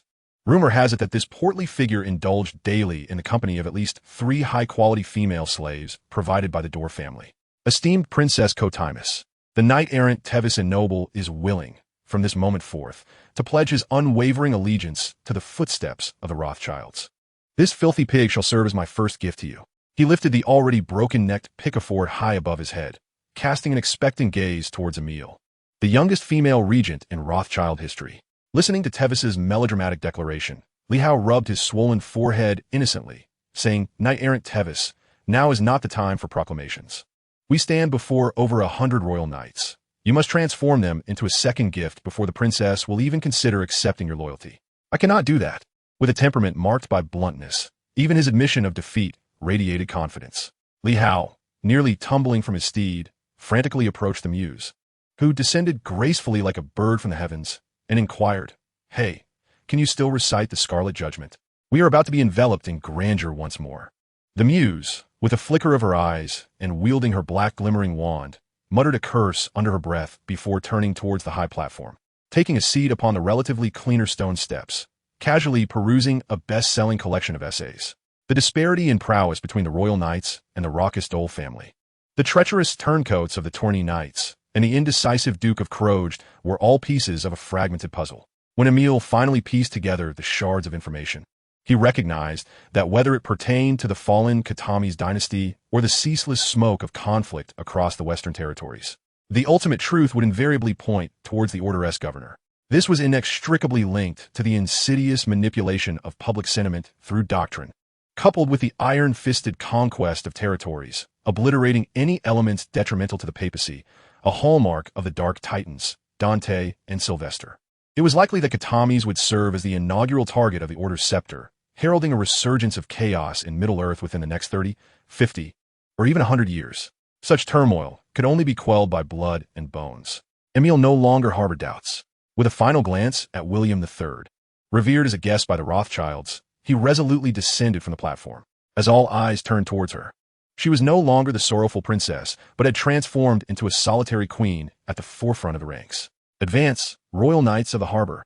Pierce the chests of the Katamis with your lances, sever the heads of the invaders with your blades, and defend the peace that has been desecrated by the public enemies with your blood." If one were to analyze the world map through the lens of a scholar, it would become abundantly clear that the West, home to the mightiest nations such as Rome, Titan, and the White Rose, the ecclesiastical realms, constituted the most prosperous economic and military bastion. This region boasted the top 3 Holy Empire Knight Orders, the White Rose Duchy Knight Order and the Teutonic Priest Knight Order, along with the formidable mystical garden of the Magical Sages, the Lister Academy, and the Temple of Maya, among other mythic edifices.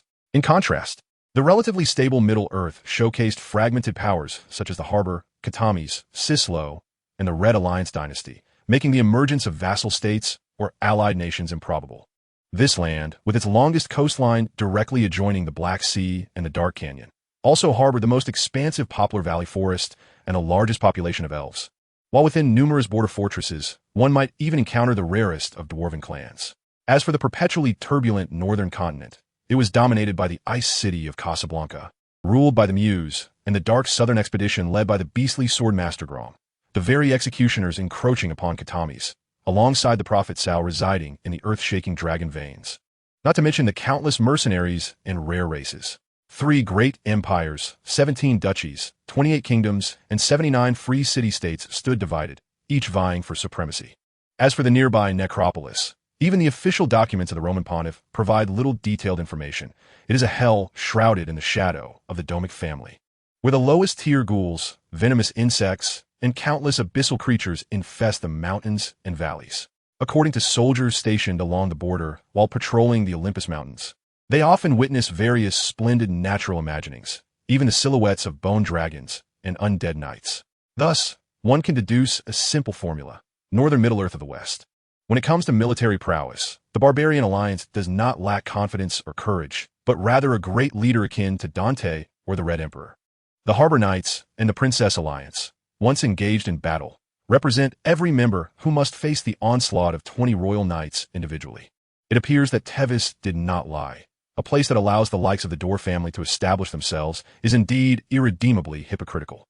Seimer, with her long hair and blooming smile, remained calm as she urged her fiery steed onward, a single knight against 1,000. She halted just 5 meters from the Harbor Knights and uttered a phrase that made this elite force collectively gasp.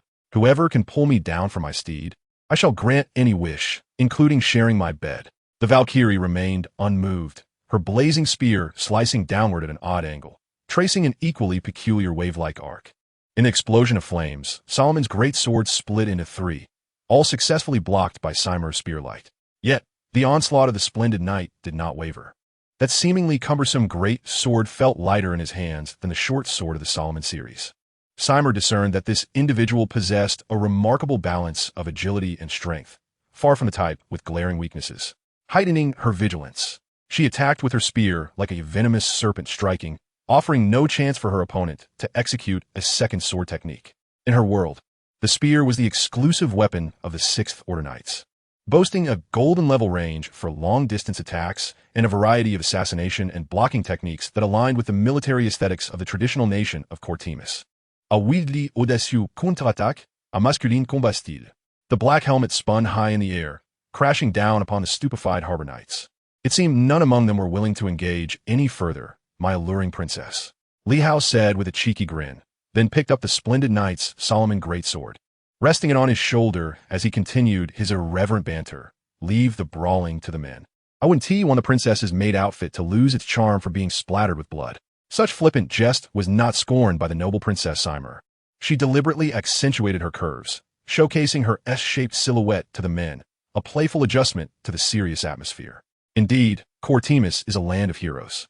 Secretary she approached from the rear of the knightly order, a solitary figure, his aged footsteps lacking any vigor.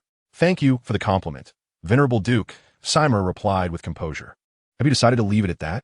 Goofingshi inquired with a slight smile. Do I even have a choice? Silmir offered a rare, bittersweet smile as she fixed her gaze upon Duke Gofinki, seeking to discern any subtle shifts within his eyes. Of course, Your Majesty, the ivory sword has not yet fallen. You remain a free soul. However, we do have a small stipulation. The smile on Gofinki's face grew even more pronounced. After a brief silence of 5 seconds, Silmir spoke quietly. By sunset tomorrow, the harbor will regain its tranquility, and the flower of peace shall bloom anew. Vite maintenant. The last refuge in the entire kingdom of Kotea has now, due to the conflict with Kluazadi, become a cage within a cage. In a world of nobility, there exists a classic adage. In politics and warfare, executors have no friends. It is this unwavering belief in the absence of camaraderie that has rendered the harbor, once home to the finest troops in the world, cold-blooded. After all, even the dark rulers dare not claim that their lives hold greater value than the interests of the church. Thus, the fierce Griffin Knights and the enigmatic Dragonhawk Knights will not soar splendidly across the Pacific nor aim their nearly rusted spears at the Order. Their only choice is to expel this homeless, wretched princess to ensure their own survival. The miserly benefactor and the impoverished beggar are, by nature, inherently incompatible extremes. Moreover, the obstinate Emile would never shamelessly plead for compassion from others. In the private library of Matthews, adjacent to the Tulip Garden, 2 figures clad in black robes and hoods were meticulously searching through the bookshelves. Their movements were swift and light, pausing to read a few lines of any tome that piqued their curiosity. Professor Nalo, I feel as though we are 2 insatiable thieves, remarked the shorter figure, a sweet voice escaping her lips. The second figure remained silent, rummaging through a drawer in the far corner, eventually retrieving a poetry collection. The cover bore gilded lettering, yet the contents were entirely handwritten, the script alternating between hasty and meticulous. At the conclusion of the final chapter, a line read, "Flowers wither, heroes depart, fellow travelers. Please do not weep. There is no warmth, no food, yet we still have ourselves." Discontent, Ross tossed aside the book, lamenting, "What a dreadfully tedious journey this is. I long to bask in the sun, to stroll, to savor delightful treats. You understand, Professor, how vital this is for a young girl. Complaining will not hasten the realization of your dreams. If you could dedicate your speaking time wholly to executing tasks, the members of the corpse choir would greatly appreciate you." Recognizing you as a privileged executor, Nalo maintained her instructive tone, likely having taught many students, whether in the realm of sorcery or the analysis and study of ancient artifacts. Must we engage in a game of hide-and-seek with the princess's alliance? Indeed, they must venture forth from this affluent land to embark on new travels and adventures. Is this not precisely what Miss Ross yearns for? Let us boldly speculate. Perhaps their chances of journeying to the Red Alliance Empire are substantial for in all of Middle-earth. Only there can one contend with Rome. The Emperor of the Red Alliance would never, like the effeminate Sislo or the timid Harbor, bar these young souls from entry. Professor Nalo's profound analysis fell upon Ross's ears as insipid. She had little concern for the fate of the damned Princess Alliance. What she yearned for was sunlight, amusement, and the companionship of Culial, for engaging conversation. The chronicles regarding the relationship between the West and Middle-earth can be distilled into two poignant statements. The West is an incompetent father, and Middle-earth is a forsaken child. The roots of this predicament trace back to the age of exploration, the Duchy of the White Rose. At that time, merely a level 3 city-state was a relic of a primitive era, its population, economy, military, and politics languishing in obsolescence. Out of apprehension towards the Eastern Roman Republic and the venerable Titan Empire, it resorted to annual tributes and perpetual subservience, hoping to ensure the safety of its citizens. Moreover, it was not a martial nation. Its rulers were indolent, perpetually languishing at the bottom of the Western hierarchy. During the First Crusade, a navigator named Magellan from the White Rose proposed a transoceanic venture to the then emperor, intending to embark on a comprehensive exploration of the Atlantic and its surrounding islands over 3 years, ultimately revealing the Middle-earth now dominated by the countless poplar forests. A decade later, following the conclusion of the First Crusade, the Roman Republic suffered significant setbacks, leading to an inevitable schism within the citizenry. Upon the ascension of Emperor Dante I, incited by certain devotees who styled themselves as guardians of Olympus, the Republic was transformed into a papal state, known henceforth as the Western Roman Empire. After consolidating its strength, it launched a frenzied campaign against the Elven race, razing vast expanses of poplar forest to establish a dark colony. Unexpectedly, as the two great empires vied fiercely for the New World, the Duchy of the White Rose, clandestinely amassing war resources for Middle-earth, executed a sudden and audacious blitzkrieg. Leveraging its unparalleled geographical advantages, it decimated the Western Roman Empire, capturing the first pope, St. Peter, and seizing Jerusalem, incinerating the central cathedral. 7 cardinal bishops were dispatched to the gallows, and countless clergy and devotees met their demise, their corpses sinking into the straits along the Atlantic coast. Thus commenced the most harrowing era of warfare on the continent. Not merely a struggle between empires, but also drawing numerous vassal states into the fray. The era of conflict persisted for over 3 centuries, birthing the rise and expansion of new powers such as the Red Alliance, Comiz, and Casablanca. Through the relentless efforts of successive heirs, the Western Roman Empire ultimately repelled the Holy Alliance formed by the White Rose and Titan. Under the reign of Dante III, the papacy was reformed into the ecclesiastical tribunal of world order, reinstating the long-abrogated papal authority and embarking on a protracted and arduous campaign of reclamation. This endeavor encompassed 2 grand crusades, significantly diminishing the strength of the Duchy of the White Rose and the war god's holy son, rendering Dante III the first dark regulator in papal history, a veritable sovereign of his time. 84 sleepless nights. It is noteworthy that in the most authoritative of texts, the compilers from the Academy of Education deliberately concealed the infamous ecclesiastical purges, resulting in the Duchy of the White Rose becoming widely recognized as a land of heresy. The Holy Empire's Knights, marked by the emblem of the White Rose, and the Knights of the White Rose have long been embroiled in a rivalry over supremacy in martial prowess, leading to a complete estrangement. Thus, it can be said that the West, for centuries ago, gave birth to these children of Middle-earth, only to abandon them incompetently, leaving the order perpetually vigilant against the lurking remnants of power. In the bustling streets of the Roman Empire, incidents of self-destructive bloodshed have become rather commonplace. Authoritative data indicates that in every province of Rome, cardinals, officials of the Holy Inquisition, and even ordinary clergy have fallen victim to the exceptional assassins of the Holy Alliance. As the dust of history settles, viewed through the lens of modernity, whether it be the audacious Cortimus, the hypocritical Harbor, or the preeminent Crimson League dynasty of Middle-earth, the warriors gradually recede from the annals of history, supplanted by a multitude of astute noble politicians. This era of fierce negotiation has been grandiosely dubbed an era of peace. In my youth, I believed the world was as such, with wicked queens and beautiful Snow White, mischievous Smurfs, and the long-nosed Pinocchio. It was only as I matured that I realized not all stories culminate in their characters living happily ever after. Perhaps the Harbor is not as indifferent as it seems. What Crogidi fears is not the war itself, but the profound scars it leaves behind. For a nation untouched by the crucible of conflict, persuading it to embrace contention is a formidable task. By the flower-bed of the White's manor, Emile quietly concluded her thoughts, casually snapping a deep purple tulip and inhaling its fragrance. She wore an elegant chiffon princess dress and mink-trimmed short boots, alluring as a piece of Andrea's confectionery. In stark contrast to her refined demeanor, Simmer persisted in embodying the archetype of a domineering yet cunning queen, lifting her enchanting face from the map and unabashedly declaring, "To attempt to persuade cowards to take up sword and shield is a fool's errand." Respected Mr. Tuis, given our current predicament, do you have any special insights? The seasoned knight appeared well prepared as he gazed directly into Simmer's eyes and replied, "The Crimson League Empire is a commendable option. We could clandestinely embark on a boat to the Christian Islands under the cover of night, rest briefly there, circumvent the outermost patrol routes of the harbor, cross the White Poplar Valley woods, and then enter the territory of the Crimson League. It may present some dangers, yet it is the best strategy one can conceive." The elder rubbed his weary eyes, sipped from a cup of invigorating freshly brewed coffee, and slowly remarked, "Your Highness, you cannot fathom how arduous it has been to tend to these flower beds. To ask me to depart would be akin to demanding half of my very soul." His murky eyes fixated on the tulips illuminated by the moonlight, each bloom resembling his dearly beloved child. However, Simmer had little patience for the melancholic lamentations of an elder. She waved her hand, interrupting the old sage's sorrowful tale, her legs crossed in elegant lines, a smile curving her lips.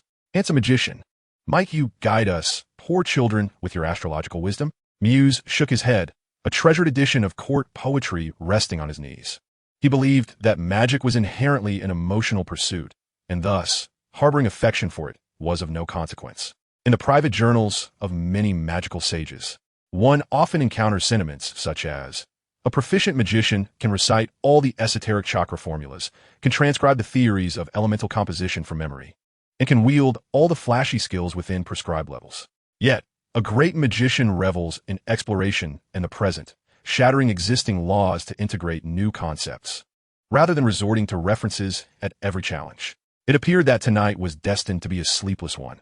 We must prepare ample tea and light refreshments. Thus, a clear map of the Order's territories was spread out, accompanied by a few inexpensive yet functional magical lamps. Princess, mercenary, magician, knight, and seasoned politician, figures flitted about, the fragrance of blossoms pervading the air. The fervent discussions continued until dawn, and excitedly Howe sipped the green tea personally brewed by Princess Emile, poking at a city-state on the map marked with an orange-red warning symbol, stating earnestly, "I still maintain my stance. Rather than placing our bets on a second unknown realm, we will be wiser to wager on ourselves.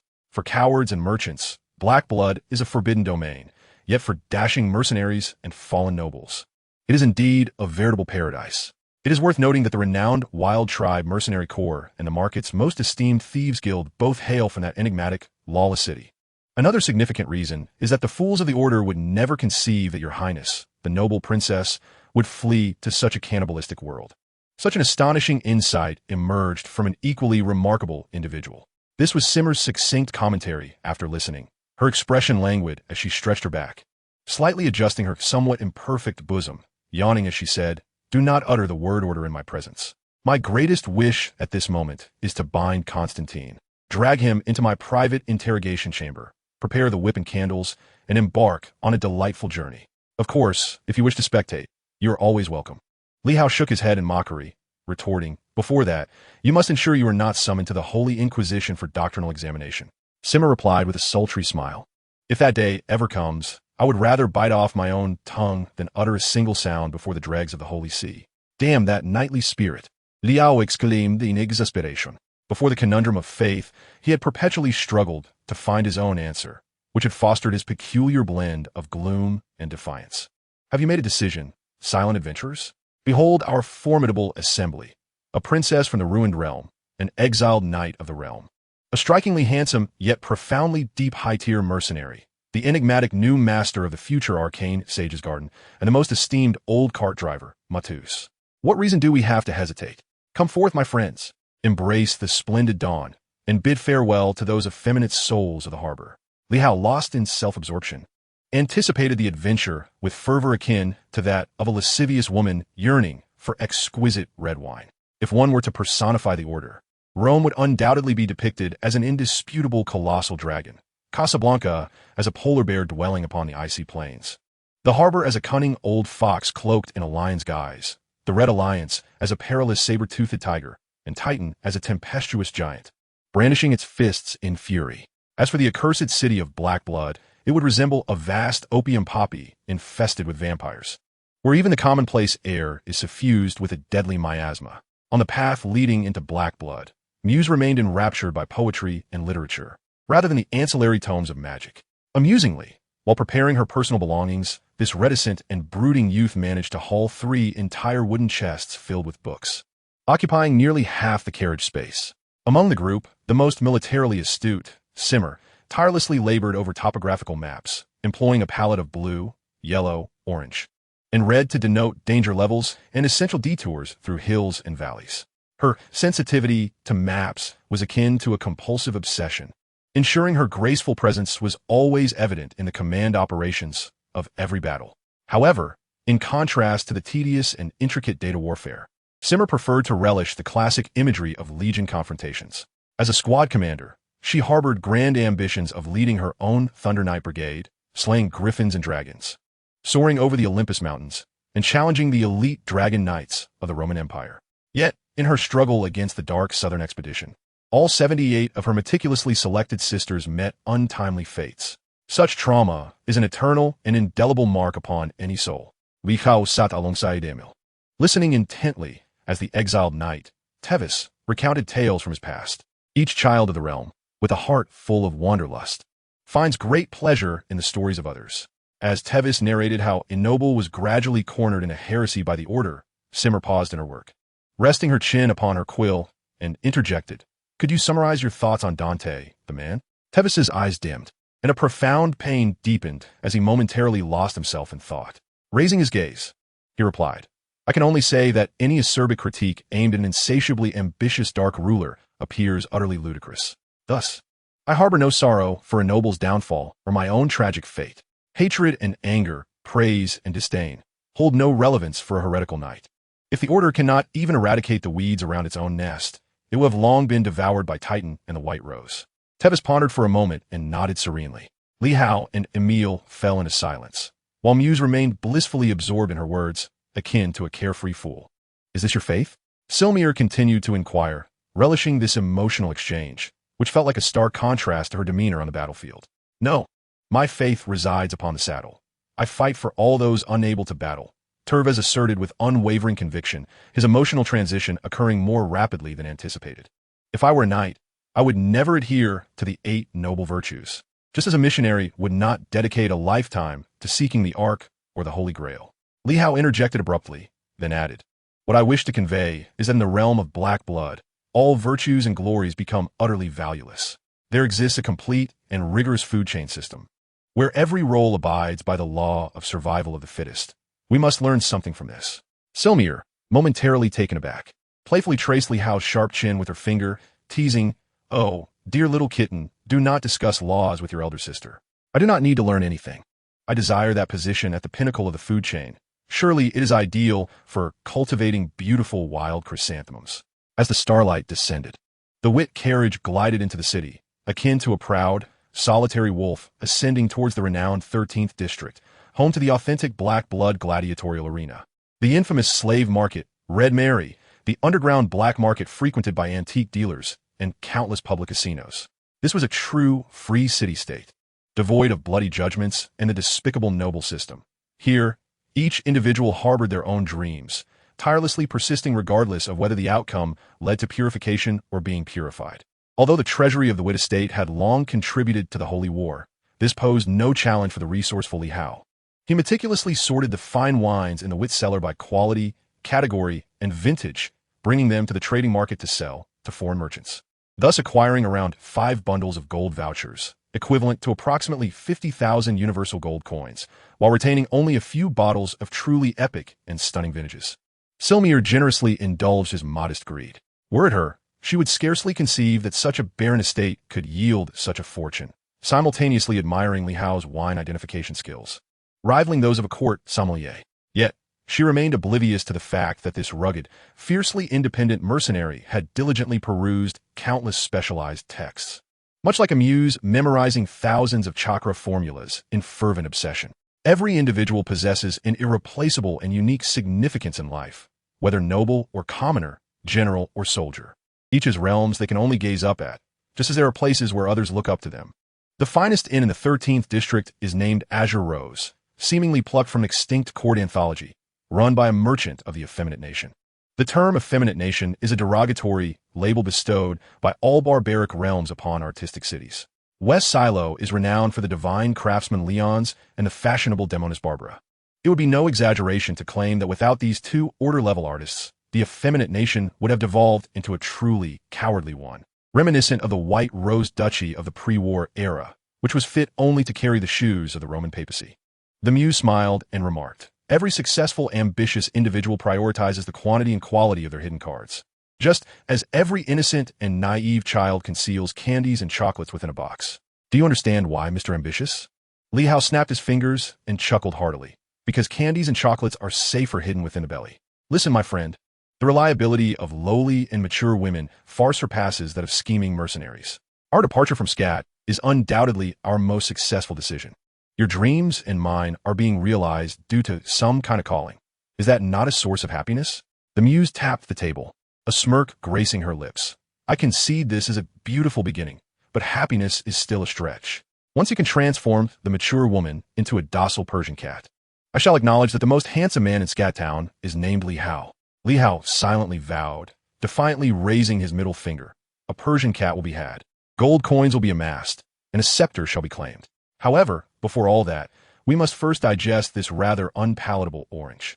Now confess, after holding the black light, how many levels have you ascended on this arduous path of magic?"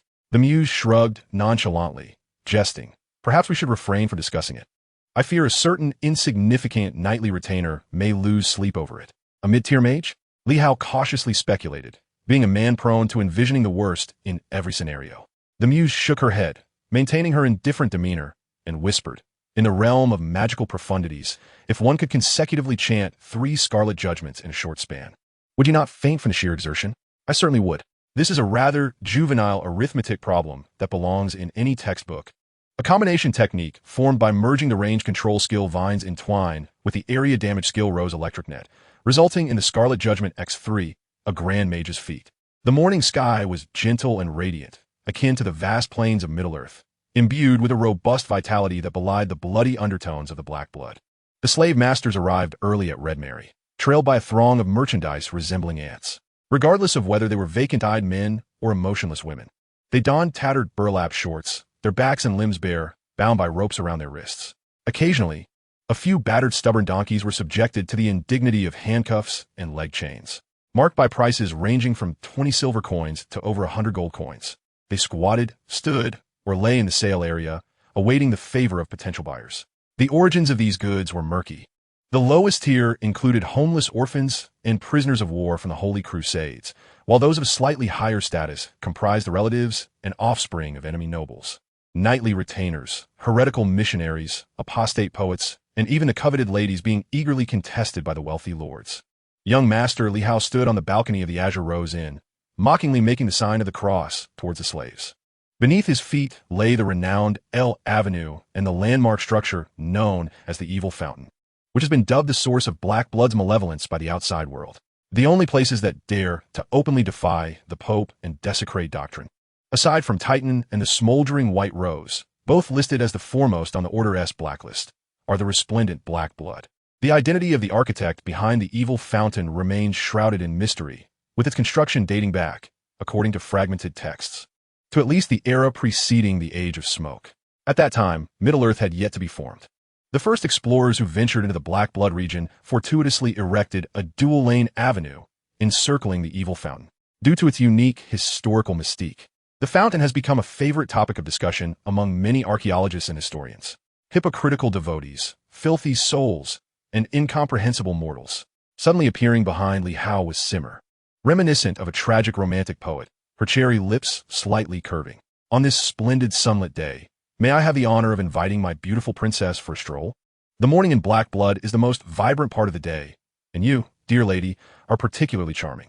Li Hao turned, his eyes sparkling with mirth, exuding politeness.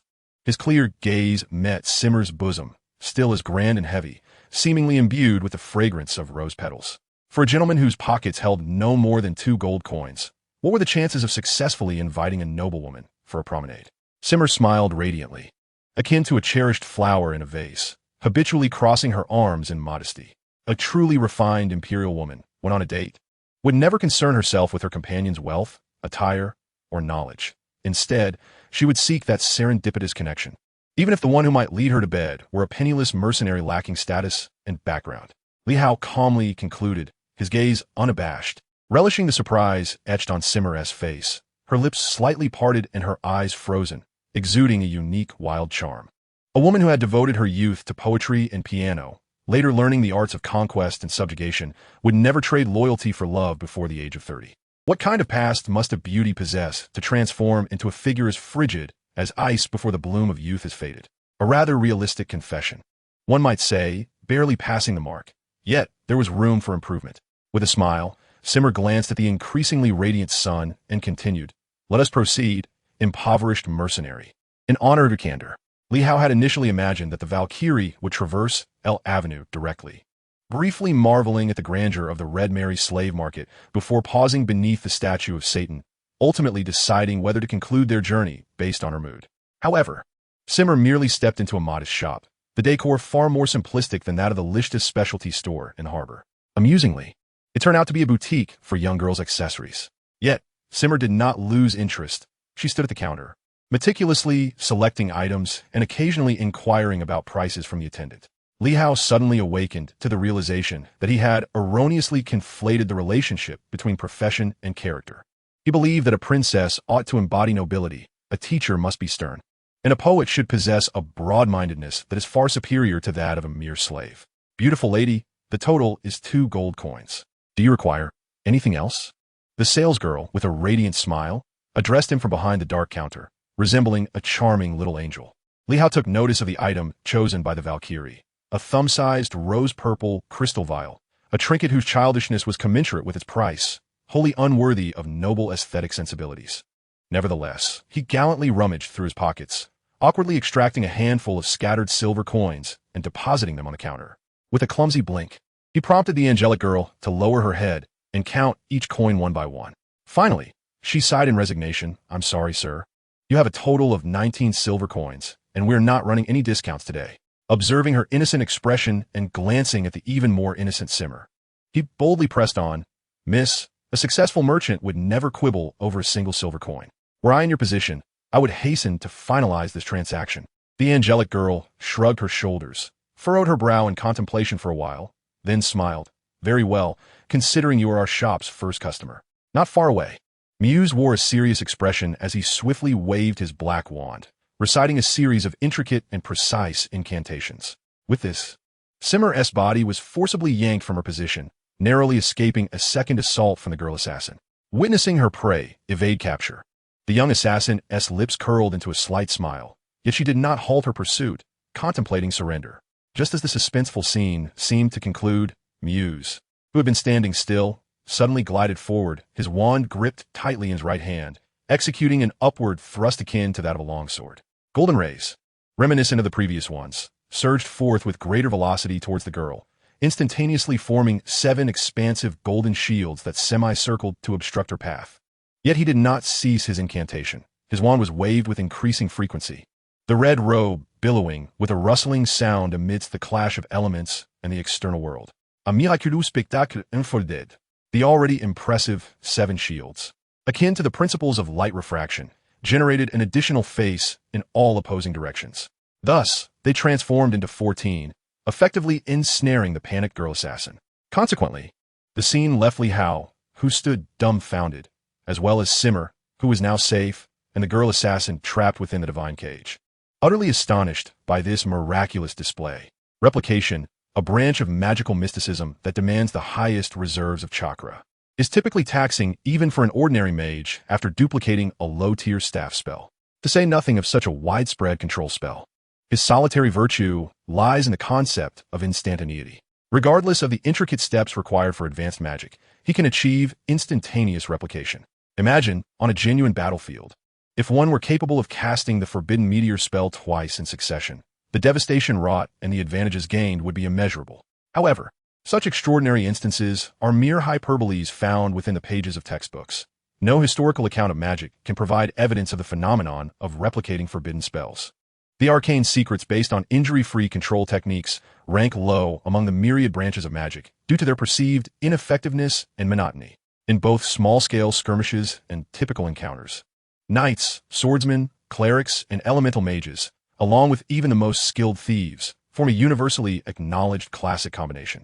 In contrast, soul shamans, technical mages, and bounty hunters are relegated to a secondary status. Consequently, no self-respecting mage would squander time and effort mastering such trivial spells. Nevertheless, for the muse, every form of existence is but a castle in the air. The era of mages engaging in direct confrontations has long since passed, akin to how, post the Age of Smoke, gentlemen ceased dueling with Solomon's swords, favoring instead the Western rapier that evolved from noble culture and chivalric spirit. Casting a glance at the now safe Simmer, Li Hao dove in without hesitation, showcasing an astonishingly high vertical leap, ready to engage in a playful contest between eagle and chick. At the moment when the young assassin failed yet again to land a direct strike, Li Hao seized the opportunity to deliver a crushing punch that struck the frail shoulder of the girl. He then sprinted forward, his right leg tracing a wide arc before he leapt into the air, crashing down with tremendous force. His confidence in the recent crushing punch was unwavering. Not even a pubescent girl, let alone an adult polar bear, could withstand such an impact unscathed. The girl, grimacing in pain, rolled away, and before her vision could settle, Li Hao executed a precise kick that struck her right wrist, sending her dark golden dagger ricocheting off her shield and back towards him. Without any evasion, he effortlessly pinched the dagger-s hilt between his fingers, twirling it in a mesmerizing display. Futile struggles would only hasten the approach of demise. From a distant land, "Little sister, may I inquire your name?"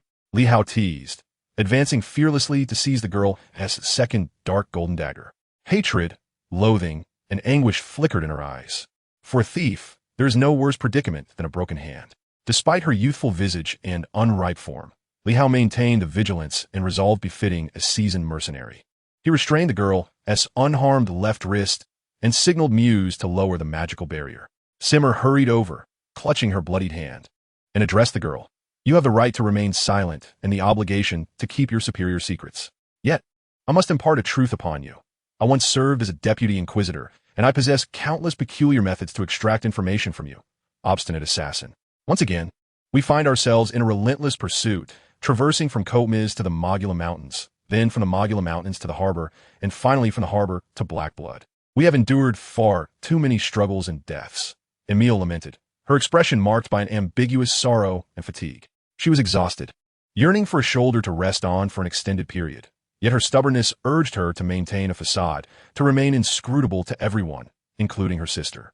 This was understandable. Any Roman governor with royal blood coursing through their veins would never forget how the White Rose, in an ant-like fashion, managed to slay an elephant. Thus, the conduct of order was utterly meticulous and pristine, akin to the diligence expected of women and children in noble households, where even the slightest oversight would invite the scorn and punishment of a harsh mistress. Smirking, Simmer seized a freshly brewed red tea from Li Hao and consumed it in a brazen gulp. What should we, these mere ants, do? After slaying her to demonstrate our defiance to the order, we would only flee black blood and disgrace. Emile offered a suggestion that sounded rather simplistic and lacking in depth. In the realm of military conflict, her expertise was the most lacking in this room, and her martial prowess did not rise to a level of unparalleled might. Yet she possessed an exalted status that lent an air of dark humor to the situation. "Do you believe a mighty dragon would emerge from its lair merely to chase a few ants, my dear lady?" Li Hao replied with a hint of exasperation, admiring a beautiful dark golden dagger. After a moment of contemplation, he continued, "Therefore, it is quite simple. We merely need to extract sufficient information from our little sister's lips and tidy up the ensuing mess." Muse, without a moment's hesitation, responded, "Thank you." The Valkyrie glanced at the serene expression of Muse and then at the bewildered Li Hao, sighing, "Master Li, perhaps one day you will comprehend just how devoid of skill the mercenary profession truly is. Similar to Red Mary, the Evil Fountain, and the Dual Carriageway, Wizard's Alley is a distinctive area of black blood. The original author of the best-selling magical scripture once operated an antiquarian bookstore there, where his daily endeavors consisted of reading and writing. However, unlike ordinary reference books, the aged Yorkson dissected each obscure theoretical formula through storytelling, rendering spells comprehensible even to muggles who had never encountered magic. This work received vigorous promotion from Lista, becoming a quintessential introductory text for many aspiring magicians. Consequently, Yorkson was appointed as an honorary mentor at the Lista Academy, and astonishingly, this epic scholar, capable of unraveling all low, medium, and high-tier magical formulas below level 100. Could not even master the simplest beginner's gesture magic, the fireball, let alone the staff-level elemental confusion magic or combinatory spells. Thus, Professor Sue and Principal Cast acknowledged simultaneously. He was a practical old goblin, yet a theoretical frost dragon. Hence, Simmer's derision of mercenaries as lacking in skill was not a mere jest, compared to the intricate and demanding art of spellcasting.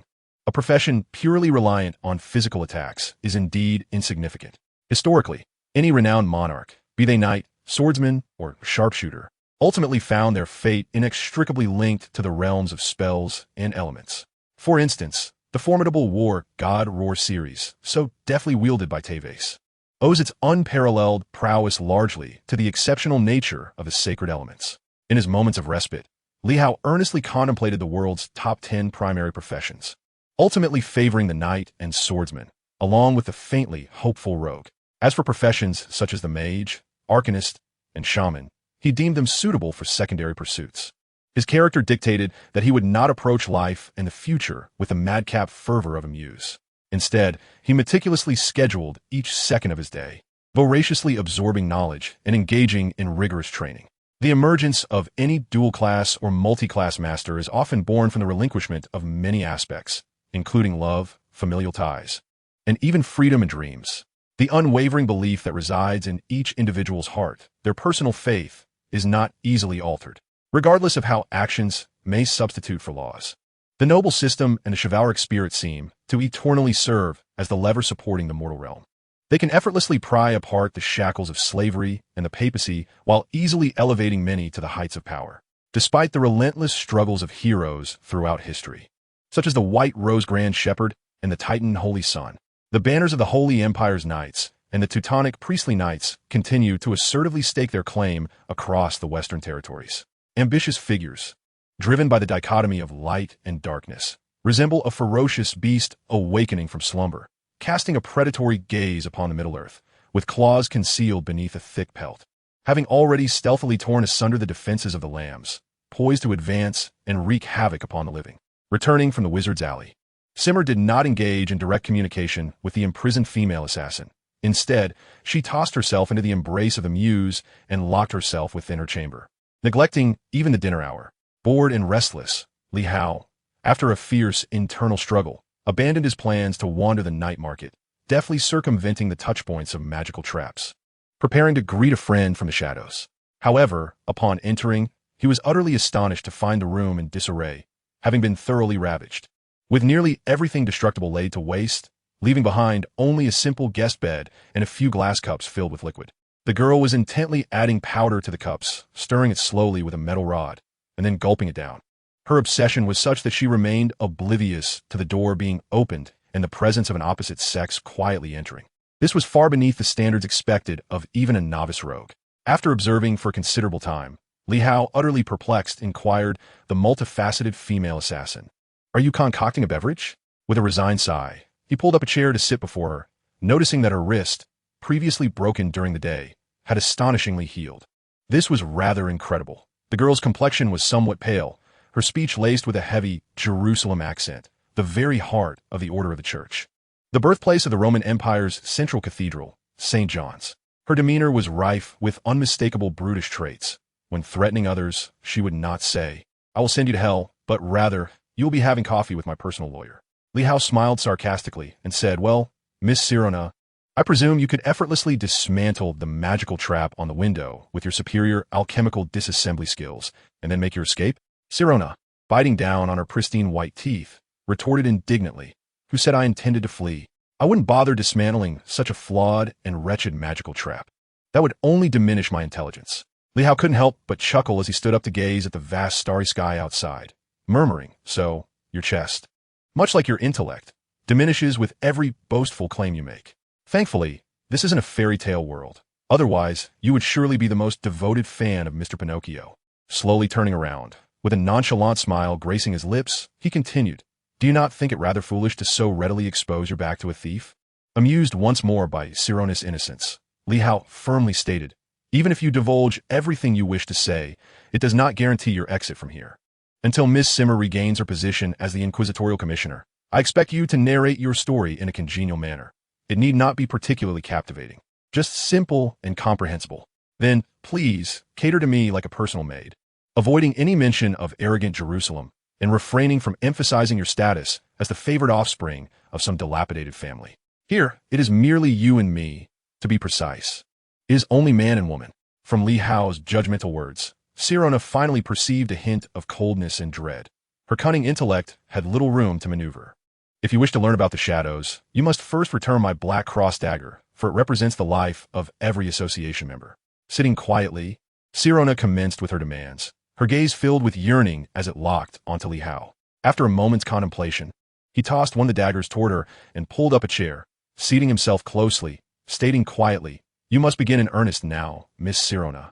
I have already returned half of your life to you, and that is all I can do. Should you contemplate any nefarious schemes, the man before you will not be one inclined to indulge your whims, but rather a sadist skilled in various forms of torture.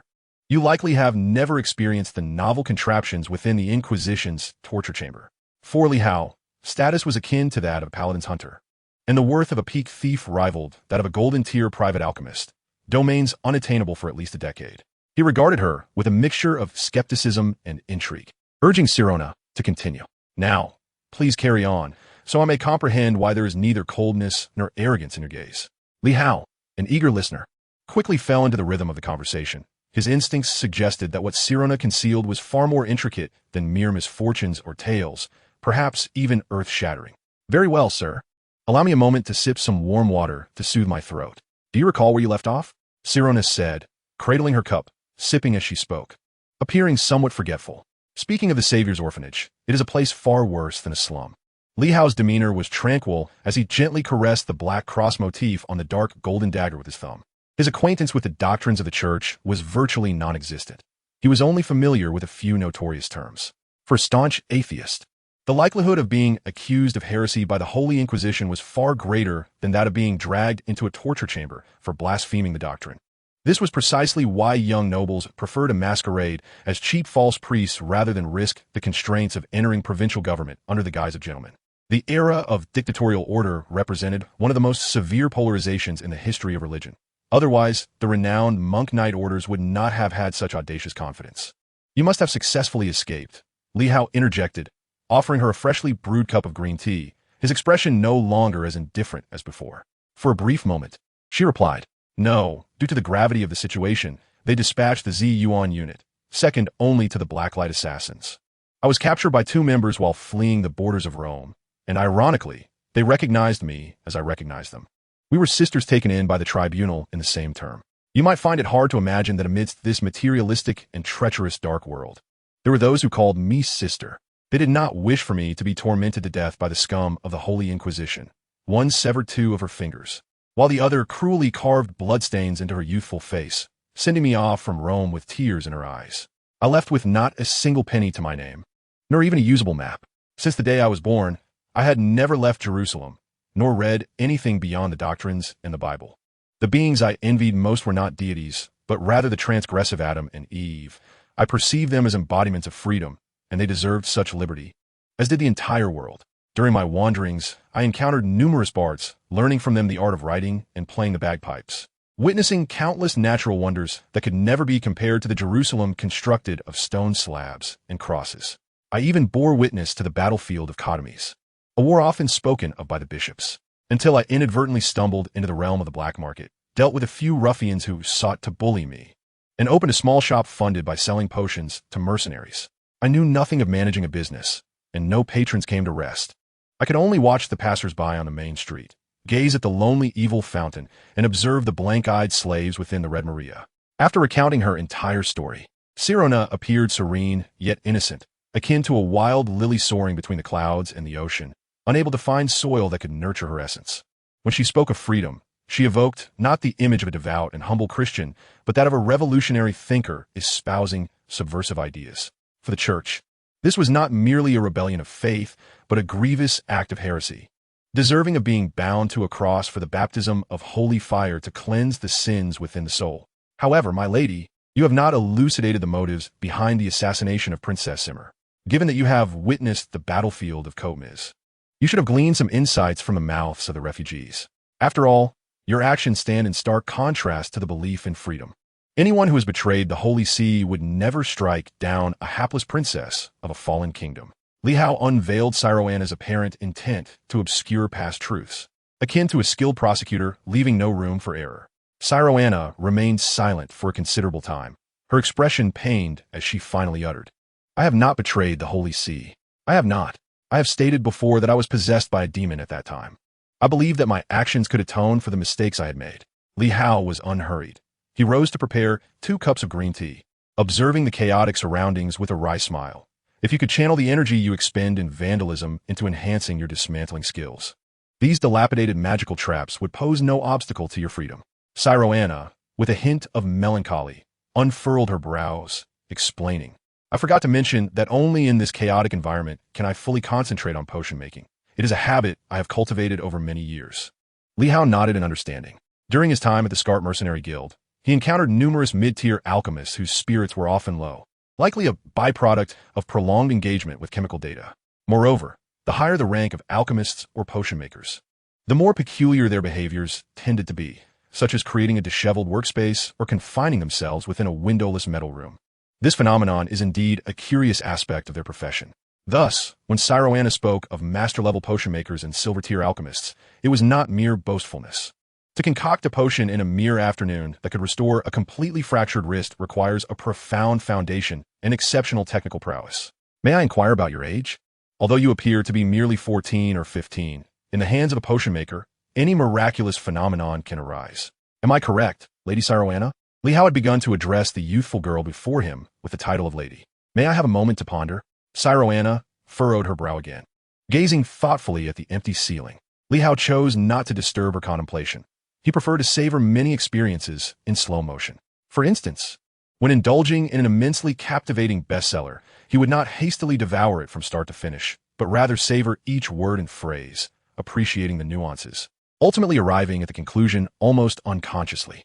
The same principle applied to wine and storytelling. Furthermore, he remained steadfast in his conviction that Siroana concealed something extraordinary, intricately linked to Kotmiz, and perhaps even to the entirety of Middle-earth. Siroana's moment of contemplation extended a full half hour, yet Li Hao felt no sense of time dragging. At least this proved far simpler than jungle hunting, where one merely needed to wait quietly for results. Moreover, given that this matter involved the inner workings of order, revealing it too readily would only lead him to question its authenticity once more. Despite his ignorance regarding whether the white-clad believers felt a solemn sanctity during baptism, or which among the silver-robed deacons and priests held a slight advantage over the other, he understood that anything associated with the Holy See, even an ant that could perish beneath one's foot, held an aura of trepidation for the lay people. "Very well, sir. However, before we proceed, I must kindly remind you not to interrupt me, regardless of what you may hear next." Siroana finished her last sip of tepid green tea, her fingers intertwined, resembling a nun preparing to proclaim doctrine. Li Hao nodded, meticulously ensuring the doors and windows were secure before sitting across from Siroana, their intimacy akin to that of enamored lovers. He aimed to scrutinize Siroana's eyes closely, discerning whether a thief well-versed in deceit would resort to her old tricks. After all, when she masqueraded as the proprietor of a jewelry shop, she bore no semblance to the adept assassin who could wield dual daggers with finesse. Nor did she resemble the alchemist capable of freely igniting glass. "Beautiful lady, you have defended your truth with faith," Li Hao remarked with a smile as he extended a second dark golden dagger into Siroana's hands. Gazing through the narrow window at the vast starry sky, he softly inquired, "Which do you prefer, green tea or hot coffee, my lovely lady outside?" No sooner had he uttered these words than a sharp spear pierced the glass, and Simi, resembling a wraith, cautiously crawled inside. Her attire was disheveled, a testament to the tumultuous weather outside. Siroana's expression shifted from calm to panic as she instinctively leaped forward, the dark golden daggers interlacing in a pure combat stance. She was not confident that her tragic plight would sway this haughty lioness. Just because her black cross dagger had not pierced the tender neck of its prey, it did not guarantee that her own neck would remain unscathed. Hey, take it easy. Surely, you two wouldn't dare display such unladylike behavior before a man as handsome as I? Li Hao interposed himself between the two women, ready to assume the role of a most gentlemanly mediator. "Spare me your philosophical musings. I refuse to believe that a pitiful soul brainwashed by the Holy See would abandon their faith. Simi retorted through clenched teeth, her frustrations palpable as her corseted form heaved dramatically. It was the first time Li Hao witnessed her genuinely enraged, her face resolute yet lacking the grace of a court pianist, as she proclaimed loudly, "I also implore the arrogant Miss Simi to sheath her aristocratic sarcasm. We require an environment of absolute rational discourse, rather than a contest of dominance. Do you understand?" This foreign princess, not only unladylike but also quite willful, glared at the audacious Li Hao with a seething gaze. She suddenly realized that her former self had become a distant memory. Absent were the esteemed Thunder Knights, lauded as the most breathtaking sight of Cortemus. Absent were the valiant knights adorned in fine white steeds wielding western swords. Absent were the personal skill instructors and the incessantly chattering court etiquette officials. Instead, all that remained were charred lands, slaughtered soldiers, and displaced citizens beneath a sky once blue, now overshadowed by ominous clouds. Li Hao gently seized the blazing gun from her grasp and confiscated Sirona's dark golden dagger, resolutely asserting, "Listen, Sirona, regardless of what others may say, I believe in your sincerity, as well as in the tragic tales you possess that could easily be woven into a theatrical script. However, you must offer more valuable information in exchange for the favor of this formidable lioness." The Grand Master of the Teutonic Order once famously stated that even if your brother has violated every female in your family, when faced with impending threats, you must direct your spear and holy sword towards a common enemy. Will you still trust that order is sincere, that the Redeemer's blacklist is genuine, or that the dark blood holds any truth? The lioness mocked without reservation, her animosity towards Sirona unabated. Li Hao, disinterested in retorting, knew well that the most effective way to discipline the nobility was not through insults and curses, but rather through unyielding fists. The world-renowned heretic Castro once told his brothers during the defeat of the White Rose Duchy's knights, "In this world, no academic dispute yields a victor.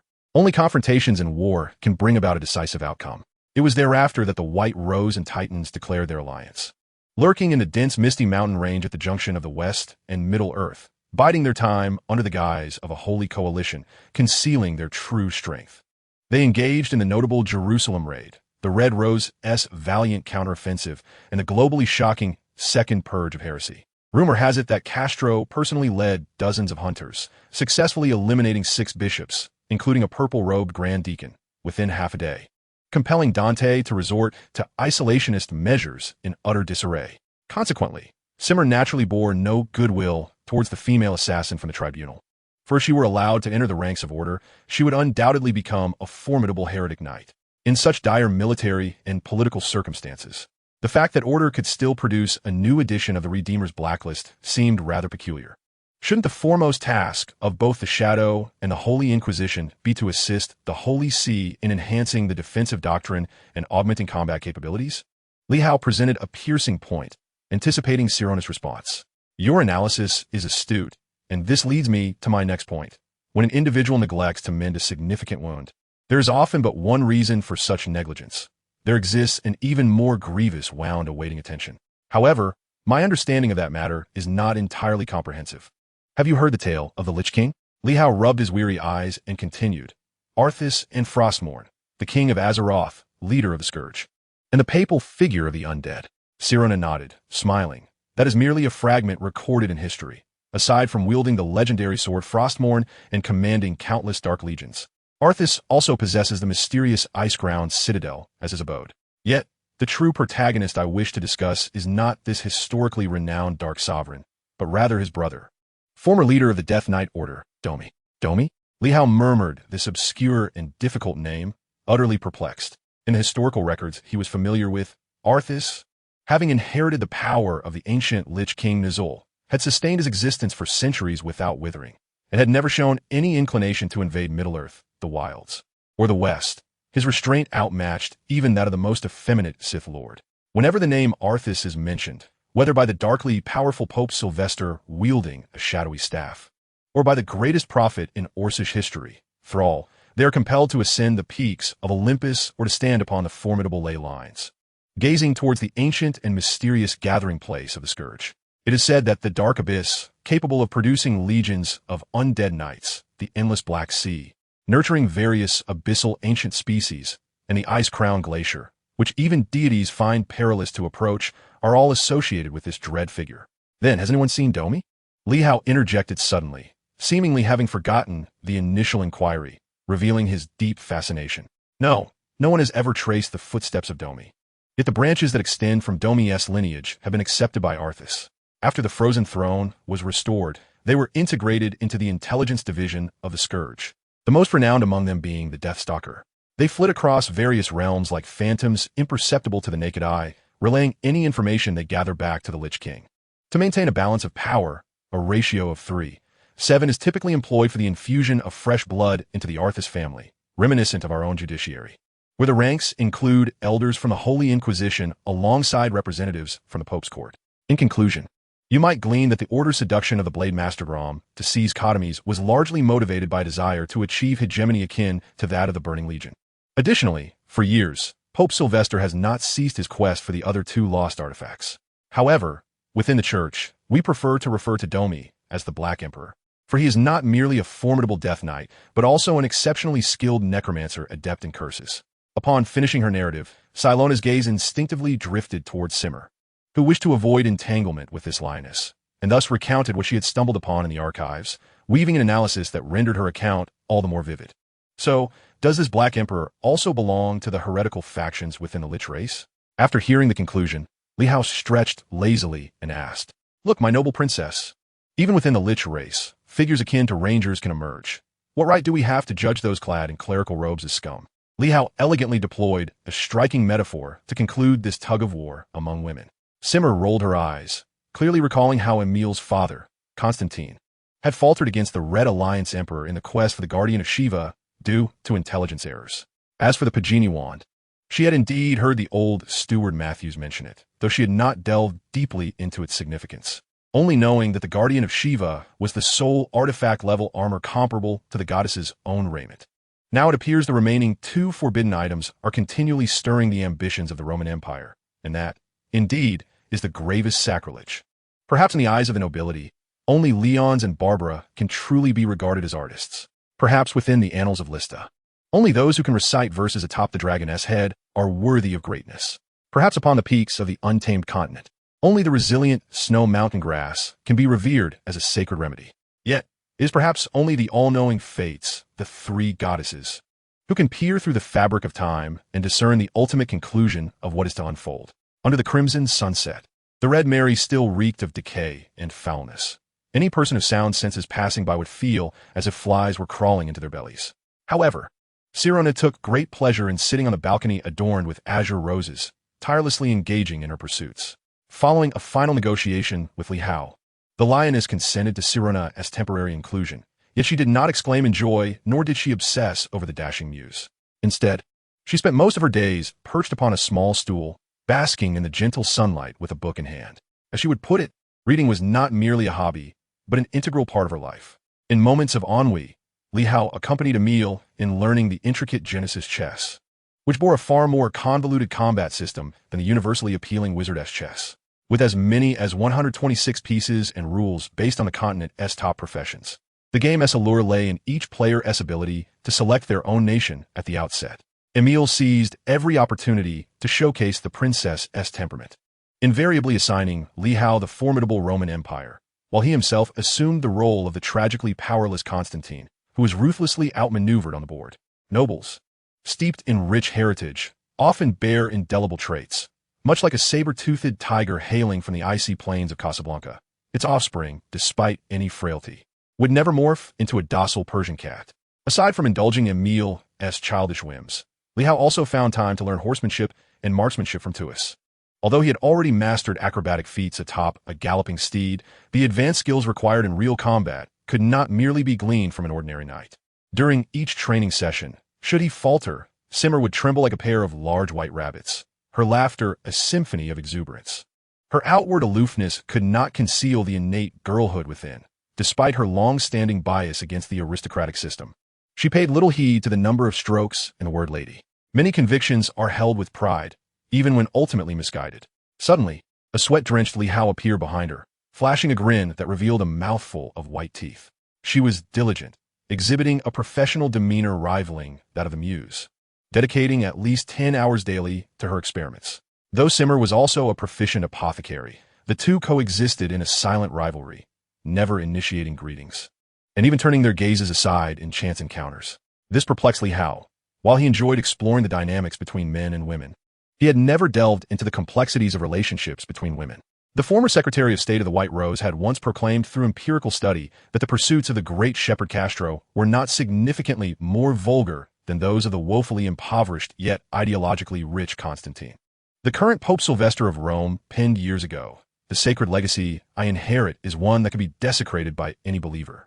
The author, Jackson, elucidated the essence of magic with the words, "Sperm and egg create children, sluggards and vagabonds conjure magic." In his final moments, King Constantine Rothschild of Copmouth whispered, "Dear daughter, I believe I have finally become a hero." Perhaps no one can truly unravel its profound significance. Much like the origins of the malevolent fountain remain a mystery. From behind a partially ajar wooden door, a meticulously folded paper airplane emerged, soaring against the direction of the descending rain mist, soon vanishing from sight. "May I inquire what you seek, my esteemed guest?" she inquired, her golden waves cascading elegantly, her emerald crystal eyes devoid of mascara's embellishment, a figure sculpted with devilish perfection. And beneath her creamy nose, a touch of alluring cherry red. No matter how she posed, she could not be labeled merely as a refined lady of nobility. Rather, she resembled a demonic version of a lowly from another realm, especially with her enigmatic identity as a sorceress, which further complemented this strikingly compelling, if not slightly derogatory, moniker. A newly arrived patron shed his cloak, offering a smile to the proprietress before casually perusing the nearby tomes, only to raise his gaze after a considerable time and inquire, "Is there anything suitable for muggles?" The petite sorceress set aside her task, proudly presenting her ample, sweet fruits, and replied with a smile, "No need for introductions. If you are a novice, I recommend Professor Sue's latest work, designed specifically for magical apprentices and novice sorcerers. The content is both captivating and exceedingly accessible, though it is priced slightly higher than the former.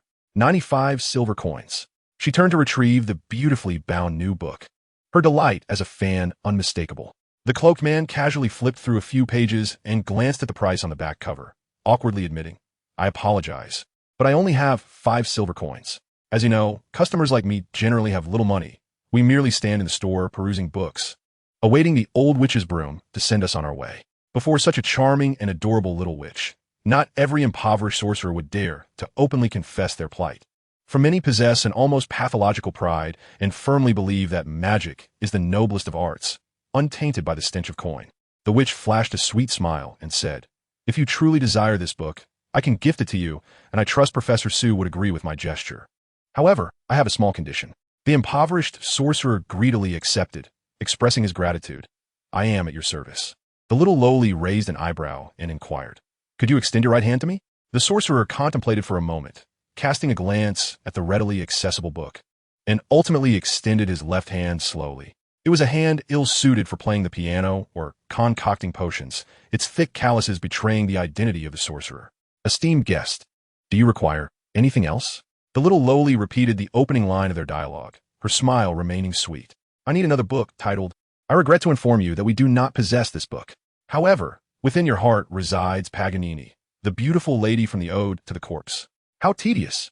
This game of hide and seek is utterly unenjoyable. I protest and wish to withdraw," the little witch exclaimed, her expression brimming with indignation.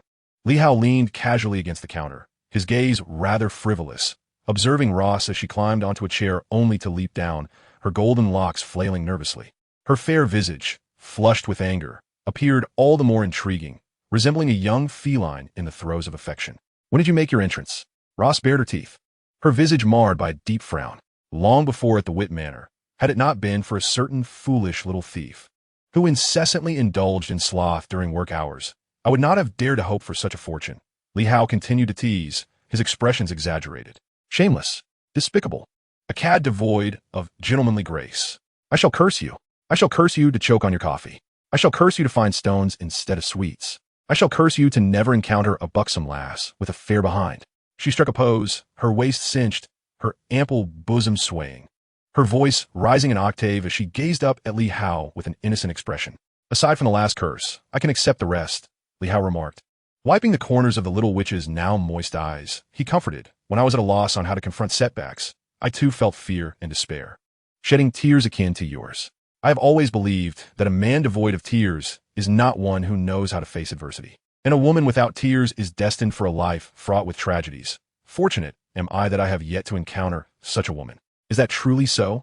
The little witch inquired, her eyes still brimming with tears as she clutched Li Hao's sleeve, wiping incessantly. Indeed, but before you dry your tears, I must first draw my weapon. With swift motion, Li Hao turned, his fingers barely grazing the hilt of his dagger at his waist, only to find the coolness of a crystal stone pressed against his neck, compelling him to relent and raise his hands in surrender. He beheld Professor Nalo, brandishing a black crystal wand. Sir, you have the right to remain silent, the old witch reminded him kindly. Do I have any other options? Liu grimasa, tilting his neck uncomfortably, not believing this trinket any less formidable than Solomon's sword. Indeed, however, prior to that, you must learn to be an honest child. Professor Nalo began to soften, akin to Ross, both being naturally gifted performers. I am quite honest. I have deceived no one. Miss Ross can attest to that. Yet, it is the professor, skilled in concealment and ambush, who has chosen me instead of the stubborn, arrogant lioness, Li Hao inquired with righteous fervor, silently praying for the favor of fortune. I did not choose the princess, for she is astute and refrains from placing her face beneath my blade, Nalo quipped humorously, glancing at the book atop the counter. With a slight tremor of his left hand, the book soared towards Li Hao's eyes, igniting into a green flame, which then transformed into ashes cascading to the ground. It was evident that she harbored a profound animosity towards another old witch from Listari, simultaneously serving as a small warning to her prey. All right, I concede my folly this time. However, I must assert that neither my companions nor I possess the diary of Domi, nor that dancing little boy. It is laughable. The intel from the necromancer has never faltered. In the library of that paladin, both Ross and I could distinctly sense the lingering aura of the undead tome, Professor Nalo stated with conviction. Wait, did you just say paladin? The library of a paladin? Li Hao exclaimed, utterly bewildered, unsure whether it was his hearing or Nalo's sanity that had faltered. Are you not aware? Matthew's Adelaide is the very coachman in charge, Nalo continued. It seems your knowledge is rather insufficient. I suspect that those two unfortunate princesses have also been deceived by this so-called great paladin. Nalo shook her head, using the term great to describe Matthew's Adelaide, which spoke volumes about the paladins standing among humans, akin to the status of death knights within the undead race. So your purpose for this journey is to acquire the Parwand and to also enjoy a splendid performance by the Order S Expeditionary Forces, Nalo replied, a smile playing on her lips, a statement that rocked the very foundations of understanding. The White Rose was not so foolish. If their forces dared to venture into Middle-earth, the Holy Alliance would breach the walls of Rome.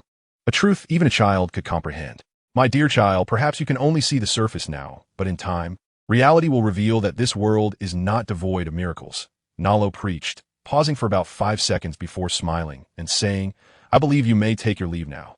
Peacefully inform Matthew's Adelaide that we require that tome of the undead. He must unconditionally return what does not rightfully belong to him. Professor Nalo's wand. Can it pierce the divine armor?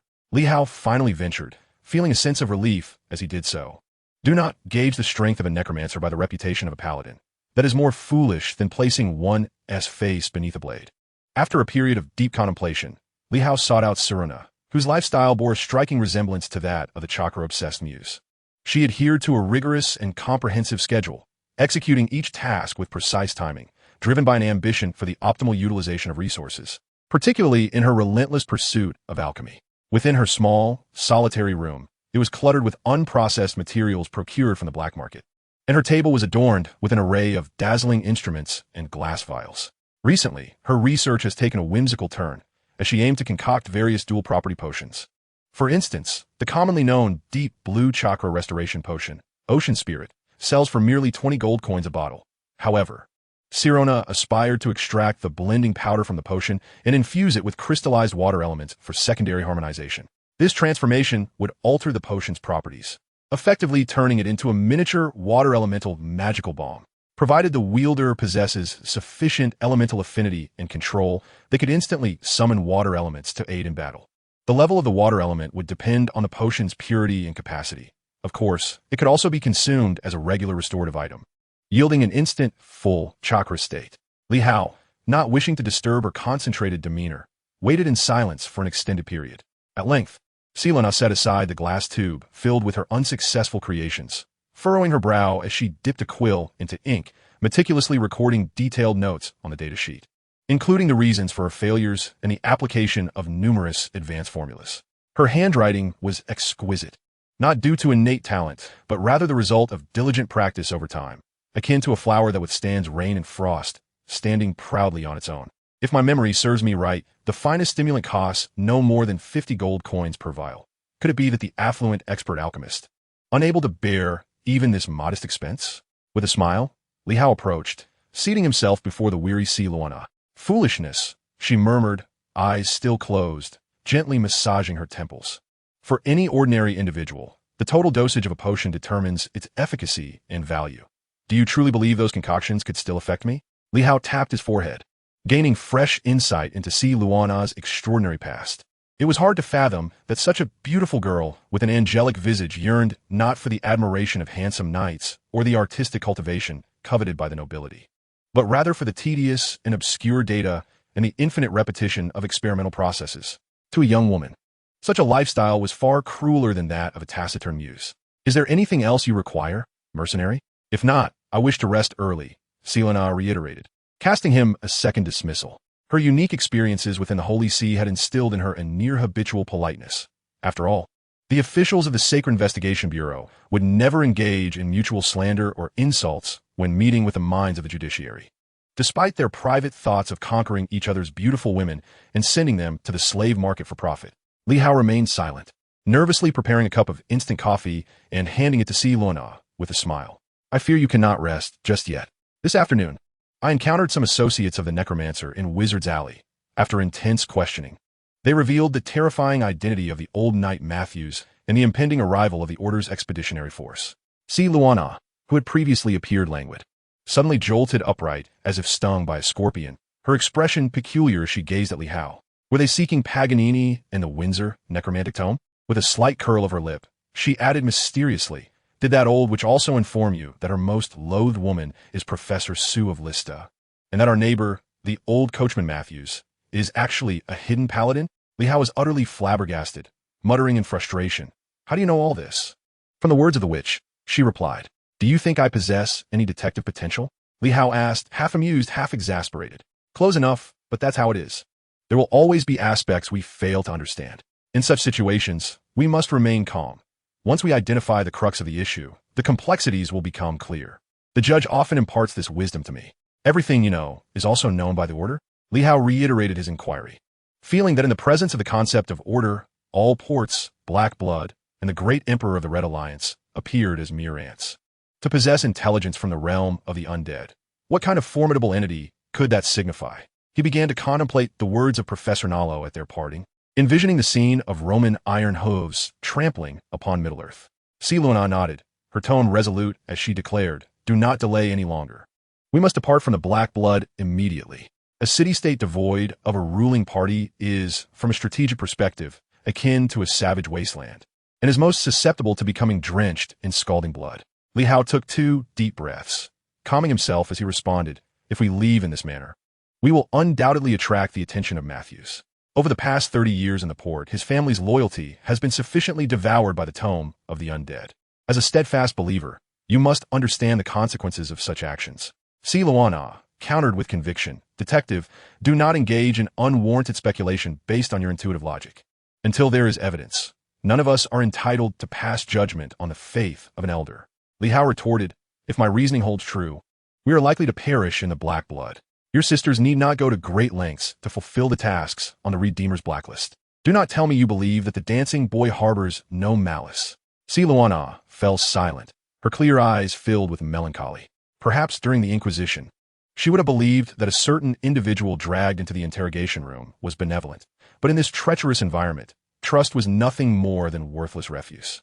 The tale of the 3 artifacts of the fallen undead, scattered by Domi, vary significantly according to the racial differentiation of the source of faith. The Beastmaster Grom and Prophet Thrall steadfastly maintain that Domi's original form was that of a shaman elder from a century-old savage crusade, whose body was concealed by Nazul in the crystalline coffin of the Frozen Crown. At the cost of the souls of 200 spiritists, he was resurrected as the greatest death knight of the undead. The true reason Domi brought the three artifacts out from the Scourge was as a gift to the beast tribes and a manifestation of his resentment towards the old Lich King Nazul, leading him to betray Arthas, shatter the Frozen Throne, and become a Dark Ranger fueled by hatred and disdain. Regrettably, his expedition faltered before it could approach the savage continent, succumbing to the overwhelming burden. Thus, the ownership of the three artifacts is not a decision to be made by any human. The relatively straightforward beastmen dismiss Domi's tale as mere nonsense. The meticulous humans insist that the story of the Shaman Elder is entirely fictitious. Regardless of how history withstands scrutiny or how fiercely the conflicting versions clash, future events have never altered due to the utterances of certain individuals. Just as when the Guardian of Shiva was resplendently adorned by the great Emperor of the Red Alliance, the dragon beneath Prophet Thrall did not roar, nor did Grom's sword pierce the imperial landscape. When Li Hao and Sirona mustered the courage to reveal the truth to the Princess Alliance, Mateus exhibited the composure and depth expected of a seasoned diplomat. He neither denied the existence of the paladin's identity nor offered any pertinent information. Instead, he prepared the lavish royal-style Vitma carriage, quietly stationed beside the malevolent fountain, awaiting the arrival of the princess and her retinue.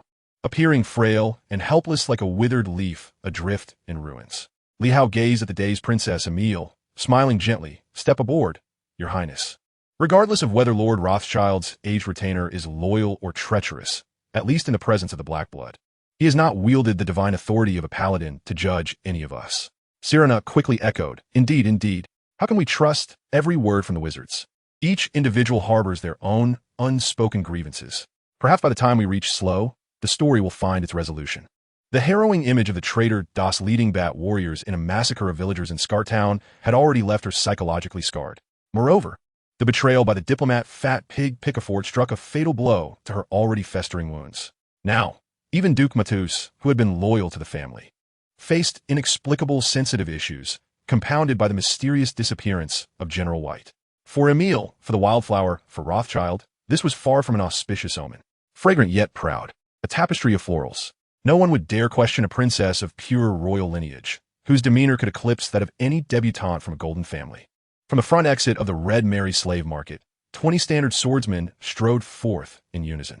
From the side of the Azure Rose Inn, 20 arcane masters emerged as if conjured from thin air.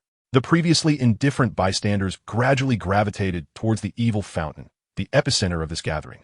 Only the two titans of black blood could orchestrate such a grand ambush, targeting a royal princess more dazzling than any duke or ranger, employing the wild tribes and the shadow thieves, long in the service of the brutish nobleman, Lord John.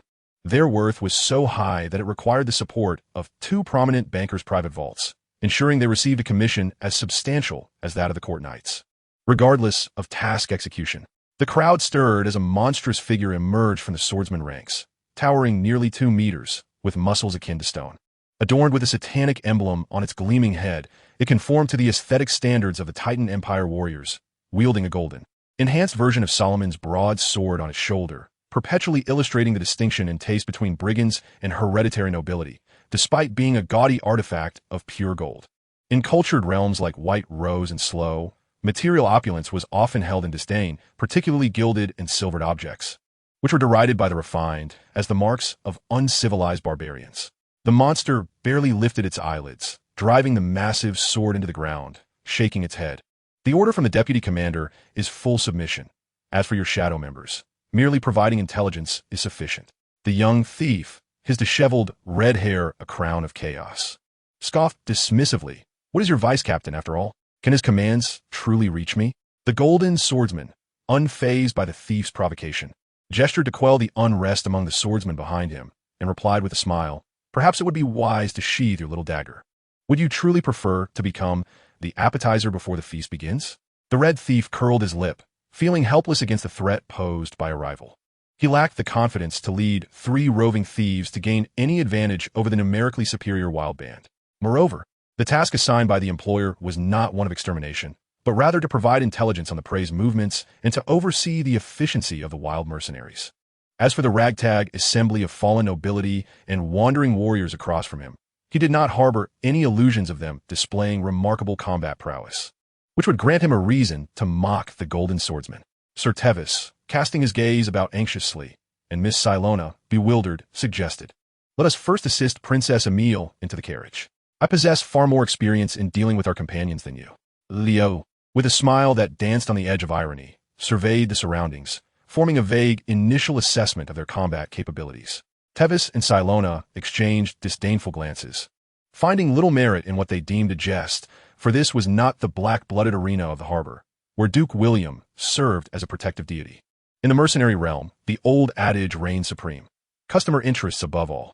Yet as the prey, should I allow myself to be struck by your Solomon's blade without a modicum of resistance? Would that not be excessively pathetic? Li Hao stepped forward, confronting the golden swordsman unarmed. I can offer you the chance to display your heroism before the princess, Mr. Lamb, the golden swordsman innocently declared, inciting laughter, a derision akin to that which beasts exhibit before their herbivorous prey. In the black-blooded arenas, none dared to address the wild tribe with the civility Li Hao demonstrated. They were a bunch that inherently scorned any truth, adhering solely to the laws forged by the strong through fists and blades. Leo, maintaining a calm demeanor, thanked the swordsman, disregarding the peculiar gazes from him and his companions. He turned to Princess Emile, performing what appeared to be a somewhat conventional nobleman-esque greeting, and smiled. Your Highness, may I borrow your personal sword? Princess Emile blinked, her crystalline irises filled with delight and joy as she unsheathed the sword, its hilt adorned with large, rare gemstones.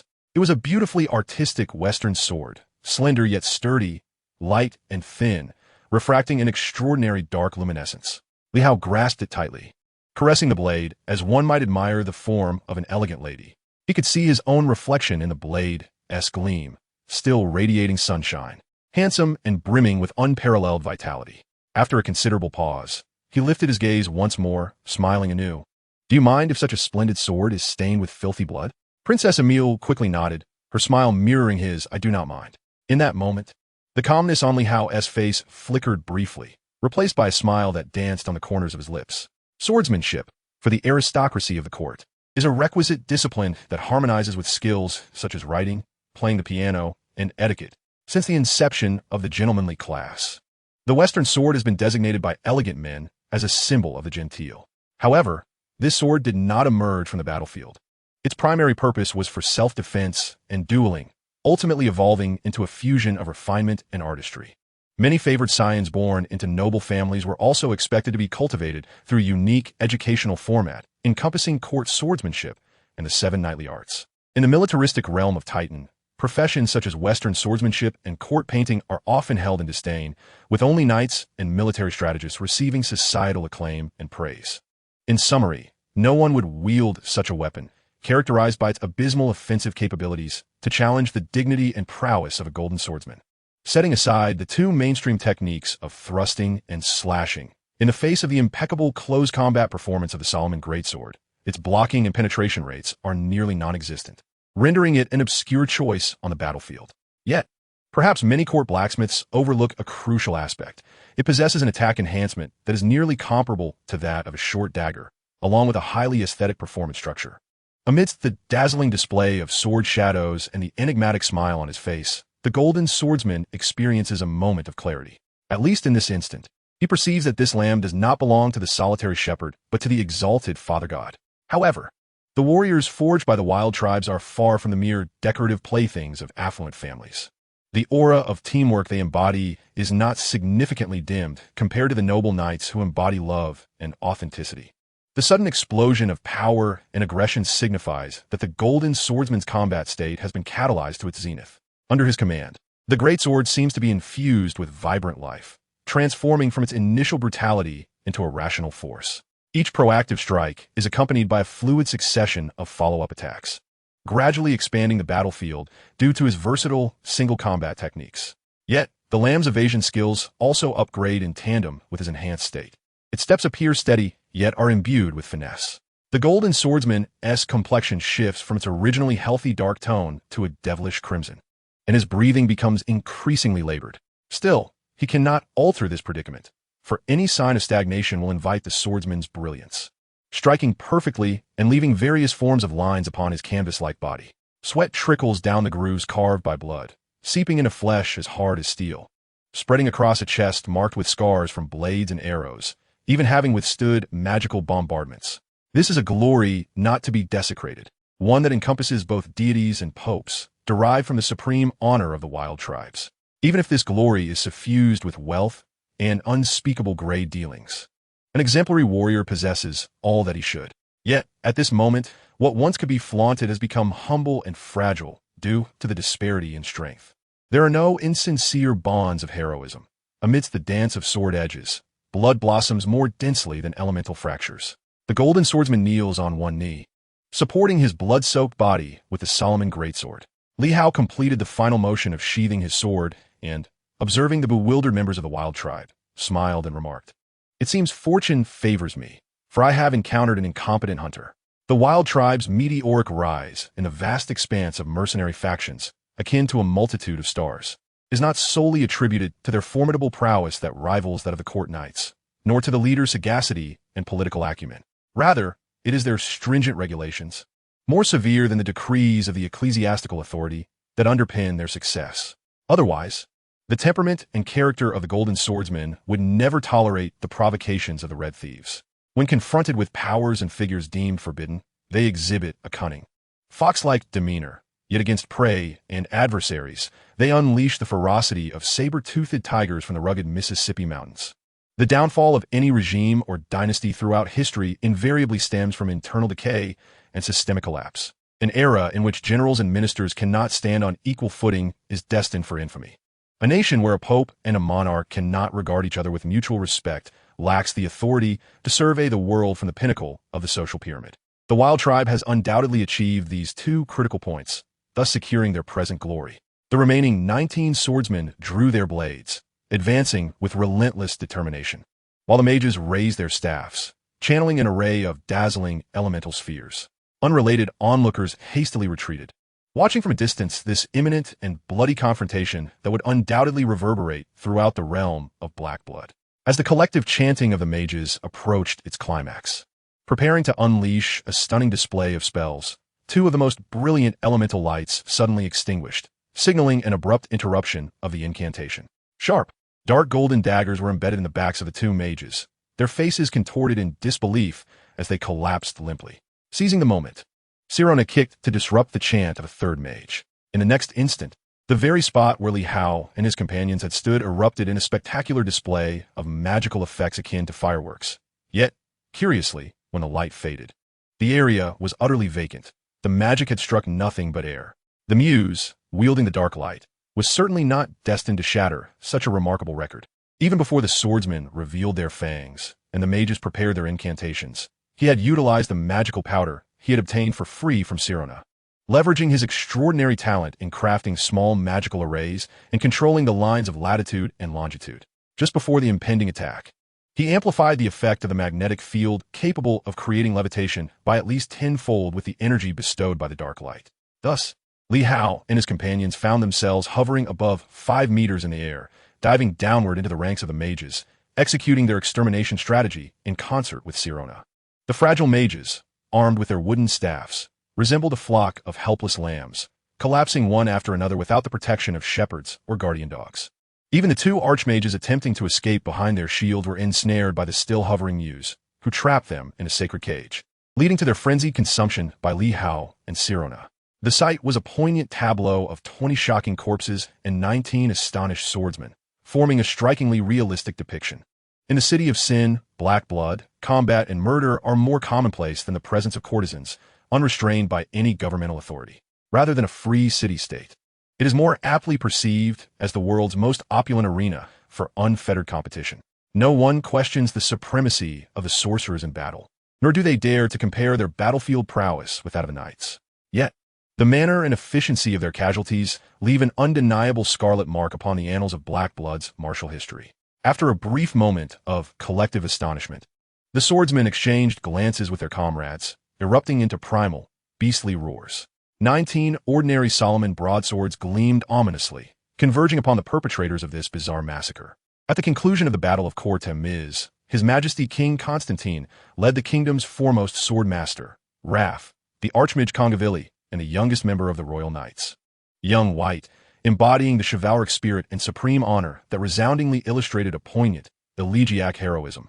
Here, the mercenaries of the Wild Tribe were equally fanatical, employing the most primitive and direct actions to jolt the hearts of every killer, which were not entirely devoid of warmth. It was a pure, unilateral slaughter.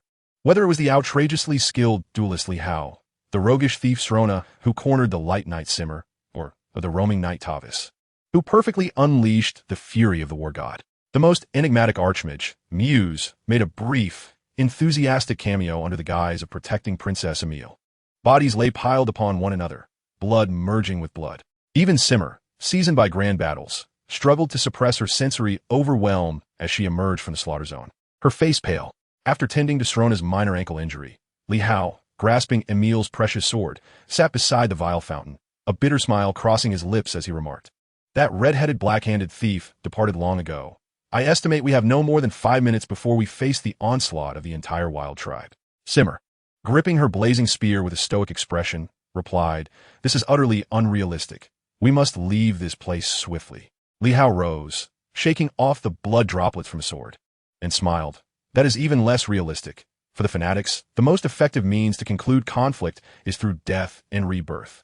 Simmer turned away, her gaze falling upon the horrendous mountain of corpses, the warmth in her palm reminding her that in this city-state, where respect is earned through power, traditional values and moral boundaries are non-existent. Instead, one adheres to the ironclad law of survival, to consume or be consumed. With resignation, she mounted her beloved steed, which had once charged into battle alongside her, gazing up at the seemingly unclouded sky, awaiting the inevitable consequences. The thunder of iron hooves resonated, shaking the earth. As Li Hao had foreseen, the mercenary band of the wild tribe, composed of myriad complex professions, advanced with the ferocity of a flood. A formidable battalion of 300 knights, adorned in standard iron chainmail and wielding silver lances, made their grand appearance. This assembly comprised both captives procured at exorbitant prices from the Red Mary slave market and fortunate individuals who had triumphed in the Black Blood official arena. Their caliber and battlefield worth were significantly superior to those of the ordinary secondary knightly orders of the duchies. More importantly, they marked the very first knightly order in the annals of the Order of the Great Six, entirely conceived within a free mercenary company, characterized by its unadulterated mercenary essence. The only potential shortcoming was their likelihood of reciting the 8 virtues, which was considerably lower than the appearance of a magical sage. In a fearsome line formation, they completely sealed off the once expansive thoroughfare. At the heart of the formation stood a strikingly white Mitral warhorse, a true paragon of nobility in appearance, demeanor, and spirit. Yet, even more astonishing was the knight upon it, draped in an opulent Gothic vampire cloak with flowing silver locks and deep blue crystalline eyes, complemented by an androgynous yet captivating visage. Curiously, this distinguished figure wielded not the traditional precious silver lance, nor the might-driven knightly greatsword, but rather a Solomon katana, a weapon seldom seen in formal engagements, embodying the core design philosophy of the Solomon brand, an unbounded pursuit of visual artistry and breathtaking allure. The exquisite scabbard and the elongated blade, measuring a full 10 feet, were held with formidable authority by the resplendent knight. It appeared that the uncivilized barbarian leader was quite adept at embellishing his own image. Li Hao, stroking the back of his head, gazed at the striking knight. Despite his palm, gripping the precious sword, being drenched in perspiration, and his smile appearing somewhat superficial and hesitant, he lacked confidence in his ability to achieve any grand feats. The striking knight, atop the regal Mitra steed, advanced slowly, jesting. It seems the lads from the Black Hand Thieves Guild were not lying. Today marks the most disgraceful day in the annals of our wild tribe mercenary corps. Li Hao, managing a smile that barely concealed his unease, nodded in agreement. It is also the most memorable day. I imagine the spectators of Black Blood are quite exhilarated, for at last, someone has broken certain age-old conventions today. The striking knight shook his head, sighing with the demeanor of a court poet. Do you know why meteors are beautiful? Because they are fleeting. Do you know why flowers are lovely? Because they are transient. Thus far, in Black Blood, no one is left unscathed after inciting the wrath of the wild tribe. Do you wish to become the second to achieve such a record? With a rhythm of 101 attacks, the striking knight dismounted and approached Li Hao, speaking softly. Deliver Princess Emile to me, and I shall ensure your safe passage out of Black Blood. Li Hao, gazing into the seemingly enchanted crystalline eyes, inquired, What else do you offer? The striking knight seized the opportunity, replying swiftly, Women, gold, gems, whatever you can procure, I can provide in equal measure. Li Hao chuckled softly twice and remarked, What an enticing proposition. It stirs an irresistible itch within my heart. However, there is one aspect I fail to comprehend. What conditions could compel your esteemed organization to abandon its usual arrogance, adopting the guise of imperial politicians to entice a mere squire to betray his convictions? The answer to this question holds great significance for me. The flamboyant knight furrowed his brow and restrained some restless and impulsive knights with his arm. He smiled and said, "I am merely presenting you with an opportunity. Even if you choose not to seize it, the members of the Wild Tribe will still seek vengeance for their fallen comrades. This is our way. Therefore, whether you desire opulence or prefer to perish valiantly after a fearless resistance, exchanging your loyalty and honor for nothing of value, the choice entirely rests with you. I assure you, the members of the Knightly Order will not make things difficult for a wise individual who knows how to choose." Feigning deep thought, Li Hao delayed his response until the flamboyant knight was ready to urge him on. He finally spoke, "I believe I am better suited to being a fool, for it is the foolish who tend to endure longer." As he spoke, his gaze was directed upwards at a peculiar dark cloud slowly drifting across the sky towards Wizard's Alley. Noticing the growing ire on the flamboyant knight's face, Li Hao raised the princess's sword before him and, adopting the tone of a gentleman, declared, "Come now, politician, I wish to duel with you." Viewed from a central close-up perspective, Li Hao, wielding a Western sword, appeared to be engaged in a surreal battle against an intelligent blade brimming with boundless magical energy. The members of the Knightly Order were equally eager not to miss such a thrilling one-on-one challenge, their cheers resounding continuously. Curiously, the flamboyant knight's blade remained sheathed, yet it moved with the agility and sharpness of a Nile white python, poised to deliver a fatal blow to its opponent at any moment. Within the weapon systems corresponding to the 10 primary professions, there existed not only the mainstream arms such as guns, swords, axes, bows, and staffs, but also intriguing hybrids like the Solomon blade wielded by the flamboyant knight, the dark gold twin daggers of Sirona, and the hybrid spear and black crystal wand of the witch Nalo. As this diversified combat ideology spread, unique professions evolved from the existing foundation, frequently coming to prominence. For instance, the magic technicians who quietly gained popularity in the Duchy of White Roses discarded the unchanging wands and remote advantages of a millennium-old tradition, eliminating the cumbersome incantations of magical mysteries.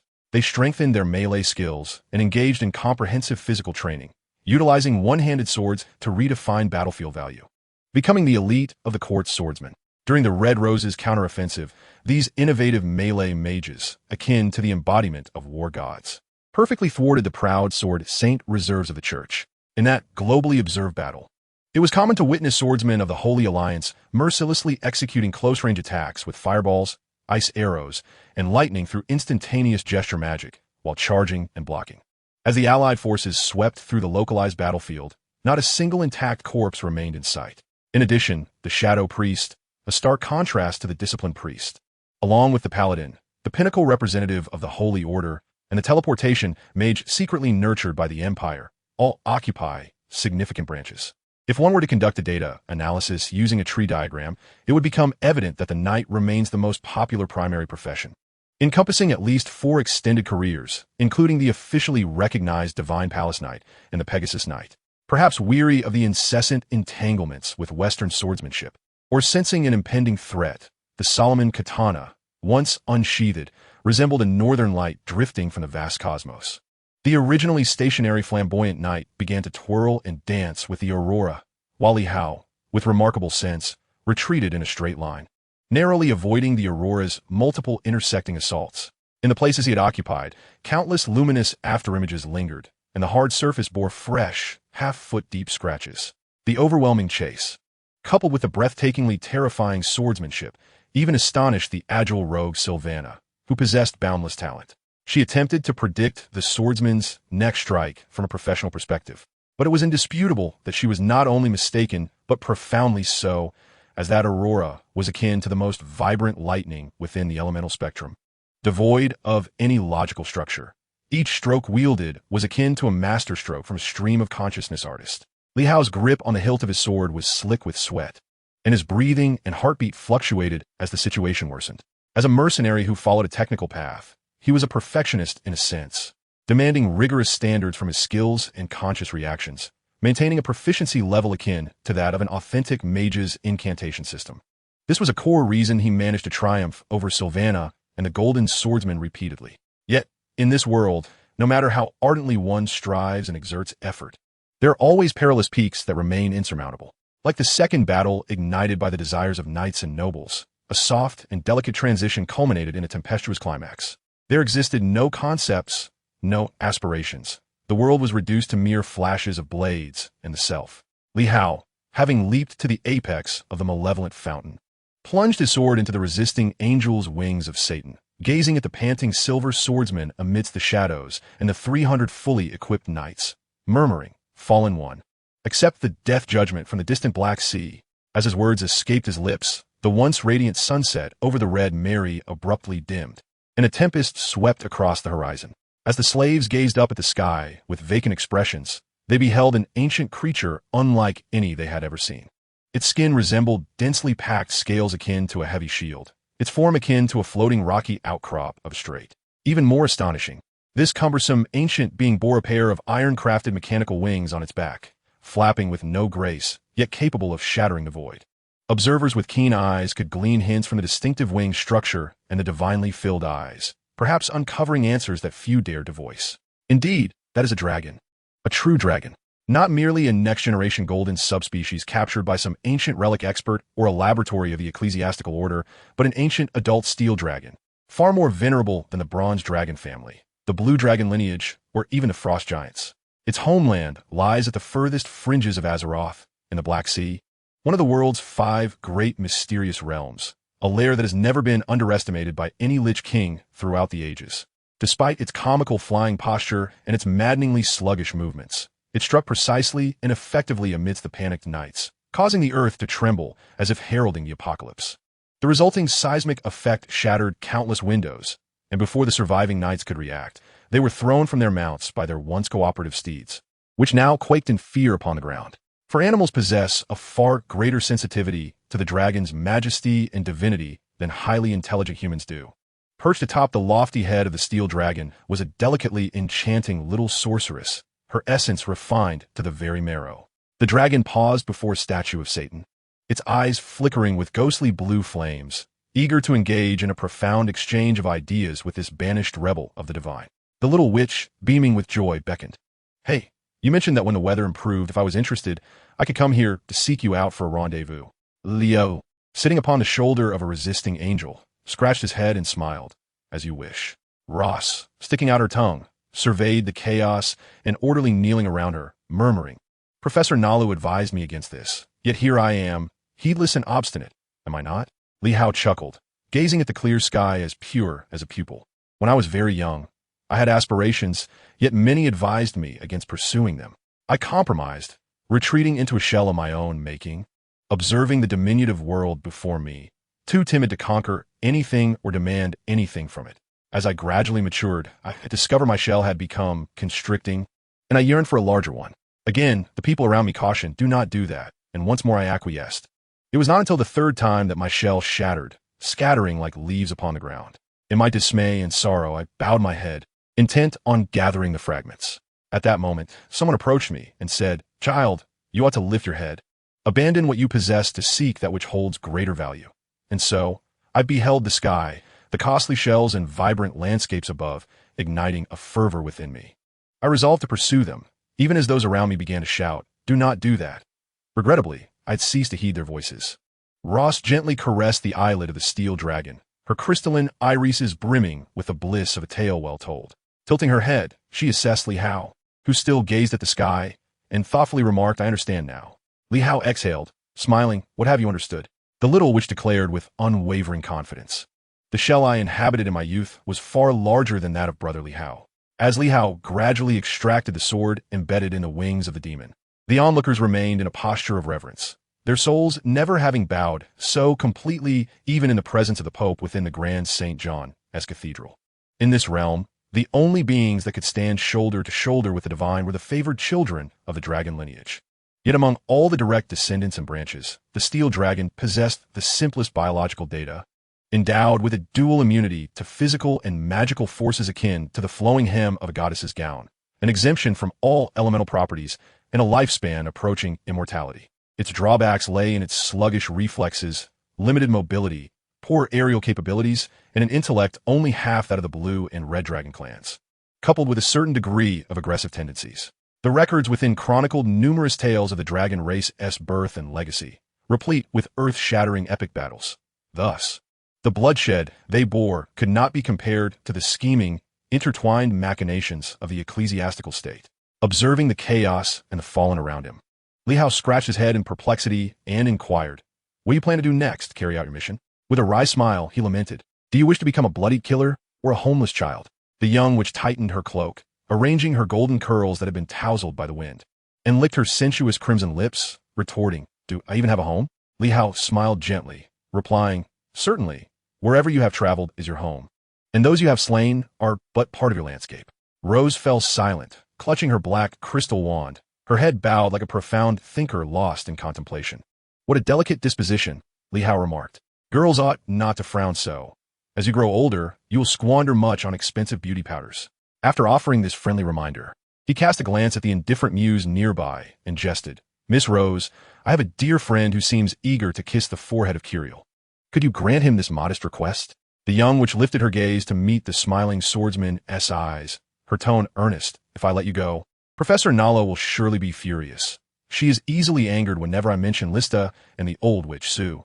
Li Hao shook his head, stating, "Jealousy and envy are the nature of beautiful women. You shall understand this when you mature a little." Rose took a deep breath and queried, "Are you truly willing to accompany a princess hunted by the entire world?" Li Hao's gaze faltered, gently polishing the sword's edge. He quipped, "It seems that the denizens emerging from Azeroth often regard Middle-earth as their homeland." Rose huffed lightly. "At least I am not foolish enough to shoulder all the dangers myself." Li Hao's lips curled into a smile. "Are you concerned for me?" The young witch made a face that mimicked a retching gesture, murmuring, "I simply do not want the first man I meet in Middle-earth to become a mere scenery in someone else's journey." Li O Inalat sharply, crossing the sword over his chest, expressing with a hint of admiration, "What a unique form of perfectionism. It appears far more complex than any arcane structure. So, may I ask, Miss Rose, how many imperial gold coins do you possess? My worth is rather substantial." With a mischievous grin, Ross extracted 2 copper coins from her pocket and tossed them into the innocent hands of Li Hao, exclaiming with exuberance, "I hereby declare the official commencement of our plan. The first step, an advance towards the artistic capital, slow." Li Hao, clutching the coins, found himself in a bemused dilemma, questioning, "Are you truly willing to provoke Professor Nalo to become a pariah in the eyes of the world?" Unfazed, Ross confidently asserted, "It is decided." In that moment, Li Hao felt a liberating exhilaration akin to the release of pent-up anguish as he leaped onto the head of the Iron Dragon, feeling as if he were standing upon the spine of the world. Professor Nalo was, of course, powerless to subdue the Iron Dragon from the distant Black Sea with her wand, nor could she intimidate this privileged governor from the Domini family with mere words. She could only lead her elite young acolytes of the Corpse Choir, trailing closely behind the Princess Alliance as they traversed the expansive Poplar Valley forest on foot. For in the plains, concealed watchful eyes of war eagles abounded, along with beastly wolf riders whose sharpness surpassed that of the wild tribes tenfold. When compared to the fallen dark sword Saint Grom, the sage thrall appeared to possess greater wisdom, regardless of how the forces of order incited and tempted. They never strayed from the primal dragon veins of the savage continent. Furthermore, the ice city of Casablanca, ruled by the Muse Empress, maintained its characteristic pacifist stance. Other nations within the barbaric alliance, varying in strength, lacked even the qualifications to send envoys to engage in dialogue with the higher echelons of order, despite their dreams of invading Middle-earth. As they journeyed halfway to Slow, it marked the 10th day since the annihilation of the Wild Tribe Knights. Throughout the expedition, Simi maintained a vigilant stance, frequently recalibrating their map while remaining alert to the keenly sensed wolf riders. Thus, they opted for the safest route, closest to the forest's heart, rather than the shortest and swiftest one. After dinner, Li Hao approached the Knight Simi with his sketched situational diagram, pointing towards the Alanki mountain south of Slow, playfully stating, "Noble princess, I feel it is my duty to present to you my research findings." Simi glanced at the location he indicated and smiled. "It seems your intellect is not lacking. Upon the expedition's arrival in Middle-earth, the likelihood of halting within that mountain range is significant, as it is a veritable rocky fortress. Though it may not be ideal from an offensive perspective, it provides an excellent opportunity to conceal objectives and replenish the energies depleted from the troops' exertions. Moreover, the mountain is surrounded by water on 3 sides, a veritable sanctuary prepared by the divine for the likes of Constantine. Li Hao nodded in enthusiastic agreement with Simi's initial assessment and added, however, warfare need not adhere to logic. Were I the commander of the advance party, I would relentlessly conduct feigned attacks to assess Slow's true capabilities. On the surface, it may appear that we have lost considerable forces. Yet I would gain invaluable intelligence regarding enemy strength and armament. With such insights, I could devise at least 3 strategic plans, exploiting their vulnerabilities to mount a full-scale assault. Following the tradition of the Imperial Knights, the city would surely fall within 3 days. Sylmia furrowed her brow in contemplation, folding away the blueprints and gazing through the lush foliage at the scattered stars above. She murmured, no matter how exquisite the theory, it inevitably deviates when confronted with the realities of the battlefield. My greatest concern is not the military strength of Slow, but whether the Duke of Slow will trust the intelligence we have provided. Li Hao tapped his forehead in astonishment, exclaiming, I had almost forgotten they are a nation renowned for their effeminacy. With a sigh, he leaned against a towering iron oak tree, caressing its rugged bark, and offered comfort. Do not be disheartened. At least we have Quiriel. Ross has assured me of that. Li Hao pondered why not. Up to this point, she has not inflicted harm upon us. That is because no brigand would jeopardize a costly hostage before reaping their rewards. From the shadows of the forest emerged a figure clad in a black robe with a hood that nearly merged with the darkness. Liao Kurtosli Baba. Deliberately raising his voice, Good evening, Professor Nalo from the distant glaciers. The shadow regarded Li Hao and Sylmia with a calm demeanor, stating, How many times must I reiterate before you cease this foolish journey? Sylmia stepped forward, confronting the shadow, questioning, Foolish? Is it wisdom to allow the Order's expeditionary forces to breach Slow, uniting with the Darksword Saint Grom to convert the entire Middle-earth into a colony? The shadow remained motionless, responding in a voice laden with age, You few? Do not jest. The number of paladins in any high-ranking knightly order exceeds your entire Middle-earth's collective strength. Any mage circle boasts over 10 grand sorcerers. The Queen of Whips, number 104. Li Hao shook his head, countering, at the very least, besides us, there are the Holy Alliance lying in wait within the Misty Mountains, and the heroes of the White Rose and Titans who will not miss this opportunity. Nalo fell silent for a considerable time before reluctantly stating, I do not care whether you are foolish or wise. Please convey to Miss Ross that in 10 days, if she has not sought me out personally, her status will no longer be that of a member of the Scourge, but rather that of a public enemy to the Scourge of the Undead. His Majesty Arthas will not tolerate such a presence in this world. Glancing towards the distant campfire and tents, Li Hao remarked with a semblance of a smile. I also asked Professor Nalo to inform His Excellency the Lich King that, without the arrival of the Frost Dragon, which of those Scourge members could possibly contend with Quiriel, and which esteemed Death Knight would willingly traverse great distances from the necropolis to Middle-earth, subjecting themselves to the relentless pursuit of countless holy mages. This is not a threat, but an undeniable truth. Under the guidance of a female attendant from the club, the 3 stumbled up to the 5th floor and entered a spacious room devoid of any signage. The decor was simple, featuring an ordinary desk and a tall bookshelf against the wall. Upon the desk lay freshly penned lines of poetry written in a beautiful yet intricate script difficult to decipher, evoking an air of mystery regarding the identity of its author. Had the mission failed? The poet raised her head, embodying a paragon of decorum, exuding an admirable demeanor and impeccably maintained physique, yet the slight curl of her lips conveyed a chilling aura. 3 weary knights exchanged glances, none daring to speak first, fearful of provoking their female superior's ire. You squandered over a fortnight traversing from Black Blood to Slow, merely to inform me that you encountered dragon? A fully grown steel dragon from the distant Black Sea? The woman adjusted her obsidian spectacles, set down her quill, and rose, enveloped in the morning light, rendering her true expression obscured. However, as the chief knight began to speak, he was abruptly interrupted by her stern voice. Do not attempt to intimidate me with the rhetoric of the Order of the Faithful Knights. The Holy Sea's Council will afford no opportunity for negotiation to the defeated, nor will the Sacred Inquisition or the Senate, and that is to be expected. Stepping out of the morning light, she regarded the 3 knights, their faces etched with despair, and continued, if your Teutonic knights possessed even half the efficiency of the Papal Chamber or the Council, you would not find yourselves unable to best even the half-breathing White Rose. The 3 young men collapsed in utter despair, weeping on the ground, beseeching the Deputy Secretary of State, yearning to elicit a glimmer of maternal warmth from her vast, doctrine-like heart, only to be seized by the guards who had arrived promptly, leading them toward the altar of their fate. From within a previously sealed cabinet emerged a red-haired youth, who, gazing at the woman's rounded and pert figure, jested. I was right, dear sister. The wretched pups of the Teutonic Order, alongside that rabble from the wild tribes, would indeed find it remarkable to accomplish anything. The red-haired youth toyed with a golden dagger in his hand, exclaiming, to use a dragon as a bargaining chip? Should I marvel at the Deputy Secretary's divine courage, or commend the papacy's whip queen for her angelic purity? The woman ceased her motions, casting a fierce glare at her brother, leaning back to accentuate her bosom, seemingly particularly disdainful of the moniker whip queen, which she likely considered the gravest affront to a bishop's dignity. Yet within the Holy See and the entire order, only the Dark Regent, Lord Dante, could truly master this role of the whip queen. Thus, Lilith and Muse were often humorously referred to as Dante's two public consorts. At that moment, she retrieved an exquisite, pristine parchment from her drawer, while the thief, Temmie, quickly dipped it in ink, presenting it to the queenly sister capable of easily adjudicating the fates of the 3 Teutonic knights. He then leaned closer, affectionately inquiring, Sister, do you truly intend to allow the charming Princess Emile into the city?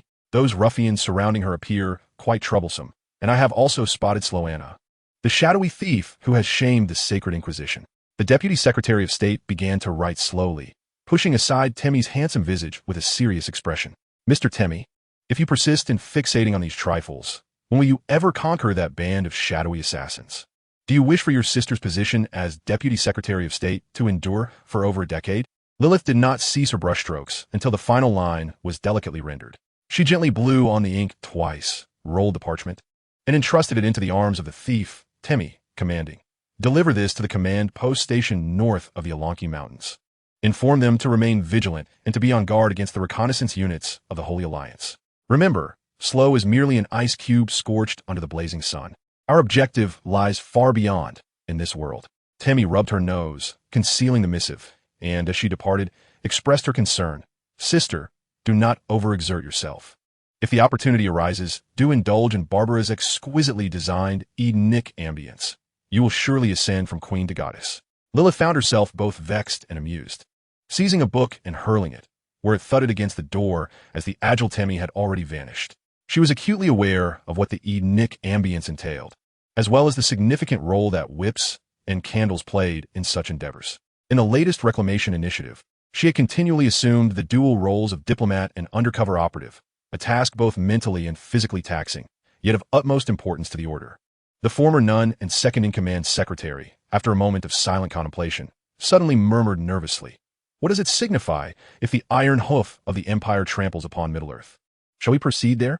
Ross inquired, tugging at Li Hao's hand, her gaze drifting over the surrounding elegant high-rises and the plethora of shops, finding everything refreshingly novel.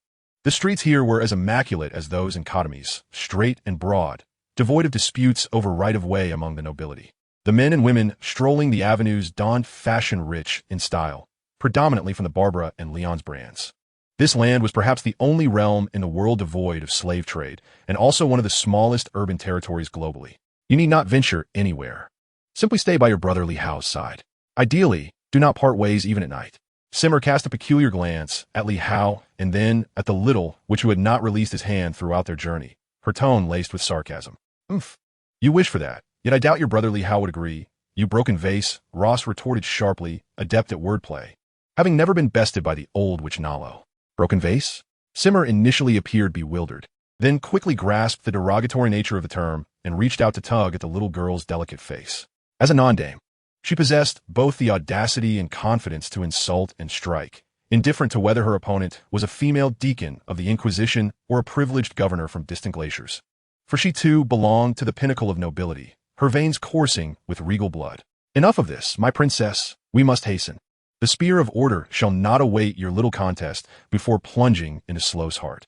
Li Hao intervened, restraining the furious Simmer and the eager Ross, while Cyrano and Muse stood nearby, amused by the spectacle. The two had been growing closer lately, seemingly engrossed in some magical powder and composition, often parting ways only late into the night. Li Hao was correct. We should first seek a place to stay. Tomorrow morning, I shall present myself before Prince Peter of Slew in my capacity as Princess Kotimus, hoping that his response will not be as cowardly as that of Kurjiti. Emile's reminder temporarily quelled Simmer's urge to unleash violence. After casting a fierce glare at Ross, she climbed into the dust-laden vehicle. while Li Hao and his companions boarded a rudimentary carriage they had just hired, heading towards the plaza of the Church of Light, where the grandest palatial edifices of the principality are located. Perhaps in Slough or the harbor, individuals might bravely defy the specter of war. Yet, in the face of certain truths, shouting often serves to incite the psyche of the transgressors. For beyond the Alonki Mountains, traversing the world's widest forest of poplars, lies the decaying Titan Empire, adorned with white roses, where the footprints of the god of war once lingered, now rendered desolate. Undoubtedly, the sun of the west has risen high, melting the enigmatic ice of Slough. The architectural ensemble of the Slough Royal Palace stands majestically beside the Church of Light, designed by the illustrious artist Leonce. The palace, while grounded in traditional Slough style, preserves classic elements while embellishing them with high artistic concepts, such as the octagonal labyrinthine fountain inspired by Pandora's box, a celestial dining hall reminiscent of Roman bell towers, and a fantastical garden entirely inlaid with ivory and gemstones. It is unequivocally a city more opulent than the harbor, a metropolis built upon gold and artistry. Li was nurtured amid such cacophony, and it was in this very clamor that his father departed from this world. The grand entrance, adorned with gold, was slowly pushed open from the outside, and the once raucous sounds diminished significantly. Politicians ceased their animated speeches, their expressions shifting theatrically to humility and flattery as they took their seats along the flanks of the red carpet. Li, seated regally upon his throne, maintained a composed demeanor as he observed the latecomer beneath the amethyst dome. A woman clad in clerical robes, accompanied by 10 young nuns, approached. "Esteemed Secretary of State, I extend the highest greetings on behalf of the Grand Family," began a politician from a certain farcical family, prompting others to mimic his sycophantic overture. However, Lilith paid no heed to these pretentious compliments. She strode directly down the red carpet to stand before the throne, performing a gesture of ecclesiastical reverence before addressing him. "My young majesty, I beg your pardon for my impudence in appearing while you converse with your most cherished subjects. Yet, for a devoted missionary, proclaiming the will of God seems of utmost importance at all times. Would you not agree? In this realm, all are equal." As Lilith cast a bewitching smile at the handsome, fair-skinned young man, she was acutely aware of the myriad of lewd gazes behind her, all yearning for the sight of her voluptuous form, even clad in her clerical robe. For an esteemed noble, the thrill of conquering a princess or empress paled in comparison to the prospect of engaging in a dalliance with a female bishop. The mere thought of adorning such an encounter with the presence of a few lovely nuns was nothing short of divine indulgence. Lilith stood as the pinnacle of the romantic exploits within the realm of the old aristocracy, an undeniable truth, reminiscent of the muse empress who once shared a bed with Dante. What followed was a lengthy and obscure sermon. The didactic tone and content of the reading proved to be an arduous trial for the nobility who had never graced the cathedral on a Sunday. However, when the speaker bore the title of the Second Secretary of the Holy See, the nature of the discourse underwent a revolutionary transformation. At the conclusion, 10 nuns led the assembly in song, rendering the scene infused with comedic elements. Lilith engaged in such rituals almost daily, as it was a task assigned to her by Pope Sylvester. The summit continued with an air of decorum, bolstered by the presence of the Whip Queen. Discussions of sensitive matters were often met with deliberate avoidance. Young Li's sense of helplessness stemmed from the overall decline of the Peter family, compounded by the untimely demise of Peter II. In Slough, no one would bow to a family devoid of military might or gold, even if its heir resided daily within a palace, seated upon a throne in lofty grandeur. But what did that signify? Merely a flightless male canary. The old aristocracy had always been proud, adept at letting their strength speak for itself. In the garden-like Fountain Square, a carriage imbued with exotic flair slowly approached. Compared to the intricate and dainty Slough carriages, it appeared rather robust. The coachman wore an unusual black high-crowned hat, his face resembling a fragmented puzzle, and his attire appeared quite shabby, with a scruffy beard that hinted at his weariness. His eyes bore the dull green hue of a crab shell, lacking vitality. After presenting the necessary credentials, the guard responsible for inspections was taken aback, hastily ascending the steps to relay the news of the new arrival to the Grand Chamberlain of the Administrative District. The Grand Chamberlain, sensing the urgency, rushed to the palace where the conference was held, seeking the opinion of Duke Peter. Regarding the conflict in Cotelmus, Li had only heard whispers, for the geographical distance between Cotelmus and Slough was considerable, and due to various peculiar reasons, diplomatic relations had never been established. "What troubles you, my dear young Li?" Lilith, who had been fervently instilling religious thoughts beside him, softly inquired. She resembled a nurturing mother, eager to nourish this unfortunate little sovereign. Squeezed between the pressures of the golden family, with wings still tender and devoid of sharp claws. Seemingly touched by Lilith's maternal radiance, the somewhat naively gazed into the distance, his heart a tumult of confusion and trepidation. Yet the perceptive female protagonist did not quell her fervor. She possessed the qualities of a royal socialite, her demeanor naturally captivating the most sensitive instincts of the male species. It was a seamless fusion of innate talent and acquired experience. Let me venture a guess. Perhaps a beautiful princess wishes to invite the handsome young Lee to a theatrical performance? Lilith turned her head, her soft, satin-like tresses brushing against Lee's face, exuding an intoxicating aroma. In slow, one finds no shortage of noble women enamored with youthful boys and handsome youths, their appearances invariably elegant, akin to plump-winged swans. This speculation, of significant value, pierced directly into Lee's most vulnerable realm of imagination. A princess from Cortimus? Lilith boldly provided the answer. She favored men of stature, and, even more so, those endowed with both high intelligence and emotional acuity, provided these men possessed a resilient second nature. Unbeknownst to Lee, Lilith was the chief architect of the Cortimus campaign. Having ventured into the untamed wilderness to successfully incite the sword Saint Grom, nearly sacrificing her chastity, which she deemed even more precious than doctrine, for she could not fathom engaging in profound discourse with any barbarian, not even an underage one. Such an act would be a disregard for life itself. It appeared that not only in the sexually liberated Slough, but even in Rome, known for its stringent enforcement of ecclesiastical prohibitions, there existed women of the cloth yearning for an Eden-like existence, particularly those whose intellect was proportionate to their physical endowment. Let them in. If I were you, I would never turn away a homeless little princess.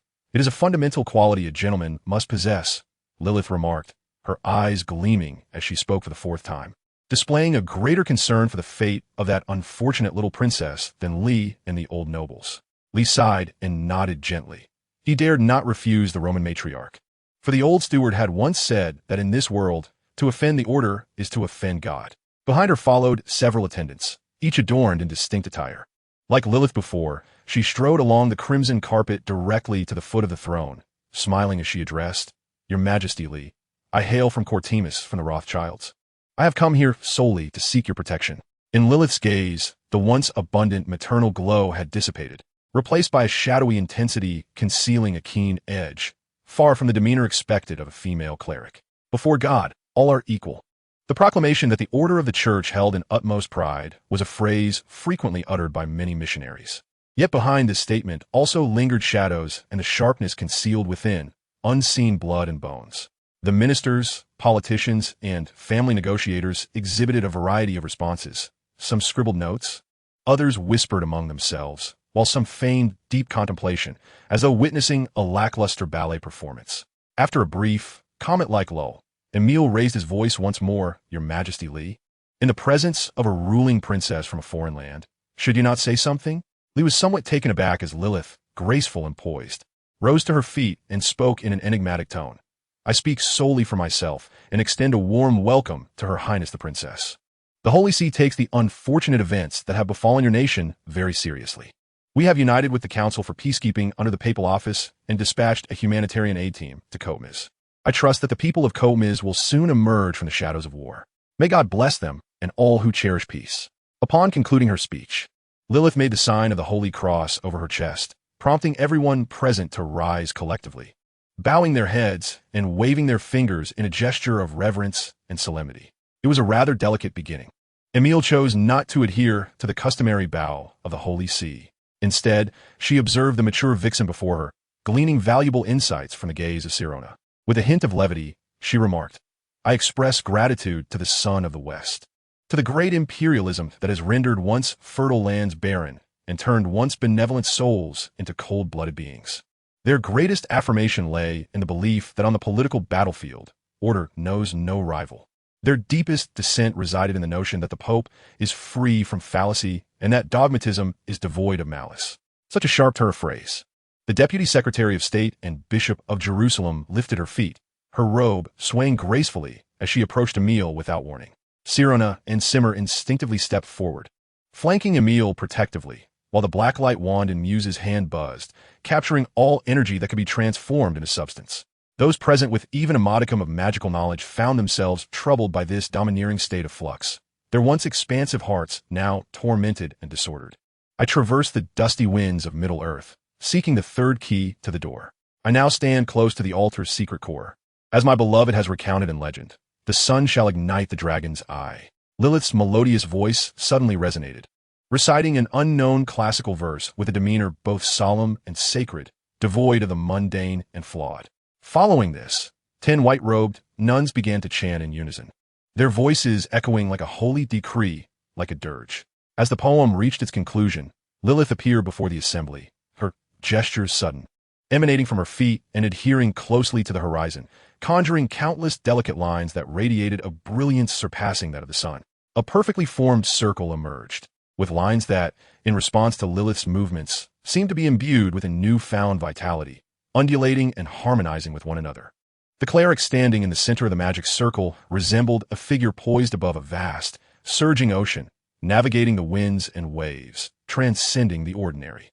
Around her, ethereal deities flickered into view, the trident of Poseidon, the six-winged seraphic light, lightning erupting from the thunderous hammer, and the towering Olympus mountains, all manifesting in phantasmal forms before the onlookers.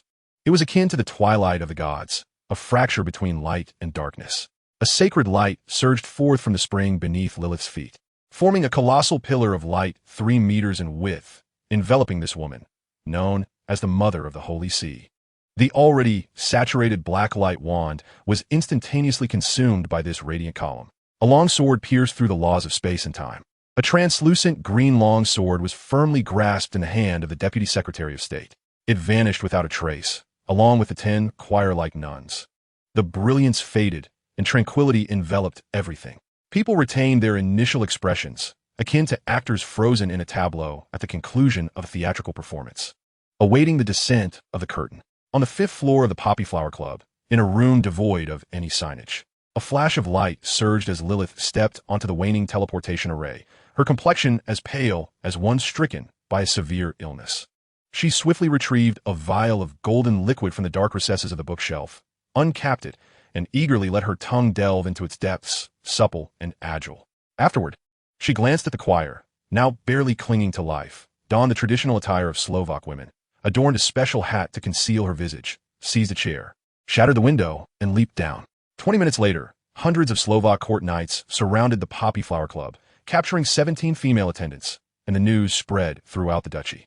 According to the verification by Sirena and Muse, before the throne in the palace, distinct markings and remnants of high-grade magical powder were found.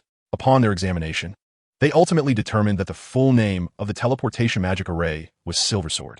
It belonged to the 3rd-level branch of Divine Descent. Classified as an S-grade, large-scale teleportation array, it required intricate and complex line drawings and powder configurations, capable of withstanding round trips between 5 chakra points, significantly testing the caster's dexterity in manipulating the spring's focal point and their chakra reserves. In the royal dining hall of the Slovak Duchy, Lee warmly welcomed these allies from afar. The elderly court steward, with a heavy tone, recounted to Emil and the others the various misfortunes that befell Slovaks since the invasion of Cortimus, including the incessant council and summits imposed by the Golden Families, and the harsh sanctions from the Roman Curia against the Slovak Church.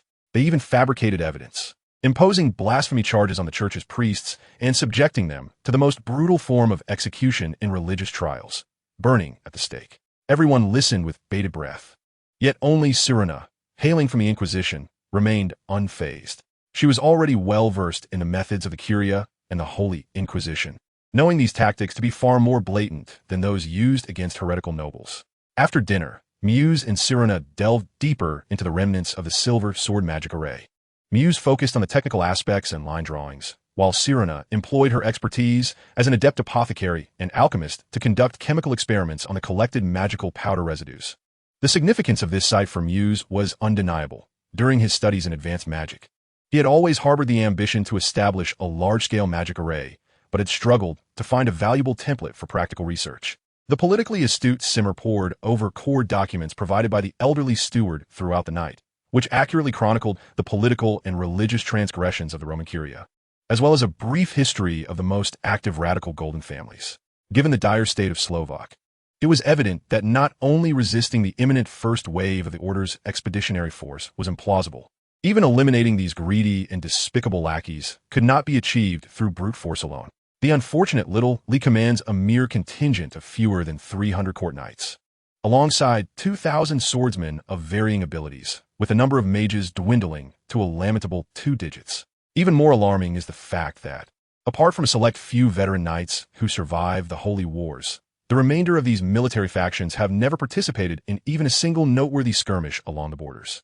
The original author, once a court poet of heretical leanings, saw his political ambitions dashed and, from noble status, fell into the depths of exile as a prisoner. Following the second incident of religious persecution, he was assassinated by the Order of the Templar Knights, meeting his untimely end at the tender age of 25. The manuscripts he left behind were extensively censored and even unjustly burned by the St. John's Library, leading to the untimely demise of countless romantic poets, a decline in artistic expression, and laying the groundwork for the hawkish military's reclamation plans. Lilith, who plays the role of a dominatrix on the battlefield and in the boudoir, while embodying a maternal figure within the church and politics, is a devoted admirer of this young poet, drawing inspiration for her creation of the Silver Sword from that classic, immortal romantic epic. For the rulers and subjects of Slow, history is destined to repeat itself in a manner both disreputable and yet profoundly truthful. History, merely a puppet manipulated by dark autocrats, bears witness to Cortemus's fall amidst glory and resistance. Do the Knights of Slow possess such heroic spirit? At the dinner table nearing its conclusion, Simmer boldly posed the first question, much like the sanguine wine in her hand, sharp yet fervent. Not only did Lee remain silent, but even the late King Peter II's personal steward, Old Green, furrowed his brow in concern. As little Lee's court mentor, his responsibilities far exceeded those of this youthful sovereign. And like the elder Knight Matthews, he bore a gaunt face marked by brownish stains, a frail body resembling a pile of straw, and eyes clouded with age and hardship. It is known that government officials in Slow have always preferred to present a spirited facade to the citizenry. Regarding the matter of heroism, I do not wish to engage in lengthy discourse with Miss Simmer. However, it is undeniable that the Knights of Slow have not graced the battlefield in quite some time. Old Green's words were tactful. He did not wish to engage this proud foreign noblewoman as an elder, for that would merely reflect the demeanor of a self-serving politician, detracting from the conversation. That is of little consequence. Sometimes, even a rusty lance can pierce a sturdy shield. Do you comprehend my meaning, Mr. Green? The old steward shook his head without hesitation, signaling for the attendants to replace the fruit plates and tea, for the people of Slow take great pride in their sustenance, rivaling even the Titan's obsession with warfare. Simmer smiled politely, saying, "Very well. In gratitude for this sumptuous luncheon, I wish to inform you that the 3 golden families, including Gran, can solidify the princess's alliance, provided the Slow officials are willing to cooperate actively." Old Green, taken aback, surveyed the so-called allies, some picking their teeth, others sitting in silence, and remarked, "With these individuals? A swordsman, a mage, a thief, a knight, and a little girl? The Golden family boasts an impressive array of over 10,000 well-equipped knights, innumerable infantry and crossbowmen, as well as the finest private magic tutors in the entire principality. Even His Majesty's former arcane mentor was lured away by the Blue Lion family, whose wealth could crush a mammoth." Simmer, with a hand pressed against her slightly distressed forehead, observed a moment of silence for Old Green's bluntness and humorous failures, then solemnly remarked, "Although I am unaware of the events that have led to such a pessimistic tone in your words, it is undeniable that what the citizens of Slow require is precisely what we are prepared to offer." Old Green finished the last sip of his amber-hued sweet wine and replied, "In Slow, children's education and adult health care are provided at no cost. Beggars can receive white bread and pure water at relief points scattered throughout the streets, so the citizens here do not fret over unemployment. Their faith lies with Leon's and Barbara, and their pursuit of the spiritual realm is more valiant than that of all the inhabitants of Middle-earth combined." Leo, who had been assisting Ross with peeling peanuts, raised his head and murmured, "Thus, they are merely lambs on a cutting board, awaiting their master's choice of preparation, be it frying, steaming, barbecuing, or being devoured raw. If the spirit of an individual or a nation can sustain them, I believe even the street cats could recite a few verses of praise with a semblance of grace." After a silent exchange of understanding glances, Lee Peter and Old Green gladly acquiesced to Simmer's proposal. For what difference could there be for this youthful monarch between gambling and abstaining? The most artistically valuable section of the palace complex is not the labyrinthine fountains or the enchanting gardens, nor the court museum adorned with exquisite oil paintings, but rather the ancient Luxembourg castle, inherited through generations of the Peter family. This fortress, standing proudly on the verdant hillside of the administrative district for over 3 centuries, has weathered the passage of time and witnessed numerous grand crusades. Its weathered granite walls are etched with countless scars and gaps, adorned with a dense layer of moss, while the very soul of the castle, the interconnected bell tower, has succumbed to the ravages of time and fractured. As Li Hao strolled along the fence-lined path adorned with golden rapeseed flowers, he gazed towards the Luxembourg castle on the hillside, feeling as though he had stepped into a fairy tale or even a mystical realm where dragons and princesses resided, and he was the dashing knight wielding an ivory sword. Watching Ross ahead, bursting with joy, Li Hao felt a sense of ease. He yearned to express his feelings in verse, yet found himself unable to do so. His pragmatic nature prevented him from laboriously memorizing either classic or flamboyant love poems to recite to the large-chested, empty-headed socialites who would inevitably shed tears of emotion, culminating in a scandalous encounter that the church would abhor. The little witch, having tired of her play, cradled a cluster of ravaged, precious roses, reclining on Li Hao's lap as she tore the petals, while he continued to peruse the best-selling book he had yet to finish. Although Ross was fluent in the language of the continent, she was unfamiliar with the script of Middle-earth. Her Gothic attire and appearance resembled a delicate white flower blooming before a gravestone. To such a girl, Li Hao neither favored nor disliked. At the very least, she was far more demure than the tempestuous valkyries of the battlefield, never interrupting others engrossed in their reading. I have a grand dream, my very first since entering Middle-earth. Rose tilted her face upwards, gazing at the distinct contours of Li Hao's visage, tracing various patterns on his chest with her fingertips, her voice brimming with passion. Li Hao continued his reading, vividly articulating his perspective, having become entirely immune to Rose's ambitious aspirations. Her inaugural dream upon arriving in Slough was to don every exquisite garment available. The second was to stand upon the stage of the Golden Hall in Vienna, singing nursery rhymes that even a 7-year-old would dismiss. Her third dream was to marry the reticent little Li, becoming a refined little queen. The fourth was to embody the essence of a lady. No, she insisted, I wish to possess the Luxembourg castle, to sip coffee upon its balcony, and have that handsome, vain sorcerer recite lyrical poetry for me. Oh, and let that wretched vase serve as my maid, massaging my shoulders. Rose proclaimed with an air of superiority, her eyes shimmering with golden light, utterly immersed in her fantasies.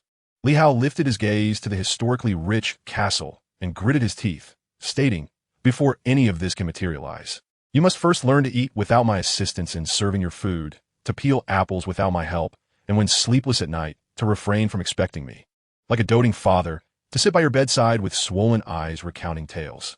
Joyously, Rose leapt up, hands on her petite waist, tilting her head and declaring, but you said that a true gentleman must unconditionally assist a lovely lady at any cost. Li Hao tossed aside his book, bemused to see the small girl, barely taller than his seated form.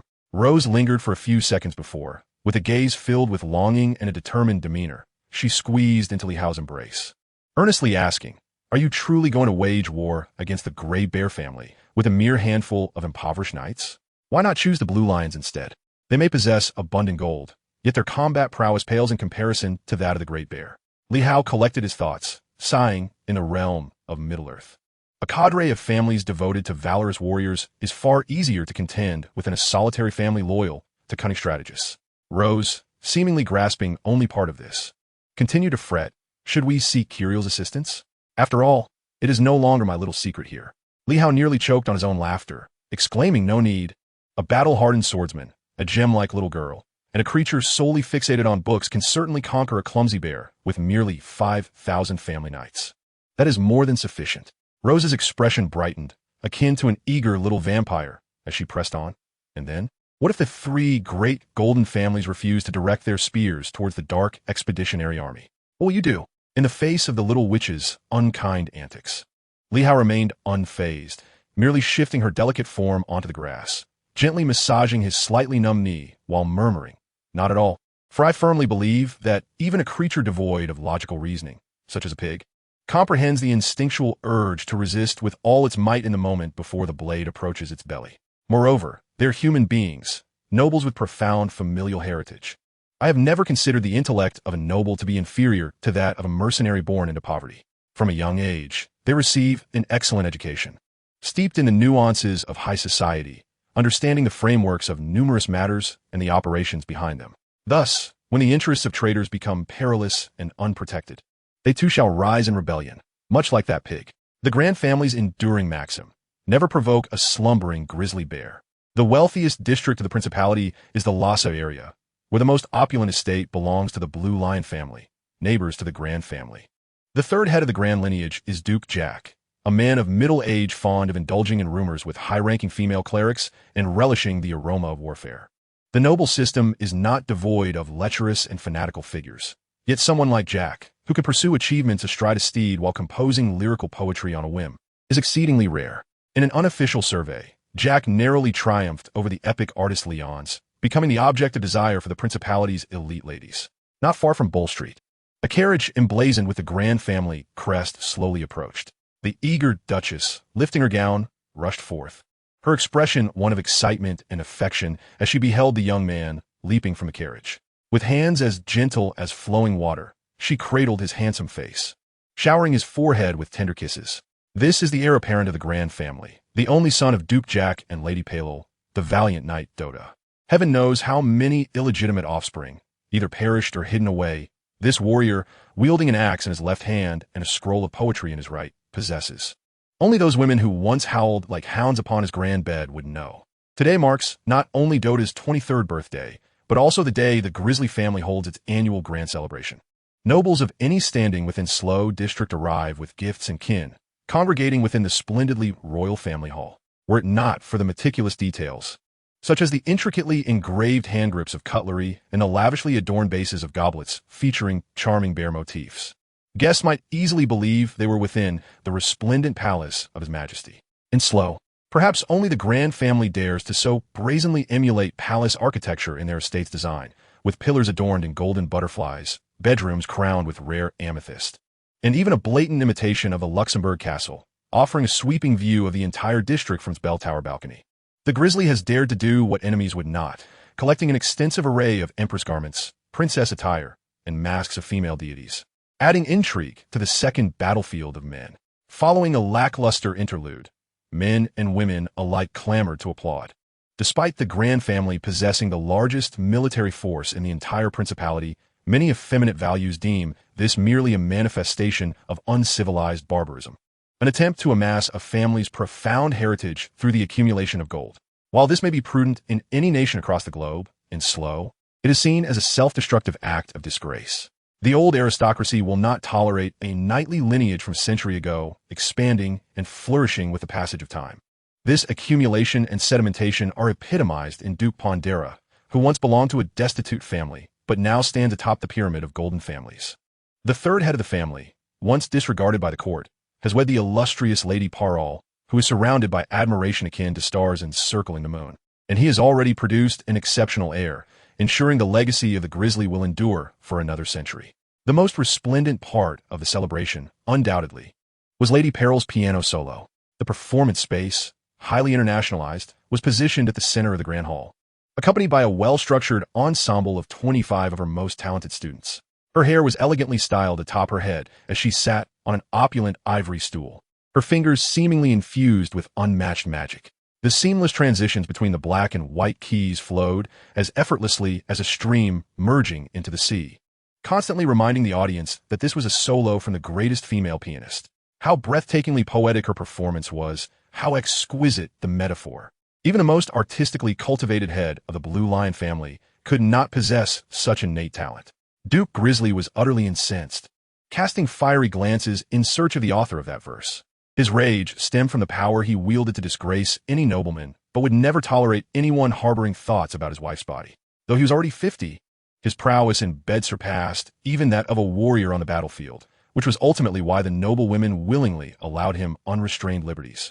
In a friendship revelation, on a bed strewn with tulip petals, Lady Parral could unleash a combat prowess twice as fierce as usual. The sound reverberated once more, subtle yet obscenely suggestive. All the men present who heard that phrase instinctively conjured images of the bed adorned with tulip petals, their gaze fixated on the visibly distressed Lady Parral. The elegance of her black, strapless gown accentuated her strength, her alluring figure resembling that of a peach, and her breathtaking features left one breathless. In the realm of nobility, Women in their 40s are not deemed aged. Rather, they exude an enticing charm, an undeniable truth for normal men. In Slow, there is no shortage of eroticis with a penchant for Oedipal desires, a vice that far exceeds the transgressions of sacrilege and the Eden complex. Duke Grizzly, while indulging in the company of 4 courtesans and 4 nuns clad in ecclesiastical robes, likely never imagined that his wife might one day succumb to the demons of desire.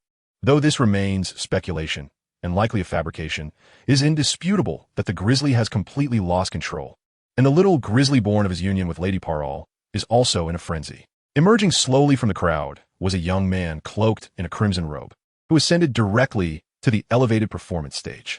With a brooding stubble and a visage reminiscent of a prince, he stirred a fervor amongst the society's elite women. Wherever his gaze lingered, the ladies contorted their waists and altered their postures, donning demure smiles in hopes of capturing the attention of this poet. Their minds, however, were consumed by far more lascivious fantasies than the gentleman could conceive. If the realm of piano were deemed a mysterious garden, then the melodies conjured by the young man in red were evidently a sacrilege to music itself. For children of noble lineage, mastering intermediate pieces such as Dante's Rhapsody or the Etude in E-flat minor was a mere trifle, while the Ode to Joy was merely an elementary composition, eliciting cheers only from the common folk. Upon concluding his performance, the young man rose gracefully, executing a gentlemanly bow. Despite his lackluster musical prowess, he was met with applause and shrieks of admiration from infatuated matrons. Lady Parral's brow furrowed as her gaze fixated on the young man's hands. For decades of piano experience informed her that those hands were not suited for manual labor, but rather seemed divinely crafted for the keys. Without a moment's contemplation, she blurted out, "Of course, it is that long band piece. Forgive me for not disclosing the name of the Jewish pianist in such a public setting." The young man in crimson inquired once more, "Are you able to play this piece, condemned by the papal authority?" Lady Parral hesitated briefly before shaking her head. "I cannot." The youth fell silent, turning the exquisite score to its final page. With a fingernail, he delicately sliced open the seal at the bottom, extracting a piece of parchment adorned with the commonplace 5-line staff and esoteric Latin script. The audience exchanged glances, while a flicker of trepidation and unease momentarily flashed across Lady Parral's striking eyes, akin to a hedgehog discovered in a corner. Yet, this was but a fleeting moment. She was convinced that no one had noticed her. The man in red arranged the sheet music before him, laboriously testing several notes before striking the keys with a slow, clumsy rhythm, stretching what should have been a 5-minute composition into a torturous 50. He painstakingly searched for each key. The positioning of the performance stage, rather than being an exquisite design, was yet another challenging replication, as directly above the piano, a purposely preserved skylight allowed moonlight to cascade through the glass, illuminating the crimson-robed musician and casting an air of solitude about him, rendering the sounds devoid of sensation. Undeniably, such a design also existed at the grand staircase of the opulent Noah's Ark concert hall, nearly identical in execution. The expressions of Duke Grizzly and Doda shifted from initial anger to an odd curiosity. They were eager to unravel the purpose of this young man in red. Was he merely there to perform the Ode to Joy? They yearned to discern his lineage. Could he be a troubled soul grappling with severe psychological afflictions? These questions echoed in the minds of the audience. Yet, akin to the grisly father and son, they maintained their habitual silence. As the maturity of the performance enveloped the hall, an increasing hush settled over the audience. The crystal chandelier lost its inherent brilliance, and the gaze of the people became entirely fixated on the slanting moonlight, as if beholding a wax figure of unmatched artistry, capable of penetrating the observer's eyes and reaching the purest depths of the soul. The blind pianist, clad in red, found his hands wholly beyond his control, surrounded by an unmistakable aura of palpable elements. The music he played in his final moments resonated like a vivid reenactment, piercingly interrogating each listener. Some began to weep for sins of the past, while others instinctively clutched their wives' frail shoulders. The moonlight persisted, as a small troop of well-equipped swordsmen stormed through the entrance of the grand auditorium, parting the crowd and rushing towards the stage. For the first time, Madame Parral was confronted with the cold-blooded nature of her husband. She would not allow anyone to desecrate her music. Like the blind man, she sought to halt the violent actions of the swordsman, yet she was a woman utterly disconnected from martial prowess. Despite the Duke of Grizzly having secured the most powerful private sorcerer in the principality, she staunchly adhered to her principles, refusing even to learn the simplest self-defense techniques. Fearing to tarnish her sanctuary, the swordsman, charging forward in a straight line, remained blissfully unaware of the impending danger. As the red-robed pianist struck the keys, the fabric of his robe rustled, and several wind blades took shape, propelled by the direction of his flowing garment, aiming precisely at the lightly armored swordsman. The accuracy was astonishing, so much so that even Duke Jack, a veteran of the battlefield for over 30 years, could scarcely believe it. The swordsmen's severed heads formed an invisible line, descending in various heights to the ground. Their headless bodies instinctively ran a few steps forward before collapsing in a domino effect. Hot blood splattering across the exquisite golden fleece carpet, imbued with a striking physical beauty. Music magic, a primary branch of offensive magic, is often regarded as both trivial and the most refined aspect of the magical system, beloved by many uneducated young nobles for its rigorous originality and artistry, yet perpetually unrecognized by the official magical association. There were no heart-stopping screams, no chaotic panic akin to the end of the world. People floated in the ocean of music, as if the shocking corpses were merely inconsequential dead fish. For 112 days, the celestial beings clashed. The furious Duke of Grizzly charged onto the stage, drawing his short sword and aiming for the pianist's back. Just before the gruesome scene unfolded, a figure suddenly interposed in front of the Duke, facing the glinting blade. It was Madame Betrayal, her eyes brimming with profound pain and sorrow, resembling a nun accused of sacrilege, cast out from the halo of God, enduring eternal spiritual torment. The Duke had never witnessed his wife in such a state. She gradually knelt, imploring him not to strike, not to interrupt this soul-stirring interrogation. Her heart bore too many shackles, yet to be liberated through the music. He must die. He is an enemy of Gran. Even this damned country is. Duke Jack's gaze hardened as he wrenched free from his wife's grasp. Many gazes began to shift, not due to the image itself, but rather because of that exclamation, even this damned country. It was the deeply buried aspiration of the Duke of Grizzly, a desire tainted with the filth of ambition, unexpectedly vocalized in a moment of unawareness. Could this be the effect of a hymn to the heart? The music approached its conclusion, yet a far more imposing drama was just commencing. Among these guests were not a few ministers hailing from the slow court, who, despite their skepticism regarding what His Majesty could accomplish, were astonished by the audacity of this barbaric leader. Should such words be uttered by a duke and head a household?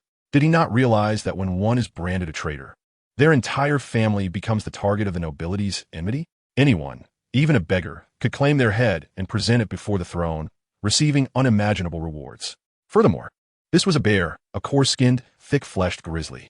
The intrigue did not lie solely with the Duke, but also with Lady Pilaf and the promising Doda. No one anticipated that Li Hao and the little which would successfully evade the heavily guarded sentinels. Pressing against the ornate walls of the grand hall, like two highly intelligent geckos, lurking beside the moonlit skylight. Even the seemingly calm muse, whose heart was tumultuous, did not foresee that someone would rush in to usurp his position and execute the ensuing tasks. Yet, he could never have imagined such a breathtakingly dramatic entrance. The descent of Rose from above was impeccably balanced. Without her assistance, Li Hao would never have landed in a human posture. If the shock of musical magic was not thoroughly overwhelming, then the celestial imagery of divine beings descending in the moonlight certainly compensated for that. At the very least, Rose's figure and visage commanded astonishment amidst the assembly of high society in the grand hall. Although Li Hao lacked the innate attributes of a red-robed mage, he nonetheless drew the gaze of many envious women, adorned in an ostentatious black court ensemble. The Duke of Grizzly's initially furious expression now reflected a complexity.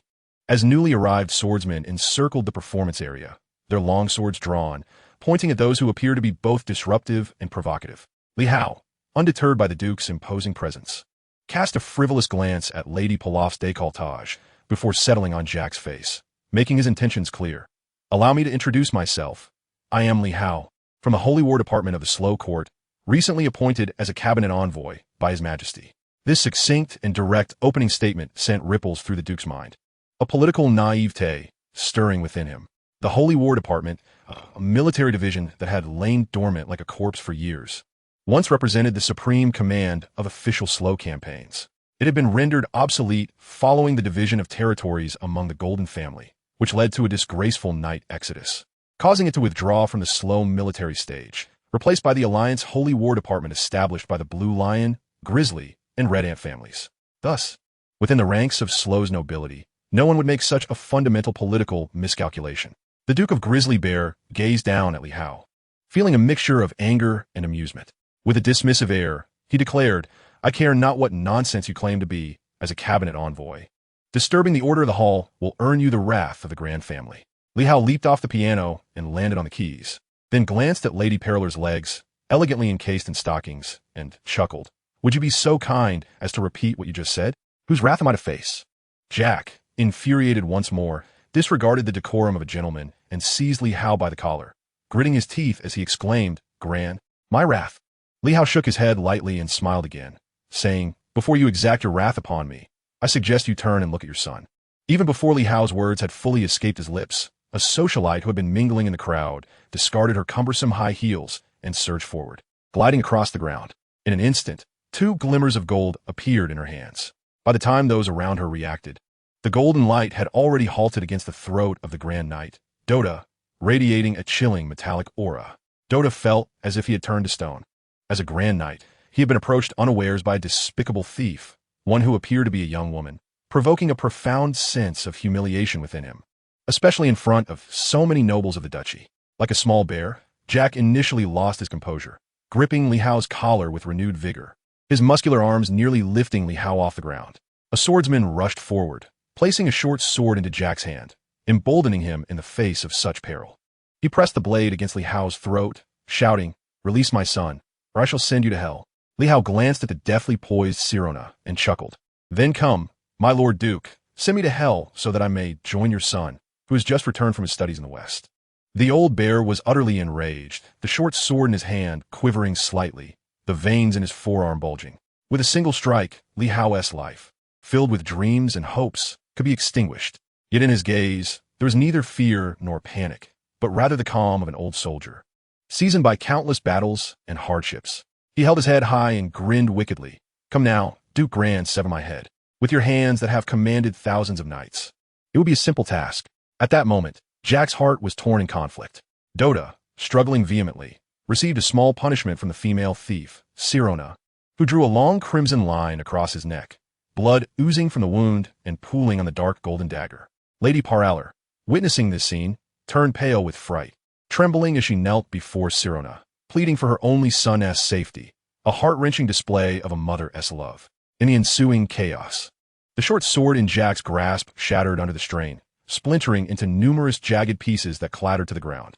Ross and Mew stood back to back, brandishing their black crystal wands and darkened staffs, ever vigilant against the onslaught of the swordsman.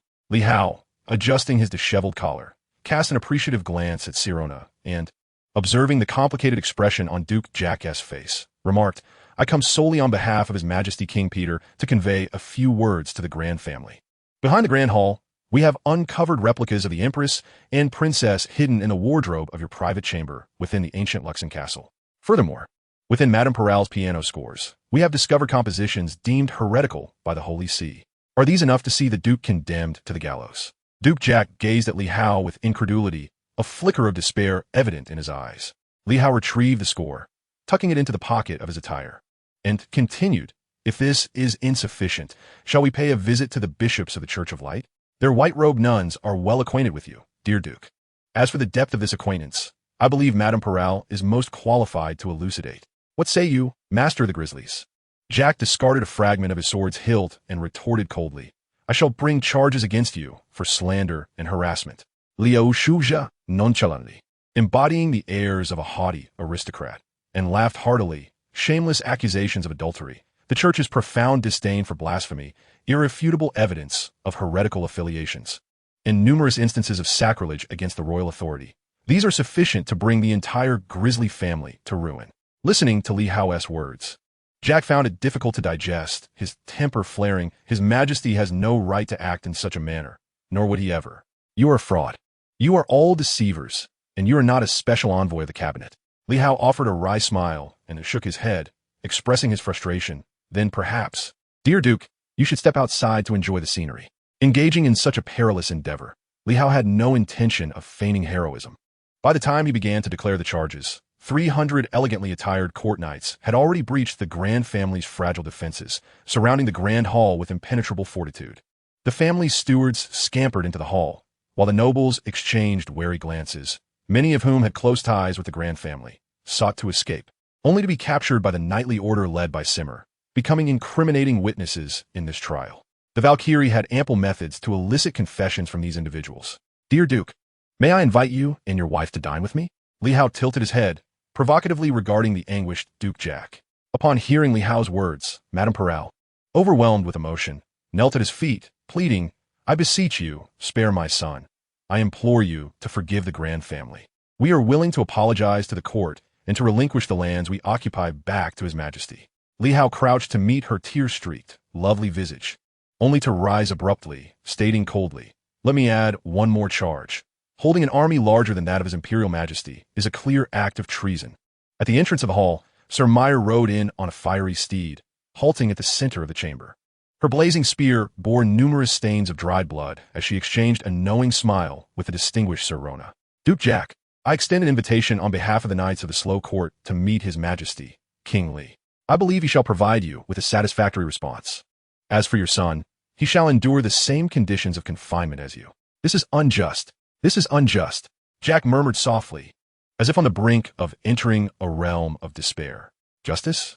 Such a concept holds no weight in the mouths of traitors and blasphemers. You are left with but two choices: remain silent and accompany us, or sacrifice the lives of your 5,000 family knights for the sake of feudal resistance and conflict." After delivering these words, Li Hao bypassed the grieving Lady Paralf and strode towards the exit of the hall. In a certain sense, it is a profession that transcends the 10 most esteemed vocations. A preeminent politician of the world, the Dark Regent, Lord Dante. The most remarkable achievement of Dante was the flawless amalgamation of papal authority and centralized power, restoring the Roman Empire to its former glory before its demise.